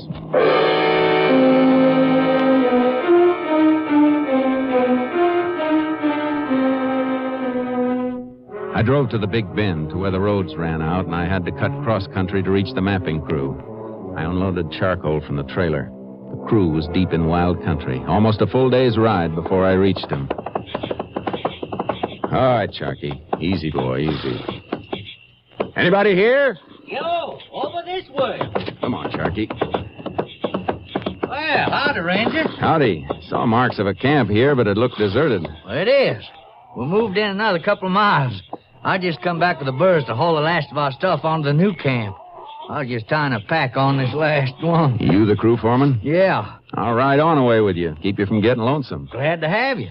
I got company, though. One of my men just went on ahead a few minutes ago. We'll catch up to him on the way. Hey, you want me to take one of those lead ropes? No, they're good burros. They won't give me no trouble. All right, let's go. Up, Sharky. Up, boy. Come on, you long-eared scavengers. You've had enough grazing. You must be covering a lot of ground in here. Ah, plenty. Now, sprawling country like this, ranchers lose sight of their boundaries when the land ain't fenced off. Hey, you, after somebody in here, Ranger? Maybe. How long you fellas been working through here? Oh, been almost 2 months now. You ever pull out to go into town? Well, we got horses, of course, but it's a long ride to a road and transportation any place of any size. I just decided to grow me some whiskers and stay here till the job's done. Any of your men ride out? Oh, yeah. A few of them go out weekends to Central City or someplace like that for Saturday night. Then they gotta turn around and spend all day Sunday coming back. Family men usually stay and just keep on working. pile up overtime. How many men you got working? Oh, I got 11. Any of them away last weekend? Yeah, 4 of them. You know where they went? No. Hey, I reckon Bill Stryker can tell you, though. Who's he? There's a fellow with the other boroughs. Ah, there he is, just topping that rise, about a quarter of a mile ahead. He one of the ones who left camp? Yeah, they all went off together. Let's catch up to him. Okay, come on, boy. Get up, Bird. Yeah, charcoal. We rode after the man named Bill Stryker. On the way, I saw the surveyor's marks I'd been following for miles. Cloth markers nailed to trees. Yellow chalk marks on rocks. Within a few minutes, we caught up to him. Well, yeah, Ranger. We was away for the weekend, like Tracy told you. Me and 3 other fellas. Where'd you go? Central City. Only place worth going we could get to in time. What did you do up there? Just fool around. All of us together. Well, you were only there for Saturday night. You must have done something special, something you remember. I thought one of the boys mentioned the dance, Stryker. Well, yeah, that's right. Squad dance, Alamo Ballroom. You spend the whole evening there? Yeah. Like I said, we were all together. All evening. 4 stags at a dance drift around. Hard to keep an eye on each other all evening. Yeah, I reckon we could lose sight of each other for a minute or two. You fellas take time out to do any shopping? Well, what could we buy that we could bring back here? I thought maybe one of you might be saving some money, maybe enough to make a deal on a used car. We rode a bus both ways after our horses got us from here to Landon's Junction. Oh, that's too bad. If you'd been shopping around a used car lot, you might have been able to help me. You might have gotten a look at a man who killed a dealer named Cashman in Central City on Saturday night. Killed? Hey, Ranger, you got a reason for being here. Hey, you think one of my crew killed that man? I'll know better when we see the other 3 who went to town with Stryker here. Let's get on to the camp.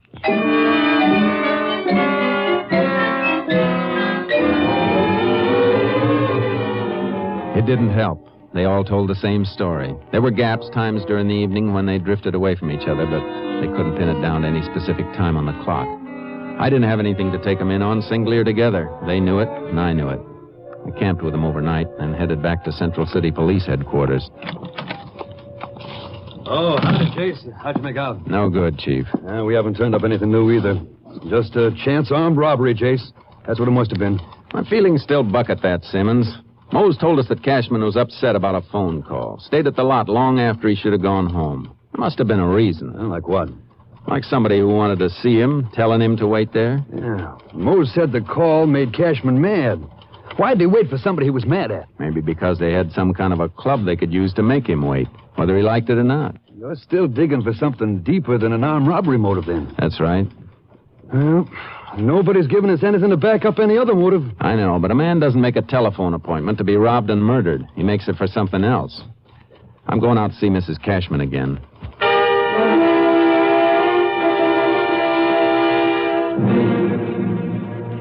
When you called your husband last Saturday night, it was almost 10, you said. What makes you think he was upset? When you're married to a man for 15 years, you just know, that's all.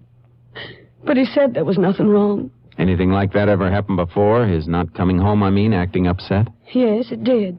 Twice before. Once was almost 2 months ago, then a couple of weeks ago. Those other times, you remember what day they happened on? Can you remember if it was always on a Saturday? Yes. Always, all 3 times. But I don't know why. I don't know what was bothering him. Oh, how'd he react? He was nervous, irritable. It surprised me the first time. Harry'd never been that way with anybody. He snapped at me, the hired girl, apologized later, but the only one he didn't snap at was the baby. He just seemed to want to hold her in his lap. Just sit there and rock back and forth, holding her. And then during the night, he kept getting up, going to a crib to look at her. I see. Ma'am, did your husband ever say he was worried about somebody trying to take little Ann away from you? Why, no. Who could take her from us? Both her parents were dead. Her mother agreed to the adoption before she passed on. You ever know the baby's father? Ever see him? No, he died before Ann was born. Killed in an accident. You're sure of that? Well, that's what Ann's mother told her. She couldn't have lied. Have you got a copy of the baby's birth certificate? Yes, right in this drawer. With a copy of the adoption papers we got from the court. Here's the court order. And the papers signed by Ann's mother, Dorothy Stryker. Stryker? Was the father's name Bill or William Stryker? Why, no. Here it is on the birth certificate. His name was Arthur Stryker. Came from Fort Worth. Ranger, what is it? I think I know who killed your husband now, and I'm beginning to figure why. You'll hear from me, ma'am.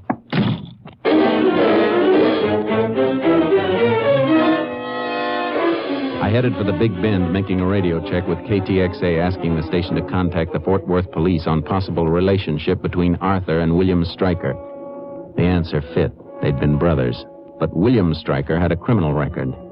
It was late afternoon when I mounted charcoal for the ride into the surveying camp.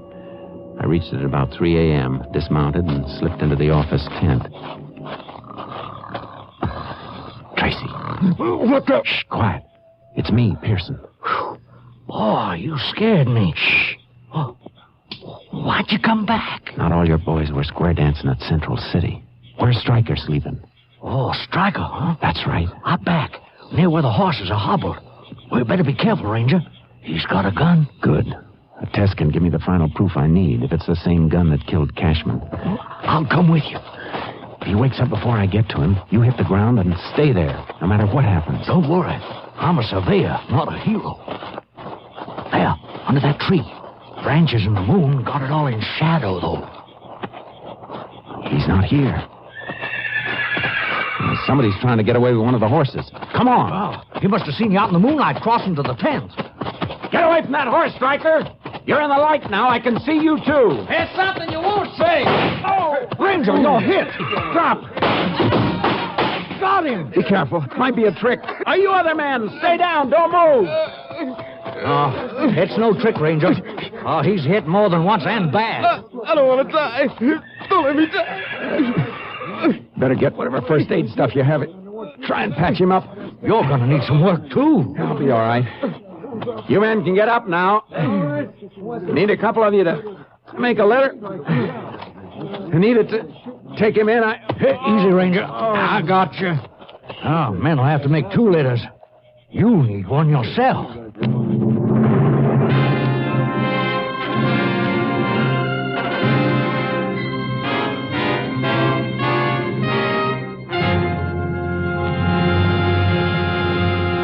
William Stryker lived long enough to confess his masquerade as the father of his dead brother's child and the murder of Harry Cashman. He was pronounced dead shortly after arrival at the nearest emergency hospital. Jace Pearson had 3 bullets removed from his body.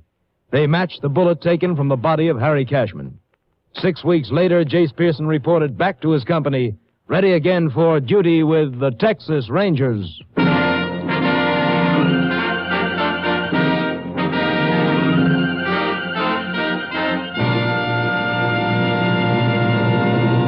And now, here again is the star of our show, Joel McCrea. There's a story about one of the first Texas Ranger captains whose outward appearances seemed to be little more than a boy. One of the Rangers in his command, a big, raw-boned, muscular fellow noted for his complete lack of fear, was asked by a townsman, "How come a big fellow like you takes orders from him? Why, he ain't even got enough of a beard to need shaving." The Ranger looked at the townsman. "Maybe he hasn't got much of a beard," the Ranger admitted. "But when we go out after a gang of bandits with him outnumbering us 3 or 4 to 1, I never yet heard the captain say, 'Go get 'em, boys.' He always says, 'Come on, men, follow me.' Good night, folks. See you again next week." Next week, Joel McCrea in another authentic reenactment of a case from the files of the Texas Rangers.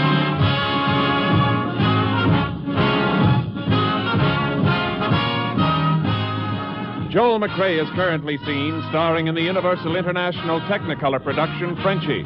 Tonight's cast included Tony Barrett, Joe Kearns, Tom McKee, Roy Glenn, and Barbara Luddy. This story was transcribed and adapted by Joel Murcott, and the program was produced and directed by Stacy Keats. Hal Gibney speaking.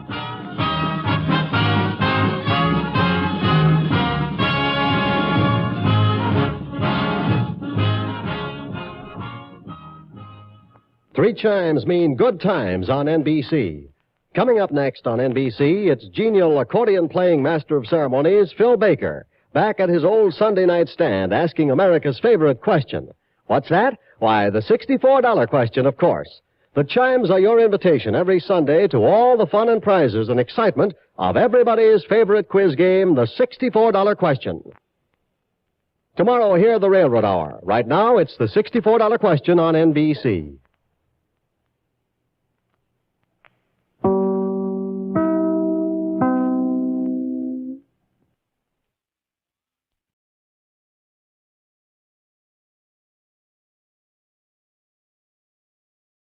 The National Broadcasting Company presents Joel McCrea in Tales of the Texas Rangers.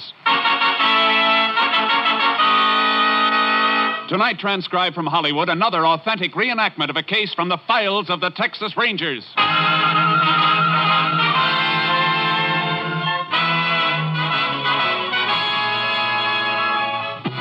Tales of the Texas Rangers, starring Joel McCrea as Ranger Jace Pearson. Texas, more than 260,000 square miles, and 50 men who make up the most famous and oldest law enforcement body in North America.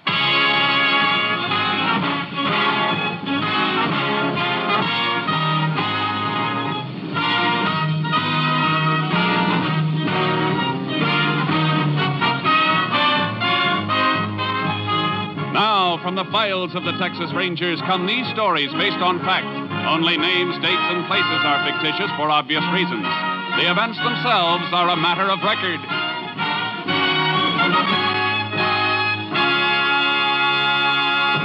Case for tonight, death in the cards.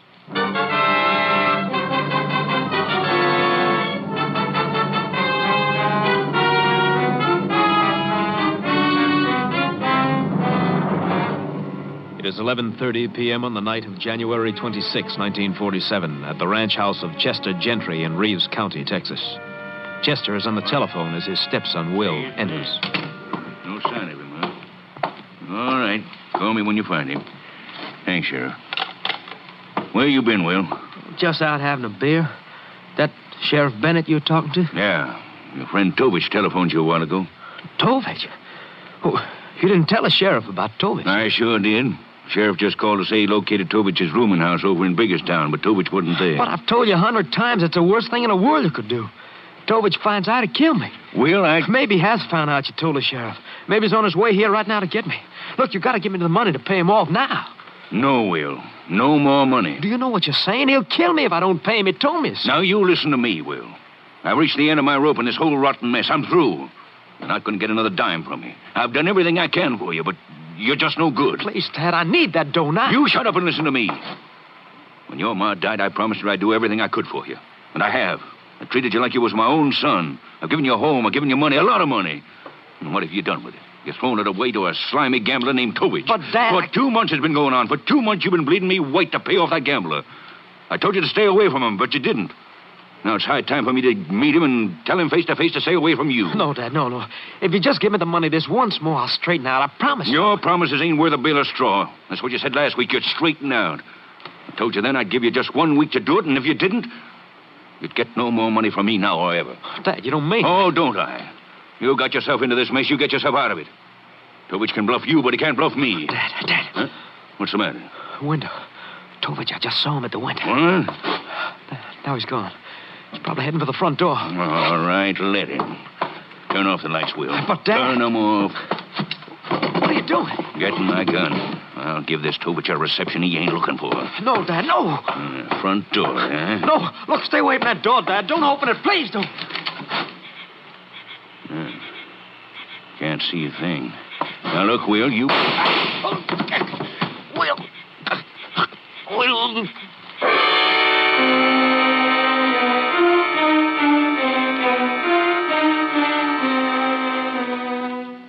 Chester Gentry lay dead at his own front door. Will immediately notified Sheriff Bennett's office. The sheriff requested help from the Texas Rangers. Ranger Jace Pearson was assigned to the case. He joined Sheriff Bennett at the Gentry Ranch. Looks like an open and shut case, Jace. Tovich came here to get Will, but it was Chester who opened the door and collected the slugs instead. Where was the body, Sheriff? Lying right across the front doorway here. How long ago did the shooting take place? A couple hours ago.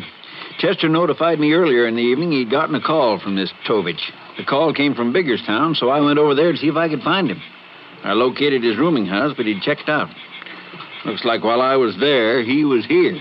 You say Tovich had been bleeding Will and Chester for some time, huh? Yeah, about 2 months, according to what Chester told me on the phone. Well, let's talk to Will.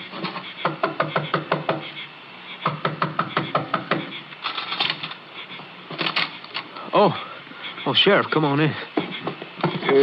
This is Ranger Pearson, Will. He'd like to ask you a couple of questions. Well, sure, Ranger. How long have you known this Tovich, Will? A couple of months, I guess. And where'd you first meet him? Pete's place, down the highway. That's a roadhouse, Chase. Is that where you did your gambling? No. Tovich would call me from time to time, tell me he had a game lined up. So I'd meet him at his rooming house in Biggerstown.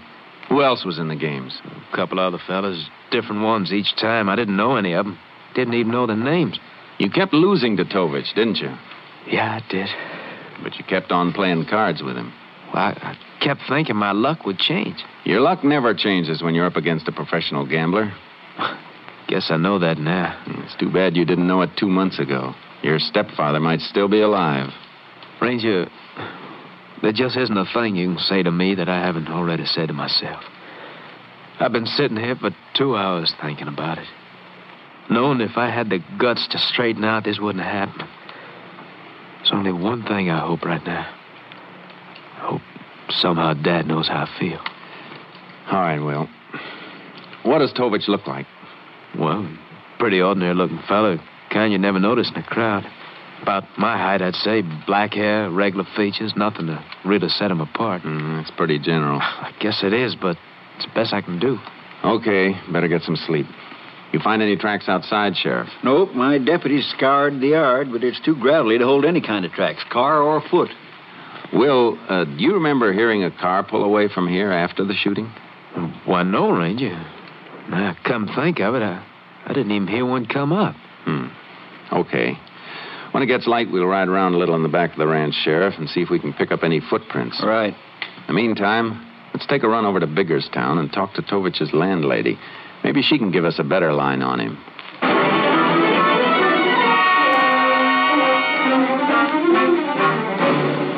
Afraid I can't help you much on a description, Ranger. I only got a good look at Tovich once. That was when I rented this room to him 2 months ago. It's pretty strange that'd be the only time you saw him, Mrs. Packer. Well, he came and went by night. I'd hear voices in his room sometimes in the evening. A couple of times a woman's voice. But as far as seeing him around, I didn't. You said he checked out earlier tonight. Didn't you see him then? No. He just left an envelope under my door with his key and the money he owed on the room. You think you'd recognize him if you saw him again, Mrs. Packer? Well, I might. I don't know. But to sit down and describe him to you, I'm afraid I can't be much help there. I don't like it, Sheriff. Man's been living in this room for 2 months. Take a look around you. It's clean, too clean. Nothing here to give us any line on. Hey, wait a minute. Have you cleaned this room since Tovich checked out? No. I ain't gotten around to it yet. I was figuring on giving it a good swamping out in the morning. I'd like to save you the trouble. What do you mean? I'd like to have one of our men from the lab vacuum the room for you. Well, it's my back the way it is. I sure ain't gonna say no. You figure on having the contents of the dust bag analyzed, Jace? Yeah. Tovich has covered his tracks pretty well so far, but maybe he doesn't know you can sometimes pick up a lot besides dust with a vacuum cleaner. Mrs. Packer, if you should ever see Tovich again, I'd like you to get in touch with me right away. Well, you can count on that, Ranger. Say, I don't hanker to have any killers running loose around my rooming house.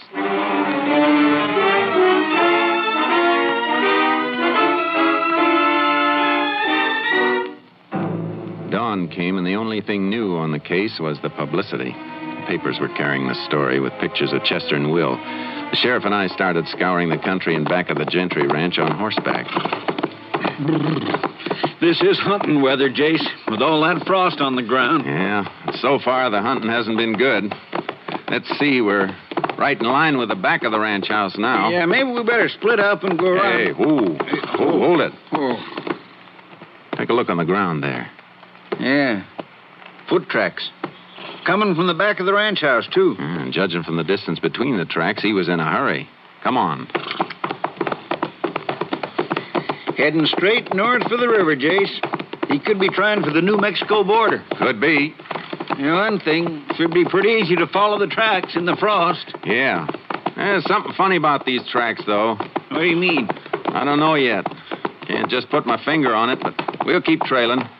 See if we can put our finger on Tovich. Come on, Charcoal. Yeah.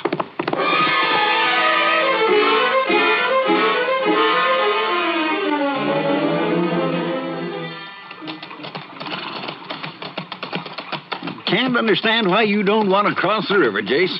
Tracks led smack into it back there. I know it, Sheriff, but let's just keep looking along the bank on this side. Okay, but he probably waded along a spell, then kept going on the other side. What's on the other side? Santa Fe track, about 15 mile away. And what's between the river and the tracks? Just open country. That's what I mean. I don't think Tovich would risk 15 miles of open country. Yeah, see your point. Yeah, we'll keep looking along this side, then. We don't have to look any farther, Sheriff. Look, there they are. Woo, Charky.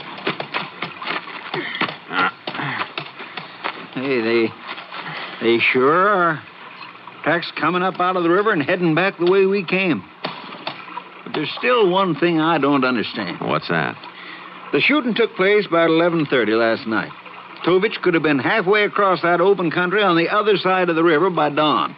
Now, why'd he double back? I think I've got an answer for that, Sheriff. I told you a while back something was bothering me about those tracks. I finally figured out what it is. Oh? Look at the tracks, and then look at the hoof marks of our horses. Well, they look just about the same to me. Hey, they both cut down through the frost. Yeah, that's the point. What time you figure the frost formed on the ground this morning? Between 4 and 5, maybe. And those tracks were made after the frost formed. They cut through it. If they'd been made before the frost, it would have formed over them. Wait a minute. Maybe Tovich realized he killed the wrong man. Maybe he hid around the ranch trying for another crack at Will. And now those tracks are heading toward the ranch again. Come on, Sheriff. We better get back there in a hurry.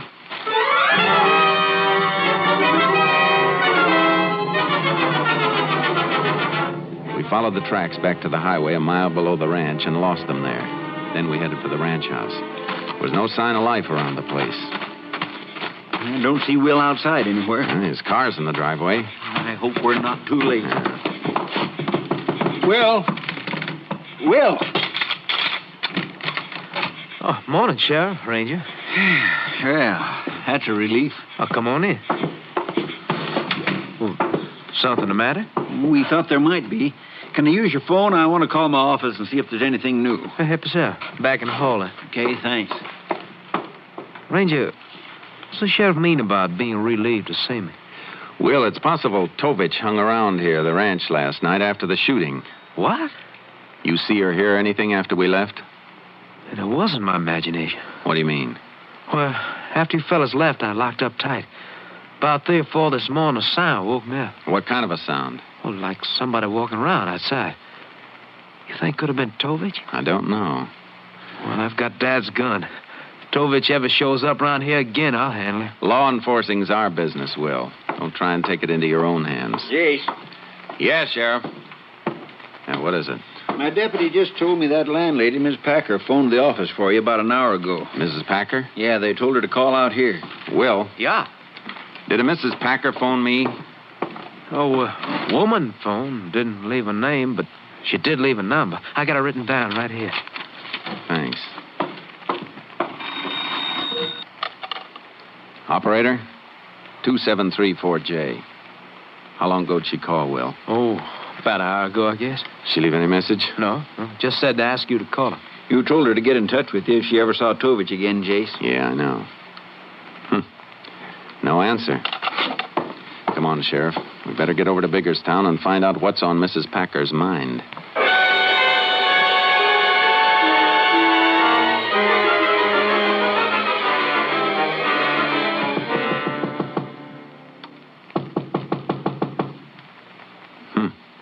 She must have gone out. Her door's unlocked. Mrs. Packer? Mrs. Packer?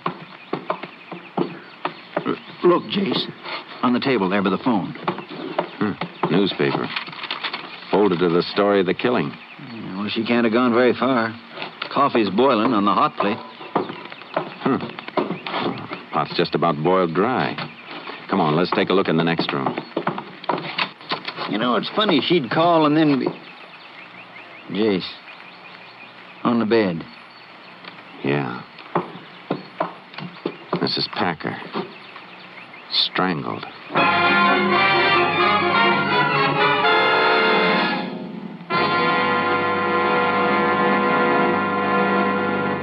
You are listening to Tales of the Texas Rangers, starring Joel McCrea as Ranger Jace Pearson. We continue now with tonight's case, Death in the Cards, an authentic story from the files of the Texas Rangers.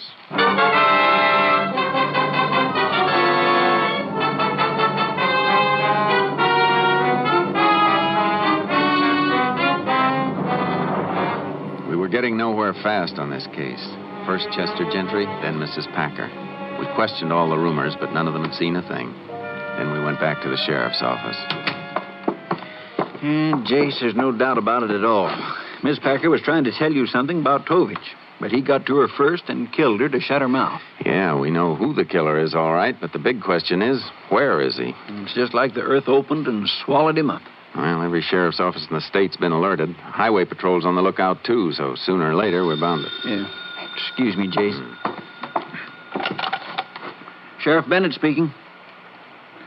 Oh, yeah, just a minute. Your headquarters, Jace. Captain Stinson. Thanks. Hello, Captain. Just got a report from the lab on those vacuum sweepings you had them take from Tovich's room in Biggerstown, Jace. What'd they find? Only items of interest were 2 or 3 women's hairs. Red. A lot of redheads in Texas, Captain. I'm afraid that's not much help. Maybe more than you think. This hair wasn't naturally red. It was a henna dye job. And judging from the distance between the roots and the dye, the lab figures it was dyed about a week ago. Well, now that's a horse of a different color. Well, thanks a lot, Captain. I'll keep you posted. Sheriff, we haven't had any luck finding Tovich, have we? We sure haven't. Okay, now we're going to start looking for Tovich's girl. His girl? How many beauty parlors do you figure there are in Biggerstown? Oh, I don't know, 6 or 7 maybe. Before the day's over, we'll know exactly how many there are. We're going to visit them all.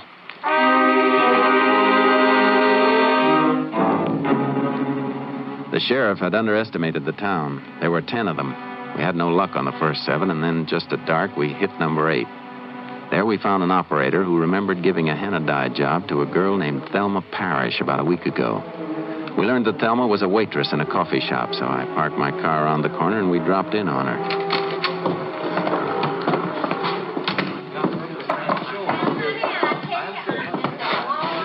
Well, you men look like you could use a nice cup of coffee. Nothing I'd like better right now than having a pretty red-headed waitress pour me one, ma'am. Why, thank you, Ranger. Coming up. What do you think, Jace? I think maybe. Cream? Black, please. Yeah, black here, too. Well, here you are. Thanks. You seen your boyfriend lately? Boyfriend? Tovich. Who? Tovich. You must have me mixed up with somebody else, Ranger. I don't know anybody by that name. Are you real sure about that, ma'am? Well, of course I am. A girl's sure who she does know and who she doesn't. Well, either I'm mistaken or you're lying to me. Look, I don't know what this is all about, but I do know better than lie to a ranger. I hope so. Well, come on, Sheriff. We better be getting back to your office. Okay, Jace. Here's for the coffee. Thanks. Sorry I can't help you any about what's his name. So am I.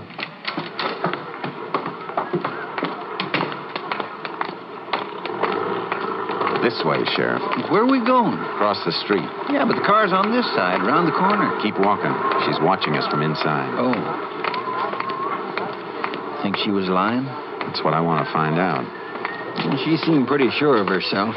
Okay, we're out of her line of sight now. Let's get in this doorway, quick. Good. Now we're in the shadows here. She can't spot us from across the street. Now we'll just keep an eye on the front of that coffee shop and... Look, she's coming outside. Uh-huh.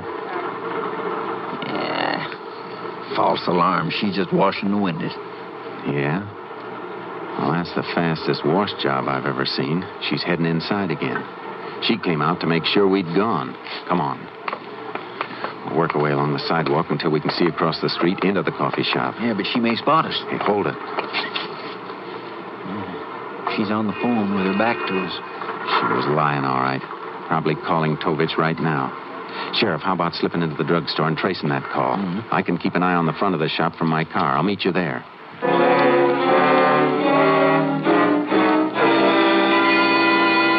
The sheriff disappeared into the drugstore. I waited in my car. A couple of minutes later, he came over and got in wearing a very puzzled look. Must be some mistake, Jace. What do you mean? That waitress, she just telephoned the Gentry Ranch. I don't think there is any mistake, Sheriff. And right now, it doesn't surprise me much. Yeah, but as far as we know, the only one at the Gentry Ranch is Will. Yeah, but Will's going to have company as soon as we can make it there. Wait a minute. You trying to say that Will Gentry... Sheriff, it looks like there is no Tovich and never has been. I guess the boy we've been up against right from the start is Will Gentry.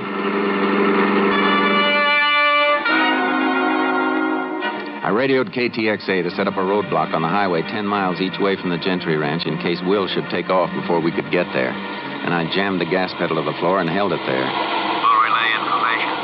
Jace, you're leaving me way behind. Will Gentry? Looks like I was way behind for a while, too. But looking back on it, it all falls into place. We know Will was always after money from his stepfather, Chester. And he invented the story about a gambler named Tovich as an excuse to get that money? He even went so far as to rent a room in Biggerstown under that name. But when Chester cracked down and threatened to disinherit him, Will used the same Tovich device to kill Chester. That way, he'd get all Chester's money. So when Chester opened the front door thinking Tovich was outside, there wasn't anybody there at all. And it was Will who plugged him. KTXA to Unit 10. Unit 10. Go ahead, KTXA. Unit 320 stationed at Tucker's Junction. Unit 256 stationed at Biggerstown. Turn off. Unit 10. 10-4. KTXA clear. Well, we got the roadblock set up. Tucker's Junction's about 5 miles the other side of the Gentry Ranch, isn't it? Yep. And with another highway patrol car back of us at the Biggerstown turnoff, looks like we got Will bottled up tight if he makes a run for it. There's no side roads off the highway for 6 or 7 miles along here. Good. As soon as we get the top of this rise, we ought to be able to spot the Gentry Ranch. Yeah, ranch house only a mile or so from here, Jace. It was Will who made those tracks in the frost then, huh? He heard me say we'd start trailing in the morning. I guess he figured on giving us something to trail. Yeah, and that explains Miss Packer's murder, too. She must have seen Will's picture in the paper, recognized him as Tovich, so she tried to phone you. And when she called the ranch house, Will knew he had to shut her mouth for keeps. He probably got back from killing her just before we showed up at the ranch house after the trailing. There's the ranch house, only half mile more. Now, wait. The taillight's swinging out onto the highway. He's making a run for it. What kind of cars he drive? Gray sedan, isn't it? Yep. Unit 10 to all units in roadblock. Subject Will Gentry attempting getaway. Proceeding east on Highway 19 in gray sedan. Unit 10 pursuing. Unit 203 to Unit 10. Unit 10. Go ahead, Unit 203. Unit 203 on Highway 19, 3 miles west of Tucker's Junction. That's only a couple of miles east of us, Jace. Proceed west on Highway 19, Unit 203. Unit 203, 10-4. Unit 10, clear. Yeah, we got him bottled up for sure, Jace. We're backstopped at both ends, and we're coming at him from both ends. It's a squeeze play. I sure hope so. Unit 10 to Unit 203. Unit 203, go ahead, Unit 10. Have you sighted Gentry's car yet? Not yet, Unit 10. We'll report contact. Unit 10, clear. I don't get it, Sheriff. We should have spotted Gentry by this time. We're almost together. Here, watch it, Jace. Sharp bend in the road just ahead, just past this drive-in movie here. Yeah, I see it.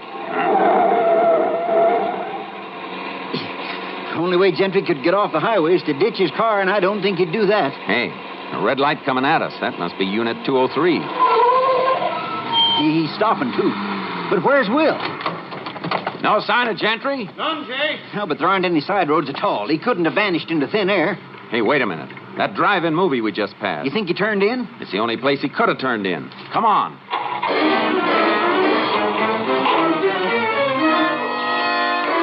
We went back to the drive-in theater, stationed the highway patrol car at the exit, then the sheriff and I talked to the theater manager. He remembered a gray sedan pulling in there a few minutes before. He'd sent it to the rear aisle, so the three of us circled around the theater on the outside of the fence and then came in through a small gate in the rear. But Gentry's car wasn't in the back row. But he's got to be in this back row, Ranger. That's where I sent him. Look, there's a vacant spot in the row. And one in the next row ahead. He could have wormed his way forward a few rows. Yeah, that's right. A lot of people do that trying to get a better spot. About 200 cars in here. It's going to be like looking for a needle. Hey, hold it. 3 aisles up, near the side. Yeah. That's his car, all right. Gonna take him now, Jace? I can't. There's too many cars around him. It's a cinch he won't come peacefully. Somebody might get shot. If we could only get the car on each side of him to get clear. I could make an announcement on the public address. No, that's no good. He'd probably start shooting. I can't warn the car on each side. Will would spot me. Same goes for you, Sheriff. Want me to do it? You? Oh, I don't know. It'd be pretty... Hey, wait a minute. Yeah, I think I got it. You go up to the car on this side of Will. Tell him to clear out in exactly 1 minute. Then go to Will's car. Tell him you're checking the reception on those speakers they hang on the side of their cars. And then go to the car the other side of him. Tell them to clear out in 2 minutes. Good idea. That way, maybe Will won't get suspicious. 30 seconds after the second car leaves, turn on all the lights. Okay. I'll give it a whirl. See you after it's all over, I hope.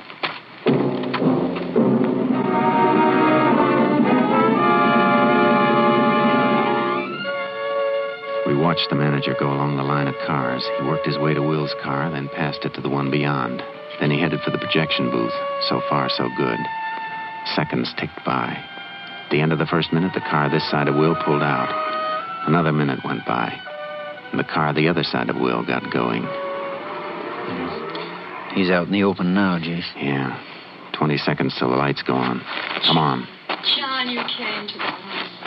And we'll get just a little closer. I'll take him from this side. Hey, Jace. He's starting up. He must have got suspicious. He won't get far. You hit a tire. Will! Come out of that car with your hands in the air. There go the lights, Tom. That's coming out all right, Ranger. Look out, Jace! Come on, Sheriff. You okay, Jace? Yeah. Hey, you sure knocked him down, Pronto. Hit him in the shoulder. Why didn't you finish me off? That's up to the state of Texas, Will, not me. But I think they'll oblige you all right.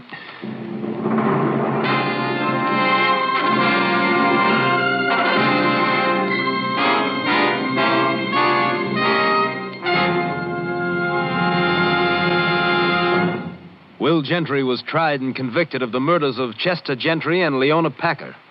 On the morning of April 12, 1948, he was executed in the electric chair at Huntsville Penitentiary.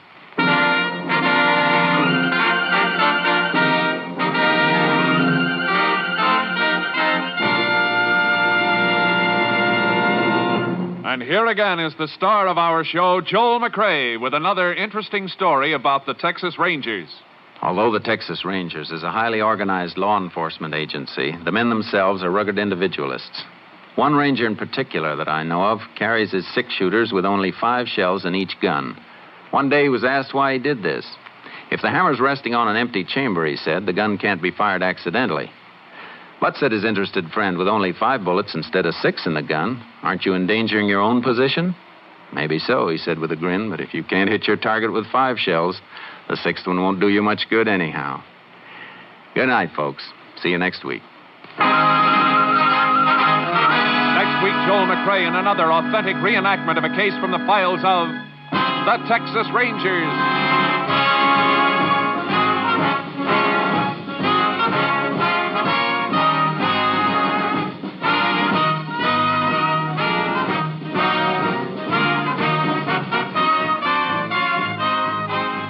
Joel McCrea is currently seen starring in the Universal International Technicolor production, Frenchie. Tonight's cast included Tony Barrett, Bill Johnstone, Parley Bear, Jeanette Nolan, Byron Kane, Mike Barrett, and Ernie Newton. This story was transcribed and adapted by Bob Reif, and the program is produced and directed by Stacy Keach. Hal Gibney speaking.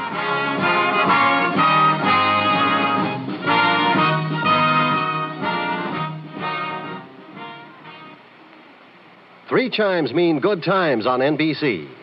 Remember all the delightful troubles that beset Mr. Blandings when he built his dream house? Well, starting next Sunday afternoon, you can hear the further adventures of the beleaguered Mr. Blandings and his wonderful wife, Muriel. It's top listening for the entire family next Sunday and Sundays thereafter when Cary Grant and Betsy Drake star as Mr. and Mrs. Blandings. Stay tuned for the $64 question. Tomorrow, hear the Symphony on NBC.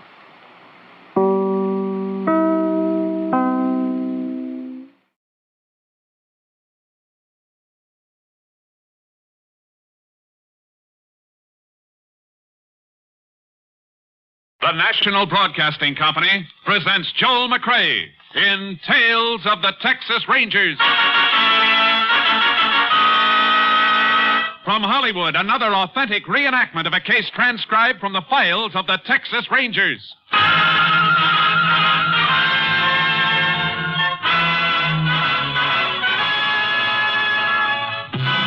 Tales of the Texas Rangers, starring Joel McCrea as Ranger Jace Pearson.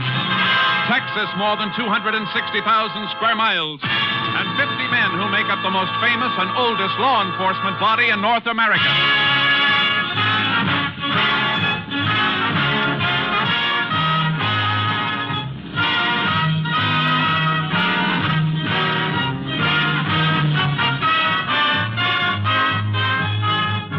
Now, from the files of the Texas Rangers come these stories based on fact.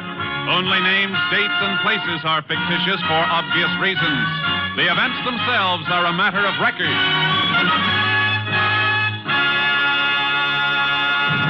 Case for tonight, Death Plant.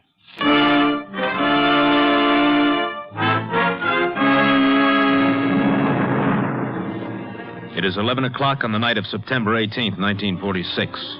14 miles east of Pembroke, Texas, on State Route 70 stands the First Community Church. Each Wednesday night, members of the congregation have been donating their services to the construction of a recreation hall. The evening's work is just over, and Tom Peters, a farmer, stands in the parking area waiting for his wife to catch up to him. Sylvie! All right. And don't forget, Mrs. Sweetie, when you mix the flour in, be sure you blend it first with a couple of tablespoons full of... Sylvie! You going to stand there at John the whole night? All right. Oh, that man of mine. Got no more patience than a bull in fly time. I'll call you tomorrow, honey. What makes you always in such a hurry? Somebody in this family's got to be in a hurry.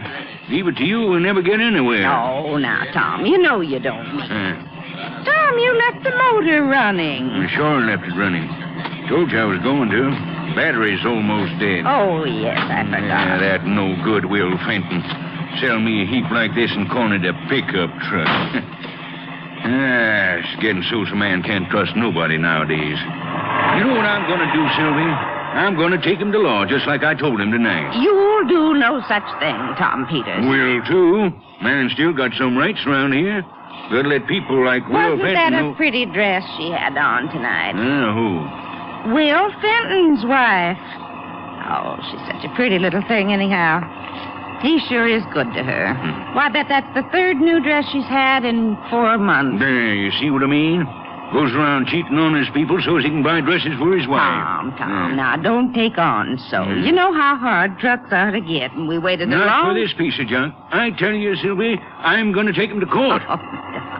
Oh, you've told him that every day since you bought the truck. And I'll do it, too. And see if I don't. You oughtn't to argue with him like you did tonight. At least not so close to the church. Well, here's the outer gate already. Don't take long when you got something to ride in. Maybe I better get out and open the gate so you can keep the motor running. No, I'll open it. You just sit there. Now, look what it's gone and done.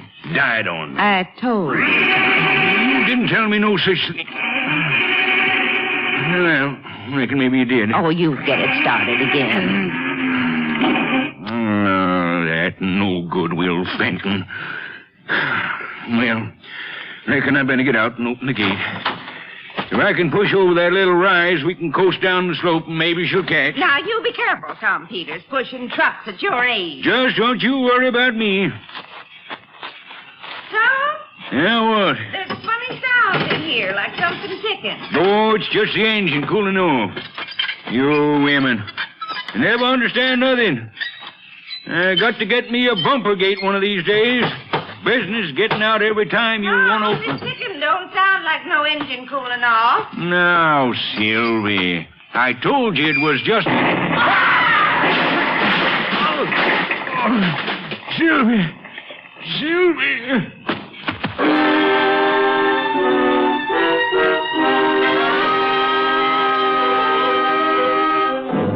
The explosion of the truck killed Sylvie Peters immediately. Her husband was found unconscious and taken to the Pembroke Hospital, where his condition was pronounced serious. The sheriff investigating the case requested the help of a Texas Ranger, and Ranger Jace Pearson was assigned, joining the sheriff at the scene of the explosion a little after 2 a.m. Yeah, there's the truck, Jace. What's left of it. Not a very pretty way to die. Murder's never very pretty, Sheriff. That gate, was it open when you got here? Yeah, Tom must have got out to open it. That's how he missed getting killed. This bomb, Jace, you reckon it was tossed at him? Not likely. The way the cab of the truck's blown, I'd say the bomb was planted in there. We'll have to... You see something? Yeah. Here, hold my light, will you, Sheriff? Sure. You're right on that spot. Yeah. Here's part of your bomb, Sheriff. Why, it's just a hunk of split lead pipe. That's right. Plumbing pipe from the looks of it. How do you know that's part of the bomb? Tom might have been carrying lead pipe in the back of his truck. Look at the way it's split down the seam. The powder burns. Move the light around a bit, Sheriff. Yeah. Hey, wait a minute. Hold it. Here's something else. What is it, Jace? A mainspring out of an alarm clock. I'll call Austin and get a lab crew to give this place a good going over. At least we know what killed Sylvia Peters. A homemade time bomb.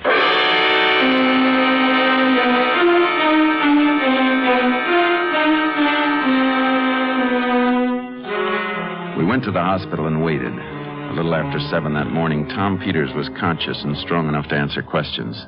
He was covered with bandages, but he opened his eyes when we walked into his room.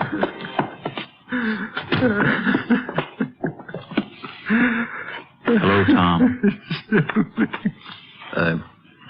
Tom, this is Ranger Pearson. He'd like to ask you a few questions.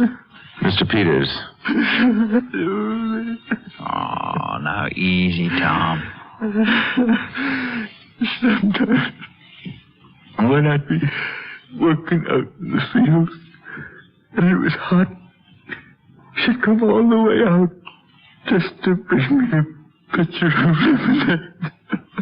Oh, now, Tom, you don't have to talk about it. 32 years we've been married. 32. Mr. Peters, do you have any idea who might have done this? Will Fenton is the one that just... I'll kill her. Oh, easy, Tom. Easy, boy. What makes you sure Will Fenton set that bomb? I was going to take him to court on account of that truck he stole me. That's why he blew it up. So I couldn't prove nothing. But, Tom, Will Fenton wouldn't try to kill you just because he was scared of going to court. How long ago did you buy that truck, Mr. Peters? 5, 6 days ago. Fenton lived far from here, Sheriff. 10 miles. A little less, maybe. You gotta get him, Sheriff.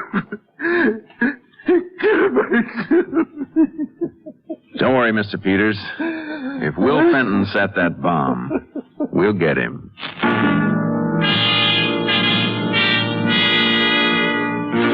We drove out to the Fenton farm and found an attractive young woman in the kitchen whom the sheriff introduced as Vern Fenton, Will's wife. She told us Will was expected any minute. We settled down over some coffee and waited. Mrs. Fenton had already heard about the death of Sylvia Peters. I just can't understand it. Who'd want to do something like that to poor Sylvie? That's what we're trying to find out, Miss Fenton. She was so sweet. When we moved here, she was the first one to come visit us. You and your husband aren't from around here then, ma'am? No. I was raised on a ranch about 100 miles east. Will worked on a ranch near us. How long have you had this place? Since right after we got married. Not quite a year now. Ranger, you haven't said why you wanted to see my husband. We just want to ask him a few questions about last night. But I don't understand. Hi, Sheriff. Howdy, Will. Yeah, this is Ranger Pearson. He wants to have a little talk with you. All right, sure. Glad to oblige. You want some coffee, Will? Yeah, don't bother, honey. I'll pour it myself. I'll do it. Sit down. Thanks. Now, Ranger, what can I do for you? Mr. Fenton, I suppose you heard about what happened to Tom and Sylvia Peters last night. Yeah, I heard about that. It's an awful thing. Awful. Makes me feel real bad. I sold Tom that truck. We heard there was a lot of hard feelings between you and Tom about that truck. Tom says you cheated him, Will. Says he was going to take you to court about it. Well, that's crazy, Sheriff. Tom knew that truck is in bad shape when he bought it. But you did have some hot words over it later, huh? Well, Tom gets a little excited, that's all. You were at the church last night, weren't you? Sure, me and Vern both. Did you stay inside the recreation hall the whole time? Yeah, I don't remember. Maybe I stepped out for a little air. Not sure. I think you'd better try to remember. You saying I set that bomb in Tom's truck? I'm not saying anything yet. But how did you know it was set there? It might have been thrown in when Tom stopped at his gate. Yeah, well, that's what everybody's saying. It was a time bomb. Look, Ranger, I admit Tom and I had a few words, but you don't think I'd kill him, do you? There's been a murder. It's my job to ask questions. Oh, sure. You're only doing your job. You're barking up the wrong tree if you think I killed him. You better find somebody who really hated Tom. That's just what we're going to do. Don't go too far from your farm, Mr. Fenton, because we might be back to see you.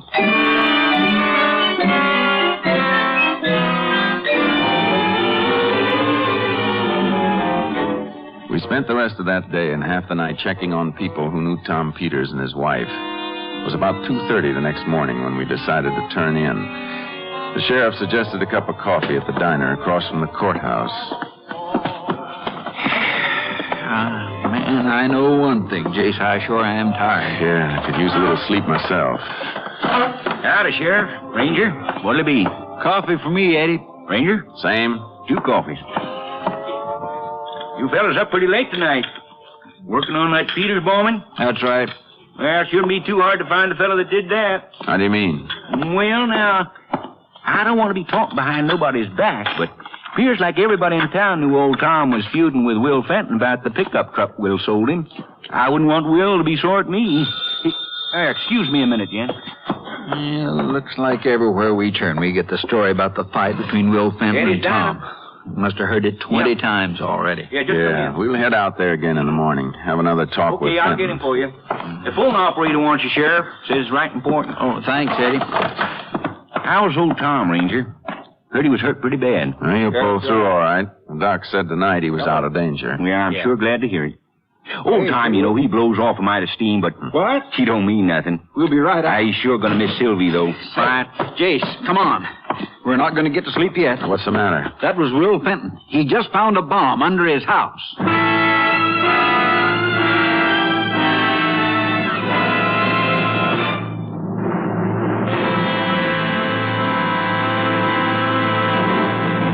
In just a moment, we will continue with Tales of the Texas Rangers, starring Joel McCrea as Ranger Jace Pearson. Whenever you drive the car, there is always an unseen, unwelcome passenger with you.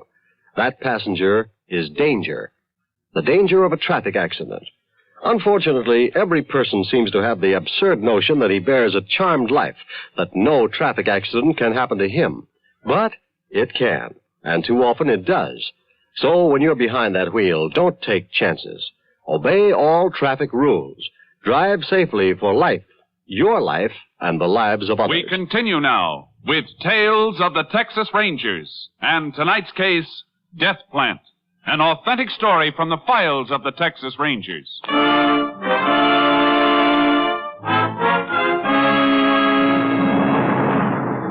The sheriff and I rushed out to the Fenton farm. We spotted Will standing in front of the house in a bathrobe. When we pulled up, he came running over to the car. Where's the bomb, Mr. Fenton? It was in a box. It's ticking like a clock. Where is it? I'll show you. I moved it away from the house out in that field there. Yeah, it's a good way to get your head blown off. My wife, she's still asleep. I didn't want to scare her none. There it is by that mesquite over yonder. All right. You stay here with the sheriff. What are you figuring to do, Jace? Deactivate that bomb. Yeah, well, now, don't be crazy, Jace. It won't hurt nobody where it is. Let it go off by itself. I need it for evidence. Do you want some help? No, thanks. Be careful, Jace. Yeah.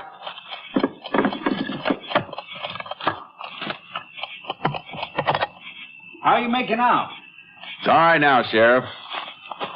Sure now, Ranger? You sure that thing's out of commission? Well, it should be. I pulled the wires and stopped the clock mechanism. Another homemade job, Jace? Yeah. Yeah, you know, if I'd have thought of that, I probably should have dumped it in a pail of water and saved you all that risk, Ranger. That's the worst thing you can do with a bomb, Mr. Fenton, unless you know what it's made of.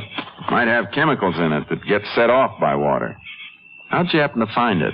Oh, yeah, well, I woke up maybe a few minutes before I tried to get you. I thought I heard somebody walking around outside the house, and I come out to look. How come you don't keep a dog out here, Will? Well, all kind of my wife, Sheriff. She's scared of him. Exactly where'd you find this bomb, Mr. Fenton? Right under where our bedroom is. You think of anybody who might have planted it there? I don't have to think. I saw who did it. You what? Yeah, I saw his car when it drove away. I knew that jalopy anywhere. It was Clint Mockler. Who's Clint Mockler? Young cowpoke I used to work with before I got married. He's no good. Never was. Used to bother Vern all the time, and he stole a diamond ring from the boss's wife. Got sent to Huntsville for 2 years. How long ago was that? Maybe 15 months. Probably out on parole, Jace. Uh-huh. You sure it was him here tonight? I saw him, I tell you. And a little over a week ago, when I was coming back from town, he was parked in his jalopy a mile or so down the road. Just sitting there, looking up toward our house. Did you tell your wife about that? No, it'd get her all upset. I see. Then tonight was the second time you've seen him around here. Yeah, that's right, yeah. Only way I can figure it is, when he got out of jail, he heard about Vern and me being married. Made him sore enough to want to kill us. You sure you didn't see him around church Wednesday night? No. That don't mean he couldn't have been there. I've been thinking like you, Jace, but it just don't make sense. If this fellow was mad at the Fentons here, why would he want to kill old Tom and Sylvie unless he was crazy? Don't think he was crazy, Sheriff. Got a hunch he just made a mistake. How do you mean? Don't forget, Sheriff, Tom Peters only bought that pickup a week ago from Mr. Fenton here. Yeah? Oh, then it was the Fentons he was after all the time. Only he didn't know the truck had changed hands. Could be. You gotta get this Mockler, Ranger. He's no good. He'll try to kill us again. Maybe next time we make it. You gotta get him. We have to find him first. He's working over at the Williams Ranch now. Place about 50 miles from here near Dalby. Will, something wrong? Oh, Vern, honey. Thought you was asleep. I heard you talking. What's that thing? We had a little excitement, ma'am. It's all right now. Honey, I don't want you to get upset, but I reckon I have to tell you sooner or later. Might as well be now. Clint Mockler tried to set this bomb under our place. Clint? But he couldn't have. He's in jail. Not anymore, Miss Fenton, but don't you worry. We'll get him. He couldn't have tried to kill us. I don't believe it. Honey, you don't know him the way I do. I worked with him. He's no good. He's rotten clear through, like I always told you. Well, Jace, I reckon we better get going. Yeah, I want to get this bomb to Pembroke for the lab crew to check over. Then if we hurry, we can make the Williams Ranch before breakfast.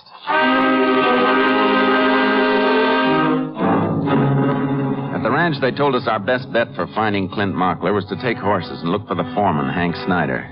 He described Clint and told us he was at a loading pen near the Santa Fe tracks. As we approached, we saw several men loading cattle into the cars. Reckon that's him over there, Jace, to straddle that fence. Yeah, we'll soon find out, Sheriff. Whoa. Whoa, Charky. Whoa. Hey, you. Yeah? You Clint Mockler? That's right. What you want? Come here a minute. All right. Shove up next empty, will you? What you want, Ranger? The sheriff and I want to talk to you. What about? You been over to Pembroke lately? Maybe. Why? Did you see the Fentons? Hey, what's all this about? You're still on parole, aren't you, Clint? So what? Ain't against the law to go to Pembroke. Why did you want to see the Fentons? Vern's an old friend of mine. Guess I just want to talk to her. Did you talk to her? No. Why not? Oh, when I got out of jail, I wrote Vern a letter. She didn't answer, but last week I decided to drive over anyway. What kept you from seeing her? Nothing. But after I got there, I started thinking maybe he didn't want to see me. Then Will drove past in his truck, and I knew when I saw him it wouldn't be any good for me to go up there. Did Will stop and talk to you? No. Slowed down, just looked at me. Look, Ranger, what's all this about, anyhow? Somebody put a bomb in that truck. It killed a woman named Sylvie Peters. We figured the killer meant to get Will and his wife, because last night he put a bomb under Will's house. What? Did Vern get her? No, she's all right. What about you? You were seen driving away from the Fenton farm early this morning. That's a lie. I wasn't anywhere near. Where were you? In town. Anybody with you? No. What time did you get back to the ranch? I don't know. Maybe 3. Out till 3 in the morning and got to get up at 5? What are you trying to hand us, boy? I don't need much sleep. I got plenty of it down in Huntsville. How about Wednesday night, Clint? Where were you then? Wednesday? Well, I drove over to see a friend about 15 miles south of here. What's your friend's name? I want to talk to him. It won't do any good. Why not? Because when I got there, it wasn't home. I think you better come back to Pembroke with us. Honest, Ranger, I didn't have nothing to do with it. Come on, Clint. Let's go.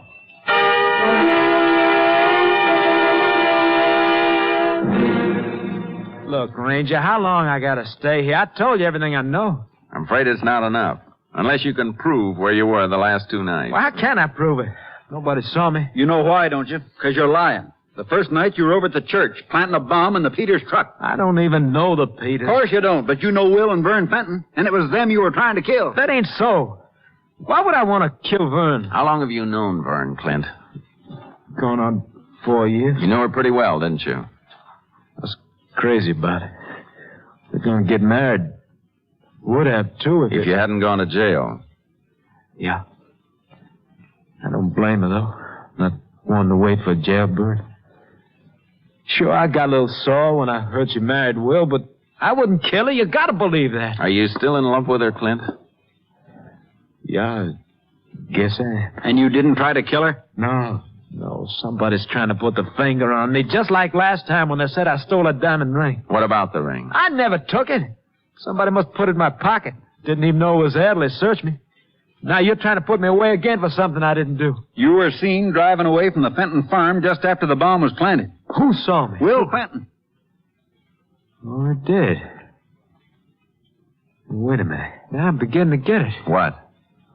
What a dope I am. All the time I was in the pen, I tried to figure you planted that ring on me. Now I know. It was Will Fenton. Making up lies won't help you none, Clint. Why would I want to lie now? I served my time for stealing a ring, didn't I? But I didn't steal it. Will Fenton did. What makes you think so? That ain't hard to figure out. He was always jealous of me and Vern. Wanted for himself. That's why he got me out of the way before, and that's what he's trying to do now. Sheriff, you got somebody we can leave Clint with for a while? Deputy's in the next room. Take him in there, will you? Yeah. Come on. Look, he's trying to frame me again, Ranger. That's what he's trying Hold to do. this fellow I know for it. a spell, will you, Charlie? You ready to file charges against him, Jace? Not yet, Sheriff. What's the matter? You don't believe the stuff he was handing us, do you? I don't know. There's still a few things that don't feel right. Like what? Like Will telling us where Clint Mockler worked. How did he know? Well, probably from that letter Clint wrote to Miss Fenton. Yeah, that's probably the way he found out. But I got a hunch he opened the letter and she never saw it. What makes you think that? Because she didn't even know Clint was out of prison. What does this all prove, Jace? That maybe a husband's jealousy is behind the whole thing? How would you say Clint felt about Will's wife? I'd say he was still pretty sweet on her. So would I. And if he is, why would he want to kill her? Are you saying Fenton planted that bomb under his house himself? I'm not saying yet. Then there's something I don't get. If that's true, it was Will Fenton who killed Sylvie Peters. Uh-huh. But that don't make sense. It does if Fenton wanted Clint to have a real murder to answer for. Get him out of the way for good. He'd have to be awful smart to plan it that careful. What's our next step, Jace? Talk to Mrs. Fenton. Find out if she still cares anything about Clint. And if she does? And we'll see what makes a jealous husband tick.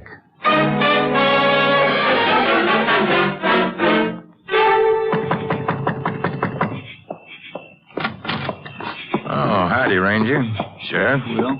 Come on in. Did you pick up Clint Mockler? Your wife around, Mr. Fenton? Yeah, sure, but... You mind calling her? Oh, sure. Vern, honey? Yeah? Want to come in here a minute?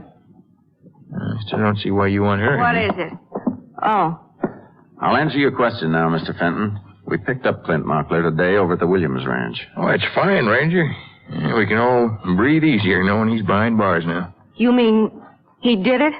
We don't know yet, ma'am, but we're holding him for investigation until we get this bombing business straightened out. But he wouldn't do it. I know he wouldn't. Looks pretty bad for him, Miss Fenton. Honey, I've been telling you all along. You don't know him. He's just no good. I can't believe it. I just can't believe it. Mr. Fenton, when you saw Clint's car down the road about a week ago, did you stop and speak to him? No. Why should I?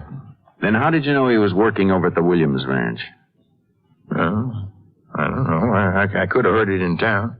We understand that Clint wrote your wife a letter after he got out of prison. Could you have learned it from that? Clint wrote me a letter? That's what he says, ma'am. How about it, Mr. Fenton? Did he? I suppose he did.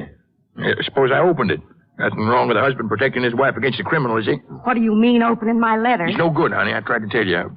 I only took that letter so you wouldn't get upset. That's not it. You kept his letter from me because you were afraid. Honey, will you listen to I've me? listened to you long enough telling me not to wait for Clint, talking me into marrying you when I didn't love you. Honey, You told me I'd learn to love you. Well, I didn't. And you know why? Because I still... That's enough. Talk about our private affairs when we're alone. Anything more you want from us, Ranger? We'd like to search your house, if you don't mind. Yeah, what for? I think we might find some things that'll help us clear up this case. Suppose I say no. Maybe this warrant will change your mind. Okay. What do you want to look at? We're looking for any pipe or wire you have around. Sure. I got some sewer pipe and baling wire out in that shed. You're welcome to see it. That's not what the ranger means, Will, and you know it. Lead pipe and electric wire, the kind they use to make a bomb. What'd it prove if you found it? Nothing till we get it to the lab. Then we could tell if it was the same kind used in both bombs. There's none of that stuff around here. How about the pipe and the I closet? told you once before, Ranger. I tell you again, you're barking up the wrong tree. Well- You just have... How about the pipe in the closet? How about it, Mr. Fenton? Oh, that stuff, that ain't what you're after. I'd like to take a look at it. I'll show you, Ranger. The closet's right this way. I know the pipe she's talking about. That ain't what you're after, Ranger. Let the ranger be the judge of that, Will. Sure. It's in here, Ranger. I saw it last week. It was right in here. One large and... Now, wait a minute, honey. I know where it is. Women don't know anything about pipe. Look behind these boxes. Here it is. Right here. Hold it, Fenton. I'll kill you. Hold it, I say. I'll kill her. Drop that pipe. Let me get her. Go. Come on. Let me go. Let me go. As soon as I get these cuffs on you... Now, you're all right, Miss Fenton. Just scratch. I want to kill her. I can't have her, neither can he. I'm kill her. You've done all the killing you're gonna do, Fenton. Now it's the state's turn.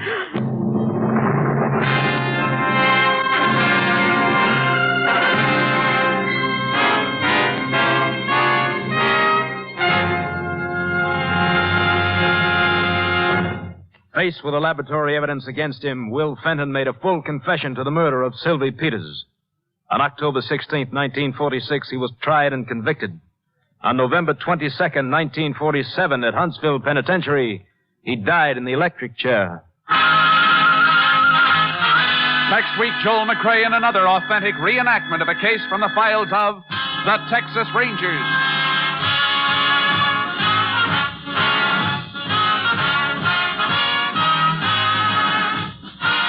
Joel McCrea is currently seen starring in the Universal International Technicolor production Cattle Drive. The cast included Tony Barrett, Virginia Gregg, Bill Johnstone, Parley Bear, Charlotte Lawrence, and Lamont Johnson. Technical advisor was Captain M.T. Lone Wolf Gonzalez of the Texas Rangers. This story was transcribed and adapted by Charles E. Israel, and the program was produced and directed by Stacy Keach. Hal Gibney speaking.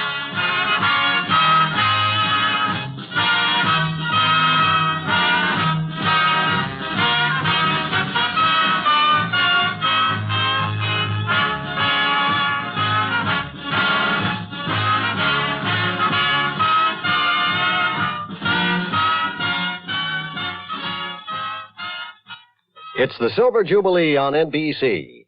Now enjoy The Big Show with guest stars including Gene Carroll, Ed Archie Gardner, Ann Southern, Hildegard, Robert Cummings, and your glamorous hostess, Tallulah Bankhead. Then it's mirth and music with Phil Harris and Alice Faye. Later, Theater Guild on the Air co-stars Brenda Marshall and William Holden in the exciting story of The Lost Weekend. The Big Show, the Phil Harris Alice Faye Show, Theater Guild on the Air. Hear all three on NBC. Next, it's The Big Show. All this and Tallulah, too, on NBC.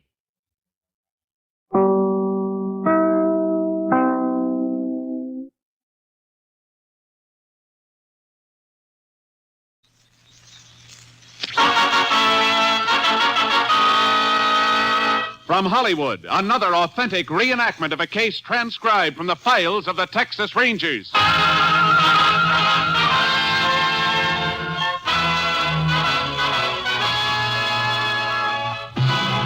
of the Texas Rangers, starring Joel McRae as Ranger Jace Pearson.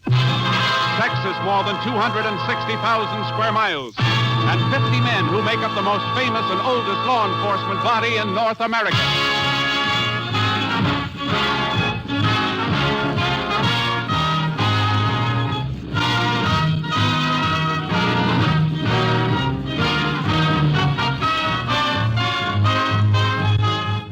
Now, from the files of the Texas Rangers come these stories based on fact.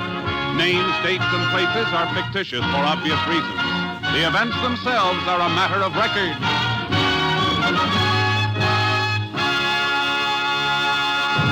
Case for tonight, Death Shaft.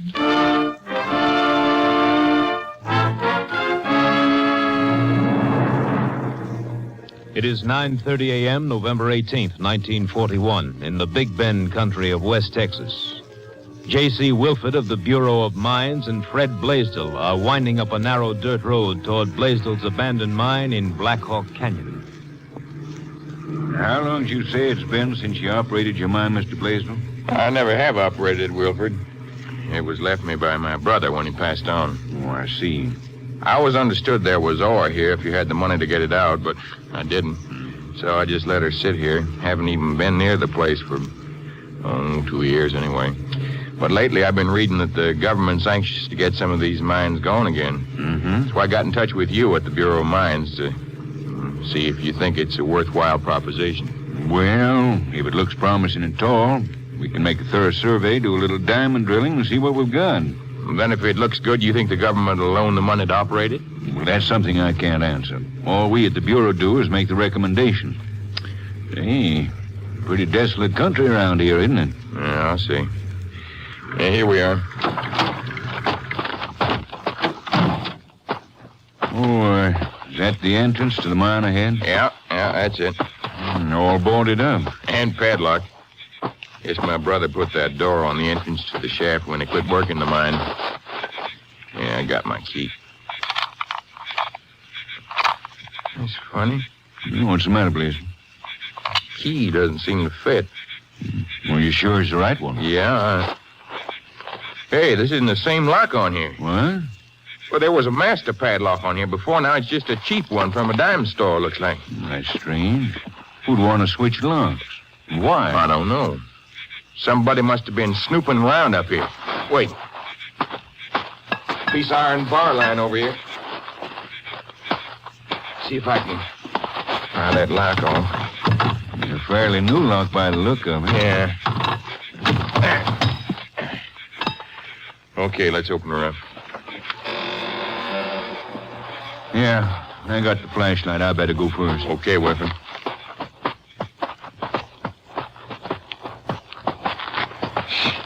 Sure wet in here. Yeah, these drifts collect a lot of moisture when the mine's not in use.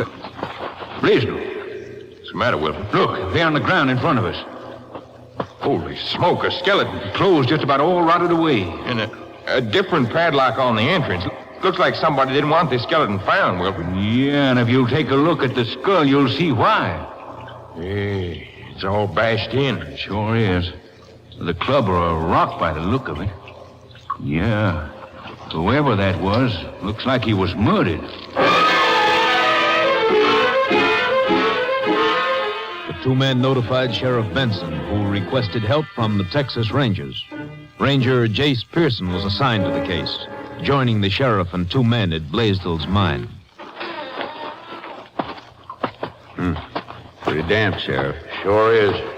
You men touch anything in here? Not a thing, Ranger. After I pried off the new lock, we come inside, but just as soon as we saw the skeleton, we got out in a hurry and called the sheriff. Isn't that right, Wilford? Yeah, that's right, Ranger.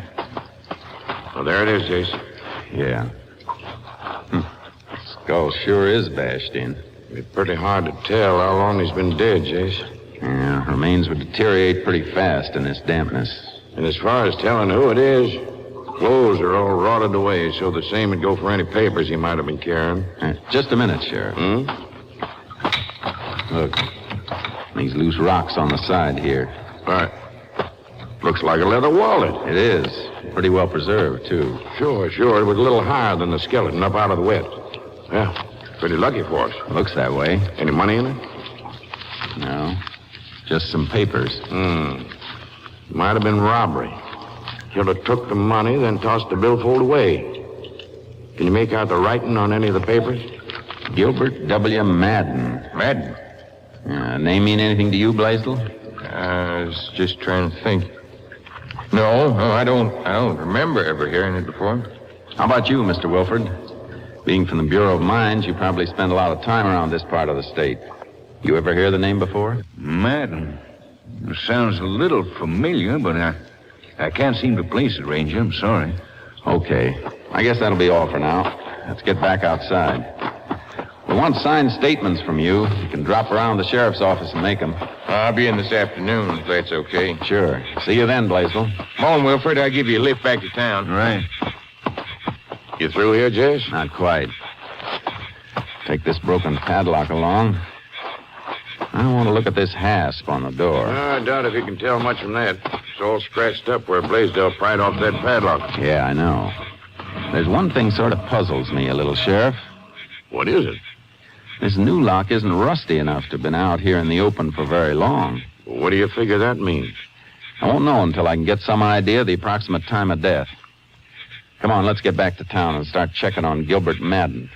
See if we can find out how long ago he was murdered.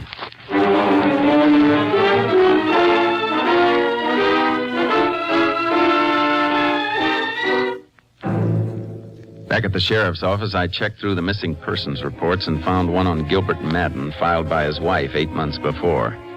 Mrs. Madden was promptly notified and requested to meet us at the sheriff's office for routine questioning. Have a seat, Miss Madden. Thank you, Sheriff. I'm sorry to be asking questions at a time like this, ma'am. That's all right, Ranger. I don't suppose there's any doubt it was Gil. I'm afraid not, ma'am. We found his wallet, and the lab confirmed the identification by means of the teeth. Well, I've felt for some time that Gil must be dead. In a way, it's almost better knowing instead of wondering. I know. Mrs. Madden, our lab's trying to establish the time of your husband's murder. Now, according to our information, you filed this missing persons report on last March 23rd, a little less than 8 months ago. That's right. What were the circumstances surrounding your husband's disappearance? Well, Gilbert was a mine broker. He made trips in the mining country every now and then. He planned to be away for 2 or 3 weeks, so I decided to visit my relatives in Kansas while he was gone. I see. When was that? Right around the 1st of March, as I remember. And how long were you in Kansas? 3 weeks. Did you hear from your husband during that time? Oh, yes, I did. I got a letter from him just a couple of days before I was to return home, saying he would meet my train. But he wasn't at the depot when I arrived. Called all over town trying to locate him, and then when I couldn't, I got worried. The next day, I filed a report with the police. Well, let's see. That'd make it about the 20th of March when you got that last letter from your husband. That means he was alive up until the time he mailed it, anyway, which would be about the 18th of March. Come in. I left my statement with your deputy, Sheriff. Anything else? Oh, I reckon not. Mrs. Madden, is Mr. Blaisdell. How'd it do? Miss Madden? Mr. Blaisdell owns the mine where your husband's body was discovered. Oh. Sorry to make your acquaintance under this sort of circumstance, Miss Madden. Sheriff, I'm sure you told me where this mine was over the phone when you notified me, but what with the shock, I don't seem to remember. Oh, my mine is over in Black Hawk Canyon, Miss Madden. Black Hawk Canyon? That mean anything to you, Miss Madden? Oh, Willie. Who? Oh, Willie. He lives up in Black Hawk Canyon somewheres. Look, Mrs. Madden, who is this old Willie? Well, he has a mine up there. He's a strange old man. He's very eccentric. Well, what makes you think he had anything to do with this? Because in that last letter I got from Gilbert, he mentioned something about old Willie pestering him again. I didn't pay much attention to it at the time. I still don't get the connection between your husband and this old Willie, Mrs. Madden. Well, you see, about 2 years ago, my husband made a business trip into that region. I went with him. This old Willie was hanging around a little store where we stopped for a cold drink. When he found out my husband was a mine broker, he became very excited. Said he had a valuable mine he wanted Gilbert to look at. Did your husband inspect Willie's mine? No, because the storekeeper broke in and told us Willie's mine was worthless. Willie became furious, and finally the storekeeper threw him out. I see. Did Willie threaten your husband, Mrs. Madden? Well, he wrote a few crazy sort of letters to Gilbert accusing him of being a spy for what he called the big companies. Mr. Blaisdell, have you ever heard of this old Willie? No, I haven't, but that doesn't mean anything.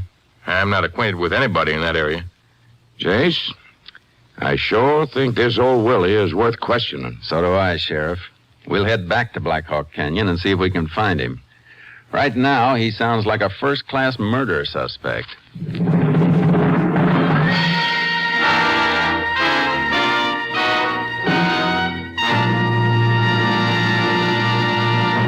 In just a moment, we will continue with Tales of the Texas Rangers, starring Joel McCrea as Ranger Jace Pearson. It's the Silver Jubilee on NBC. Here's great news for all of you Western fans. Beginning next Friday on most NBC stations, Roy Rogers, the King of the Cowboys, and Dale Evans, the Queen of the West, will bring you the new Roy Rogers Show. Yes, beginning next Friday, be sure to listen for Roy Rogers, Dale Evans, and Trigger in New Adventures in Paradise Valley. It's the Roy Rogers Show, Friday, on most NBC stations. Be sure to listen. We continue now with Tales of the Texas Rangers, and tonight's case, Death Shaft, an authentic story from the files of the Texas Rangers.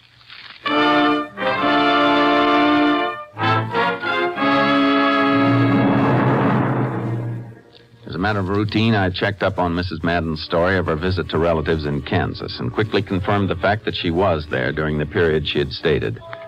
Next, Sheriff Benson and I drove to the small general store in Black Hawk Canyon and questioned the storekeeper. Old Willie? Sure, I know him, Ranger. Comes in here once a month regular for supplies. Crazy as a coot. Where does he live, Price? About 20 miles up the canyon. He's got a no-count mine up on East Rim. Of course, he thinks it's just chock full of ore. Mr. Price, I want you to think back about 2 years ago. An incident involving old Willie and a mine broker named Madden is supposed to have taken place here in your store. You remember anything about it? Sure do. Willie started giving this mine broker the usual jaw wagging about his mine being valuable. So I figured I better stick my oar in and tell the fellow Willie's mine wasn't worth a dadburn cent. What happened then? Oh, Willie flew off the handle in his crazy way, started spouting a bunch of threats and other loony talk, so I finally had to kick him out of the store. Well, Jace, that sure checks with what Miss Madden told us. Yeah. Mr. Price, can you give us directions for finding Willie's place? We'd like to pay him a visit. Well, pretty rough country up there. And we got horses in a trailer outside. Oh, well, in that case, you can make it all right.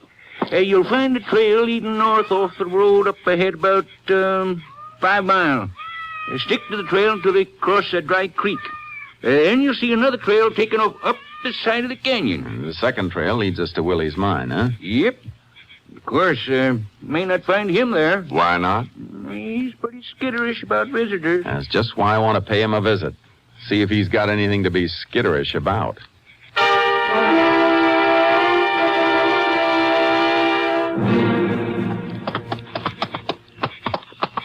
We should be just about there, Sheriff. Yeah, quite a climb.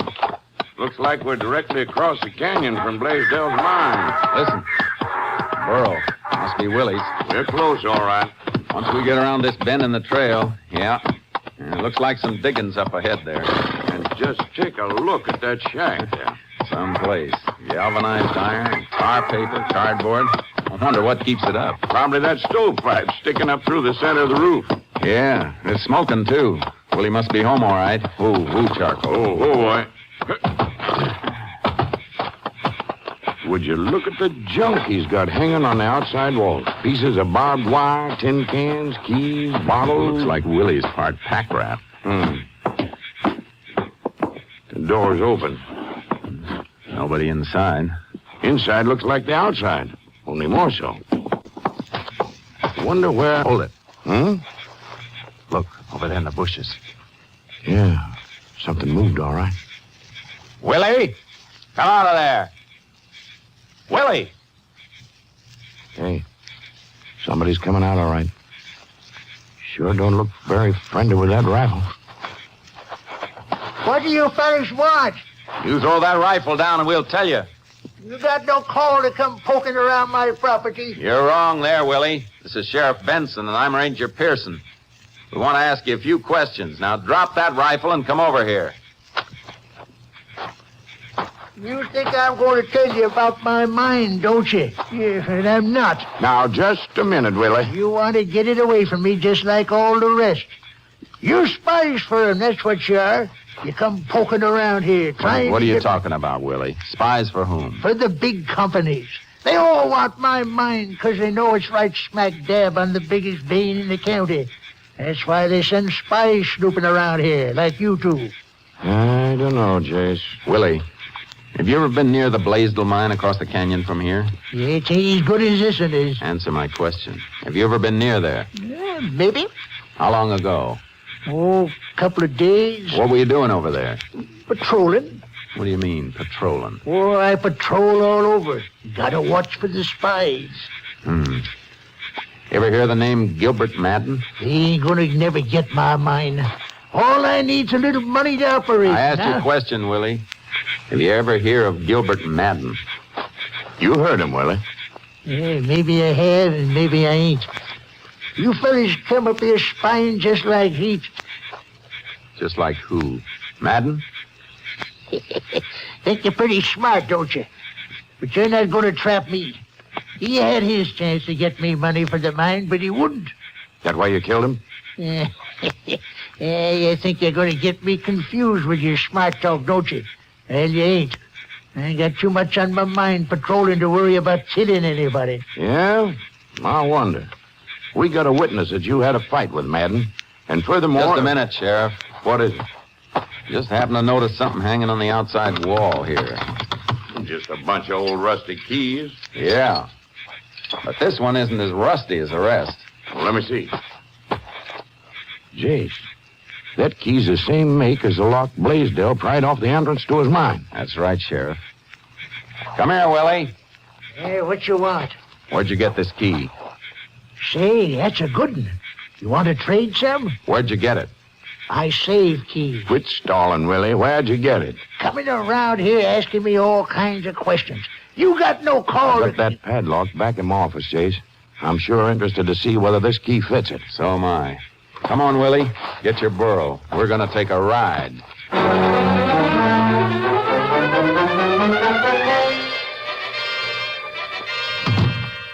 Making me come down here with you fellas. You think I'm not wise, do you? Padlock's in my desk here. You get me down here while one of your other spies snoops around my mine, takes ore samples. Here it is. Let's have it. Okay, now I'll try this key in it. Fits. It sure does. Well, I guess that does it all right. Can I go now? No, Willie. I don't think you'll be going anywhere for quite a spell. The sheriff booked Willie, but we were unable to get any sort of coherent statement out of him. Finally, we locked him up and went back into the sheriff's office. Well, regardless of whether or not he gives us a confession, I suppose we could get a conviction, all right. Maybe, unless they find him mentally incompetent. Even so, they'll put him away. Yeah, that's just what I was thinking. Be pretty rough on him if he happened to be innocent, wouldn't it? You mean innocent? Now, Jay. Yeah, I know. We have two witnesses to the fact that Willie threatened Gilbert Madden. That's right, Mrs. Madden and the storekeeper. But what clinches it is a padlock on Blaisdell's mine, Jace. That key we found at Willie's shack fits it. That's about as solid evidence as there is, seems to me. I wonder. What do you mean? A couple of things about this don't feel quite right to me, Sheriff. Well, what, for instance? Well, near as the lab can figure, Madden was murdered about 8 months ago. That's right, last March. But the lock Blaisdell broke off the mine entrance was hardly rusty at all. And neither was the key we found hanging out in the open at Willie's shack. What's wrong with that, Jace? Willie broke off the original lock when he hid Madden's body. But Madden died 8 months ago, and that second lock couldn't have been on the hasp that long. Well, maybe Willie didn't put the lock on right away. Maybe later he got to worrying about somebody discovering the body, and, well, that's when he put it on. Sheriff, the time you're most worried about a body being discovered is right after you've killed a man, not several months later. Sure, that's the way a sensible person would react. But remember who we're dealing with. Old Willie, who's not exactly what you call a sensible man. I know, Sheriff. But then there's the part about the key hanging right out in plain sight at Willie's shack. Now, Jace, you said yourself Willie was part pack rat. Remember all the other junk he had hanging around the sheriff? Sure I do, Sheriff. I also remember what Willie said when we showed him that key. Say, that's a good one. Just like he'd never noticed it before. What are you getting at, Jace? Maybe Willie did kill Madden, but it seems to me there's a bare chance he didn't. Then how'd he get that key? Oh, he could have found it, or it could have been planted there. That'd be awful tough to prove either way, Jace. Sure it would. But as long as it's a possibility, we're not closing the case. Come on, let's talk to Mrs. Madden and see if she can give us a line on anybody besides old Willie who might have a reason for killing her husband.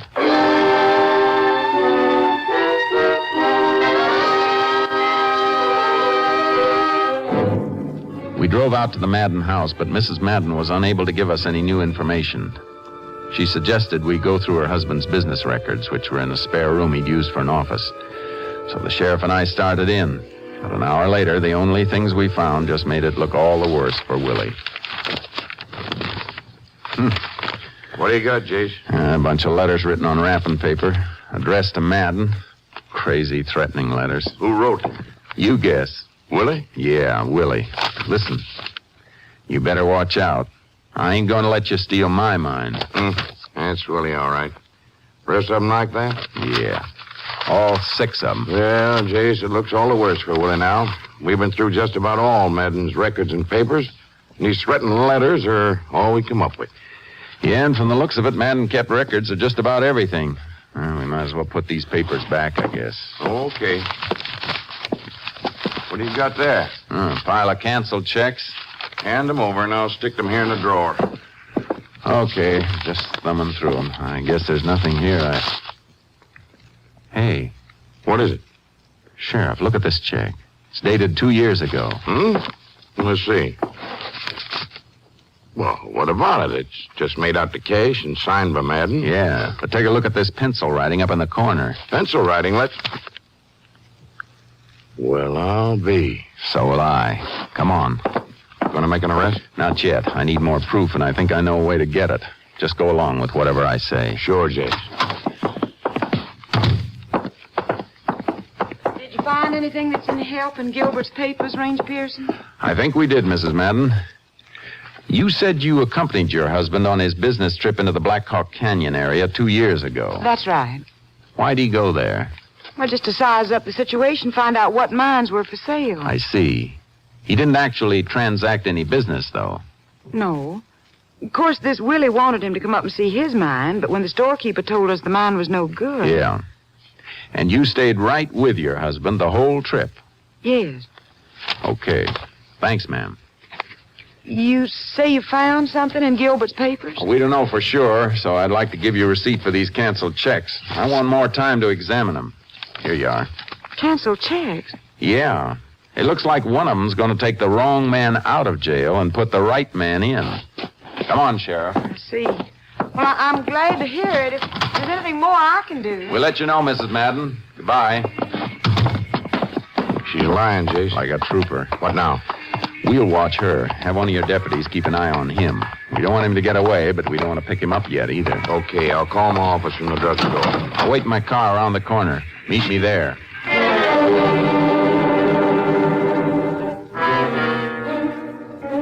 The sheriff made his call and rejoined me. We sat in my car waiting. Then a little after dark, Mrs. Madden's car pulled away from our house, heading out of town. We followed, keeping well back. 2 miles out of town, she pulled off the highway, parked behind another car, got out and headed into the brush. The sheriff and I worked our way slowly and quietly in the direction she'd taken. Should be around here somewhere. Yeah. Keep it as quiet as possible, Sheriff. Reckon she come out here to meet him? Looks like. Listen. Yeah. I hear him talking. Look, in that clearing ahead. Yeah, let's ease up a little. You little fool. You must have overlooked something when you went through those records. No, I'm sure I didn't, Fred. I found the entry he made where you paid him for appraising your mine 2 years ago. I tore it out. There's nothing in those records to show the two of you knew each other. You're wrong there, ma'am. What? Hold it real steady, Blaisdell. Pearson. Yeah. So the two of you didn't know each other until I introduced you, huh? You've been in it together ever since you met 2 years ago. Clara, you little fool. You were tricked into coming out here so they could catch us together. They didn't have any proof of anything. I got proof right here in my pocket that you lied when you said you didn't know Madden, Blaisdell. Yeah, what kind of proof? Something you overlooked, Mrs. Madden. A check made out to cash. What? You didn't notice the pencil writing on it. Pencil writing? Your husband made a notation that the check was to cover expenses of a trip he'd made to appraise Blaisdell's mine 2 years ago. You told me you were with your husband the whole trip, so you lied about not knowing Blaisdell. Clara, you stupid little... Right. You gotta listen to me. I didn't want any part of it, but Blaisdell forced me to. What's that? I'm in the clear. I was in Kansas when it happened. Blaisdell killed my husband. Oh, that's how you stick by me, is it? Why, you little... Hold it, Blaisdell. You're not going to get away free, Clara. I guarantee that. Sure, I killed Madden Ranger, but it was her idea. That's a lie. Right from the start, it was her idea. How to go about it. Put the body in my own mine and change locks. He's lying, Ranger. Plant the key at Willie's shack, pretend she and I didn't know each other. Then produce the body so she could collect on the insurance. All of it was her idea. You shut up. You shut up. I'm not half finished yet. Got a wedge out on me, will you? Wait till I get through spilling. Shut up, you little... Shut up! You know, Sheriff, strikes me we've only got one problem left. What's that, Jace? Getting them to talk slow enough so a stenographer can get it all down. Come on, both of you.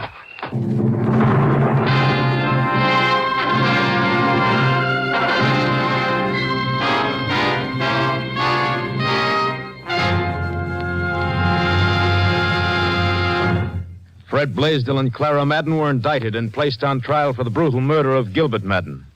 For her part in the crime, Clara was sentenced to 50 years in the women's prison at Goree. On the morning of May 3rd, 1942, Blaisdell was put to death in the electric chair.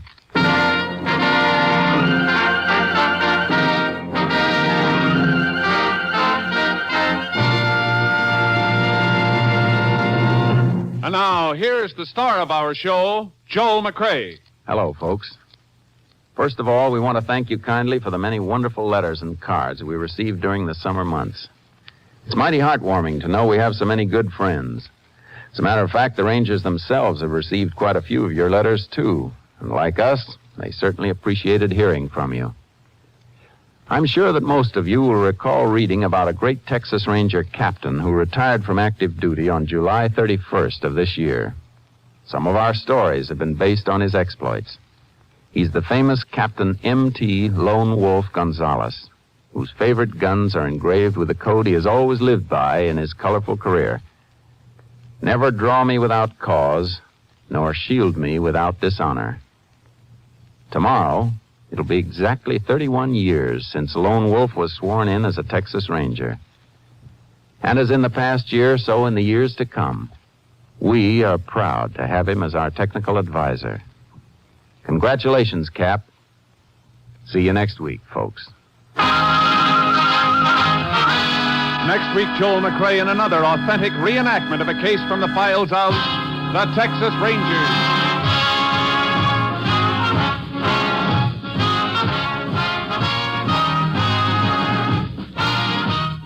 Joel McCrea is currently seen starring in the Universal International Technicolor production Cattle Drive. The cast included Tony Barrett, Bill Johnstone, Lamont Johnson, Ken Christie, Betty Lou Gerson, and Brad Brown.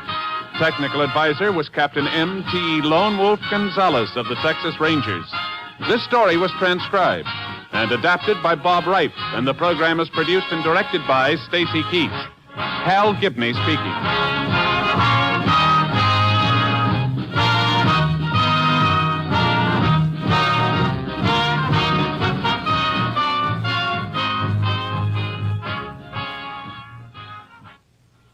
It's the Silver Jubilee on NBC. Today, hear the glittering premiere program of The Big Show, broadcast from London and featuring Sir Lawrence Olivier, Fred Allen, Beatrice Lilly, and your unpredictable hostess, Tallulah Bankhead.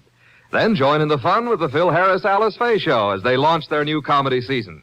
And later, Theater Guild on the Air brings you Joseph Cotton and Joan Fontaine in Main Street by Sinclair Lewis.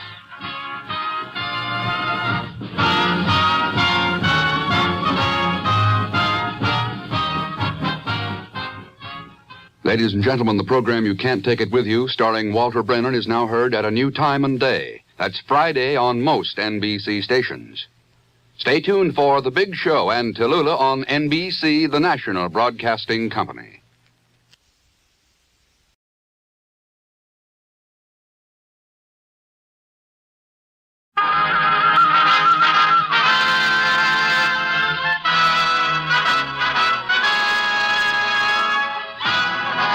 Files of the Texas Rangers, starring Joel McRae as Ranger Jace Pearson. Another authentic reenactment of a case transcribed from the files of the Texas Rangers.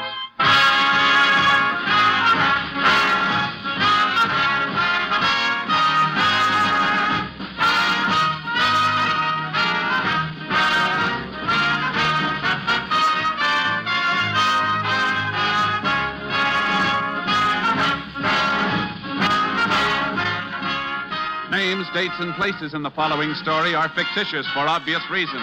The events themselves are a matter of record.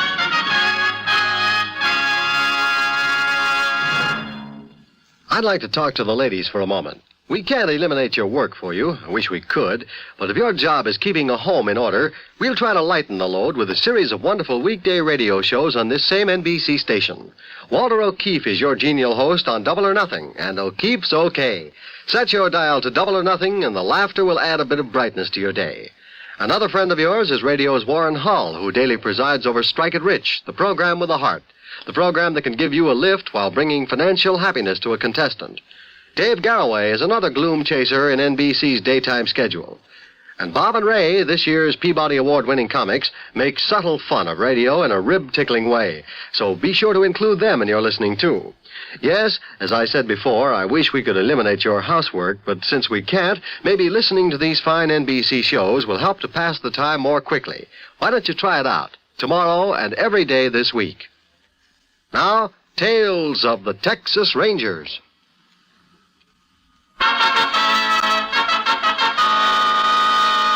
And now, from the files of the Texas Rangers, the case called Double Edge.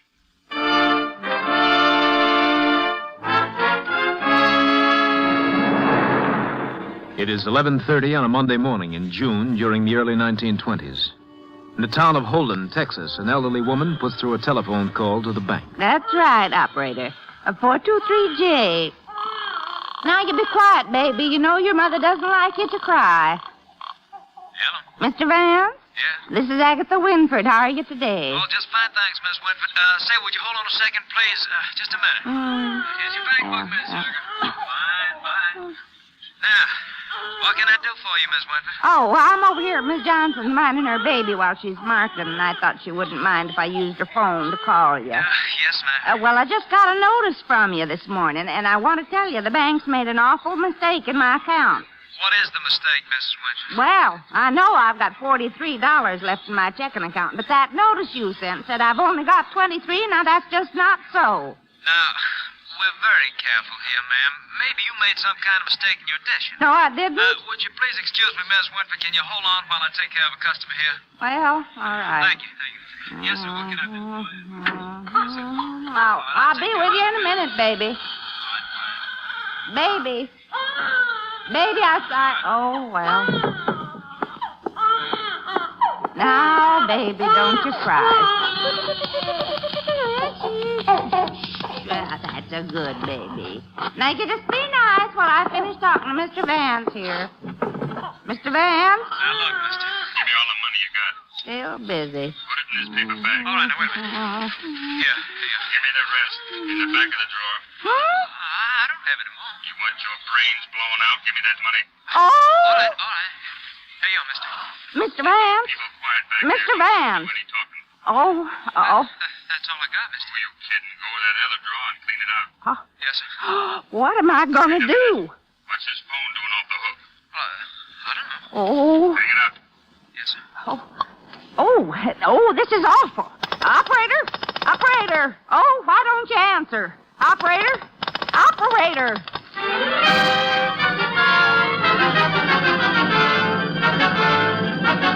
Mrs. Winford notified the sheriff that the bank was being held up. Within a matter of minutes, the sheriff raced to the scene, only to find that the hold-up men had already made a getaway. After a preliminary survey, the sheriff requested assistance from the Texas Rangers. Ranger Jace Pearson was assigned and arrived at the bank 15 minutes later. Over here, Jace. Howdy, Sheriff. I'm glad you could get here so fast. I was only about 10 miles away when my headquarters contacted me. Fellow that held up this place sure had a lot of nerve. How many were there? Only two, as far as I can gather. One of them kept the customers in the back. The other one got the money from the teller. Took nearly $6,000. Anybody able to identify them? Nope, they were both wearing bandanas over their faces. How about their getaway? Anybody see them after they left the bank? Not a soul that I could find. Seems like they just disappeared into thin air. We did get one break, though. What's that? Well, the teller keeps an extra $200 in his drawer just in case the bank is held up. 10/20s with a special marking. How are the bills marked? There's a green dot inked in under the first letter of the serial number.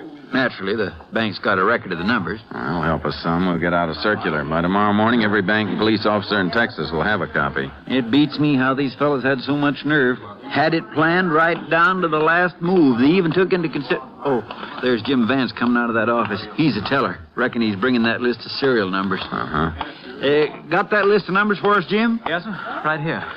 But there was something else I want to see you by. What's that? Well, now, I forgot all about this in the excitement. The man who was holding customers in the back, he passed me on his way out. Yeah? Seemed to be having trouble with his bandana. It slipped down a little just as he got alongside my window. You mean you got to look at his face? Well, no, sir, not exactly. But I did see one thing. Remembered it while I was writing out those numbers just now. He had a mole under his eye. Pretty good-sized one, too. Which eye was it under? Right. No, I got it twisted. I was facing him, so it must have been his left eye. Well, at least we got some information for that bulletin, Jace. Yeah, let's put it on the wires.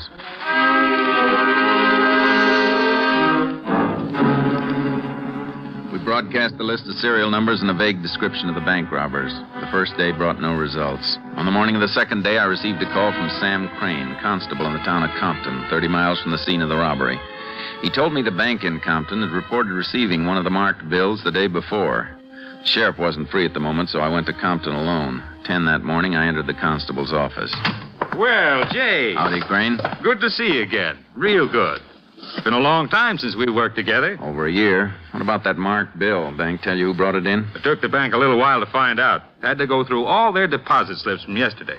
Finally told me it was the owner of a hardware store here, a man by the name of Allen. They're sure about that? Yeah, and we might be lucky. It was the only 20 in his deposit for yesterday. Haven't you checked him yet? Well, no. I thought it might be better if you did it. See, Allen and I don't get along very well. Don't think he'd be too cooperative with me. And this thing's too important to take a chance. Uh-huh. Tell me where his place is. I'll go see him. It's just down the street. I'll go along with you, Jace, but if you don't mind, I'll let you do the talking. Sure. You figure this Allen could have been involved in the robbery himself? Him? Oh, no, Jace. Old man Allen's over 60. How come you two don't get along? Well, about a year ago, I bought some tools from him. No good, any of them. The old buzzard never would let me have my money back. I sure hope you can give us something to go on. Well, if Allen does remember who handed him this bill, my guess is it'll turn out to be somebody who just passed through Compton. Maybe so. Constable. Oh, howdy, Miss Palmer. Constable, have you had any luck? Well, to tell the truth, I've been pretty busy since you came in this morning. Anyhow, I was sure your husband would be back by now. Well, he's not. I told you he went out yesterday afternoon right after he got that phone call. Jeff never stayed away like this without saying where he was going. Now, Mrs. Palmer, he'll turn up. But he didn't even take the car. Whenever he goes away, he always takes it. Maybe he's over at his brother's place. Bet you haven't even called there, have you? Well, no, I haven't. Well, why don't you go home, then? He's probably been trying to reach you. But it's 20 miles over to his brother's house. He couldn't get there without the car. Well, maybe he got a ride. Now, you run along home before he gets worried, wondering why he can't reach you. Well, all right, Constable. Keeping you busy, huh? Yeah. That husband of hers is always taking off. Are you sure he's not missing? Nah. Jeff Palmer takes a notion to go somewhere, he goes. He's only been away one night. Uh-huh. I swear it never rains but it pours. For 3 weeks, nothing's happened here. Now I got more work than I can handle. Well, here's the hardware store. Hope old man Allen's memory's better than I think it is. Oh, it's you, Constable. Thought I told you I didn't want to do business with you no more. Don't worry, Allen. I wouldn't think of buying anything from this store. Ranger Pearson here wants to ask you a few questions. Well, all right. What's on your mind, Ranger? We have that bill, Crane. For sure, Jace. Mr. Allen, you deposited this bill in the bank yesterday. What's the matter, counterfeit? It's part of the money that was stolen from a bank in Holden. Oh, you mean in that big robbery over there on Monday? That's right. That's so. I read about it in the paper. This was the only 20 you deposited yesterday. Do you remember who brought it in here? Let me see. No, Ranger, don't reckon I do. I was afraid he wouldn't, Jace. Just what do you mean by that, Constable? Now, wait a minute, both of you. I'm sorry, Ranger. Just give me a second or two. Maybe I can remember the fellow that brought it in. Just take your time. See, now, it's been... No, it's no use. I just can't bring him to mind. Do you have any idea if it was yesterday morning or in the afternoon you got the bill? Couldn't say. What time do you take the money to the bank? About 2:30, same time I always do. I see. And how much cash do you usually have on hand when you open the store in the morning? Maybe $25, $30. Just enough to make change. If somebody handed you a $20 bill any time before noon, it would pretty much clean out your cash drawer, wouldn't it? Yeah, I reckon it would. Well, then isn't it a pretty good chance you received the bill sometime between noon and the time you went to the bank? Well, I never thought of it that way. But I still don't... Oh, wait a minute. Yep, it's coming back to me now. I just finished eating, and this fella come in and bought a box of shotgun shells. He was the one that gave me the 20. You sure about that? Yes, I'm sure. Did you know the man, Mr. Allen? Oh, I've seen him around town. I don't know his name. Could be lives in one of them farms outside Compton. Could you give us a description of him? Well, I ain't much of a hand at telling people what other people look like. Well, do you remember if he had a mole under his left eye? Mole? To tell you the truth, Ranger, I'm just not sure. Maybe he did, but I can't swear one way or the other. All right, Mr. Allen. Thanks a lot. One thing I'll say, if I was to see this fella again, I'd know him. I hope we can show him to you soon. Come on, Crane. Let's get back to your office.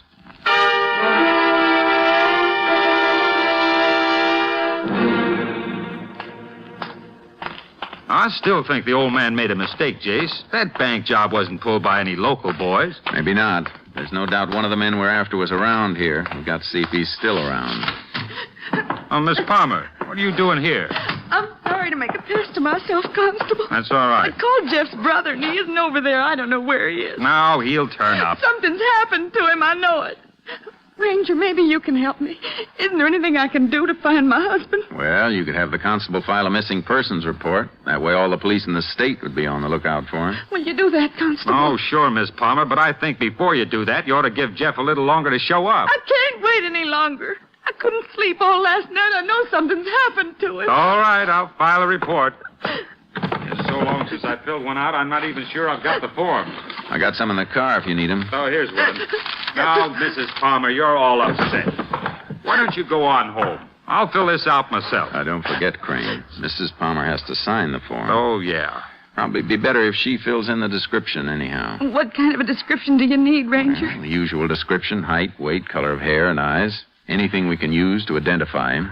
Well, Jeff looks just about like anybody else. Now, no two people are alike, Mrs. Palmer. There must be something that's different about him. I can't think of anything, except maybe a mole. What's that? He's got a mole under his left eye.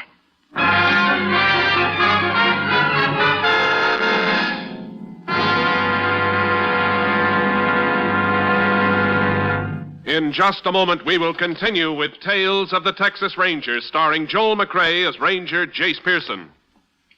As a civilian at home, what is your obligation to a soldier in a foxhole in Korea? Maybe you haven't considered that question. If you haven't, it's understandable. A foxhole in Korea is pretty remote, after all, from your everyday life. And it wouldn't help if you were constantly worrying. But if you have stopped to consider it, the least we can do here at home in the States is to help keep America financially strong. That's the best way to back up the men in the Army, Navy, and Air Force. One of the best ways to help keep America financially strong is to buy United States defense bonds regularly. If you think you can't afford it, look into the payroll savings plan where you work. You'll probably change your mind. You can have any amount you specify saved from each paycheck. When there's enough for a defense bond, it is purchased and turned over to you. And remember, today, defense bonds offer you more interest, a quicker return on your money. They're now even better. Invest more in defense bonds. Now, Tales of the Texas Rangers.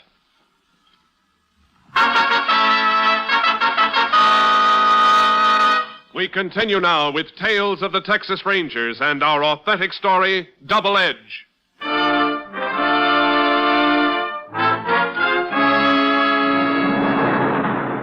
I was fairly sure now that Jeff Palmer was one of the two men we were after. Continued questioning of his wife convinced me she knew nothing of the bank robbery. We put out an APB on Palmer. 3 days later, I had a call from the sheriff. A man whose description matched Palmer's had been found dead in a creek near Compton. The quickest way for me to get there was on horseback through 2 miles of brush. When I reached the creek, I forded it and headed upstream to the spot where the sheriff and his men were waiting. Howdy, Sheriff. Well, it's a good thing you had your horse, Jake. Saved you 20 miles of driving. Yeah, whoa, Charlie, whoa, boy. Who found the body? Those fellows over there. They were out fishing. Spotted a man's arm sticking out of the water. Body'd been wired to an old log, but it looks like one of the wires worked loose. Let's take a look at him. Yeah, right over here, Jace. Pretty sure it's Palmer? Well, description checks with the one his wife signed, so I reckon it's him. Here we are. Yeah. Shot 4 times. Fellow who did it must have been standing right next to him. Somebody really wanted to make sure he was dead. I wonder why Palmer was killed. Well, there's only 2 reasons I can think of. Either to shut him up or keep him from getting his share of the money. Maybe both. Sounds reasonable. If we find the second man in that bank robbery, we'll probably have the one who killed Palmer. There don't seem to be much to go on. One thing we can be pretty sure of, he was killed right here. How do you figure that? Attempt's been made to cover it up, but you can still see quite a bit of blood on the ground here. Yeah, I noticed that, but I thought he could have been killed somewhere else and brought here. And then there wouldn't be all this blood. Not much bleeding after death. Well, it would have been smart of the killer to do the job here. Certainly not many people around. No, we'll have to go over the area. You checked that cabin up on the hill, Sheriff? Where? Through those trees.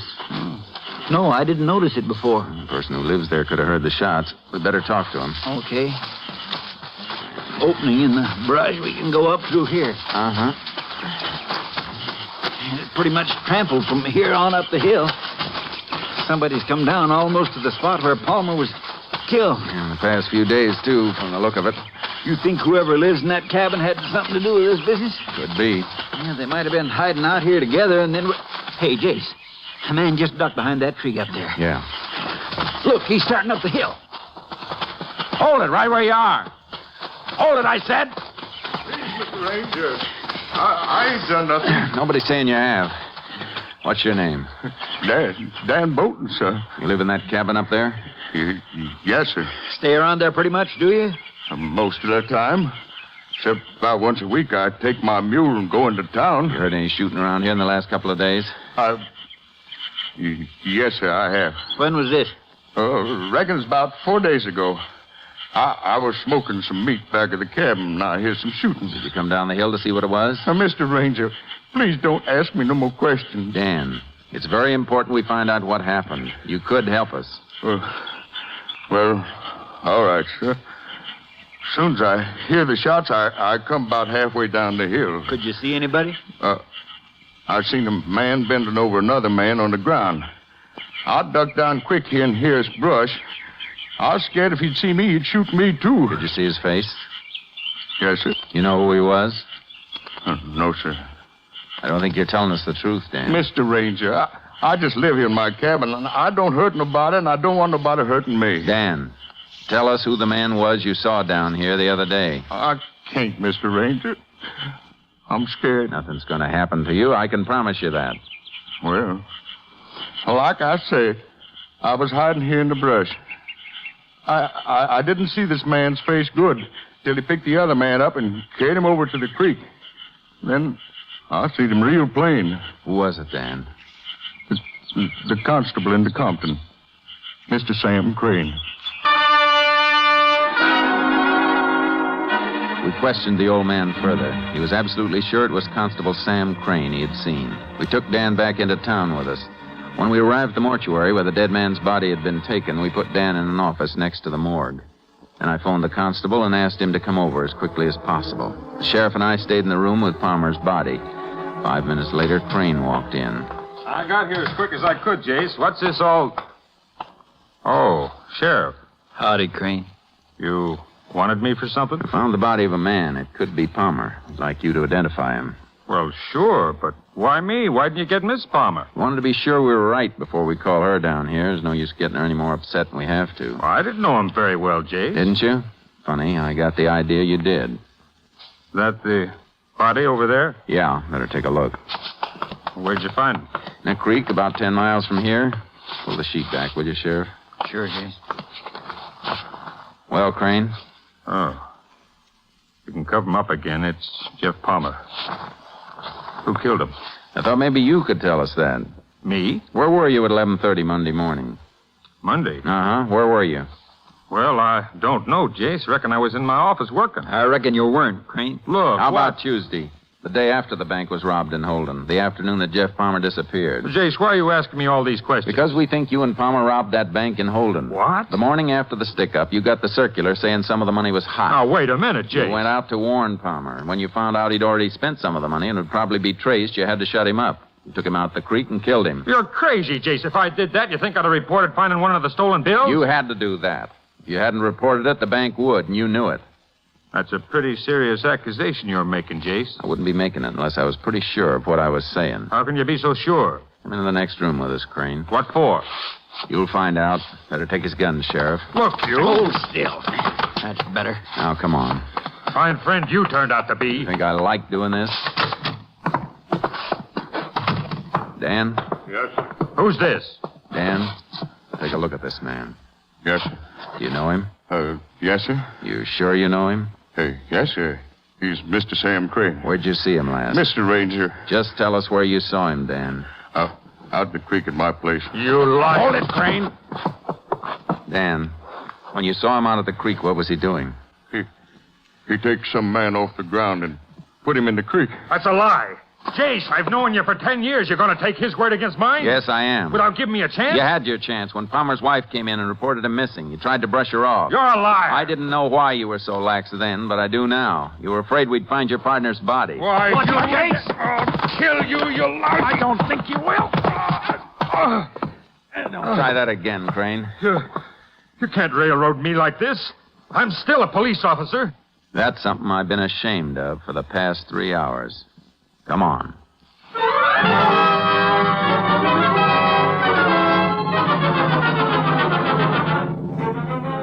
During the ride to the county jail, Crane said nothing, but the hate and bitterness showed in his eyes. We booked him for murder and locked him up. We searched his house and found the money from the bank robbery sewed inside a mattress. 2 months later, Crane was tried in the district court at Holden for armed robbery and murder. As the arresting officer, I was subpoenaed and took the stand against him. The trial lasted a week. When the jury left the courtroom, I went outside and stood on the courthouse steps. After a while, the sheriff came out and walked toward me. Well, it's all over, Jace. Jury recommended the chair. They didn't seem to have any trouble deciding he was guilty. No, I reckon not. I didn't know you'd walked out till after the jury came back. Sorry you didn't get to hear the verdict. It's all right, Sheriff. I wasn't anxious to hear it. Jace, if you don't mind my saying so, you're taking this thing too hard. Maybe so. Crane is no good. He's rotten clean through. You ought to be glad you helped him get what he deserves. Somehow I can't feel that way. It's bad enough sending a man to the chair any time. It's somebody you've known and worked with. Yeah, I reckon I understand how you feel. The deputies are bringing him out now. I was hoping I'd see you before they took me away, Pearson. Hello, Crane. Wait a minute, boys. I got a few words to say to Pearson here. Never mind what you got to say. Charlie, take him on Just back a second. What were you going to say, Crane? You think you're pretty smart, don't you? Testifying against me like you did. I only did what I had to. Yeah? Well, listen, Pearson. I'll get you. I'll get you over the last thing I do. Sorry you feel that way. You hear me, Pearson? I'm going to get you. Take him away, boys. I'll get you, Pearson. I'll get you. That dirty scum. He ought to have his face pushed in. Come on, Sheriff. Let's go get some coffee.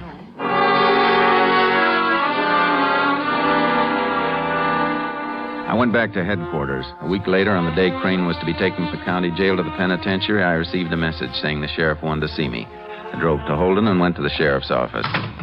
Sorry to bring you all the way back here, Jace. I hope you're not going to be sore at me. What's up? Well, it's about Crane. I was supposed to leave for Huntsville with him 2 hours ago. No trouble, is there? Oh, no, not a bit. Matter of fact, ever since he was sentenced, Crane's been a changed man. How do you mean? Well, his whole attitude's different, Jace. He even asked the judge to move up his electrocution date.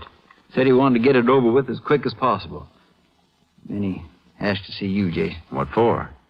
You've got no idea how sorry he is for the way he acted last week. When he begged to see you, well, it was one favor I just couldn't refuse him. I'm glad you didn't. Where is he? I got him locked up back here. We're all set to leave. You want to wait till I bring him out? I'll go with you. I just can't get over the way he's changed. I reckon it's knowing he's going to die that did it. Well, whatever it is, I'm happy to hear he has changed. You know how bad I felt about this whole thing. Yeah, and last week I thought you were wrong. Now I'm ready to eat my words. Here we are. Crane? Okay, Sheriff. I got a hold of Jace for you. Oh, thanks, Sheriff. Hello, Crane. Jace, I don't know how to say this. Don't worry about it. I understand. No, I've got to say it. I figured out a dozen ways of telling you, and none of them seems right. I reckon the best way is just to say I'm sorry. That's all right, Crane. I've been thinking about it the way I blew off at you. I was wrong. You just did what you had to do. Jace, will you shake hands with me? Sure I will. I reckon we better get moving, boys. Would you do a favor for me, Jace? If I can. There's a girl over in Compton. We've been going together a few years. Might have been married someday. You want me to go see her? Would you, Jace? Drop in on her every now and then and see if she's getting along all right. I'd be glad to. I'd like to show you a picture of her. Sheriff, is that my satchel over there? Yeah, all packed and ready to go. There's a picture of my girl in it. Could I have it? Sure, Crane. It's right on top. I feel real sorry for her, Jace. All the publicity. This it in the leather frame? Yeah. I never deserved a girl like her in the first place. Here you are. Thanks. What do you think of her, Jace? Pretty girl. You bet she is. Here, let me get it into a better light. Now you can see what I wanted you to see. Jason's got a razor blade. I told you I'd get you. A little late. My arm. Drop that blade. Drop it. Now put the cuffs on him, Sheriff. Yeah. You dirty lousy. Shut up. Should have known better than to trust him. Where'd you get that razor blade anyhow? I had it hidden in the picture frame. Say, your hand's bleeding, Jace. Did he get you bad? Just nicked me a little. Shut up in your throat. I told you to shut up. Come on, Crane. The last favor you'll get from me. Get your lousy paws off me. Come on. Sheriff, I hope you got room in your car for one more. This boy needs lots of company.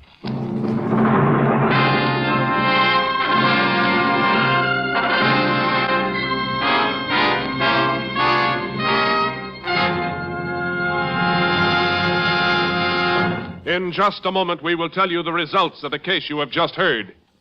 Monday means music on NBC, and tomorrow evening you're invited to relax in your favorite easy chair or outdoors where you can catch a breath of a breeze and listen to the finest in musical entertainment on NBC. The Railroad Hour once again will bring you an original operetta by Jerry Lawrence and Bob Lee, with music composed and conducted by Carmen Dragon. Your Railroad Hour host, Gordon MacRae, will be joined by lovely Lucille Norman to bring you Starlight. Later, the Telephone Hour will present the brilliant young pianist, Nicole Henriot, as the special guest of the evening. And, of course, Monday's musical entertainment wouldn't be complete without the Voice of Firestone.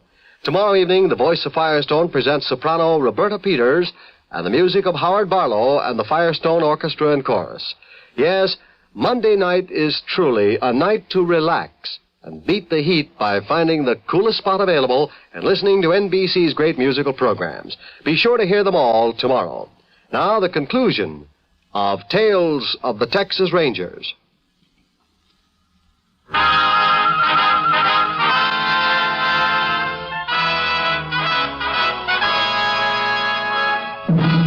And now, here are the results of the case you have just heard.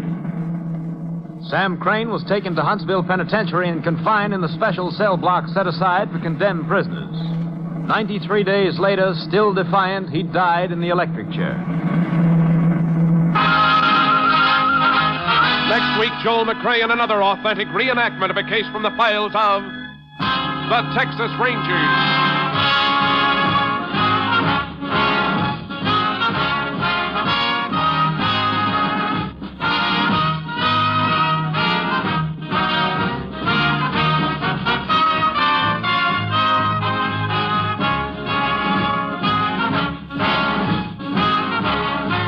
Joel McCrea is currently seen in San Francisco Story, a Warner Brothers release. The cast included Tony Barrett, Virginia Gregg, Frank Gerstle, Parley Bear, Paul McVeigh, and Robert Bice. Technical advisor was Captain M.T. Lone Wolf Gonzalez of the Texas Rangers. This story was transcribed and adapted by Charles E. Israel, and the program was produced and directed by Stacy Keach.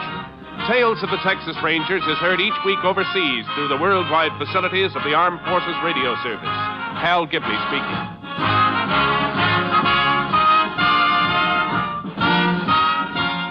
Tonight, hear the Hollywood Bowl concert on NBC.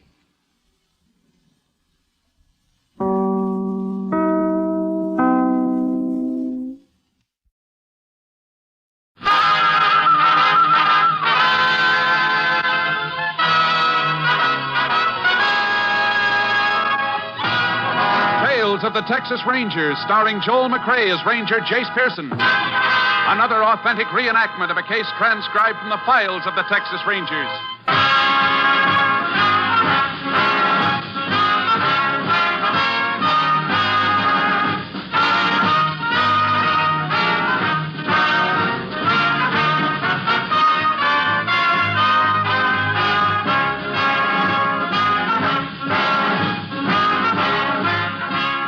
Names, dates, and places in the following story are fictitious for obvious reasons. The events themselves are a matter of record.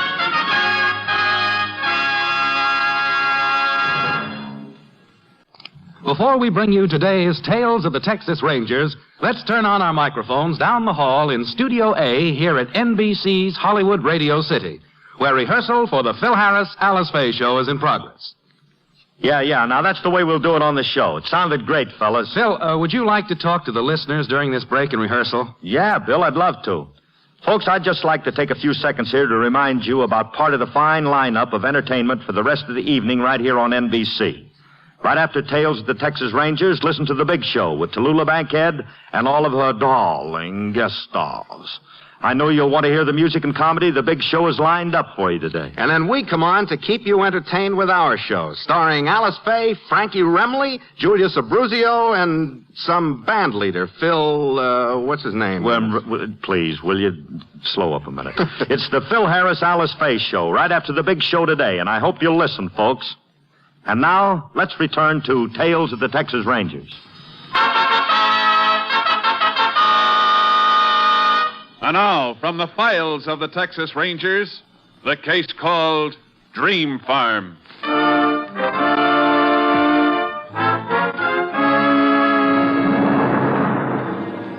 It is 7:40 p.m., June 12th, 1941. On a deserted stretch of highway through a thinly populated area of Texas, a sedan pushes to the southwest, towing behind it a small, heavily loaded two-wheeled trailer. In the front seat of the car, there are three people: a man, his wife, and their 12-year-old son. Don't seem to be much in the way of people out here. Wide open country, all right. I think we're going to like it here, Ethel. I hope so. You just wait and see. Why, last month when I was out here to close the deal, I swear I just wanted to start plowing right off. I got a feeling this farm's going to be lucky for us. Well, I just hope we can make a go of it, that's all. Now, Ethel, we've been all through that. I know, John. But you can't blame me for being a little worried. After all, we spent our lives in Iowa. Here we are moving to a strange place where we don't know a soul. Well, we'll make friends soon enough. Texans are nice people, real friendly, you'll see. Pa, I'm hungry. Well, that's one thing that ain't changed much from Iowa to Texas. We ought to be coming to a town soon, don't you think? Yeah, a town called Coronaville, not too far from here. We'll find a restaurant pretty soon, Bobby. Just hold on a while longer. We gonna keep driving all night, Pa? Well, I figure it might be best. Rather get to the farm in the morning so as we can move in by daylight. Can I sleep on the back seat tonight? Sure you can. Hey, what's that? What? There's some fella signaling up ahead. Why, yes, there is someone. Now, what do you suppose? Looks like he's having car trouble. You're not going to stop. Well, sure, why not? Will you look at that rear wheel? Hey, that must have been some blowout. You need some help?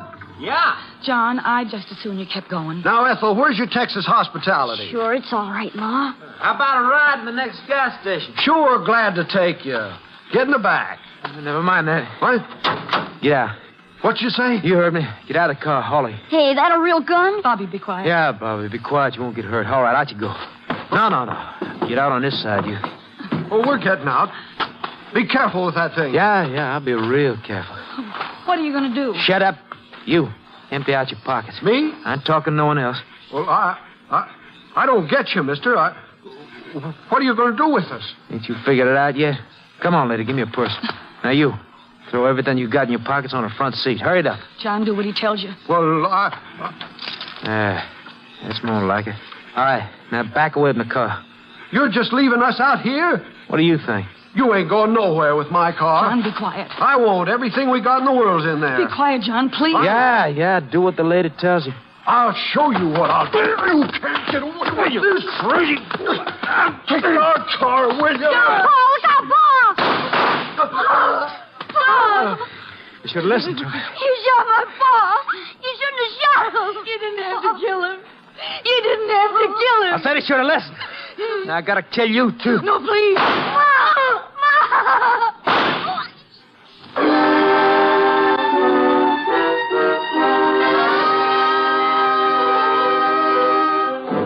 At 1:20 the following morning, the 3 bodies were discovered by a state highway patrolman. The 2 adults were dead, but the boy, although unconscious, was still alive. He was rushed to the hospital in Coronaville, and Sheriff King of Corona County was notified. The sheriff requested aid from the Texas Rangers. Ranger Jace Pearson was assigned. That you, Jace? Yes, Sheriff. Oh, I don't mind telling you, I'm glad to see you. It's a bad one. Yeah, I heard. Where are they? Oh, come on, I'll show you. JP been out yet? Yeah, he ought to be along soon. Well, there they are, Jace. Not very pretty. No, never is. You been over the area yet? Yeah, didn't find much. Went over the car for prints. Looks like there might be a couple of good ones there. Well, our lab crew will be out pretty soon. They'll check them. Hold your flash on the body, Sheriff. I want to have a look. How's that? Okay. Powder burns on the clothing. He was shot from pretty close up. Yeah, same with the woman, Jace. The boy, too. You talked to him yet? The boy? Last I heard, he was still unconscious. Is he going to be all right? That's hard to tell yet. Doc says he may come through okay. It's a tough break for the kid. These his folks? Yeah, I reckon they are. Aren't you sure? Not exactly. Hospital found this wallet in the boy's pocket, but these 2 had nothing on them. No papers, driver's license, nothing. No money either, I suppose. Yeah, that's right. Let's see what you got from the kid. A library card from Clinton, Iowa, made out to Robert Elwood. And here's a card from the Boy Scouts, Troop 47, Clinton, Iowa, made out to Robert Elwood. I already notified the Clinton police, Jace. They're trying to find out if the boy was traveling with his folks. What about this car, Sheriff? I noticed it's got Texas plates. Yeah, it's on the hot car list. Stolen night before last in Rhineville. Killer could have taken their car when this one broke down. Rhineville, you said? Mm-hmm. Up north. Figured the killer's heading south, Jace? Up to this point, he was. I think I'll go into town, Sheriff. The boy's conscious. I want to talk to him. I'd like to talk to him myself. I'll go along.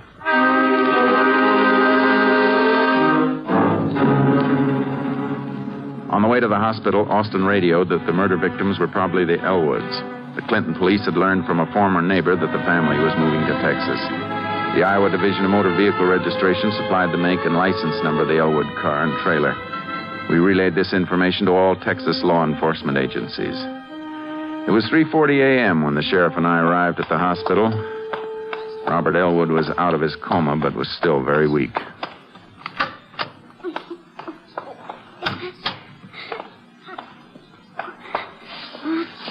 Robert, we want to ask you some questions. This is Sheriff King, and I'm Ranger Pearson. Texas Ranger? That's right. Tell me, son, you remember what happened last night? Yeah. Man killed my pa. Where's Ma? I want to see her. Well, you can't right now, Robert. Why? I want to talk to her. Can you tell us what happened, son? He had a gun. He made Pa take everything out of his pocket. Then he was going to take the car. And Pa tried to stop him. Was it just one man? Uh-huh. You think you'd know him if you ever saw him again? I think so. Was he a tall man? Oh, he's about as tall as Pa. That'd be about 5'8", Jace. How about his hair, Robert? What color was it? It was dark. Kept falling in front of his eyes. Did you notice anything different about him? Any scars or anything like that?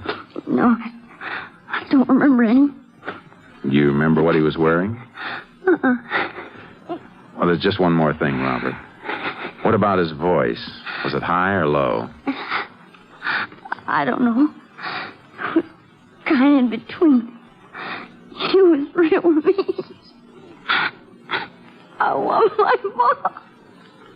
I want my mom.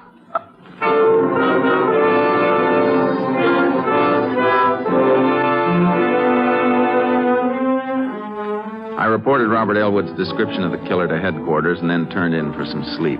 2 hours later, a phone call from Austin woke me up. The Elwood car had been found abandoned on Highway 346 near Burton, Texas, about 100 miles away. Sheriff and I were there by 8:45. Patrolman Hartnett reported that when he'd found the car at about 7, it was out of gas. The trailer was missing. We started checking. I think I'll take a look through the glove compartment. What do you suppose he did with that trailer, Jace? Must have been slowing him down, so he unhitched it. I expect it'll turn up in the brush somewhere between here and Coronaville. Yeah, I reckon so. That patrolman said when he found the car, the motor was still warm. Yeah, killer must have left it around 6:30, maybe a little later. Yeah, he's only a couple hours ahead of us then. Find something? Yeah. A bank book from the State Bank in Clinton. Account was closed just 4 days ago on the 9th. $608.40. Figure Elwood had the money with him? I know he had it with him. And the killer's probably got it. Hey, look at this slip. It was stuck in the bank book. Yeah. List of numbers. Serial numbers, record of traveler's checks. It's supposed to be filled out and kept in a safe place in case any of the checks are lost. Hey, he had 10 50s, $500. Yeah, but you can see where he's checked off the top 2 numbers. Elwood probably cashed those checks himself. Yeah. Then the killer's still got $400 worth.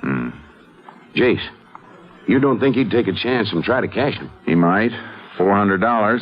It's enough to tempt a man who'd shoot 3 people in cold blood. But he'd have to sign Elwood's name when he cashed him. Match the signatures already on the checks.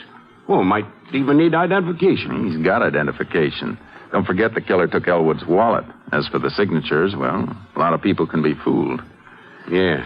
One thing's certain. If he's going to cash him at all, he'll try to do it in a hurry. He's not going to hang on to him any longer than he has to. Then you reckon he's already got rid of him? I don't think so. He hasn't had much of a chance. Why not? He could have cashed them anywhere between here and Coronaville. He'd have a hard time cashing $400 worth of checks in an all-night restaurant. Bank's his best bet. Yeah, but what bank? There'll be 50 of them in this county, opening in 5 minutes. If he left here at about 6:30 and got into Burton around 7, he might just wait for the banks to open there. We better get to Burton, and fast.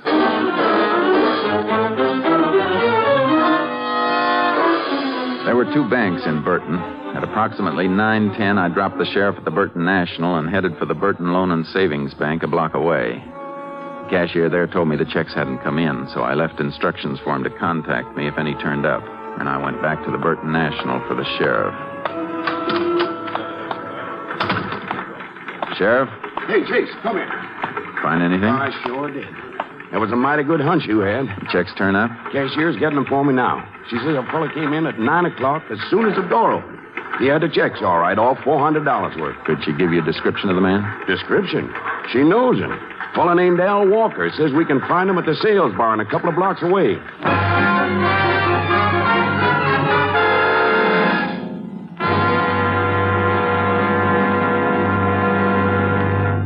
In just a moment, we will continue with Tales of the Texas Rangers, starring Joel McRae as Ranger Jace Pearson. Every minute of every day, someone, somewhere calls on the Red Cross for help. Last July, the nation's most devastating flood since 1937 smashed through 4 Midwestern states. Property damage in Kansas and Missouri alone exceeded $1 billion. Tens of thousands were made homeless. When the floods came, the Red Cross was ready with rescue teams and first aid stations. For the homeless, the Red Cross set up shelters and feeding points. But the biggest job came when the waters receded. Then began the rebuilding and repairing of homes, the rehabilitation of broken lives. The total cost of relief in this operation was almost $14 million. This was only one of the 300 domestic disasters in which the Red Cross gave aid last year. To answer the call when help is needed again this year, the Red Cross needs your support. Give and give generously to the 1952 Red Cross Fund campaign.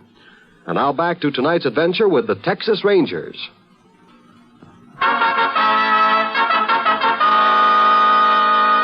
We continue now with Tales of the Texas Rangers and our authentic story, Dream Farm.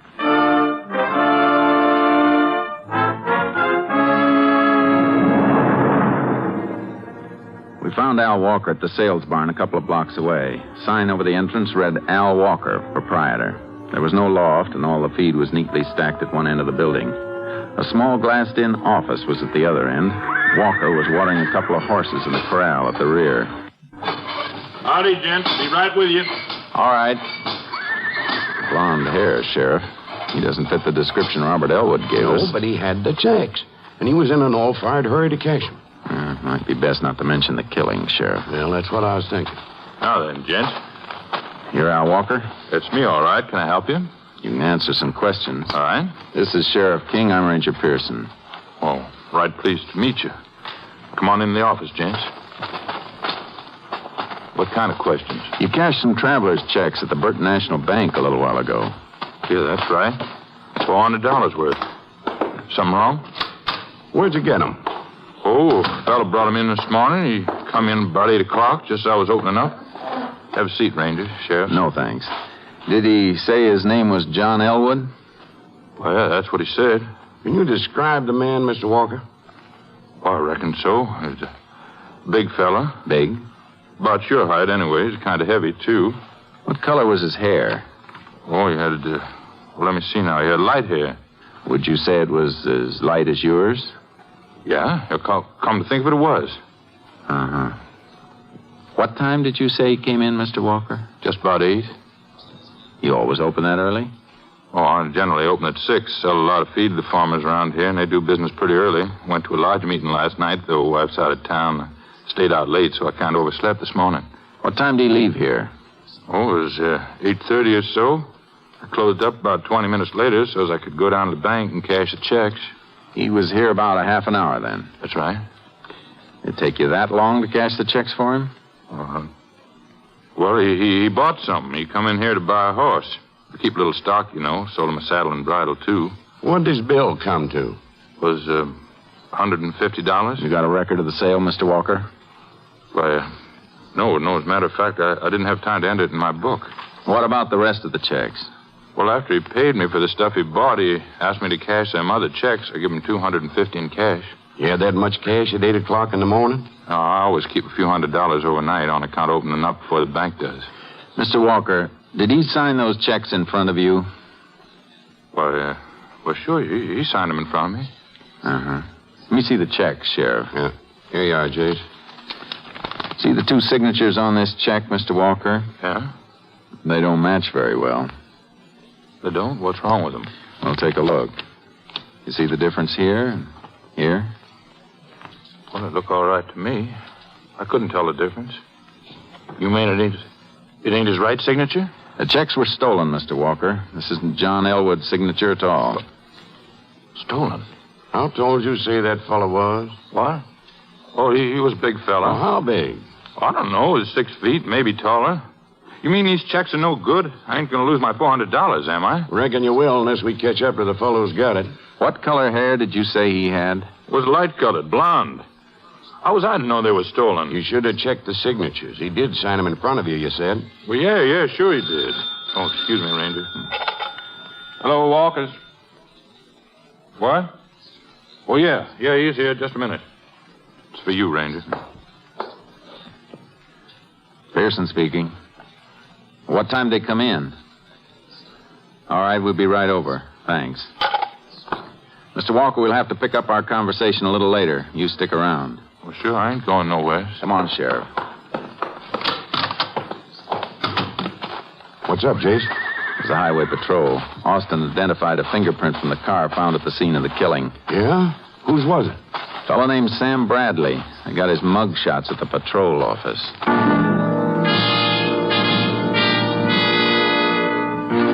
Bradley's description fit the one given us by Robert Elwood. A set of photographs had already been sent to the sheriff's office in Coronaville, and a deputy took them to young Elwood at the hospital for positive identification. A short time later, at the highway patrol office, I telephoned the boy. Yeah, Ranger, I got the picture right here, right in front of me.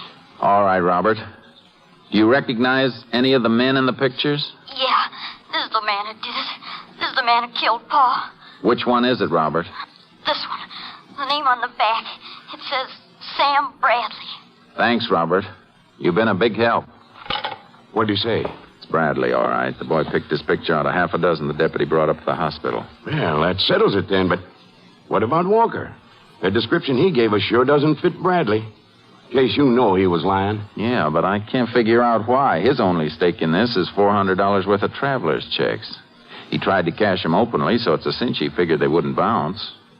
I don't think he knew they were stolen. Maybe not, Jace, but he knew the man who gave him the checks wasn't John Elwood. Now, why'd he lie about that? Just as puzzled as you are. Come on. Where you going now, Jace? Out to Walker's. I still want a written statement from him. Want to bring him back here? Uh-huh. Well, I reckon I'll mosey around town in the meantime. Maybe I can find someone who saw Bradley go into Walker's barn. Good idea. I'll meet you back here. I want to see if Walker's going to stick to his story.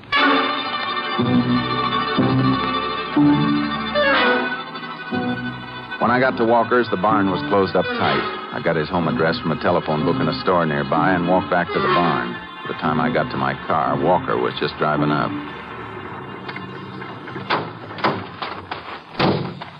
Walker? Yeah? I thought I told you to stick around. Where you been? Well, no place, Ranger. I had to make a delivery. In your car? Not much room there to haul feed. Oh, it was just a sack of oats, that's all. I want you to come down to the patrol office with me. What for? To get your statement about the fellow who gave you those checks. Oh, well, what about the barn? I mean, you know, if any customers come. They'll have to wait a while. You know where the highway patrol office is? Yeah. You can take your car. I'll follow you.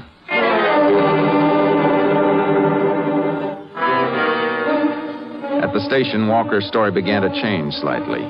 His statement said that the man who cashed the checks was about 5 feet 10 inches tall. Earlier, he'd told us that the man was over 6 feet. It was 12 noon when the stenographer completed typing the statement, and I took it into Walker to sign.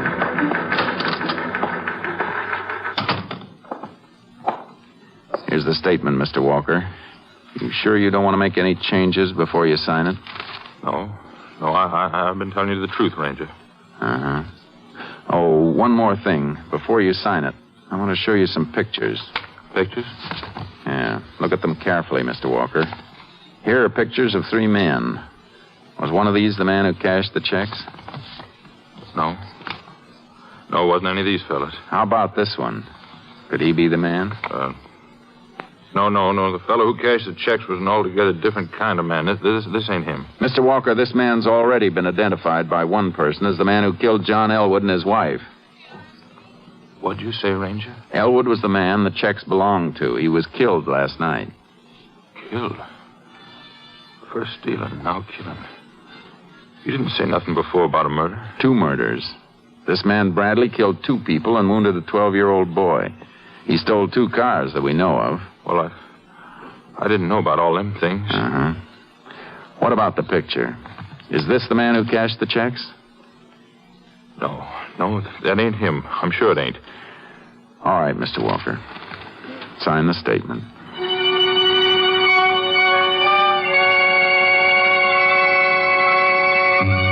Walker was afraid. He couldn't miss it. But I didn't know what was bothering him or why. After he signed the statement, I let him go. A few minutes later, the sheriff came into the office. He had a newspaper in his hand. Jace, is that Walker I just saw pulling away? Yes, Sheriff. He signed a statement, so I let him go. Well, we'd better get him right back again. Take a look at this newspaper. Burton Herald. What about it? Did Walker identify the picture of Bradley? No. Well, take a look at that item I marked. It'll tell you why he didn't. Mrs. Nancy Walker, wife of Al Walker, proprietor Walker Sales Barn, is in Fort Worth visiting her sister. Mrs. Walker is the former Nancy Bradley. Get it, Jace? I checked around as soon as I got a load of this item, and it fits. Mrs. Walker has a brother named Sam Bradley. Walker's his brother-in-law. We raced out to Walker's sales barn, but it was still closed, so we headed out toward his home located in a farm section west of town. Half a mile from there, we spotted Walker's car turning into the driveway and saw him rush into the house. We parked a short distance away and covered the rest of the ground on foot, approaching the house from the rear. Let's move up to that open window, Sheriff. Right, Jace. Hey, where's the food? Nothing in the house to eat. Sam, you fool. Where you been? I've been looking all over for you. I took a bus over to Hazelton. Bought me a new suit. What's bothering you, Al? So you already Bradley, not all right. spending my money. Listen. Well, I don't care. You can take the money, but you just got to get right out of here as fast as you can. Hey, now, wait a minute. What do you mean spending your money? I thought you told me you got them checks from a friend of yours. Why, sure. What about it? You and your stories. It was just like I told you, Al. We were playing cards last night and the place was raided. This fellow was afraid if he showed himself, he'd get caught. That's why he asked me to cash the check. I knew you wouldn't mind. So that's it. Sam, don't you lie to me. You didn't have no friend. You signed them checks. They were stolen. Stolen? I know all about it. I lied for you at first because you told me you and your friend Elwood was ducking a gambling raid. Then I find you stole the checks. Now I find there's a couple of killings besides, and I'm mixed up in it. Now you get out of here. Look, who you been talking to? There's been a ranger around asking questions, that's who. Did you tell him anything? Not yet. But if I didn't have to lie to save my own hide, I'd have turned you in, brother-in-law and no brother-in-law. All right, Sheriff. Cover me through this window. I'm going in. You'll get out of here right away. I tell you all would. I'll leave tonight when it's dark. You get out of here right now. I'm not getting myself on for you. But you know I can't go now. All right, Bradley. Don't move. Sam's the ranger. Well, you turning no sucker, Jake, behind the Drop table. that gun, Bradley. Throw your gun over here. All right. Okay, James? Yeah, I'm okay, Sheriff. Ranger, it ain't my fault. I swear I didn't know nothing about the killing. I swear I didn't. Save it, Walker.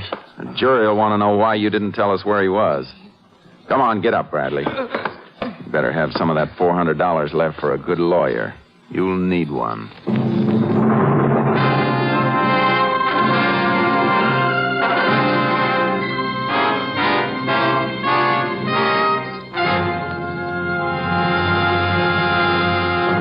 In just a moment, we will tell you the results of the case you have just heard. This is George Hicks reporting. I'm now in New Hampshire for NBC. The names are Taft, Eisenhower, Truman, Kefauver, and Stassen. We'll bring you the report soon on this first state presidential primary. This evening, NBC will present a broadcast of great interest to you in this election year. This is W.W. Chaplin inviting you to follow the campaign of the next president on NBC. Yes, from Concord, New Hampshire, the scene of the important New Hampshire primary election, NBC brings you surveys, reports, and comments by New Hampshire voters and party leaders. NBC is going to bring you full coverage of the New Hampshire primary, a primary which will not only decide the delegates to the Republican and Democratic national conventions, but also give a pretty good indication as to the strength of the leading presidential candidates. This is Leon Pearson inviting you to follow the campaign of the next president on NBC. Hear the New Hampshire primary special broadcast tonight on NBC. And now, back to the Texas Rangers.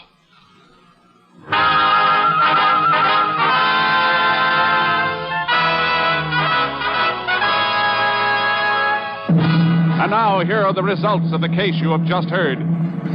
For harboring a fugitive from justice, Al Walker received a 5-year suspended sentence. Sam Bradley was identified by Robert Elwood as the man who shot and killed John and Ethel Elwood.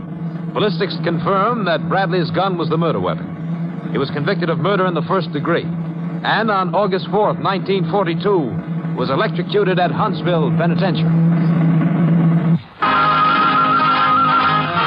Next week, Joel McRae in another authentic reenactment of a case from the files of the Texas Rangers.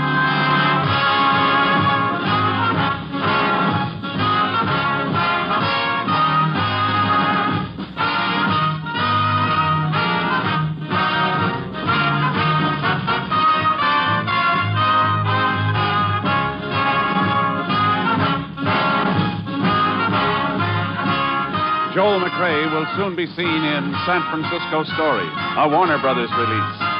The part of Robert Elwood was played by Richard Beals. Ethel and John Elwood were Barbara Luddy and Tom Tully. Tony Barrett was Sam Bradley, and Barney Phillips was Al Walker. Ken Christie played the part of the sheriff. Technical advisor was Captain M.T. Lone Wolf Gonzalez of the Texas Rangers. This story was transcribed and adapted by Shelby Gordon. And the program was produced and directed by Stacy Keach. Hal Gibney speaking.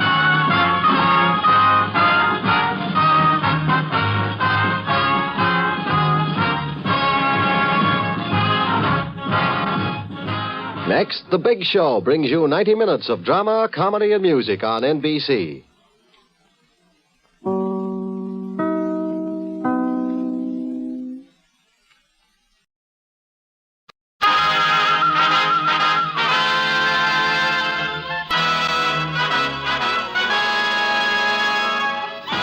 Tales of the Texas Rangers, starring Joel McRae as Ranger Jace Pearson. Another authentic reenactment of a case transcribed from the files of the Texas Rangers.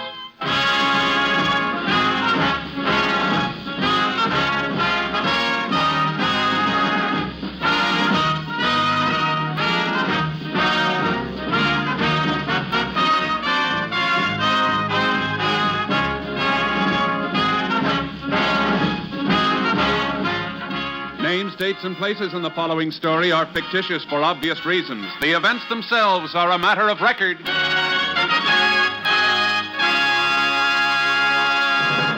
Beginning today and continuing all week, there are many new programs returning to the NBC schedule.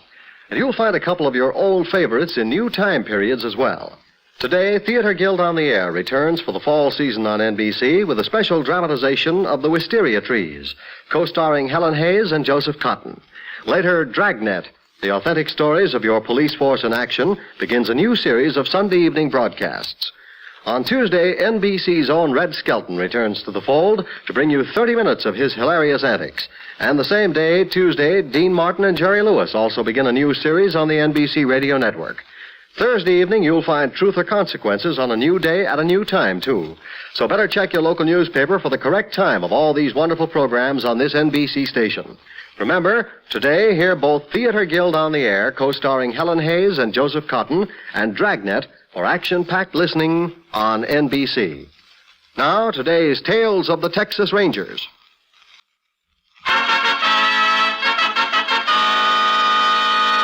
And now, from the files of the Texas Rangers, the case called Drive-In.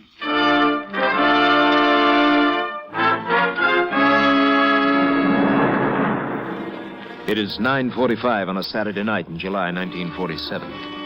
At a drive-in theater 3 miles outside Corvell, Texas, a boy in his late teens walks between the rows of cars on the darkened lot and approaches an old convertible parked near the exit. In the driver's seat of the convertible, a 15-year-old girl sits watching the movie. What'd you say? They getting ready to leave? You turn that I off. thought you'd That's the best part of it. Turn it off. Come back. No time to be watching a movie now. You might have to start driving any minute. They're really getting ready to leave, huh? I don't know. You should have left 20 minutes ago. Oh, maybe they want to see the show again. It's a good picture. Oh. Hey, sure, it's a pretty car they got. They ought to have a lot of money. What do you think I picked it? How much money you reckon we'll get from her? How do I know? You said if we used to get $100, we could get married. Yeah. Maybe if we used to get $200, we could go to Dallas for a honeymoon. Could we, Al? Sure, baby. Because I've never been to Dallas. You got your gun ready to use on them? Will you quit your yapping? Okay. Only trying to make sure everything go good. You sound like you don't even want me here. Yeah, sure I do, baby. You know that. Done nothing but yell at me the whole night. I've been trying to think. This thing has to go off just right. Now, you know what you got to do. Sure. Reckon you'll shoot them people? Maybe. To get me into trouble. Wish I could be there when you use the gun. You'll scare them so bad they won't know. Here they come. Oh, sure it's them? I've been watching their car, haven't I? Hey, this is exciting. I can hardly wait. Now, don't forget, baby. Pick me up at that spot I showed you. And remember, don't drive too close behind us. Okay, Al. Hey, mister!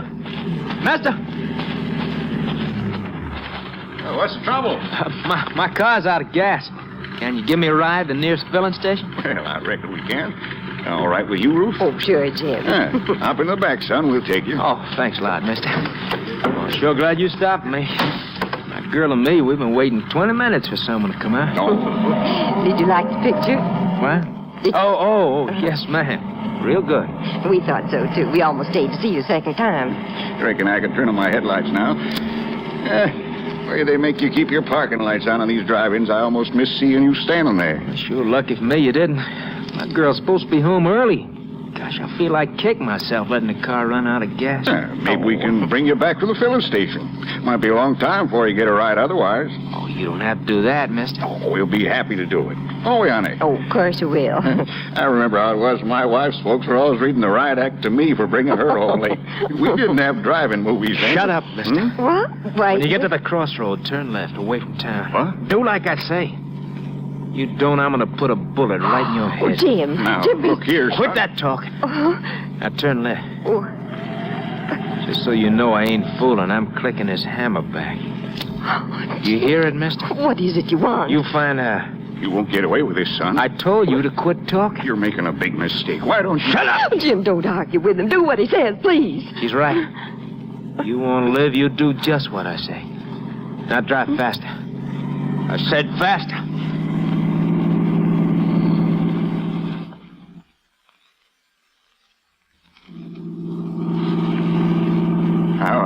How much further you want me to go? I'll tell you when to stop. You have to press that gun so hard in the back of my neck. I'm keeping it right where it is. Jim, please don't argue with him. This is far enough.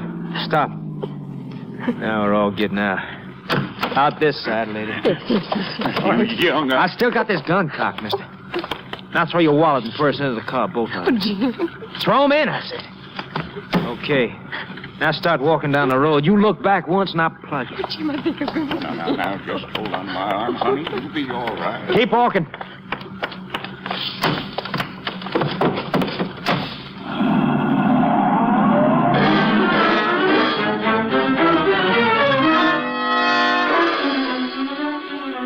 Half an hour later, the couple stopped the passing truck, which took them into the sheriff's office at Corvell. The sheriff, who was in another part of the county, was notified. He ordered an all-points bulletin to be sent out on the stolen car and requested the Texas Rangers to begin the investigation. Upon arrival at the sheriff's office, Ranger Jace Pearson began taking statements from the two victims.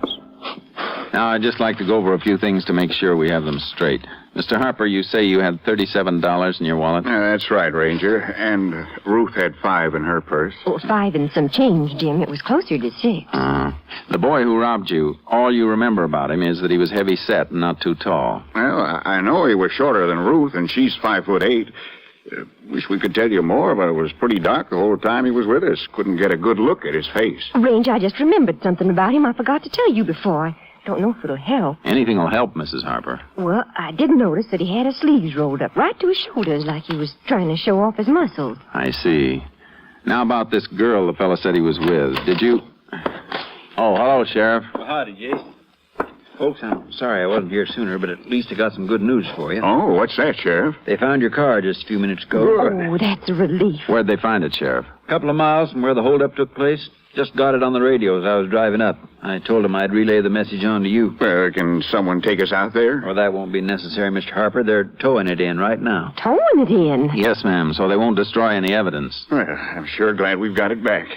The fellow that held you folks up, was he working alone? Mr. and Mrs. Harper think there was a girl in it with him. That's right. But like we told the ranger, we didn't see her. She probably followed and picked him up after he ditched your car. That sounds like the tow truck coming in now.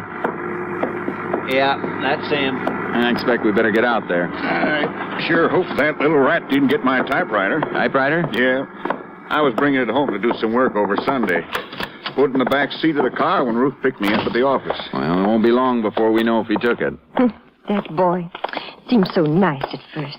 Oh, there's just no telling about people, is there? No, ma'am. Especially that one. Back of my neck still hurts where he was pressing the gun against it. Oh, that kid's vicious. Real vicious. We'll do everything we can to catch him before he gets rough with anybody else. The car is right over there. I'll make you out a receipt for it. Will you have to keep it here? Only for tonight, till the lab has a chance to go over it.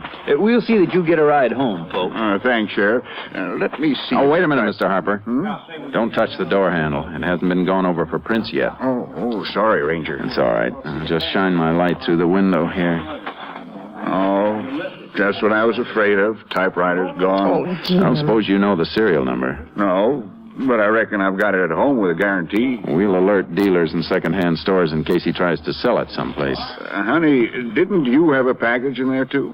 Oh, why, yes. I almost forgot about it. A couple pair of stockings I bought this afternoon. Where'd you buy 'em, ma'am? Herger's dress shop. You mind telling us the brand and size? They were Mo Judd, size 10.5 long. You know if any other place in town carries that brand of stockings? No, I'm sure they don't, Ranger. Thanks, ma'am.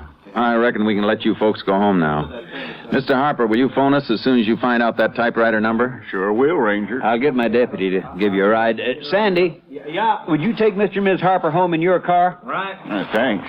Come on, honey. Oh, I sure will be glad to get home. What do you want to do tomorrow, Jace? Check with the manager of the drive-in theater? Yeah, I'd also like to talk to the owner of the shop where those stockings were bought.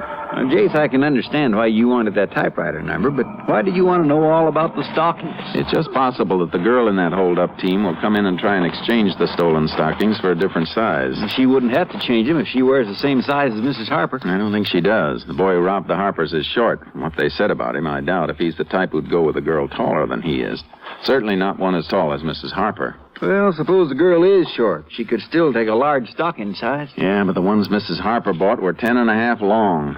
Nobody but a tall person would want to wear them. You could be right, Jace. I'll phone the woman who owns the dress shop first thing in the morning. It's only a chance, but I believe it's worth a try.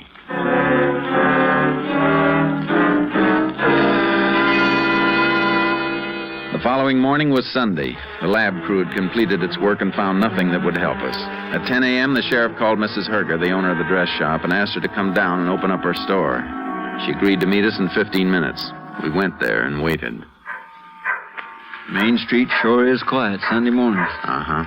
You'd never believe this street was chock full of cars yesterday. Did Mrs. Herger say she was coming right down? Sure, Jace, but you know how women are. She'll be along.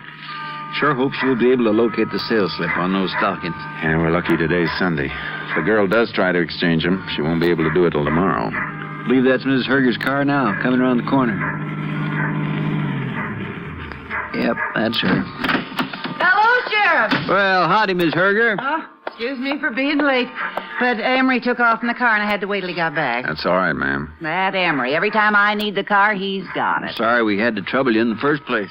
Oh, no trouble. You wanted to see the sales slip I made out for Ruth Harper on those stockings. Is that right, Ranger? Yes, ma'am. Well, let's go in the store. Let's see, where's that key? Yeah.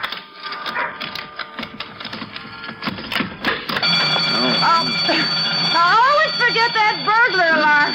Here, let me get my other key and turn that thing off. There. Oh, lucky I got a couple of police officers with me. Somebody'd have me arrested for breaking in my own store. Would you like us to wait here while you look up that slip? No. Come on over to the counter.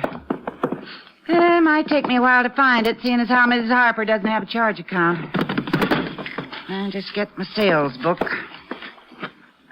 She came in here about 4 o'clock yesterday, didn't she? I believe she said it was about 5. Yeah, I remember now. You know what size she bought? 10.5 long. Let's see.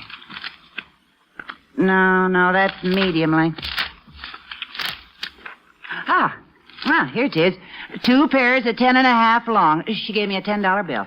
What's the number on the sales slip, Mrs. Herger? 5040. You want to take it along, Ranger? No, ma'am. We just want to remember it. A girl may come in and try to exchange those stockings. If she does, we'd like you to phone us and keep her here till we come. How am I going to do that? We leave that up to you, but it's important that she stays in this store till we get here. When do you figure she'll show up? Maybe tomorrow, maybe the next day, maybe not at all. You think you can handle it? Well, I never tried anything like this before, but I'll do my best.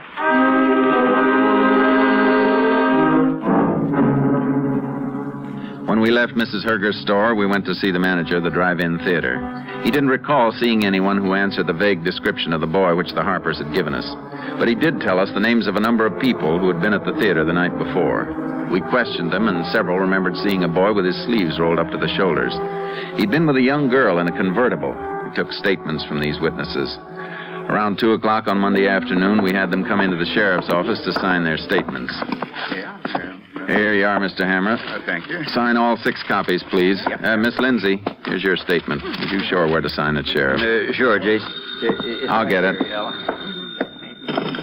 No. Ranger Pearson. This is Mrs. Herger. I can't talk loud. What is it, ma'am? There's a girl here with the same stockings I sold to Mrs. Harper. She wants to exchange them. We'll be right over. Well, I don't know how long I can keep her, Ranger. You better hurry.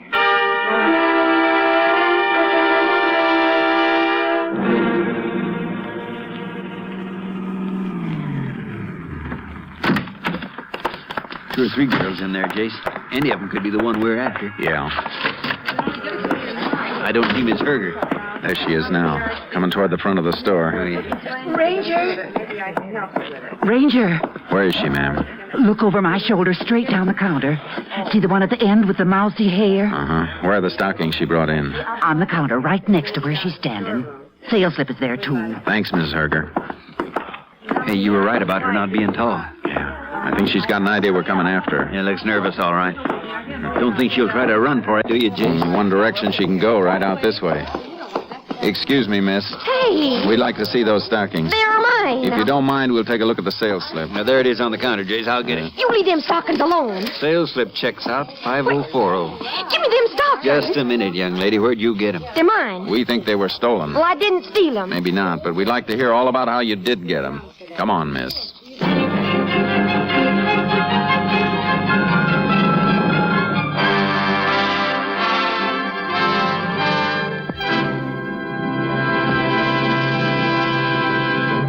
In just a moment, we will continue with Tales of the Texas Rangers, starring Joel McCrea as Ranger Jace Pearson. We often hear the phrase, the American way. But do you ever stop to think just what that means? Of course, it means many things. Our traditions of freedom, our democratic government, and our system of justice. But a fundamental part of the American way is our economic system. Our economic system is not perfect. That's a simple historical fact. But the American economic system has brought greater material means for happiness to more people than any other system the world has ever known. Especially in these critical times, all of us should work to defend and improve this system. And the best way to defend and improve our economic system is to learn how it works. You can get a free booklet explaining our economy by writing to Box 10, Times Square Station, New York City. Just write to Box 10, Times Square Station, New York City, and ask for your free copy of The Miracle of America. Now back to Tales of the Texas Rangers.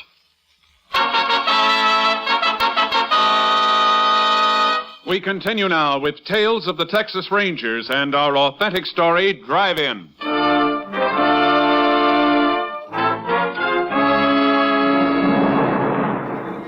We took the girl with us. In the car, we learned that her name was Grace Maud Compton. She lived in a house on the outskirts of town with her mother, who worked as a waitress in an all-night diner.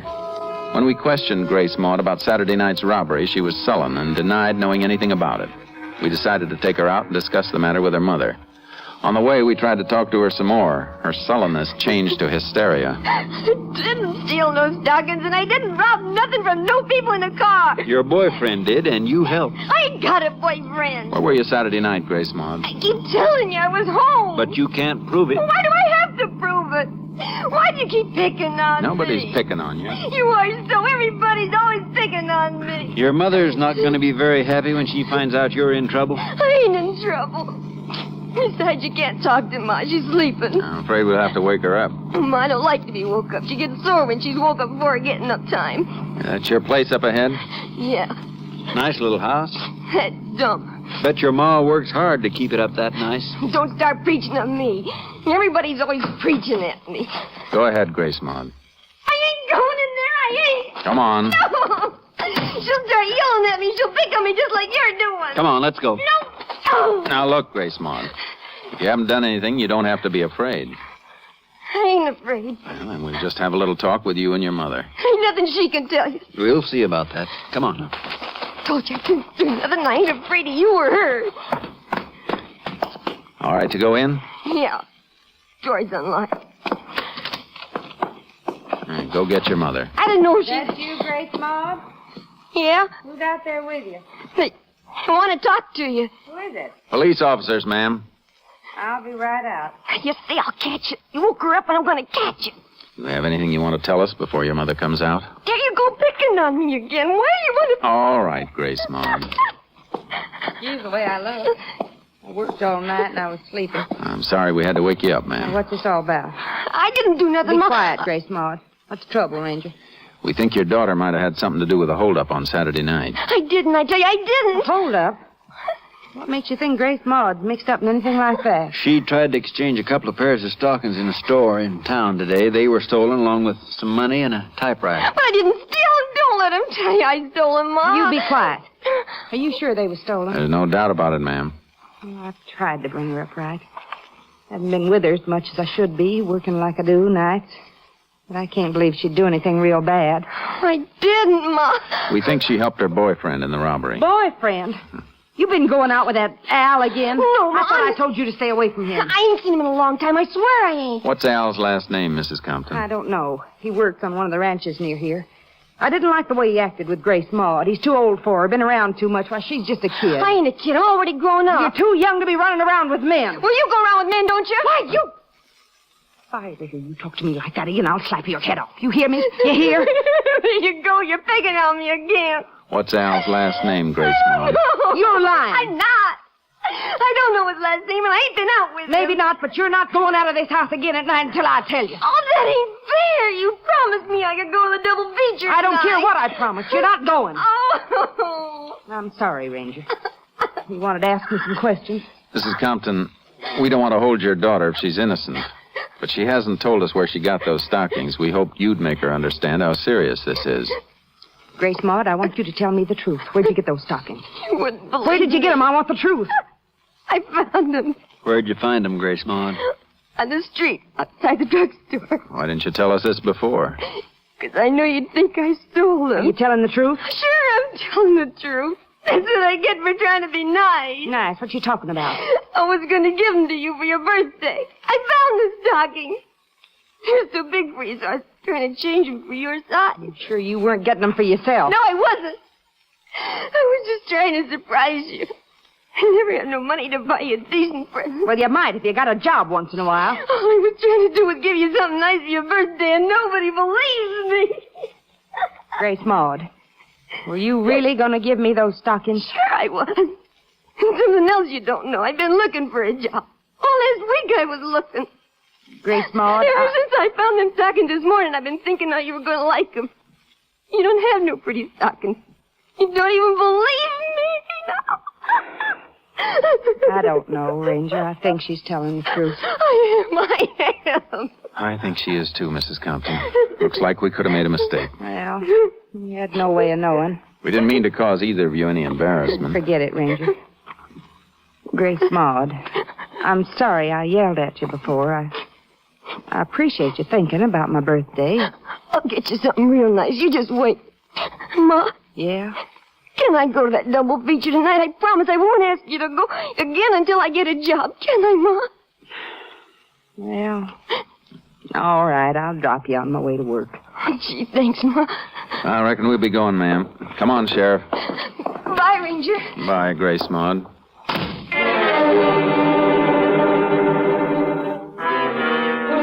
We didn't believe a word Grace Maud had said.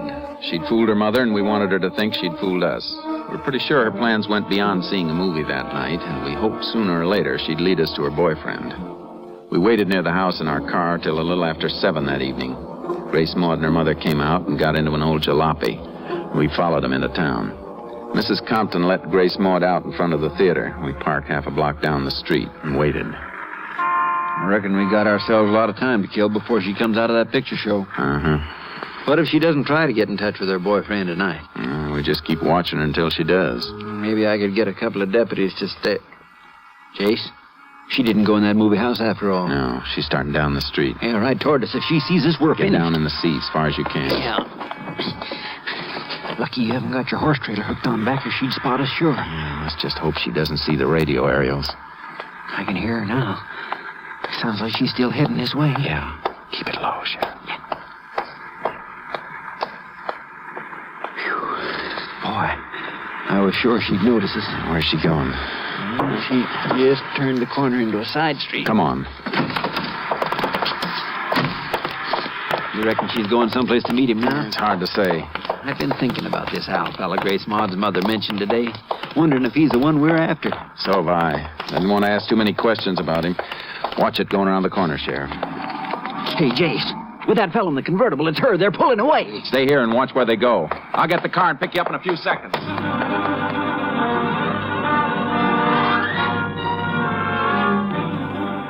By the time I picked up the sheriff, the convertible was out of sight. The sheriff thought they'd headed toward the main highway leading out of town. He was right.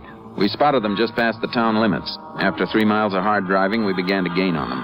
5 minutes later, we were 100 yards behind the convertible. They see us, Jace. He's stepping it up a little. Yeah, it's just what we're going to do. Want me to try a shot at their tires? I don't think so. We'll pull alongside of them. We're making it. Yeah. Yell at them to pull over. Pull over, you! Pull over to the side! Don't be crazy, Carver! Watch yourself. He's going to shoot. That dirty little... Hang on, Sheriff. We'll force him over.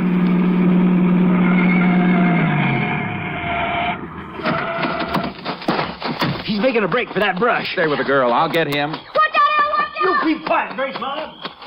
Drop the gun, you. This is what I think of you, Ranger! I'm warning you. If you don't want to get hurt, come out of that brush with your hands up. Shut up! Hadn't been for you being so dumb, I wouldn't be here now! I don't want to hurt you, son. Drop that gun and come out with your hands up. This is your last chance. Yeah? Oh, my shoulder. Give me that gun. Now get up. Oh, my shoulder. Get up. Let's go. Oh, listen to that always yapping. Shut up, you big mouth. Come on. Oh, your shoulder's weak. Oh, you touch on real quick. Handcuff them together, Sheriff. I wish there was something I could do for you, Al. It's not enough. I wish I had my gun. I'd put a slug right through your stupid head.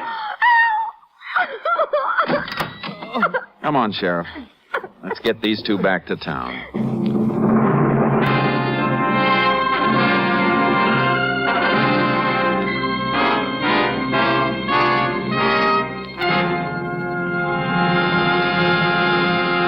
In just a moment, we will tell you the results of the case you have just heard. NBC means comedy. And Tuesday's the day this week for you to start laughing with Dean Martin and Jerry Lewis and Red Skelton. That's right. This Tuesday evening, you'll hear both these great comedy programs when they begin the new fall season on NBC and this station. Dean Martin and Jerry Lewis will have Rosemary Clooney as their guest this Tuesday evening. And Miss Clooney will sing her popular version of Botcha Me. Red Skelton promises a visit from Junior, the mean widow kid, and Deadeye, America's favorite cowpoke. Thursday evening, don't be surprised when you hear Truth or Consequences, for this popular program has switched days and is now a regular Thursday evening feature on the NBC Radio Network. And today, Sunday, there's more big news for listeners. Theater Guild on the Air returns today with Helen Hayes and Joseph Cotton co-starred in the Theater Guild production of The Wisteria Trees. Another important program note is this one. Dragnet has moved to Sunday. Yes, hear Dragnet tonight on NBC. Now back to Tales of the Texas Rangers.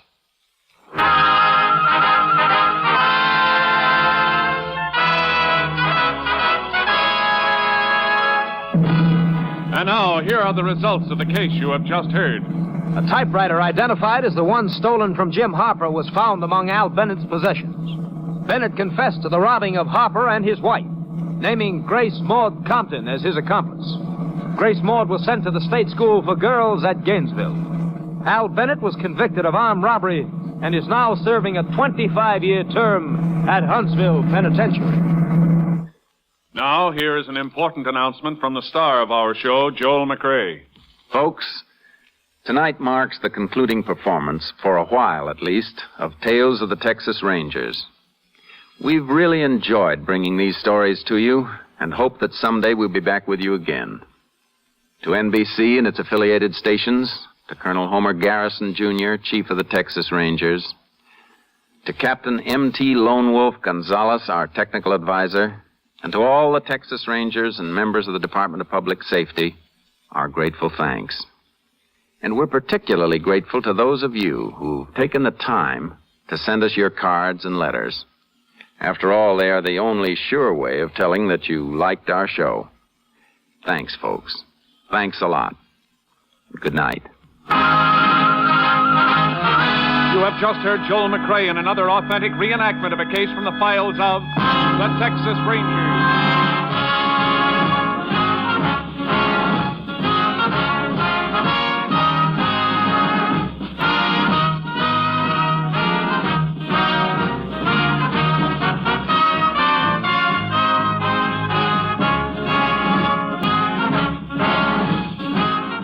Technical advisor was Captain M.T. Lone Wolf Gonzalez of the Texas Rangers. This story was transcribed and adapted by Charles E. Israel, and the program was produced and directed by Stacy Keach. Hal Gibney speaking.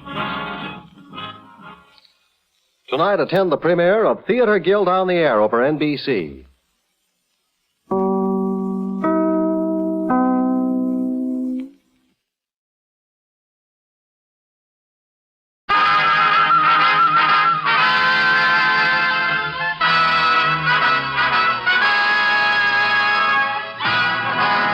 Of the Texas Rangers, starring Joel McRae as Ranger Jace Pearson. Another authentic reenactment of a case transcribed from the files of the Texas Rangers.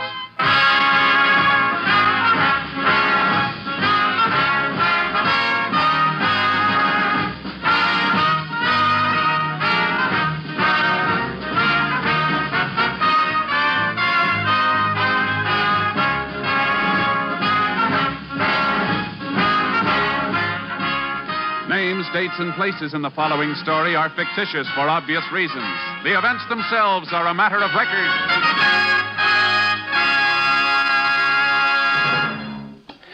In this election year, this station is making it possible for you to follow the campaign of the next president on NBC. Tuesday, July 1st, be sure to hear another of NBC's pre-convention broadcasts. This program is called Convention City. It will offer you a complete description of the arrangements being made in Chicago, the host city of both the Republican and Democratic conventions this year. Jim Hurlbut of NBC Chicago will serve as your host. The program will include interviews with Chicago officials in charge of the convention arrangements. You will hear the unusual problems resulting from the almost gigantic task of entertaining the two major party conventions. We're sure you'll find this a fascinating program. So consult your local newspaper for broadcast time and join us Tuesday, July 1st for Convention City. This is another special program brought to you so you may follow the campaign of the next president on NBC. Now, Tales of the Texas Rangers.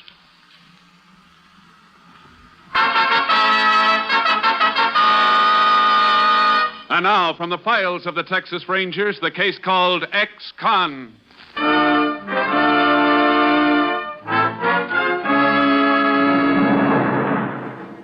It is 10:30 on the morning of September 14th, 1940. 10 miles outside the town of High Point in southwest Texas, a thin, worn-looking woman sits in the back room of a rundown house. She is sewing a patch on a pair of child's dungarees when she hears the front door open. Who's that? It's me. Tom? What you doing home this time of day? Where are the kids? Playing somewhere. Why ain't you down at the packing house? Didn't the new job work out? Oh, it worked out real good for an hour. For a whole hour, they let me clean up the place. Nice of them to do that, now wasn't it, Liz? What happened? Same thing that's happened before. I seen somebody whispering to the boss and pointing at me. Tom. I could see this guy's fat mouth making the words killer, ex-con. Same words everybody always whispers when they look at me. And the boss comes out and says he got somebody else for my job. Did he pay you? Yeah. Here. 70 cents. Get some meat and milk for the kids, and don't forget to put what's left in the bank. Talking like that ain't gonna help none. You don't know what helps. And quit nagging. I'm sick and tired of it. Telling me what I should and shouldn't do. Tom, why now, don't you... Shut up, I tell you. Oh. Liz. Oh, Liz, honey. Tom. I didn't mean it, honey. I'm sorry. I know. It's just... everything's all wrong. I don't know what I'm going to do. I got a feeling everything's going to be all right.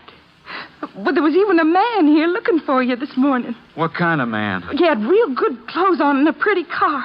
Maybe he's got some work for you. Could be that fella from over at the brickyard. He almost gave me a job when I got out of the pen. Yeah, that's who it must be. Maybe he's got a job for me loading bricks. He must want you awful bad way he was talking. Loading bricks ain't bad work. I ought to get a buck an hour, easy, maybe $1.25. Oh, sure you will. And we won't have to worry no more about whether Ain't that somebody outside? Sounds like it. Oh, I can't let him see me in these dirty clothes. It won't make no difference. Do I look all right? Just fine, Tom. Run your hand over your hair and smooth it down a little. Yeah. There. Oh, you look just fine. I got a funny feeling in my stomach. Now, don't be nervous, honey. I'm coming. I'll be right there. Sorry to keep... Oh, it's you. I want to talk to you, Dawson. Just a second. I'm going outside, honey. Don't you want to bring him in? How many times I got to tell you to stay away from me? Now, look, It ain't Dawson, enough you come clawing around me in town. Now you got to come up to my house. I'm only trying to offer you a job. I come to your farm for a job. You turned me down. Well, that was different. But it's okay to ask me to do your dirty work, huh? Don't look at it that way, Dawson. We're just helping each other out. I told you before, I don't go for killing. Suppose I give you 1,000 for the job instead of 500. Why? Now, wait a minute. There's a business proposition, Dawson. I know you can't get a job. I'll get along. They even fired you down the packing house. You never get a job around here. You let me worry about that. Well, you're already worrying plenty. I can see that. Now, listen, there's an old lady in a town north of here, and all you got to do is get rid of her. Why'd you come to me? Because you're the only one I know can do it. I ought to beat your lousy face. Now, will you look? Cut out that stuff. This is business.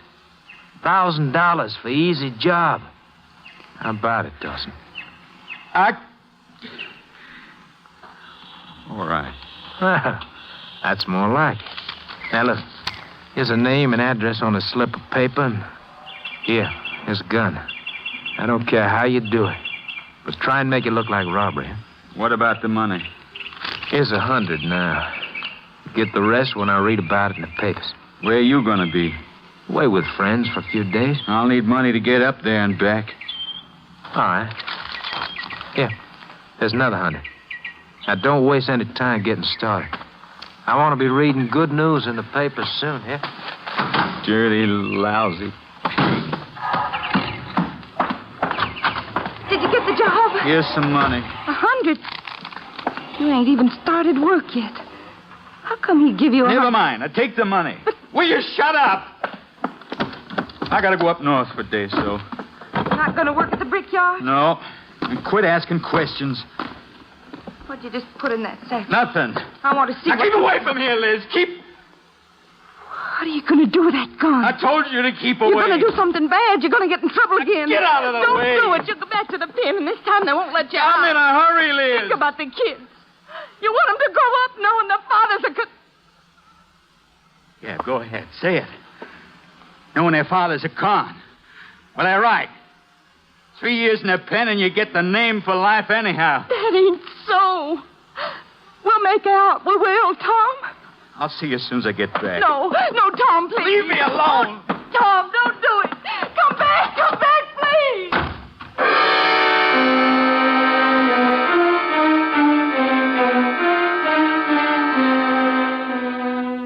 10 minutes after Tom Dawson left the house, his wife took the children to a neighbor's.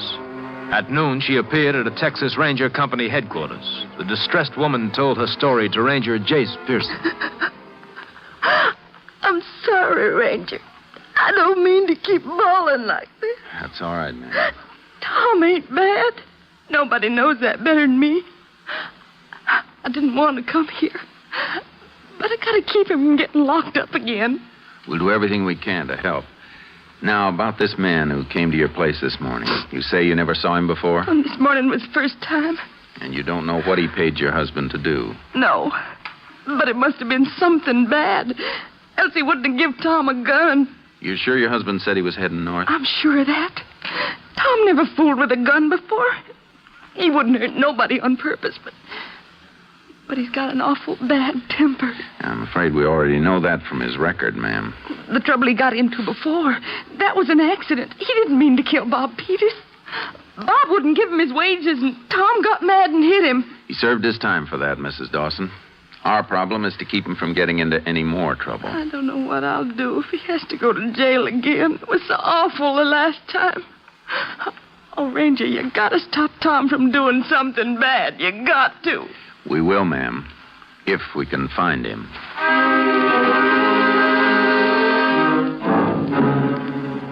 I put out an all-points bulletin on Tom Dawson, then took Mrs. Dawson home.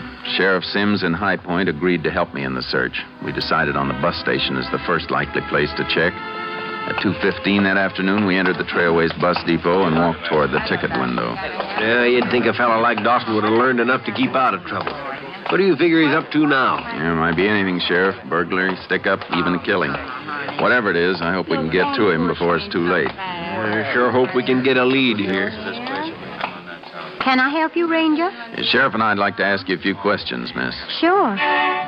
Oh, excuse me a second. I got to announce that bus.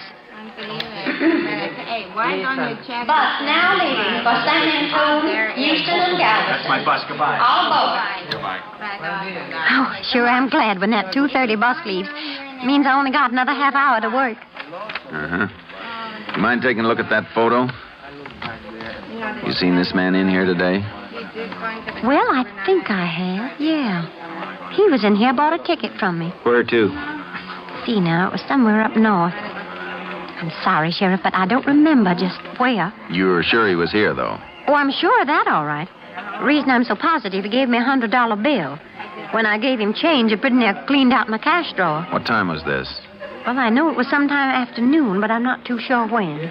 What buses do you have going north in the afternoon? Just two, the 1:30 and the 4:15. All right, miss. Thanks a lot.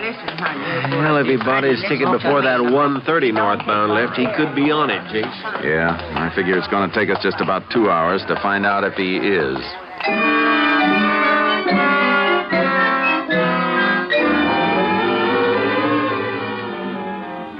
We drove north and overtook the 1:30 bus after it had traveled a little over 100 miles.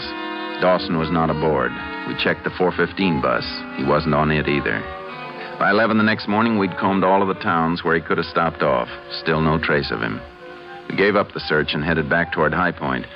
By noon, we were just coming into town.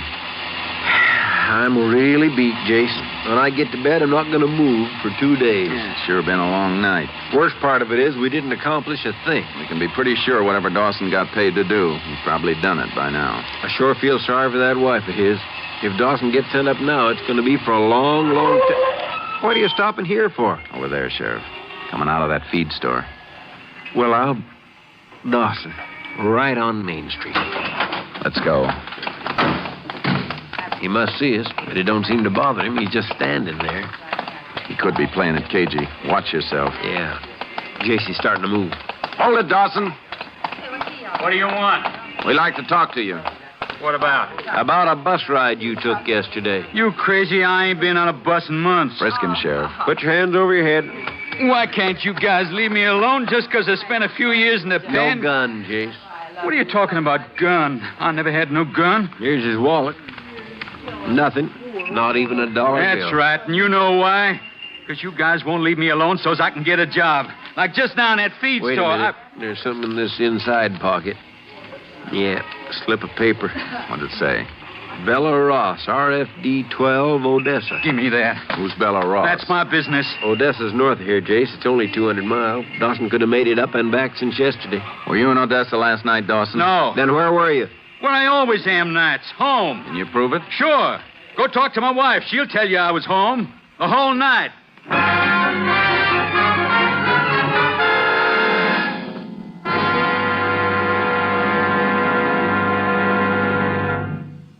In just a moment, we will continue with Tales of the Texas Rangers, starring Joel McCrea as Ranger Jace Pearson. There's a price tag on almost everything. Whether you drive a shiny new 1952 model or a pre-war jalopy, you had to pay the price. And when you're driving that car, remember that speed also has its price. Death or injuries that can cripple you for life. You may speed at times and get away with it, but the odds are too strongly against you that in some tight spot you'll make a mistake while speeding. It'll be curtains for you. Or you'll have it on your conscience for the rest of your days that you took a life that you and you alone could have avoided if you weren't speeding. The price tag on speed violations last year was 15,000 killed and 500,000 injured. This year, thousands of lives can be saved if you and millions of other motorists come to the sober realization that speed is the biggest killer on the highways. You can do your part. At all times, drive as though your life depends on it. It does. Now we return to the Texas Rangers.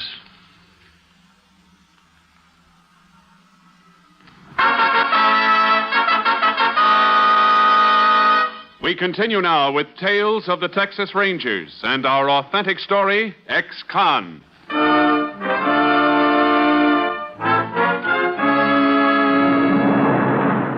Tom Dawson continued to insist that he'd been home the night before. We wanted to check his story, so we left him at the sheriff's office and drove out to see his wife. Oh, Can we come in, Mrs. Dawson? yeah. Yeah, you can come in. Thanks. What do you want? Just like to talk to you about your husband. Tom ain't done nothing. We're not saying he has, but after talking to him in town, we got a few things we want to clear up. You talk to Tom. Where is he? The sheriff's office. He ain't done nothing, I tell you. I wish I'd never come to you. I should have known it wouldn't bring nothing but trouble. Where was your husband last night? He was here, home with me the whole night. Yesterday, you told me he left the house carrying a gun. You were afraid he was going to get into trouble. I don't know why I come and told you that. Once in a while, I get thinking things that never happened, like I've been dreaming. You told the ranger a man came up here and paid your husband to do something for him. Was that a dream, too? I don't know. Maybe it was. I don't know nothing no more. Mrs. Dawson, do you know a woman up in Odessa named Bella Ross? No. Ever hear your husband talk about it? No, why you keep picking on Tom? Why don't you leave us be? I got a feeling, ma'am, you're not telling us everything you know. There ain't nothing to tell. I made a mistake yesterday. Can't force you to tell us anything. But we'll find out what we want to know. And if your husband has done something wrong, we'll... He ain't, I tell you. He ain't done nothing wrong. All right, ma'am. We'll be going now. Ranger, Yes, ma'am? Nothing. Goodbye, Miss Dawson. Jace, that woman's story's full of holes. She's lying. I know. I was kind of hoping she'd save us that trip to Odessa. You mean to check on Bella Ross? Yeah. Let's get up there and see if she fits into this.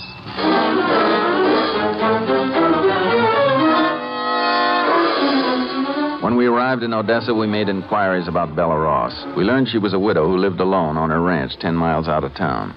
Oil had been discovered on her land several years before, making her a wealthy woman. We drove to her ranch. The main house was locked and the blinds were drawn.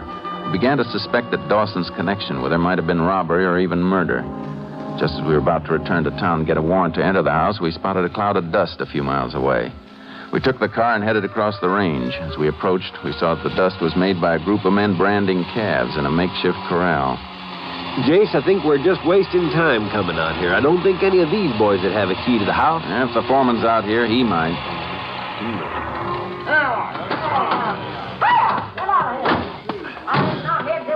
Hey, you men over there. Any of you got a key to the Ross Ranch house? Who wants a key to my house? Jace? Yeah. Are you Bella Ross? Yeah, what about it? I'm Ranger Pearson. This is Sheriff Sims. We'd like to ask you some questions, ma'am. Well, sure, go ahead. Have you noticed any strangers around your place the last day or so? No, can't say as I have. Why? You know a man named Dawson? Excuse me a second, Ranger. Jam! You, Jam! Be careful how you handle them calves. They cost money. Oh, these hands nowadays just got no respect for stock. What's that fella's name you was asking about? Dawson, Tom Dawson. No, don't think I know him. Is he from Odessa? From High Point. Oh, only one I know down there is my nephew. Nephew? Art Finch, my dead sister's boy. Only kin I got. You know him? I've met him, Mrs. Ross. Oh, he's a fine boy, ain't he? Well, Bet your life he is. I set him up on a truck farm a few years ago. Told him if he was going to get all my money someday, he'd have to prove he could make some on his own. How's he been doing? Oh, just fine. Hear from him every week. Then you haven't been down there lately. No, but I'm figuring to go down there soon. I wrote and told Art a couple of weeks ago I was coming down. Look, I said I didn't mind answering questions, but I'd kind of like to know what this is all about. I don't want to alarm you, Mrs. Ross.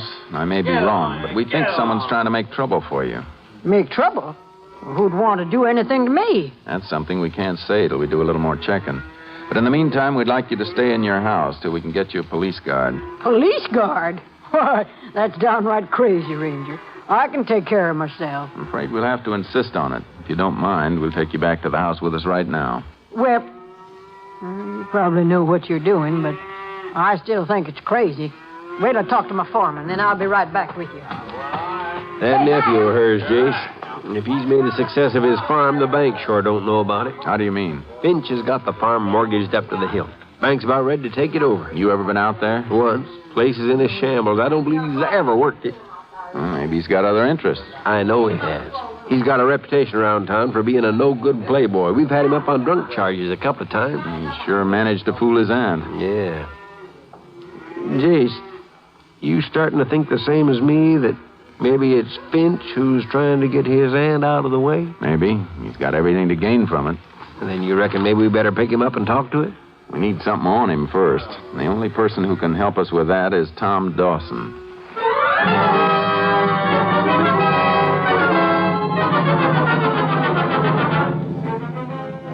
We went back to High Point and began to question Dawson. We told him we thought Finch had hired him to kill Mrs. Ross.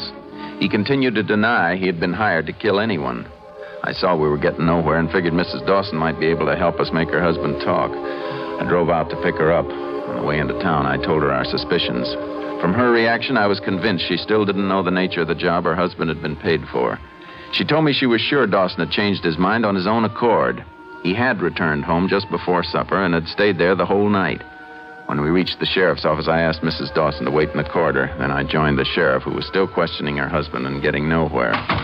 I tell you, I got nothing to say. And why do you guys keep trying to push me around? Nobody's trying to push you around. You get that idea out of your head, Dawson, we'll get along a lot better. Huh?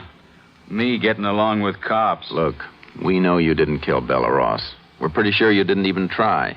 But you were hired to do it, weren't you? Well, what if I was? I didn't do it. What made you change your mind? That's my business. Who hired you, Finch? You ain't gonna make a stool pigeon out of me. I don't tell nosy cops nothing. Why are you protecting him?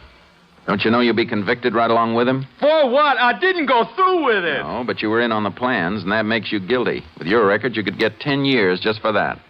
10 years? Oh, what's it matter? Might as well be back in Huntsville as trying to make a living outside. Nobody cares anyhow. I think you're wrong about that. You can come in now, Mrs. Dawson. Hello, Tom. Liz, what are you doing here? Ranger brought me. He hadn't ought to come anyhow. What for? 'Cause I love you. I don't want you locked up. You don't want to bother with me. I'm no good. Yes, you are. If you's no good, you'd have gone through with that killing. And if you's no good, I wouldn't ask the ranger to stop you. You told the cops. Yeah, Tom. You near killed me, but I'd do it again. I don't want you in jail. You belong with me and the kid. Sure. To watch all three of you starve. We'll make out. Sooner or later, people will forget you ever been in jail. They never forget. Man makes a mistake, he pays for it all his life. Now, go on, Liz. Get yourself another man. That the way you want it, Tom? That all you care about, me and the kid? Oh, Liz. All these years I've been thinking you loved us the way we love you. I reckon I was wrong. Liz, don't talk that way. Why not? It's true, ain't it? No, it ain't true. Can't you see everything I've done was for you? Nothing works out. Nothing ever works out. Tom. Oh, Tom, don't. What am I going to do, honey? What am I going to do? Tell them. Tell them what they want to know. It's the only way we're going to make a real clean start. Tell them, Tom. All right. Finch hired me. I couldn't go through with it. I cashed in the bus ticket, and then I took the gun and the money back to his farm. What did he say? He wasn't there. I forgot he was going to be away a few days. I wrapped him up with a note and gave him to Finch's neighbor. And as far as Finch knows, you're still going through with the job. I reckon so. Dawson, it's not going to be easy to catch Finch. There's nothing that says you have to do this, but we need your help. How about it? Tom? All right. I'll help you. We picked up the package containing the gun and money and took it back to Dawson's house. I figured it wouldn't be long before Finch got curious and showed up there. Our job was to get the evidence that would convict him. I sent for a couple of lab men and had them rig a camera and a hidden microphone in the brush near the house. We placed the tape recorder inside the house, and we coated the gun and money with a dye that would come off in a man's hands and could only be seen under ultraviolet light. We sent Mrs. Dawson and the children over to a neighbor's, and then we waited. The first day, nothing happened. On the evening of the second day, just after dark, the sheriff and I were standing in front of Dawson's house. I don't know, Jace. Could be when he didn't read in the papers about his aunt being dead, he figured Dawson backed out of the job. And you want to know why? Maybe so, but I still think we ought to get out of all points on him. Suppose we did pick him up. He'd say Dawson dreamed the whole thing up. And in a court, it'd just be his word against Dawson. Well, I reckon we do need more evidence than we got, but all the same, I don't know. What? Oh, yeah, I see the headlights. This could be him, boys. You ready with the camera? Yeah, right. Let's get inside. Yeah, I wish it was still daylight. Those flash bulbs will only give him one chance to get the picture. If anybody can get it, they can. Is he coming, Ranger? Somebody is. Better get ready. And get over by the recorder, Sheriff. Keep low so he can't see us through the window. Yeah, you want me to switch on the recorder, Jace? Not yet. Dawson. Yeah? Be sure to hand him the gun so he won't know the bullets are missing. Okay. Let him knock again. Now. I won't talk to you, Dawson. Okay. I'll get the recorder. Okay, Jace. Been watching the papers. Haven't seen any good news. I ain't going through with it. You what? You better get somebody else. Here's a gun and the money you give me. Oh, wait a minute. It's more money that you There's want. only $190 here. I used 10 for groceries. I'll have to pay you back when I can. Dawson, look, I'll give you $2,000 today. Dirty scum. Yeah. It's no use. Oh, $3,000. Here, you want this stuff? Now, listen to me. That woman's my aunt. She's gonna leave me a lot of money. Good for you. But not if she finds out I haven't done anything with that farm she gave me. She'll be down any time now. Dawson, listen to me. I'll give you $10,000 to kill Bella Ross. If you don't take this stuff, I'm gonna drop it on the ground. Now take it and get out of here. 10,000 buys a lot of food. Take it. All right. But if you think that What was that? Come on.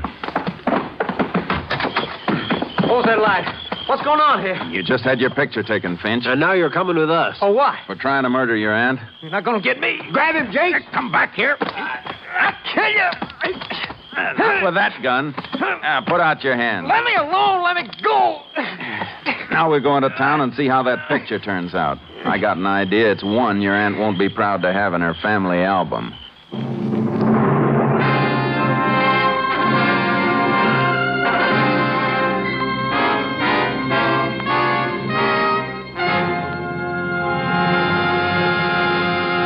In just a moment, we will tell you the results of the case you have just heard. On Thursday, July 3rd, NBC will bring you the third in a special series of broadcasts in advance of the Republican National Convention, which will take place in Chicago. The program will feature well-known NBC newsmen assigned to the headquarters of the major candidates. You'll find your favorite commentators and reporters in Chicago: W.W. Chaplin, Merrill Muller, Richard Harkness, and Bob Letts. These NBC newsmen will describe campaign headquarters operations, and they will interview campaign managers and other key figures in the camps of Taft, Eisenhower, Warren, and Stassen. Yes, the NBC microphones will listen in to every detail and report it to you. Consult your local newspaper for broadcast time, and be sure to join us Thursday, July 3rd, for Headquarters Report. This program is another step forward, making it possible for you to follow the campaign of the next president on NBC. Now, Tales of the Texas Rangers.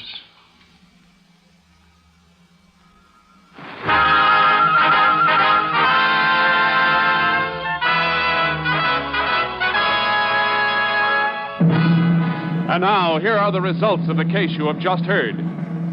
Art Finch was tried for conspiracy to commit murder. Because of Dawson's assistance in obtaining evidence for the state, the court dismissed the case against him.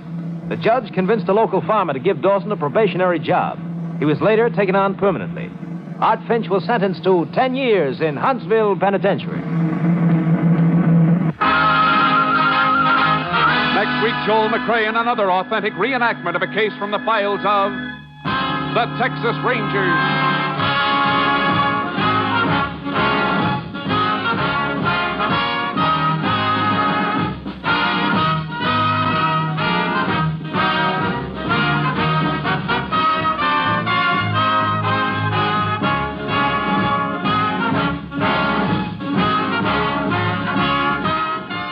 Technical advisor was Captain M.T. Lone Wolf Gonzalez of the Texas Rangers. This story was transcribed and adapted by Charles E. Israel, and the program was produced and directed by Stacy Keach. Hal Gibney speaking.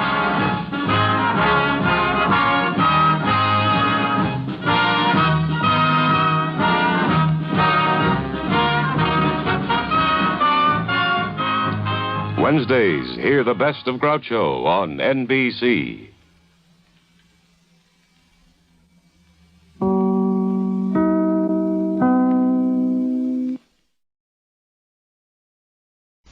The National Broadcasting Company presents Joel McCrea in Tales of the Texas Rangers. Tonight, transcribed from Hollywood, another authentic reenactment of a case from the files of the Texas Rangers.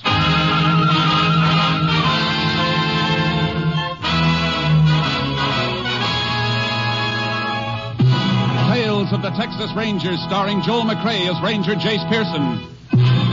Texas, more than 260,000 square miles, and 50 men who make up the most famous and oldest law enforcement body in North America.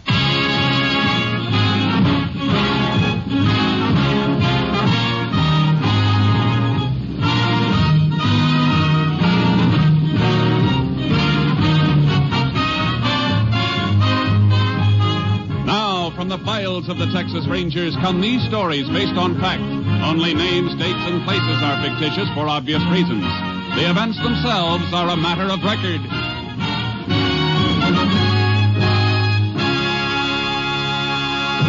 Case for tonight, Death in the Cards.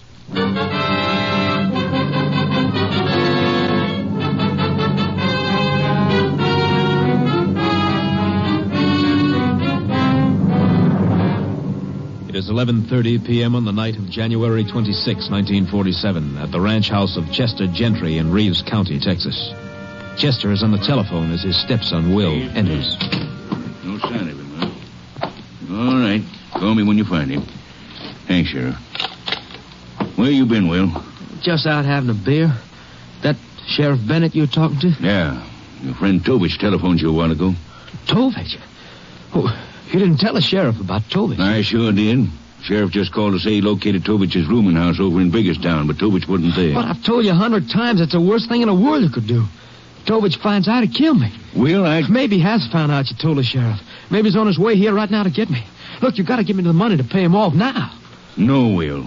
No more money. Do you know what you're saying? He'll kill me if I don't pay him. He told me so. Now, you listen to me, Will. I've reached the end of my rope in this whole rotten mess. I'm through. You're not going to get another dime from me. I've done everything I can for you, but you're just no good. Please, Dad, I need that dough now. You shut up and listen to me. When your ma died, I promised her I'd do everything I could for you. And I have. I treated you like you was my own son. I've given you a home. I've given you money, a lot of money. And what have you done with it? You've thrown it away to a slimy gambler named Tovich. But, Dad... For 2 months it's been going on. For 2 months you've been bleeding me white to pay off that gambler. I told you to stay away from him, but you didn't. Now it's high time for me to meet him and tell him face to face to stay away from you. No, Dad, no.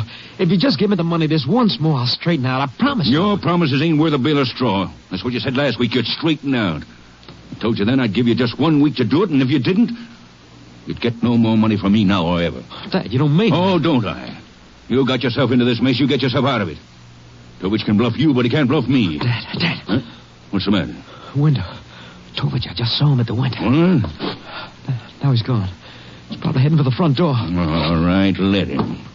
Turn off the lights, Will. But, Dad... Turn them off. What are you doing? Getting my gun. I'll give this Tovich a reception he ain't looking for. No, Dad, no. Front door, huh? No, look, stay away from that door, Dad. Don't open it, please don't. Can't see a thing. Now, look, Will, you... Will...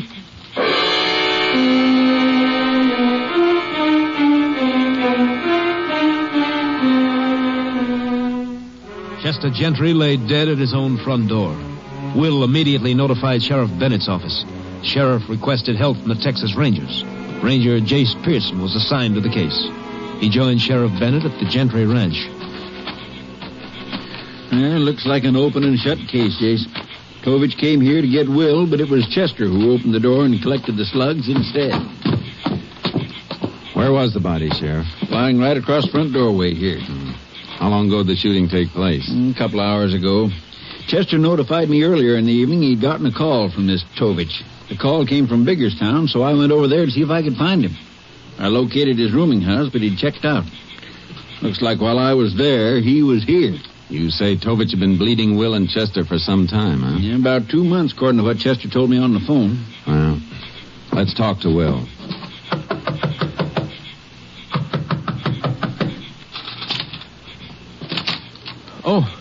Oh, Sheriff, come on in. This is Ranger Pearson, Will. He'd like to ask you a couple of questions. Well, sure, Ranger. How long have you known this Tovich, Will? A couple of months, I guess. And where'd you first meet him? Pete's place, down the highway. That's a roadhouse, Jace. That where you did your gambling? No. Tovich would call me from time to time, tell me he had a game lined up. So I'd meet him at his rooming house in Biggerstown. Who else was in the games? A couple other fellas, different ones each time. I didn't know any of them. Didn't even know their names. You kept losing to Tovich, didn't you? Yeah, I did. But you kept on playing cards with him. Well, I kept thinking my luck would change. Your luck never changes when you're up against a professional gambler. Guess I know that now. It's too bad you didn't know it 2 months ago. Your stepfather might still be alive. Ranger, there just isn't a thing you can say to me that I haven't already said to myself. I've been sitting here for 2 hours thinking about it. knowing if I had the guts to straighten out, this wouldn't happen. There's only one thing I hope right now. I hope somehow Dad knows how I feel. All right, Will. What does Tovich look like? Well, pretty ordinary-looking fella. Kind you never notice in a crowd. About my height, I'd say. Black hair, regular features, nothing to really set him apart. That's pretty general. I guess it is, but it's the best I can do. Okay, better get some sleep. You find any tracks outside, Sheriff? Nope, my deputies scoured the yard, but it's too gravelly to hold any kind of tracks, car or foot. Will, do you remember hearing a car pull away from here after the shooting? Why, no, Ranger. Now, come think of it, I didn't even hear one come up. Okay. When it gets light, we'll ride around a little in the back of the ranch, Sheriff, and see if we can pick up any footprints. Right. In the meantime, let's take a run over to Biggerstown and talk to Tovich's landlady. Maybe she can give us a better line on him.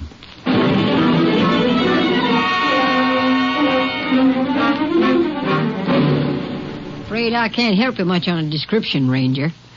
I only got a good look at Tovich once. That was when I rented this room to him 2 months ago. It's pretty strange that'd be the only time you saw him, Mrs. Packer. Well, he came and went by night. I'd hear voices in his room sometimes in the evening. A couple of times a woman's voice. But as far as seeing him around, I didn't. You said he checked out earlier tonight. Didn't you see him then? No. He just left an envelope under my door with his key and the money he owed on the room. You think you'd recognize him if you saw him again, Mrs. Packer? Well, I might. I don't know. But to sit down and describe him to you, I'm afraid I can't be much help there. I don't like it, Sheriff. Man's been living in this room for 2 months. Take a look around you. It's clean, too clean. Nothing here to give us any line on. Hey, wait a minute. Have you cleaned this room since Tovich checked out? No, I ain't gotten around to it yet. I was figuring on giving it a good swamping out in the morning. I'd like to save you the trouble. What do you mean? I'd like to have one of our men from the lab vacuum the room for you. Well, it's my back the way it is. I sure ain't gonna say no. You figure on having the contents of the dust bag analyzed, Jace? Yeah. Tovich has covered his tracks pretty well so far, but maybe he doesn't know you can sometimes pick up a lot besides dust with a vacuum cleaner. Mrs. Packer, if you should ever see Tovich again, I'd like you to get in touch with me right away. Well, you can count on that, Ranger. Say, I don't hanker to have any killers running loose around my room in the house.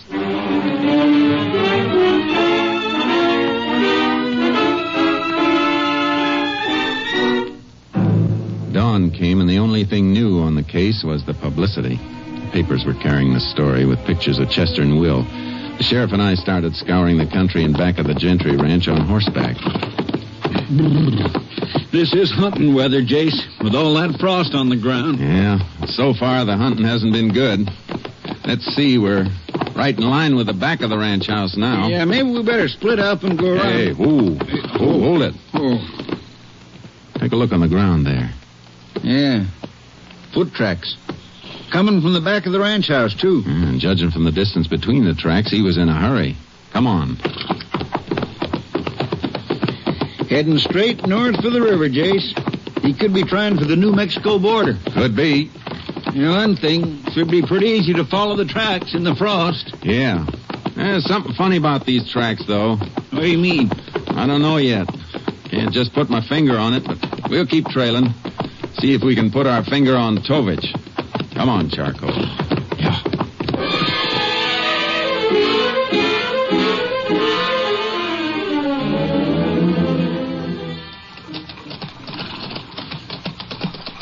Can't understand why you don't want to cross the river, Jace. Tracks led smack into it back there. I know it, Sheriff, but let's just keep looking along the bank on this side. Okay, but he probably waded along a spell, then kept going on the other side. What's on the other side? Santa Fe track, about 15 mile away. And what's between the river and the tracks? Just open country. That's what I mean. I don't think Tovich would risk 15 miles of open country. Yeah, see your point. Yeah, we'll keep looking along this side, then. We don't have to look any farther, Sheriff. Look, there they are. Ooh, Charky. Hey, they sure are. Tracks coming up out of the river and heading back the way we came. But there's still one thing I don't understand. What's that? The shooting took place about 11:30 last night. Tovich could have been halfway across that open country on the other side of the river by dawn. Now, why'd you double back? I think I've got an answer for that, Sheriff. I told you a while back something was bothering me about those tracks. I finally figured out what it is. Oh? Look at the tracks, and then look at the hoof marks of our horses. Well, they look just about the same to me. Hey, they both cut down through the frost. Yeah, that's the point. What time you figure the frost formed on the ground this morning? Between 4 and 5, maybe. And those tracks were made after the frost formed. They cut through it. If they'd been made before the frost, it would have formed over them. Wait a minute. Maybe Tovich realized he killed the wrong man. Maybe he hid around the ranch trying for another crack at Will. And now those tracks are heading toward the ranch again. Come on, Sheriff. We better get back there in a hurry.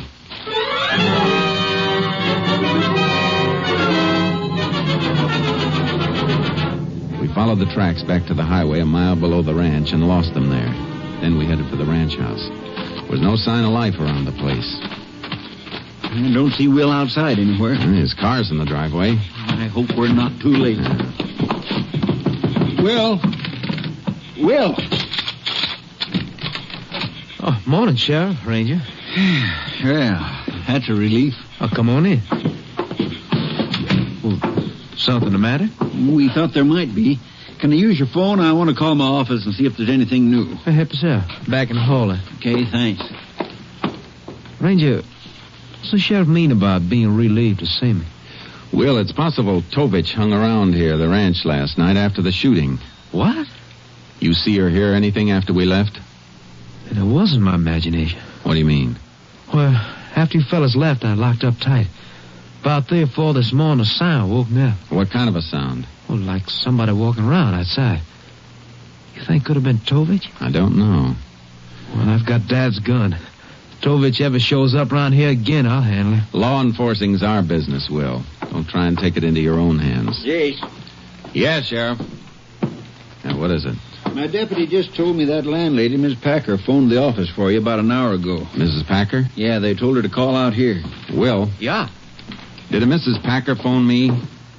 Oh, woman phone. Didn't leave a name, but she did leave a number. I got it written down right here.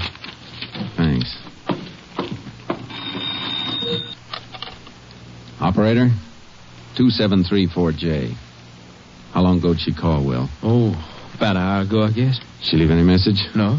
Just said to ask you to call her. You told her to get in touch with you if she ever saw Tovich again, Jace. Yeah, I know. No answer. Come on, Sheriff. We better get over to Biggerstown and find out what's on Mrs. Packer's mind.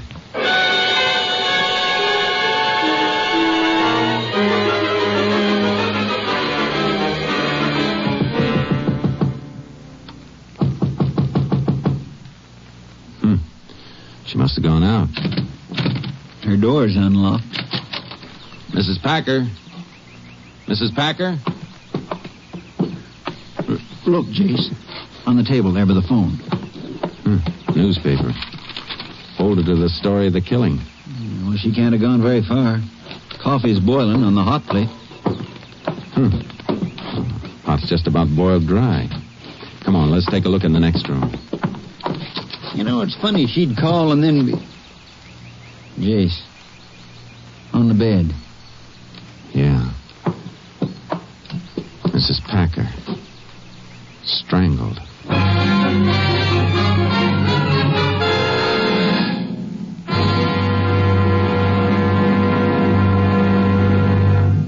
You are listening to Tales of the Texas Rangers, starring Joel McCrae as Ranger Jace Pearson.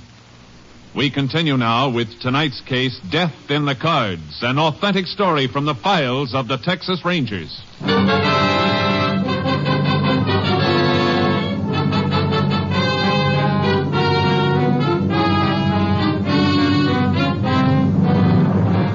We were getting nowhere fast on this case. First Chester Gentry, then Mrs. Packer. We questioned all the roomers, but none of them had seen a thing. Then we went back to the sheriff's office. Jace, there's no doubt about it at all. Miss Packer was trying to tell you something about Tovich. But he got to her first and killed her to shut her mouth. Yeah, we know who the killer is, all right, but the big question is, where is he? It's just like the earth opened and swallowed him up. Well, every sheriff's office in the state's been alerted. Highway patrol's on the lookout, too, so sooner or later we're bound to... Yeah. Excuse me, Jason. Sheriff Bennett speaking. Oh, yeah, just a minute. Your headquarters, Jace. Captain Stinson. Thanks. Hello, Captain. Just got a report from the lab on those vacuum sweepings you had them take from Tovich's room in Biggerstown, Jace. What'd they find? Only items of interest were 2 or 3 women's hairs. Red. A lot of redheads in Texas, Captain. Afraid that's not much help. Maybe more than you think. This hair wasn't naturally red. It was a henna dye job. And judging from the distance between the roots and the dye, the lab figures it was dyed about a week ago. Well, now that's a horse of a different color. Well, thanks a lot, Captain. I'll keep you posted. Sheriff, we haven't had any luck finding Tovich, have we? We sure haven't. Okay, now we're going to start looking for Tovich's girl.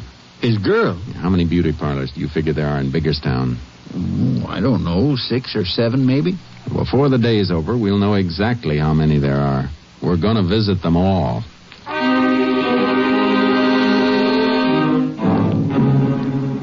The sheriff had underestimated the town. There were 10 of them. We had no luck on the first 7, and then just at dark, we hit number 8. There we found an operator who remembered giving a henna dye job to a girl named Thelma Parrish about a week ago. We learned that Thelma was a waitress in a coffee shop, so I parked my car around the corner and we dropped in on her.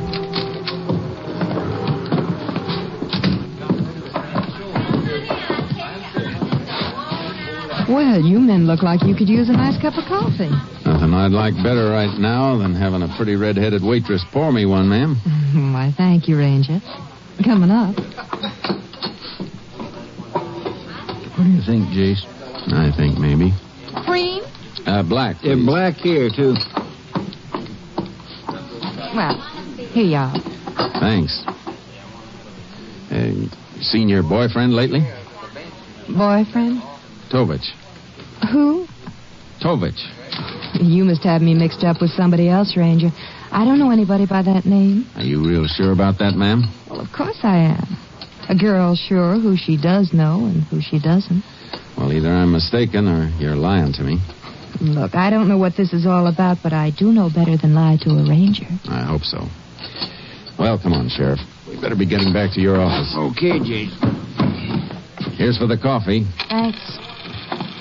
Sorry I can't help you any about what's his name. So am I.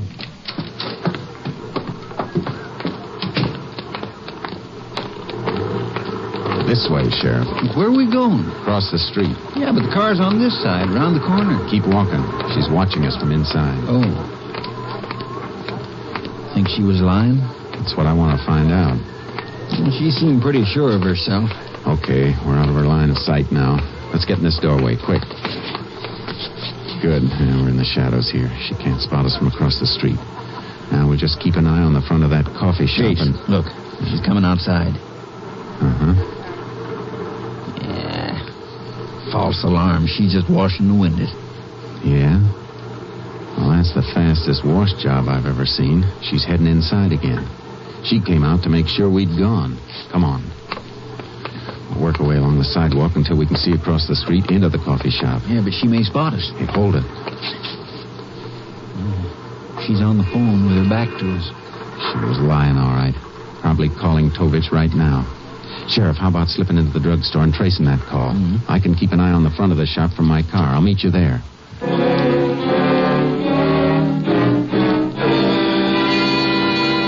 The sheriff disappeared into the drugstore. I waited in my car.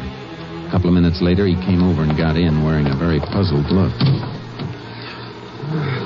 Must be some mistake, Jace. What do you mean?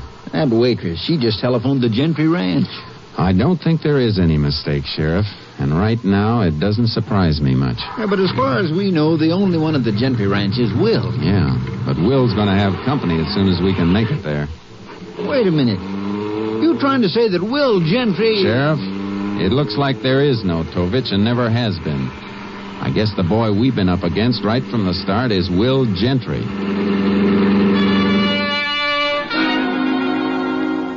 I I radioed KTXA to set up a roadblock on the highway 10 miles each way from the Gentry Ranch in case Will should take off before we could get there. And I jammed the gas pedal to the floor and held it there.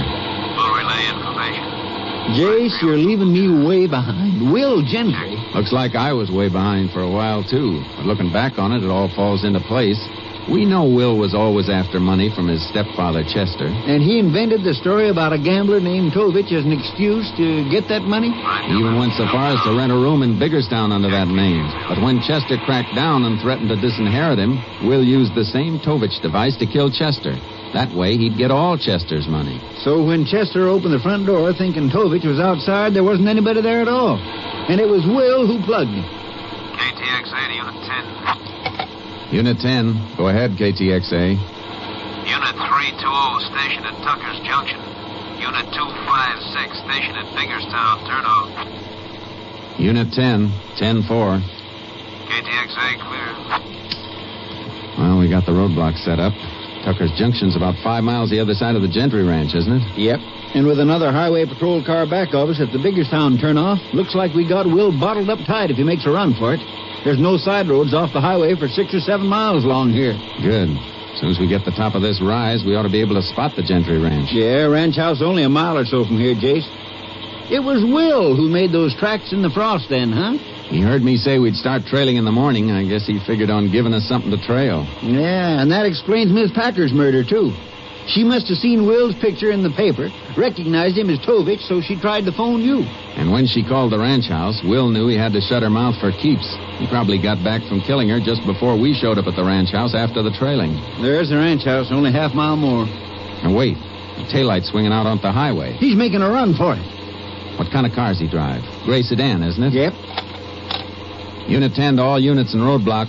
Subject Will Gentry attempting getaway, proceeding east on Highway 19 in gray sedan. Unit 10 pursuing. Unit 203 to Unit 10. Unit 10, go ahead, Unit 203. Unit 203 on Highway 19, 3 miles west of Tucker's Junction. That's only a couple of miles east of us, Jace. Proceed west on Highway 19, Unit 203. Unit 203, 10-4. Unit 10, clear. Yeah, we got him bottled up for sure, Jace. We're backstopped at both ends, and we're coming at him from both ends. It's a squeeze play. I sure hope so.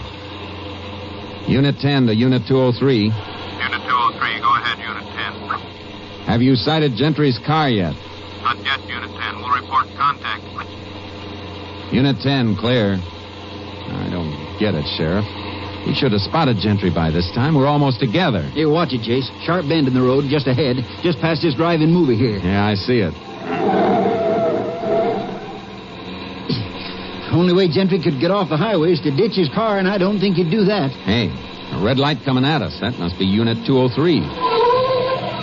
He's stopping, too. But where's Will? No sign of Gentry? None, Jay. No, but there aren't any side roads at all. He couldn't have vanished into thin air. Hey, wait a minute. That drive-in movie we just passed. You think he turned in? It's the only place he could have turned in. Come on.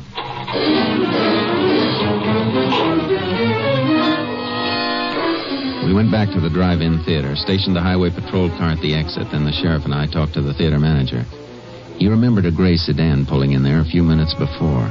He'd sent it to the rear aisle, so the three of us circled around the theater on the outside of the fence and then came in through a small gate in the rear. But Gentry's car wasn't in the back row. But he's got to be in this back row, Ranger. That's where I sent him. Look, there's a vacant spot in the row. The one in the next row ahead. He could have wormed his way forward a few rows. Yeah, that's right. A lot of people do that trying to get a better spot. About 200 cars in here. It's going to be like looking for a needle. Hey, hold it. 3 aisles up, near the side. Yeah, that's his car, all right. Gonna take him now, Jason? I can't. There's too many cars around him. It's a cinch he won't come peacefully. Somebody might get shot. If we could only get the car on each side of him to get clear. I could make an announcement on the public address. No, that's no good. He'd probably start shooting. I can't warn the car on each side. Will would spot me. Same goes for you, Sheriff. Want me to do it? You? Oh, I don't know. It'd be pretty... Hey, wait a minute. Yeah, I think I got it. You go up to the car on this side of Will. Tell him to clear out in exactly 1 minute. Then go to Will's car. Tell him you're checking the reception on those speakers they hang on the side of their cars. And then go to the car the other side of him. Tell them to clear out in 2 minutes. Good idea. That way, maybe Will won't get suspicious. 30 seconds after the second car leaves, turn on all the lights. Okay, I'll give it a whirl. See after it's all over, I hope.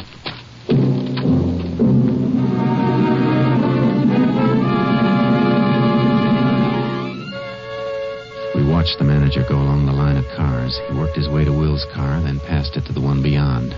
Then he headed for the projection booth. So far, so good. Seconds ticked by. At the end of the first minute, the car this side of Will pulled out.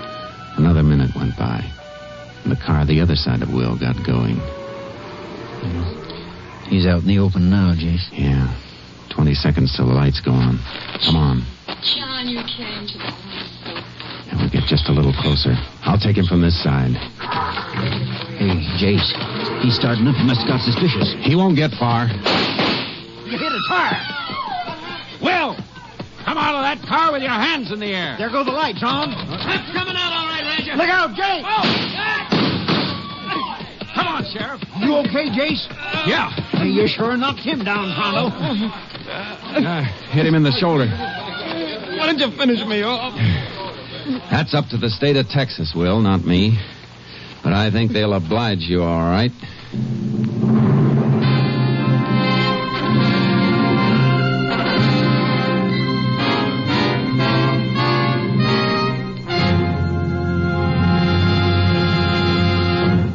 Will Gentry was tried and convicted of the murders of Chester Gentry and Leona Packer. On the morning of April 12, 1948, he was executed in the electric chair at Huntsville Penitentiary.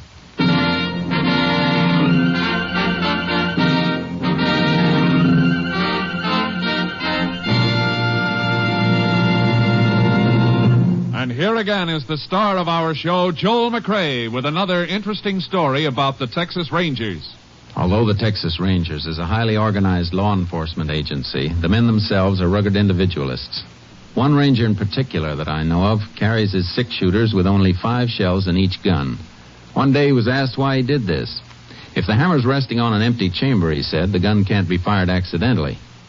But, said his interested friend, with only 5 bullets instead of 6 in the gun, aren't you endangering your own position? Maybe so, he said with a grin, but if you can't hit your target with 5 shells, the 6th one won't do you much good anyhow. Good night, folks. See you next week. Next week, Joel McCrea in another authentic reenactment of a case from the files of the Texas Rangers.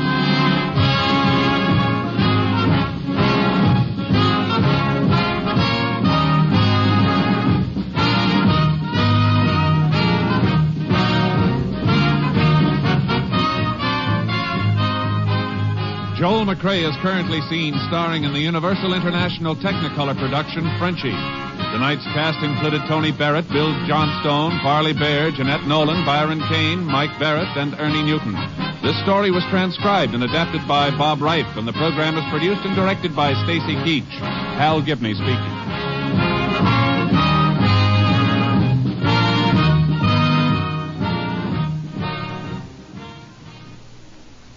3 chimes mean good times on NBC. Remember all the delightful troubles that beset Mr. Blandings when he built his dream house? Well, starting next Sunday afternoon, you can hear the further adventures of the beleaguered Mr. Blandings and his wonderful wife, Muriel. It's top listening for the entire family next Sunday and Sundays thereafter when Cary Grant and Betsy Drake star as Mr. and Mrs. Blandings. Stay tuned for the $64 question. Tomorrow, hear the symphony on NBC.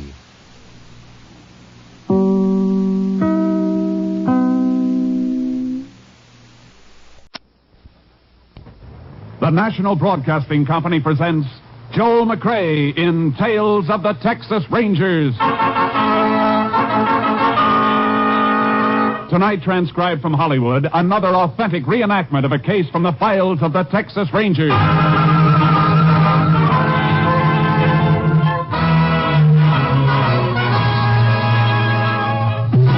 Tales of the Texas Rangers, starring Joel McCrea as Ranger Jace Pearson.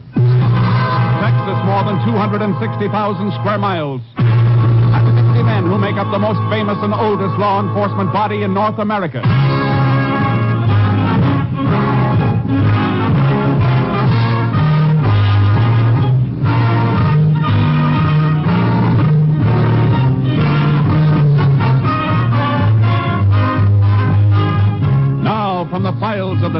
Rangers come these stories based on fact. Only names, dates, and places are fictitious for obvious reasons. The events themselves are a matter of record.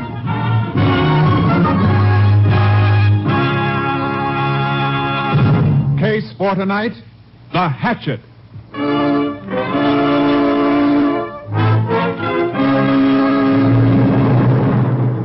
It is 8:30 a.m., Sunday, May 16th, 1941. The Halleck family of Rock Point, Texas, is preparing to leave for church.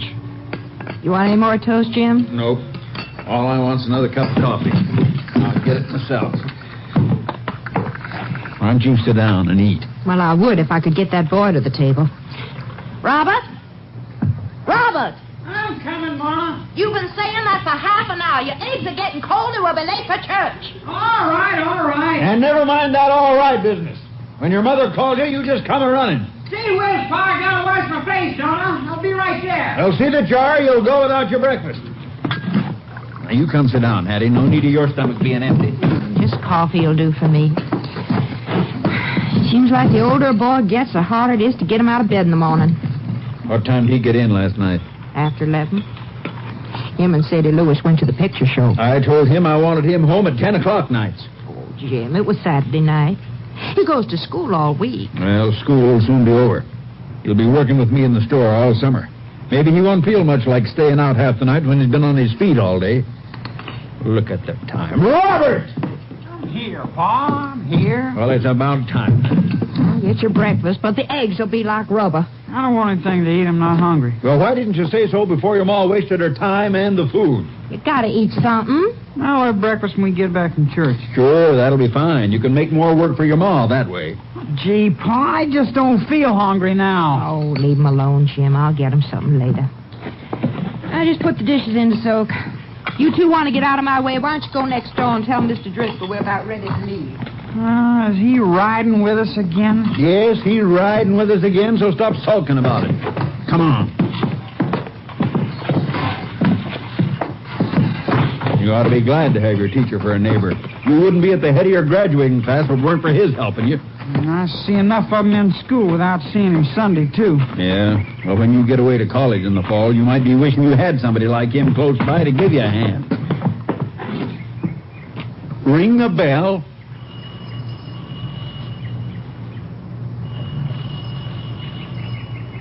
He don't answer. Maybe he went on. He'd have told us. And I didn't hear his car. Come on, maybe he's out in the back.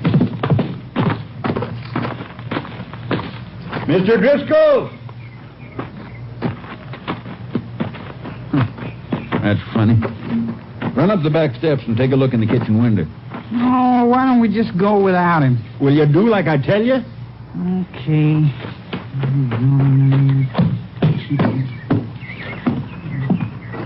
See anything? No, he didn't. Pa! What is it, son? What's the matter? Look at him, lying there on the floor. Oh. Pa, what is it? What happened to him? Come away, son. Don't look anymore. Come away. I gotta call the sheriff. It looks like he's been murdered.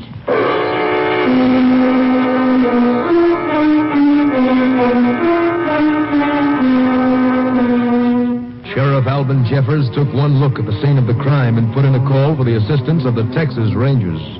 Ranger Jace Pearson was assigned. Mighty bloody job, Jace. No weapon in sight. Nope.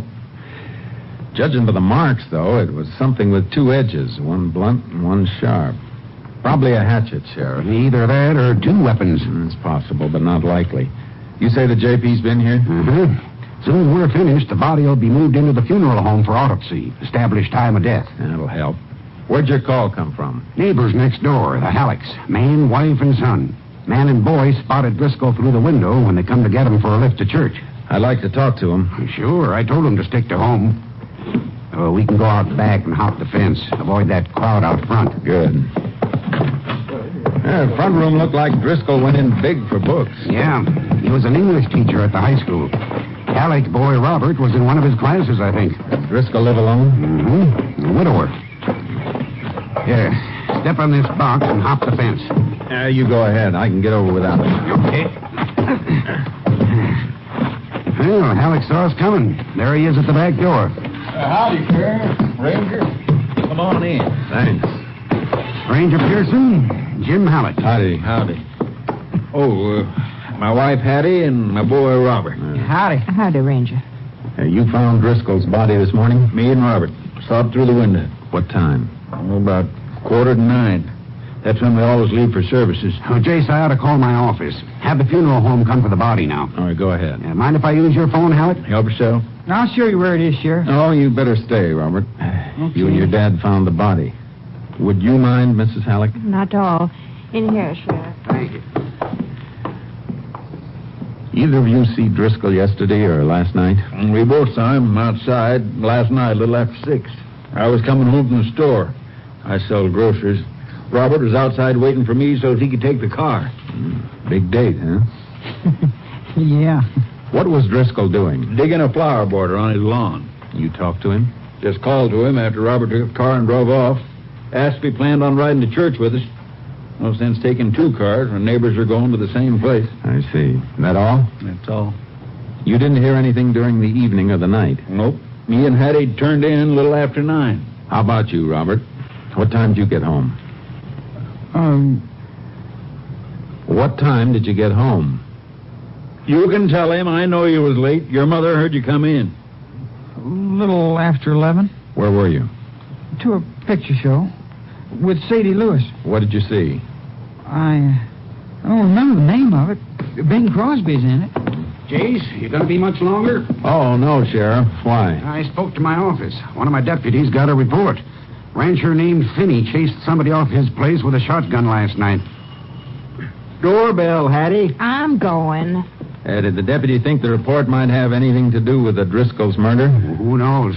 Fella Finney saw was doing something around a cattle tank, though. Good place to get rid of a weapon. Cattle tanks have been used before. Maybe we ought to go out and take a look. Yeah. Robert? It's Jean to see you. Hi, Bob. Hi. Hi, Mr. Halleck, Sheriff. Hello, Gene. Gee, I just drove in to see if Bob wanted to go out to the shack and camp, and I saw that crowd in front of next door. Somebody killed old man Driscoll, huh? Yeah, I can't go with you today. Well, yeah, guess not. Well, you helping the sheriff, Ranger? We're helping each other. Well, boy, I sure hope you catch that guy. Mr. Driscoll was the best teacher we ever had. We'll try to square things for him, Gene. Coming, Jace? Yeah. Thanks for your help. We may want to talk to you again later. You're sure welcome, Ranger. Bye. Bye, ma'am. So long, folks. Bye. So long, Ranger.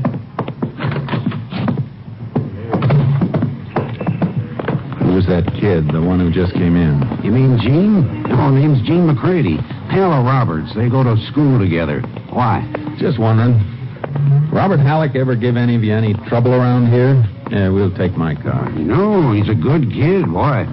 I just got a feeling he was covering up for something, that's all. Like what? If I knew that, I wouldn't be wondering about it. How far to Finney's place? Turn off to the right about 6 miles out. Just this side of the Lewis place. The Lewis place? Well, Robert Halleck says that he was out at a movie last night with a girl named Sadie Lewis. Yeah, she lives out there. Mike Lewis' daughter. Only 15, but a big girl for her age.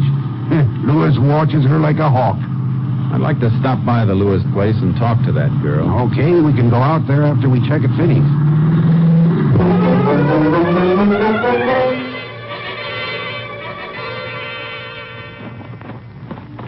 Well, right here's about where he was when I spotted him.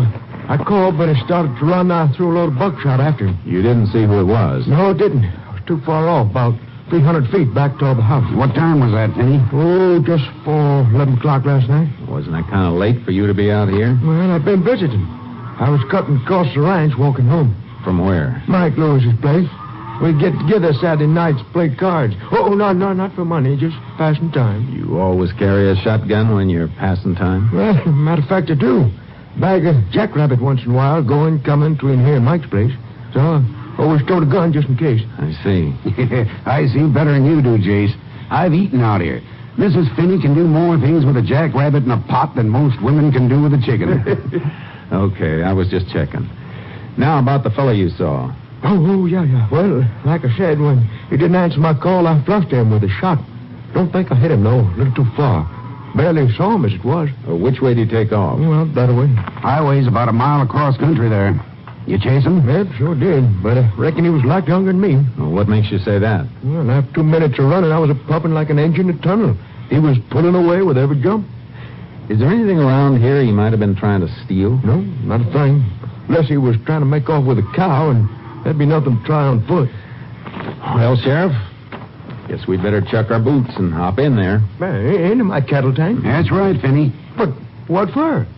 If we're lucky, the weapon that was used in the killing of the high school teacher, Driscoll.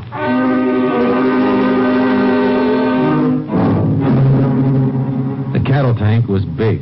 The bottom was covered deep with a couple of inches of oozing mud and slime. And we slithered around in it for almost half an hour. Pretty thick along the bottom, Jace. Yeah, it sure is. I was going to have it cleaned out next month. Looks like we're going to have to save you the trouble and the expense. We'll have to call a pumping crew, Sheriff. Yeah, looks that way. Hey, give me a hand up, Penny. All right, now, easy. Thanks. Wait over here, Jace, and we'll boost you out. Okay, Sheriff. Well, we're sure going to feel silly if we have this pumped out and there's nothing here. We'll feel sillier if we don't have it done and there is something here that turns up later. I think we ought to... What's the matter, Jace? Feel something. Here, under my foot. Yeah, I felt it coming over this way, too. Some stones in the mud. No, this is metal.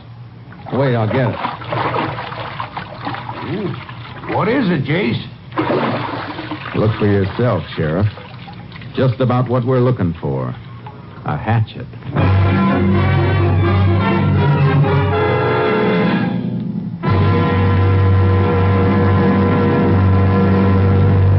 You are listening to Tales of the Texas Rangers, starring Joel McRae as Ranger Jace Pearson.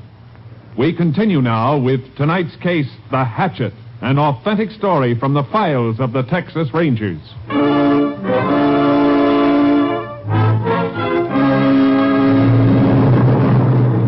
It was the murder weapon, all right. The blood had been washed away from most of it, but there was skin tissue and hair that had stuck to the blunt end, and... Yeah, I reckon that's it, all right, Jace. But who threw it away on my place, and why? The killer wanted to get rid of it in a place he thought nobody'd be liable to find it. Must have thought of this spot last night. That means he knew the place. He wouldn't cross the range on foot unless he did. You say he ran off that way? That's right. Like Sheriff said, the highway's about a mile. He could have left a car there he was getting back to, or he might have cut off in another direction when you lost him. You have horses here, don't you, Finney? Why, sure, but nothing like the one you're towing in that trailer behind your car. It's really a horse, Ranger. I think so, too. What I want is a mount for the sheriff here. Where do you figure on riding, Jace? Out on the range, see if we can pick up a trail. I'll unload charcoal and start ahead, and you walk back to the ranch house and get one of Finney's horses and catch up to me.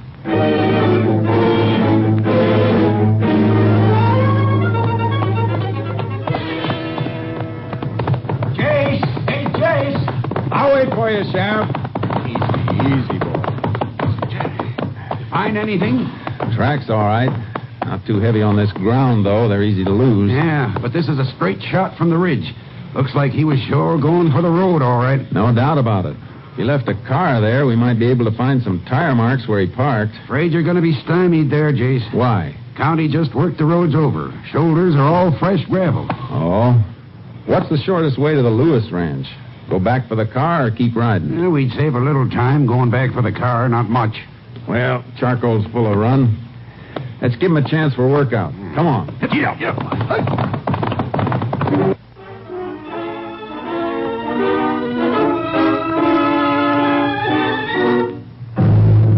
The Lewis Ranch was big and well kept, but there was something dismal and brooding about it. When we got inside, I knew what it was. It was as though the place were reflecting the personality of the heavy-browed man who owned it. So you want to see my daughter, huh? That's right. What about? Just want to ask her where she was last night? She was into the movie house with Robert Halleck. We'd like a little more information than that, Mike. The ranger... I know everything my daughter does. I can tell you anything you want to know. That may be so, Mr. Lewis, but we still want to see her. That's an official request. I'll call her. Sadie. Yes, Paul? Come into the house. Yes, Paul? Into the parlor.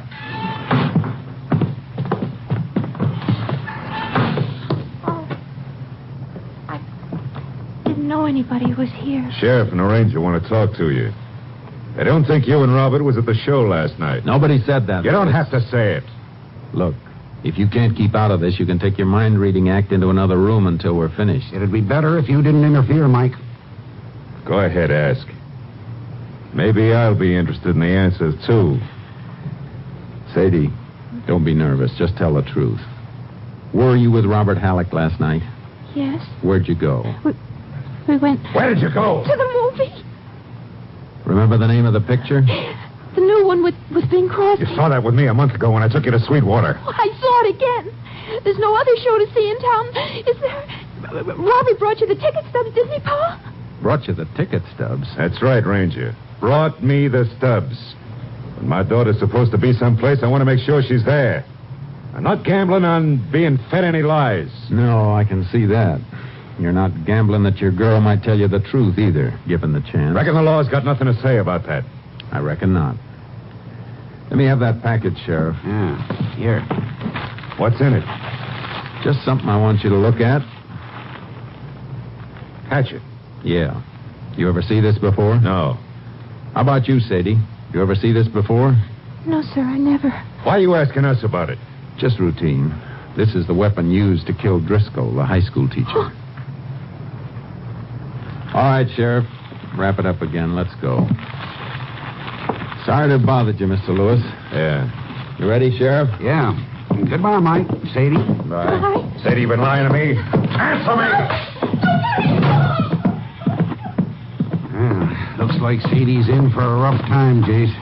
She wasn't telling the truth. He knows it. Her story ties in with Robert Halleck's, Jace. I know. Oh. It'll be dark by the time we get back to Finney's place.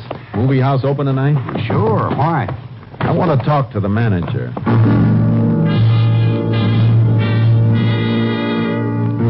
The theater was a small-town showplace. The manager couldn't remember seeing Robert Halleck and Sadie Lewis. He referred us to the ticket taker. The ticket taker turned out to be Robert Halleck's pal, Gene McCready. Come on, Gene, talk up. Was Robert here for the show last night, or wasn't he? I don't know. He's your best friend, and you were on the door last night. If he came in, you saw him. Yeah, he was here. Did he stay for the whole show? No. No, he didn't stay for any of it. How do you know? Did you see him leave before it was over? Well, he didn't even go in. He just stopped by to get a couple of ticket stubs from me. So that's it. Why didn't you tell us that right off? Because I promised Bob that if anybody asked, I'd say him and Sadie was here. Well, why would anybody ask? Bob thought Sadie's father might. He's asked me before when they were supposed to be here. Well, I guess that's what we wanted, Jace. Yeah, it's part of it, not all of it. Gene, I want you to forget that I asked you anything. Understand? Yes, sir. Let's go, Sheriff. I guess we better pick up Robert Halleck and the Lewis girl, Jace. Not yet. All we know is they didn't see the show. That isn't enough. Don't see why not. This wasn't just a transient thing. Driscoll didn't have no enemies, unless it was one of his pupils hated him. We can't narrow it down to one student, though. Not until we've checked on all of them. I'm going to sleep on this tonight. When school opens tomorrow, I'm going out there.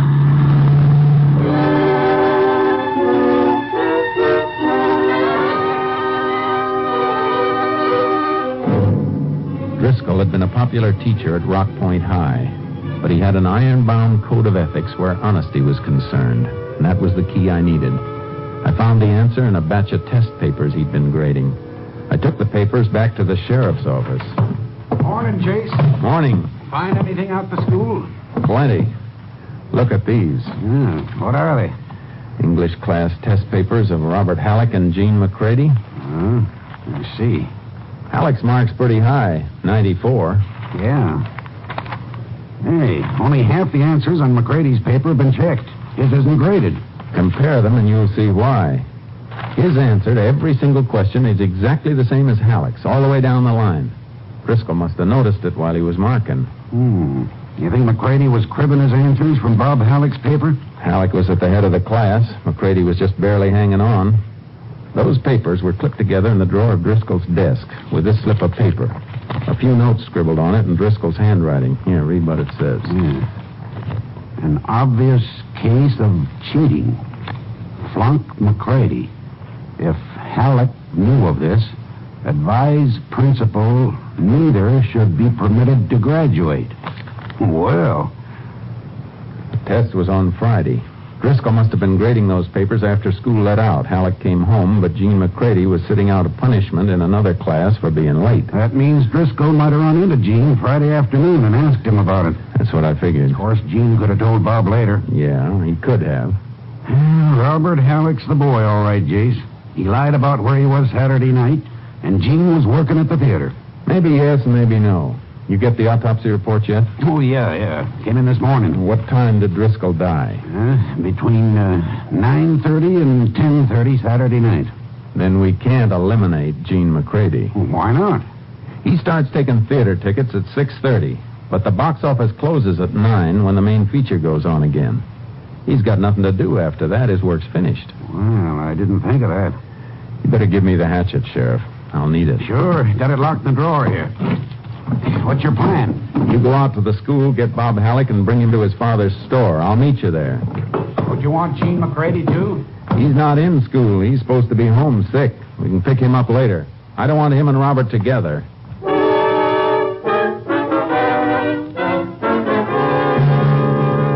Ranger, you're crazy. Crazy, I tell you. Now, calm down, Mr. Halleck. You admit the hatchet comes from your place. No. A minute ago, you said it did. Well, it disappeared months ago. It was lost. It got lost again in a cattle tank. Where's your car? Out back. Through that door. All right, let's look it over.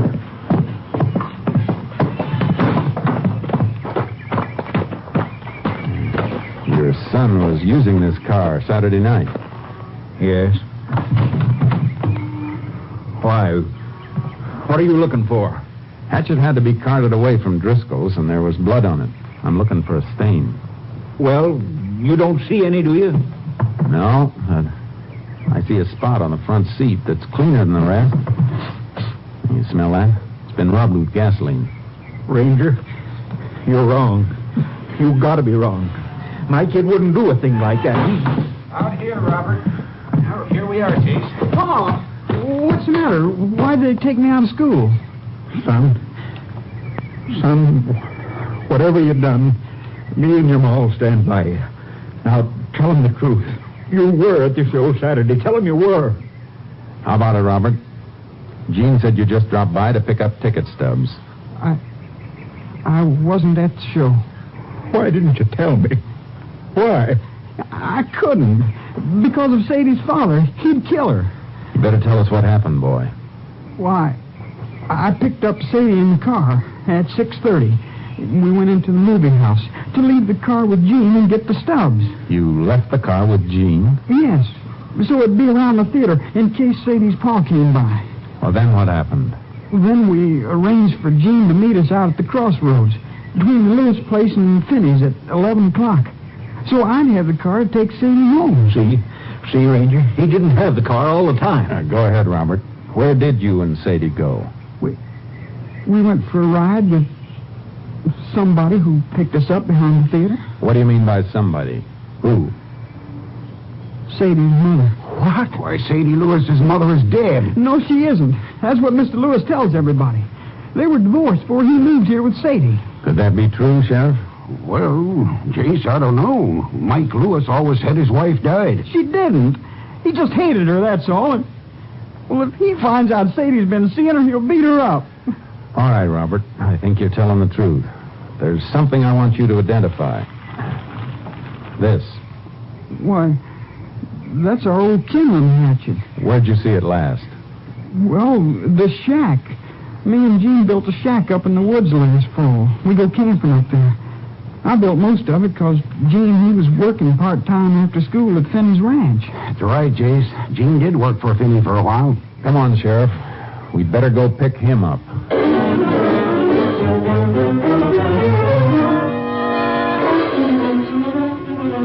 Gene McCready wasn't at his home, and he wasn't sick. We got the location of the shack he built with Robert Halleck, got horses, and rode into the woods to look for him. There's the shack, Jace, just through that clump of trees. Yeah. Come on, Sharky. Hey, the door's opening. It's Gene. Howdy, Gene. What are you doing up here? Just come up to take you into town, Gene. A few things we want to ask you about. Well, like what? Like how you spent Saturday evening between the time you stopped taking tickets and the time you met Robert at the crossroad between the Lewis place and Finney's. Come on, Gene. I'll boost you up behind me. Well, can I get my jacket? It's inside. Go ahead. He don't look guilty, Jace. Not a bit rattled. I know. Well, we could be wrong, but you better give me your holster, Sheriff, if he's going to ride behind you. Yeah, I guess you're... Look out, Jace! You hit, Sheriff? No, but I hit him. He had a rifle in there. Stepped out shooting just as you leaned over. Oh, you hit me. Yeah. Let's see. It's a flesh wound through the side. I didn't want to hurt him, but Mr. Driscoll wasn't going to let me graduate, the old fool. All right, shut up and hold still till I fix this wound. Will he be all right, Jace? Yeah. I'm sorry I had to do that, shooting a kid. Yeah, but his being a kid doesn't make you bulletproof. And it didn't stop him from killing Driscoll. There. All right, Sheriff. Let's rig a litter and carry him in.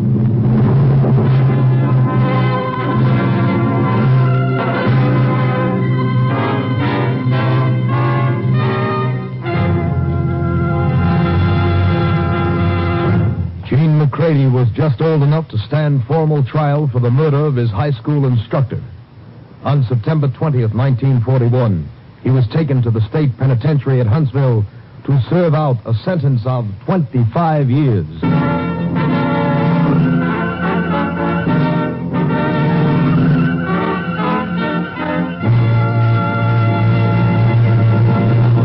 And here again is the star of our show, Joel McCrea. There's a poem that was sent to me by Captain M.T. Lone Wolf Gonzalez, who's commander of Company B of the Texas Rangers. It's not only amusing, but seems to reflect the thoughts of many a police officer. I hope you'll enjoy hearing it. It's called Not Guilty. I guess I've seen 1,000 men go in this jail and out, from tramps with month-old whiskers to rich men with the gout. Not one of them was guilty of the crimes the law accused. Seems they were all just victims of some officer's abuse. From the time the keys are rattled till they're locked up in the cell, their voices, though they differ from a whisper to a yell, the song is always just the same that everyone will sing. I don't see why they put me here. I haven't done a thing. Makes no difference what they've done or how mean the crime has been. When they're locked behind those prison bars, they're always free from sin. Though the evidence be solid and their voice with guilt may ring, they'll stand right up and tell you, I haven't done a thing. Good night, folks.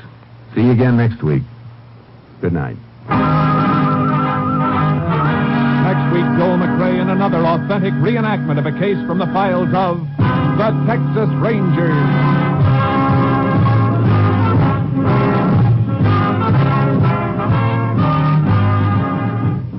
Joel McCrea is currently seen starring in the Universal International Technicolor production, Frenchie.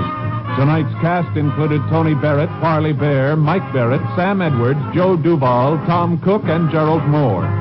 This story was transcribed and adapted by Joel Murcott, and the program was produced and directed by Stacy Keach. Hal Gibney speaking.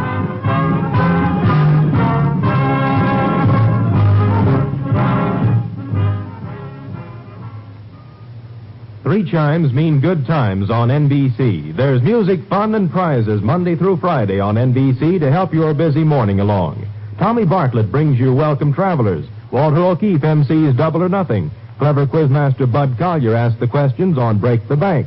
Jack Birch presents Songs and Stories, and Dave Garroway with Melody and Humor. That's Monday through Friday on NBC. Now, hear the $64 question. Three chimes mean good times on NBC.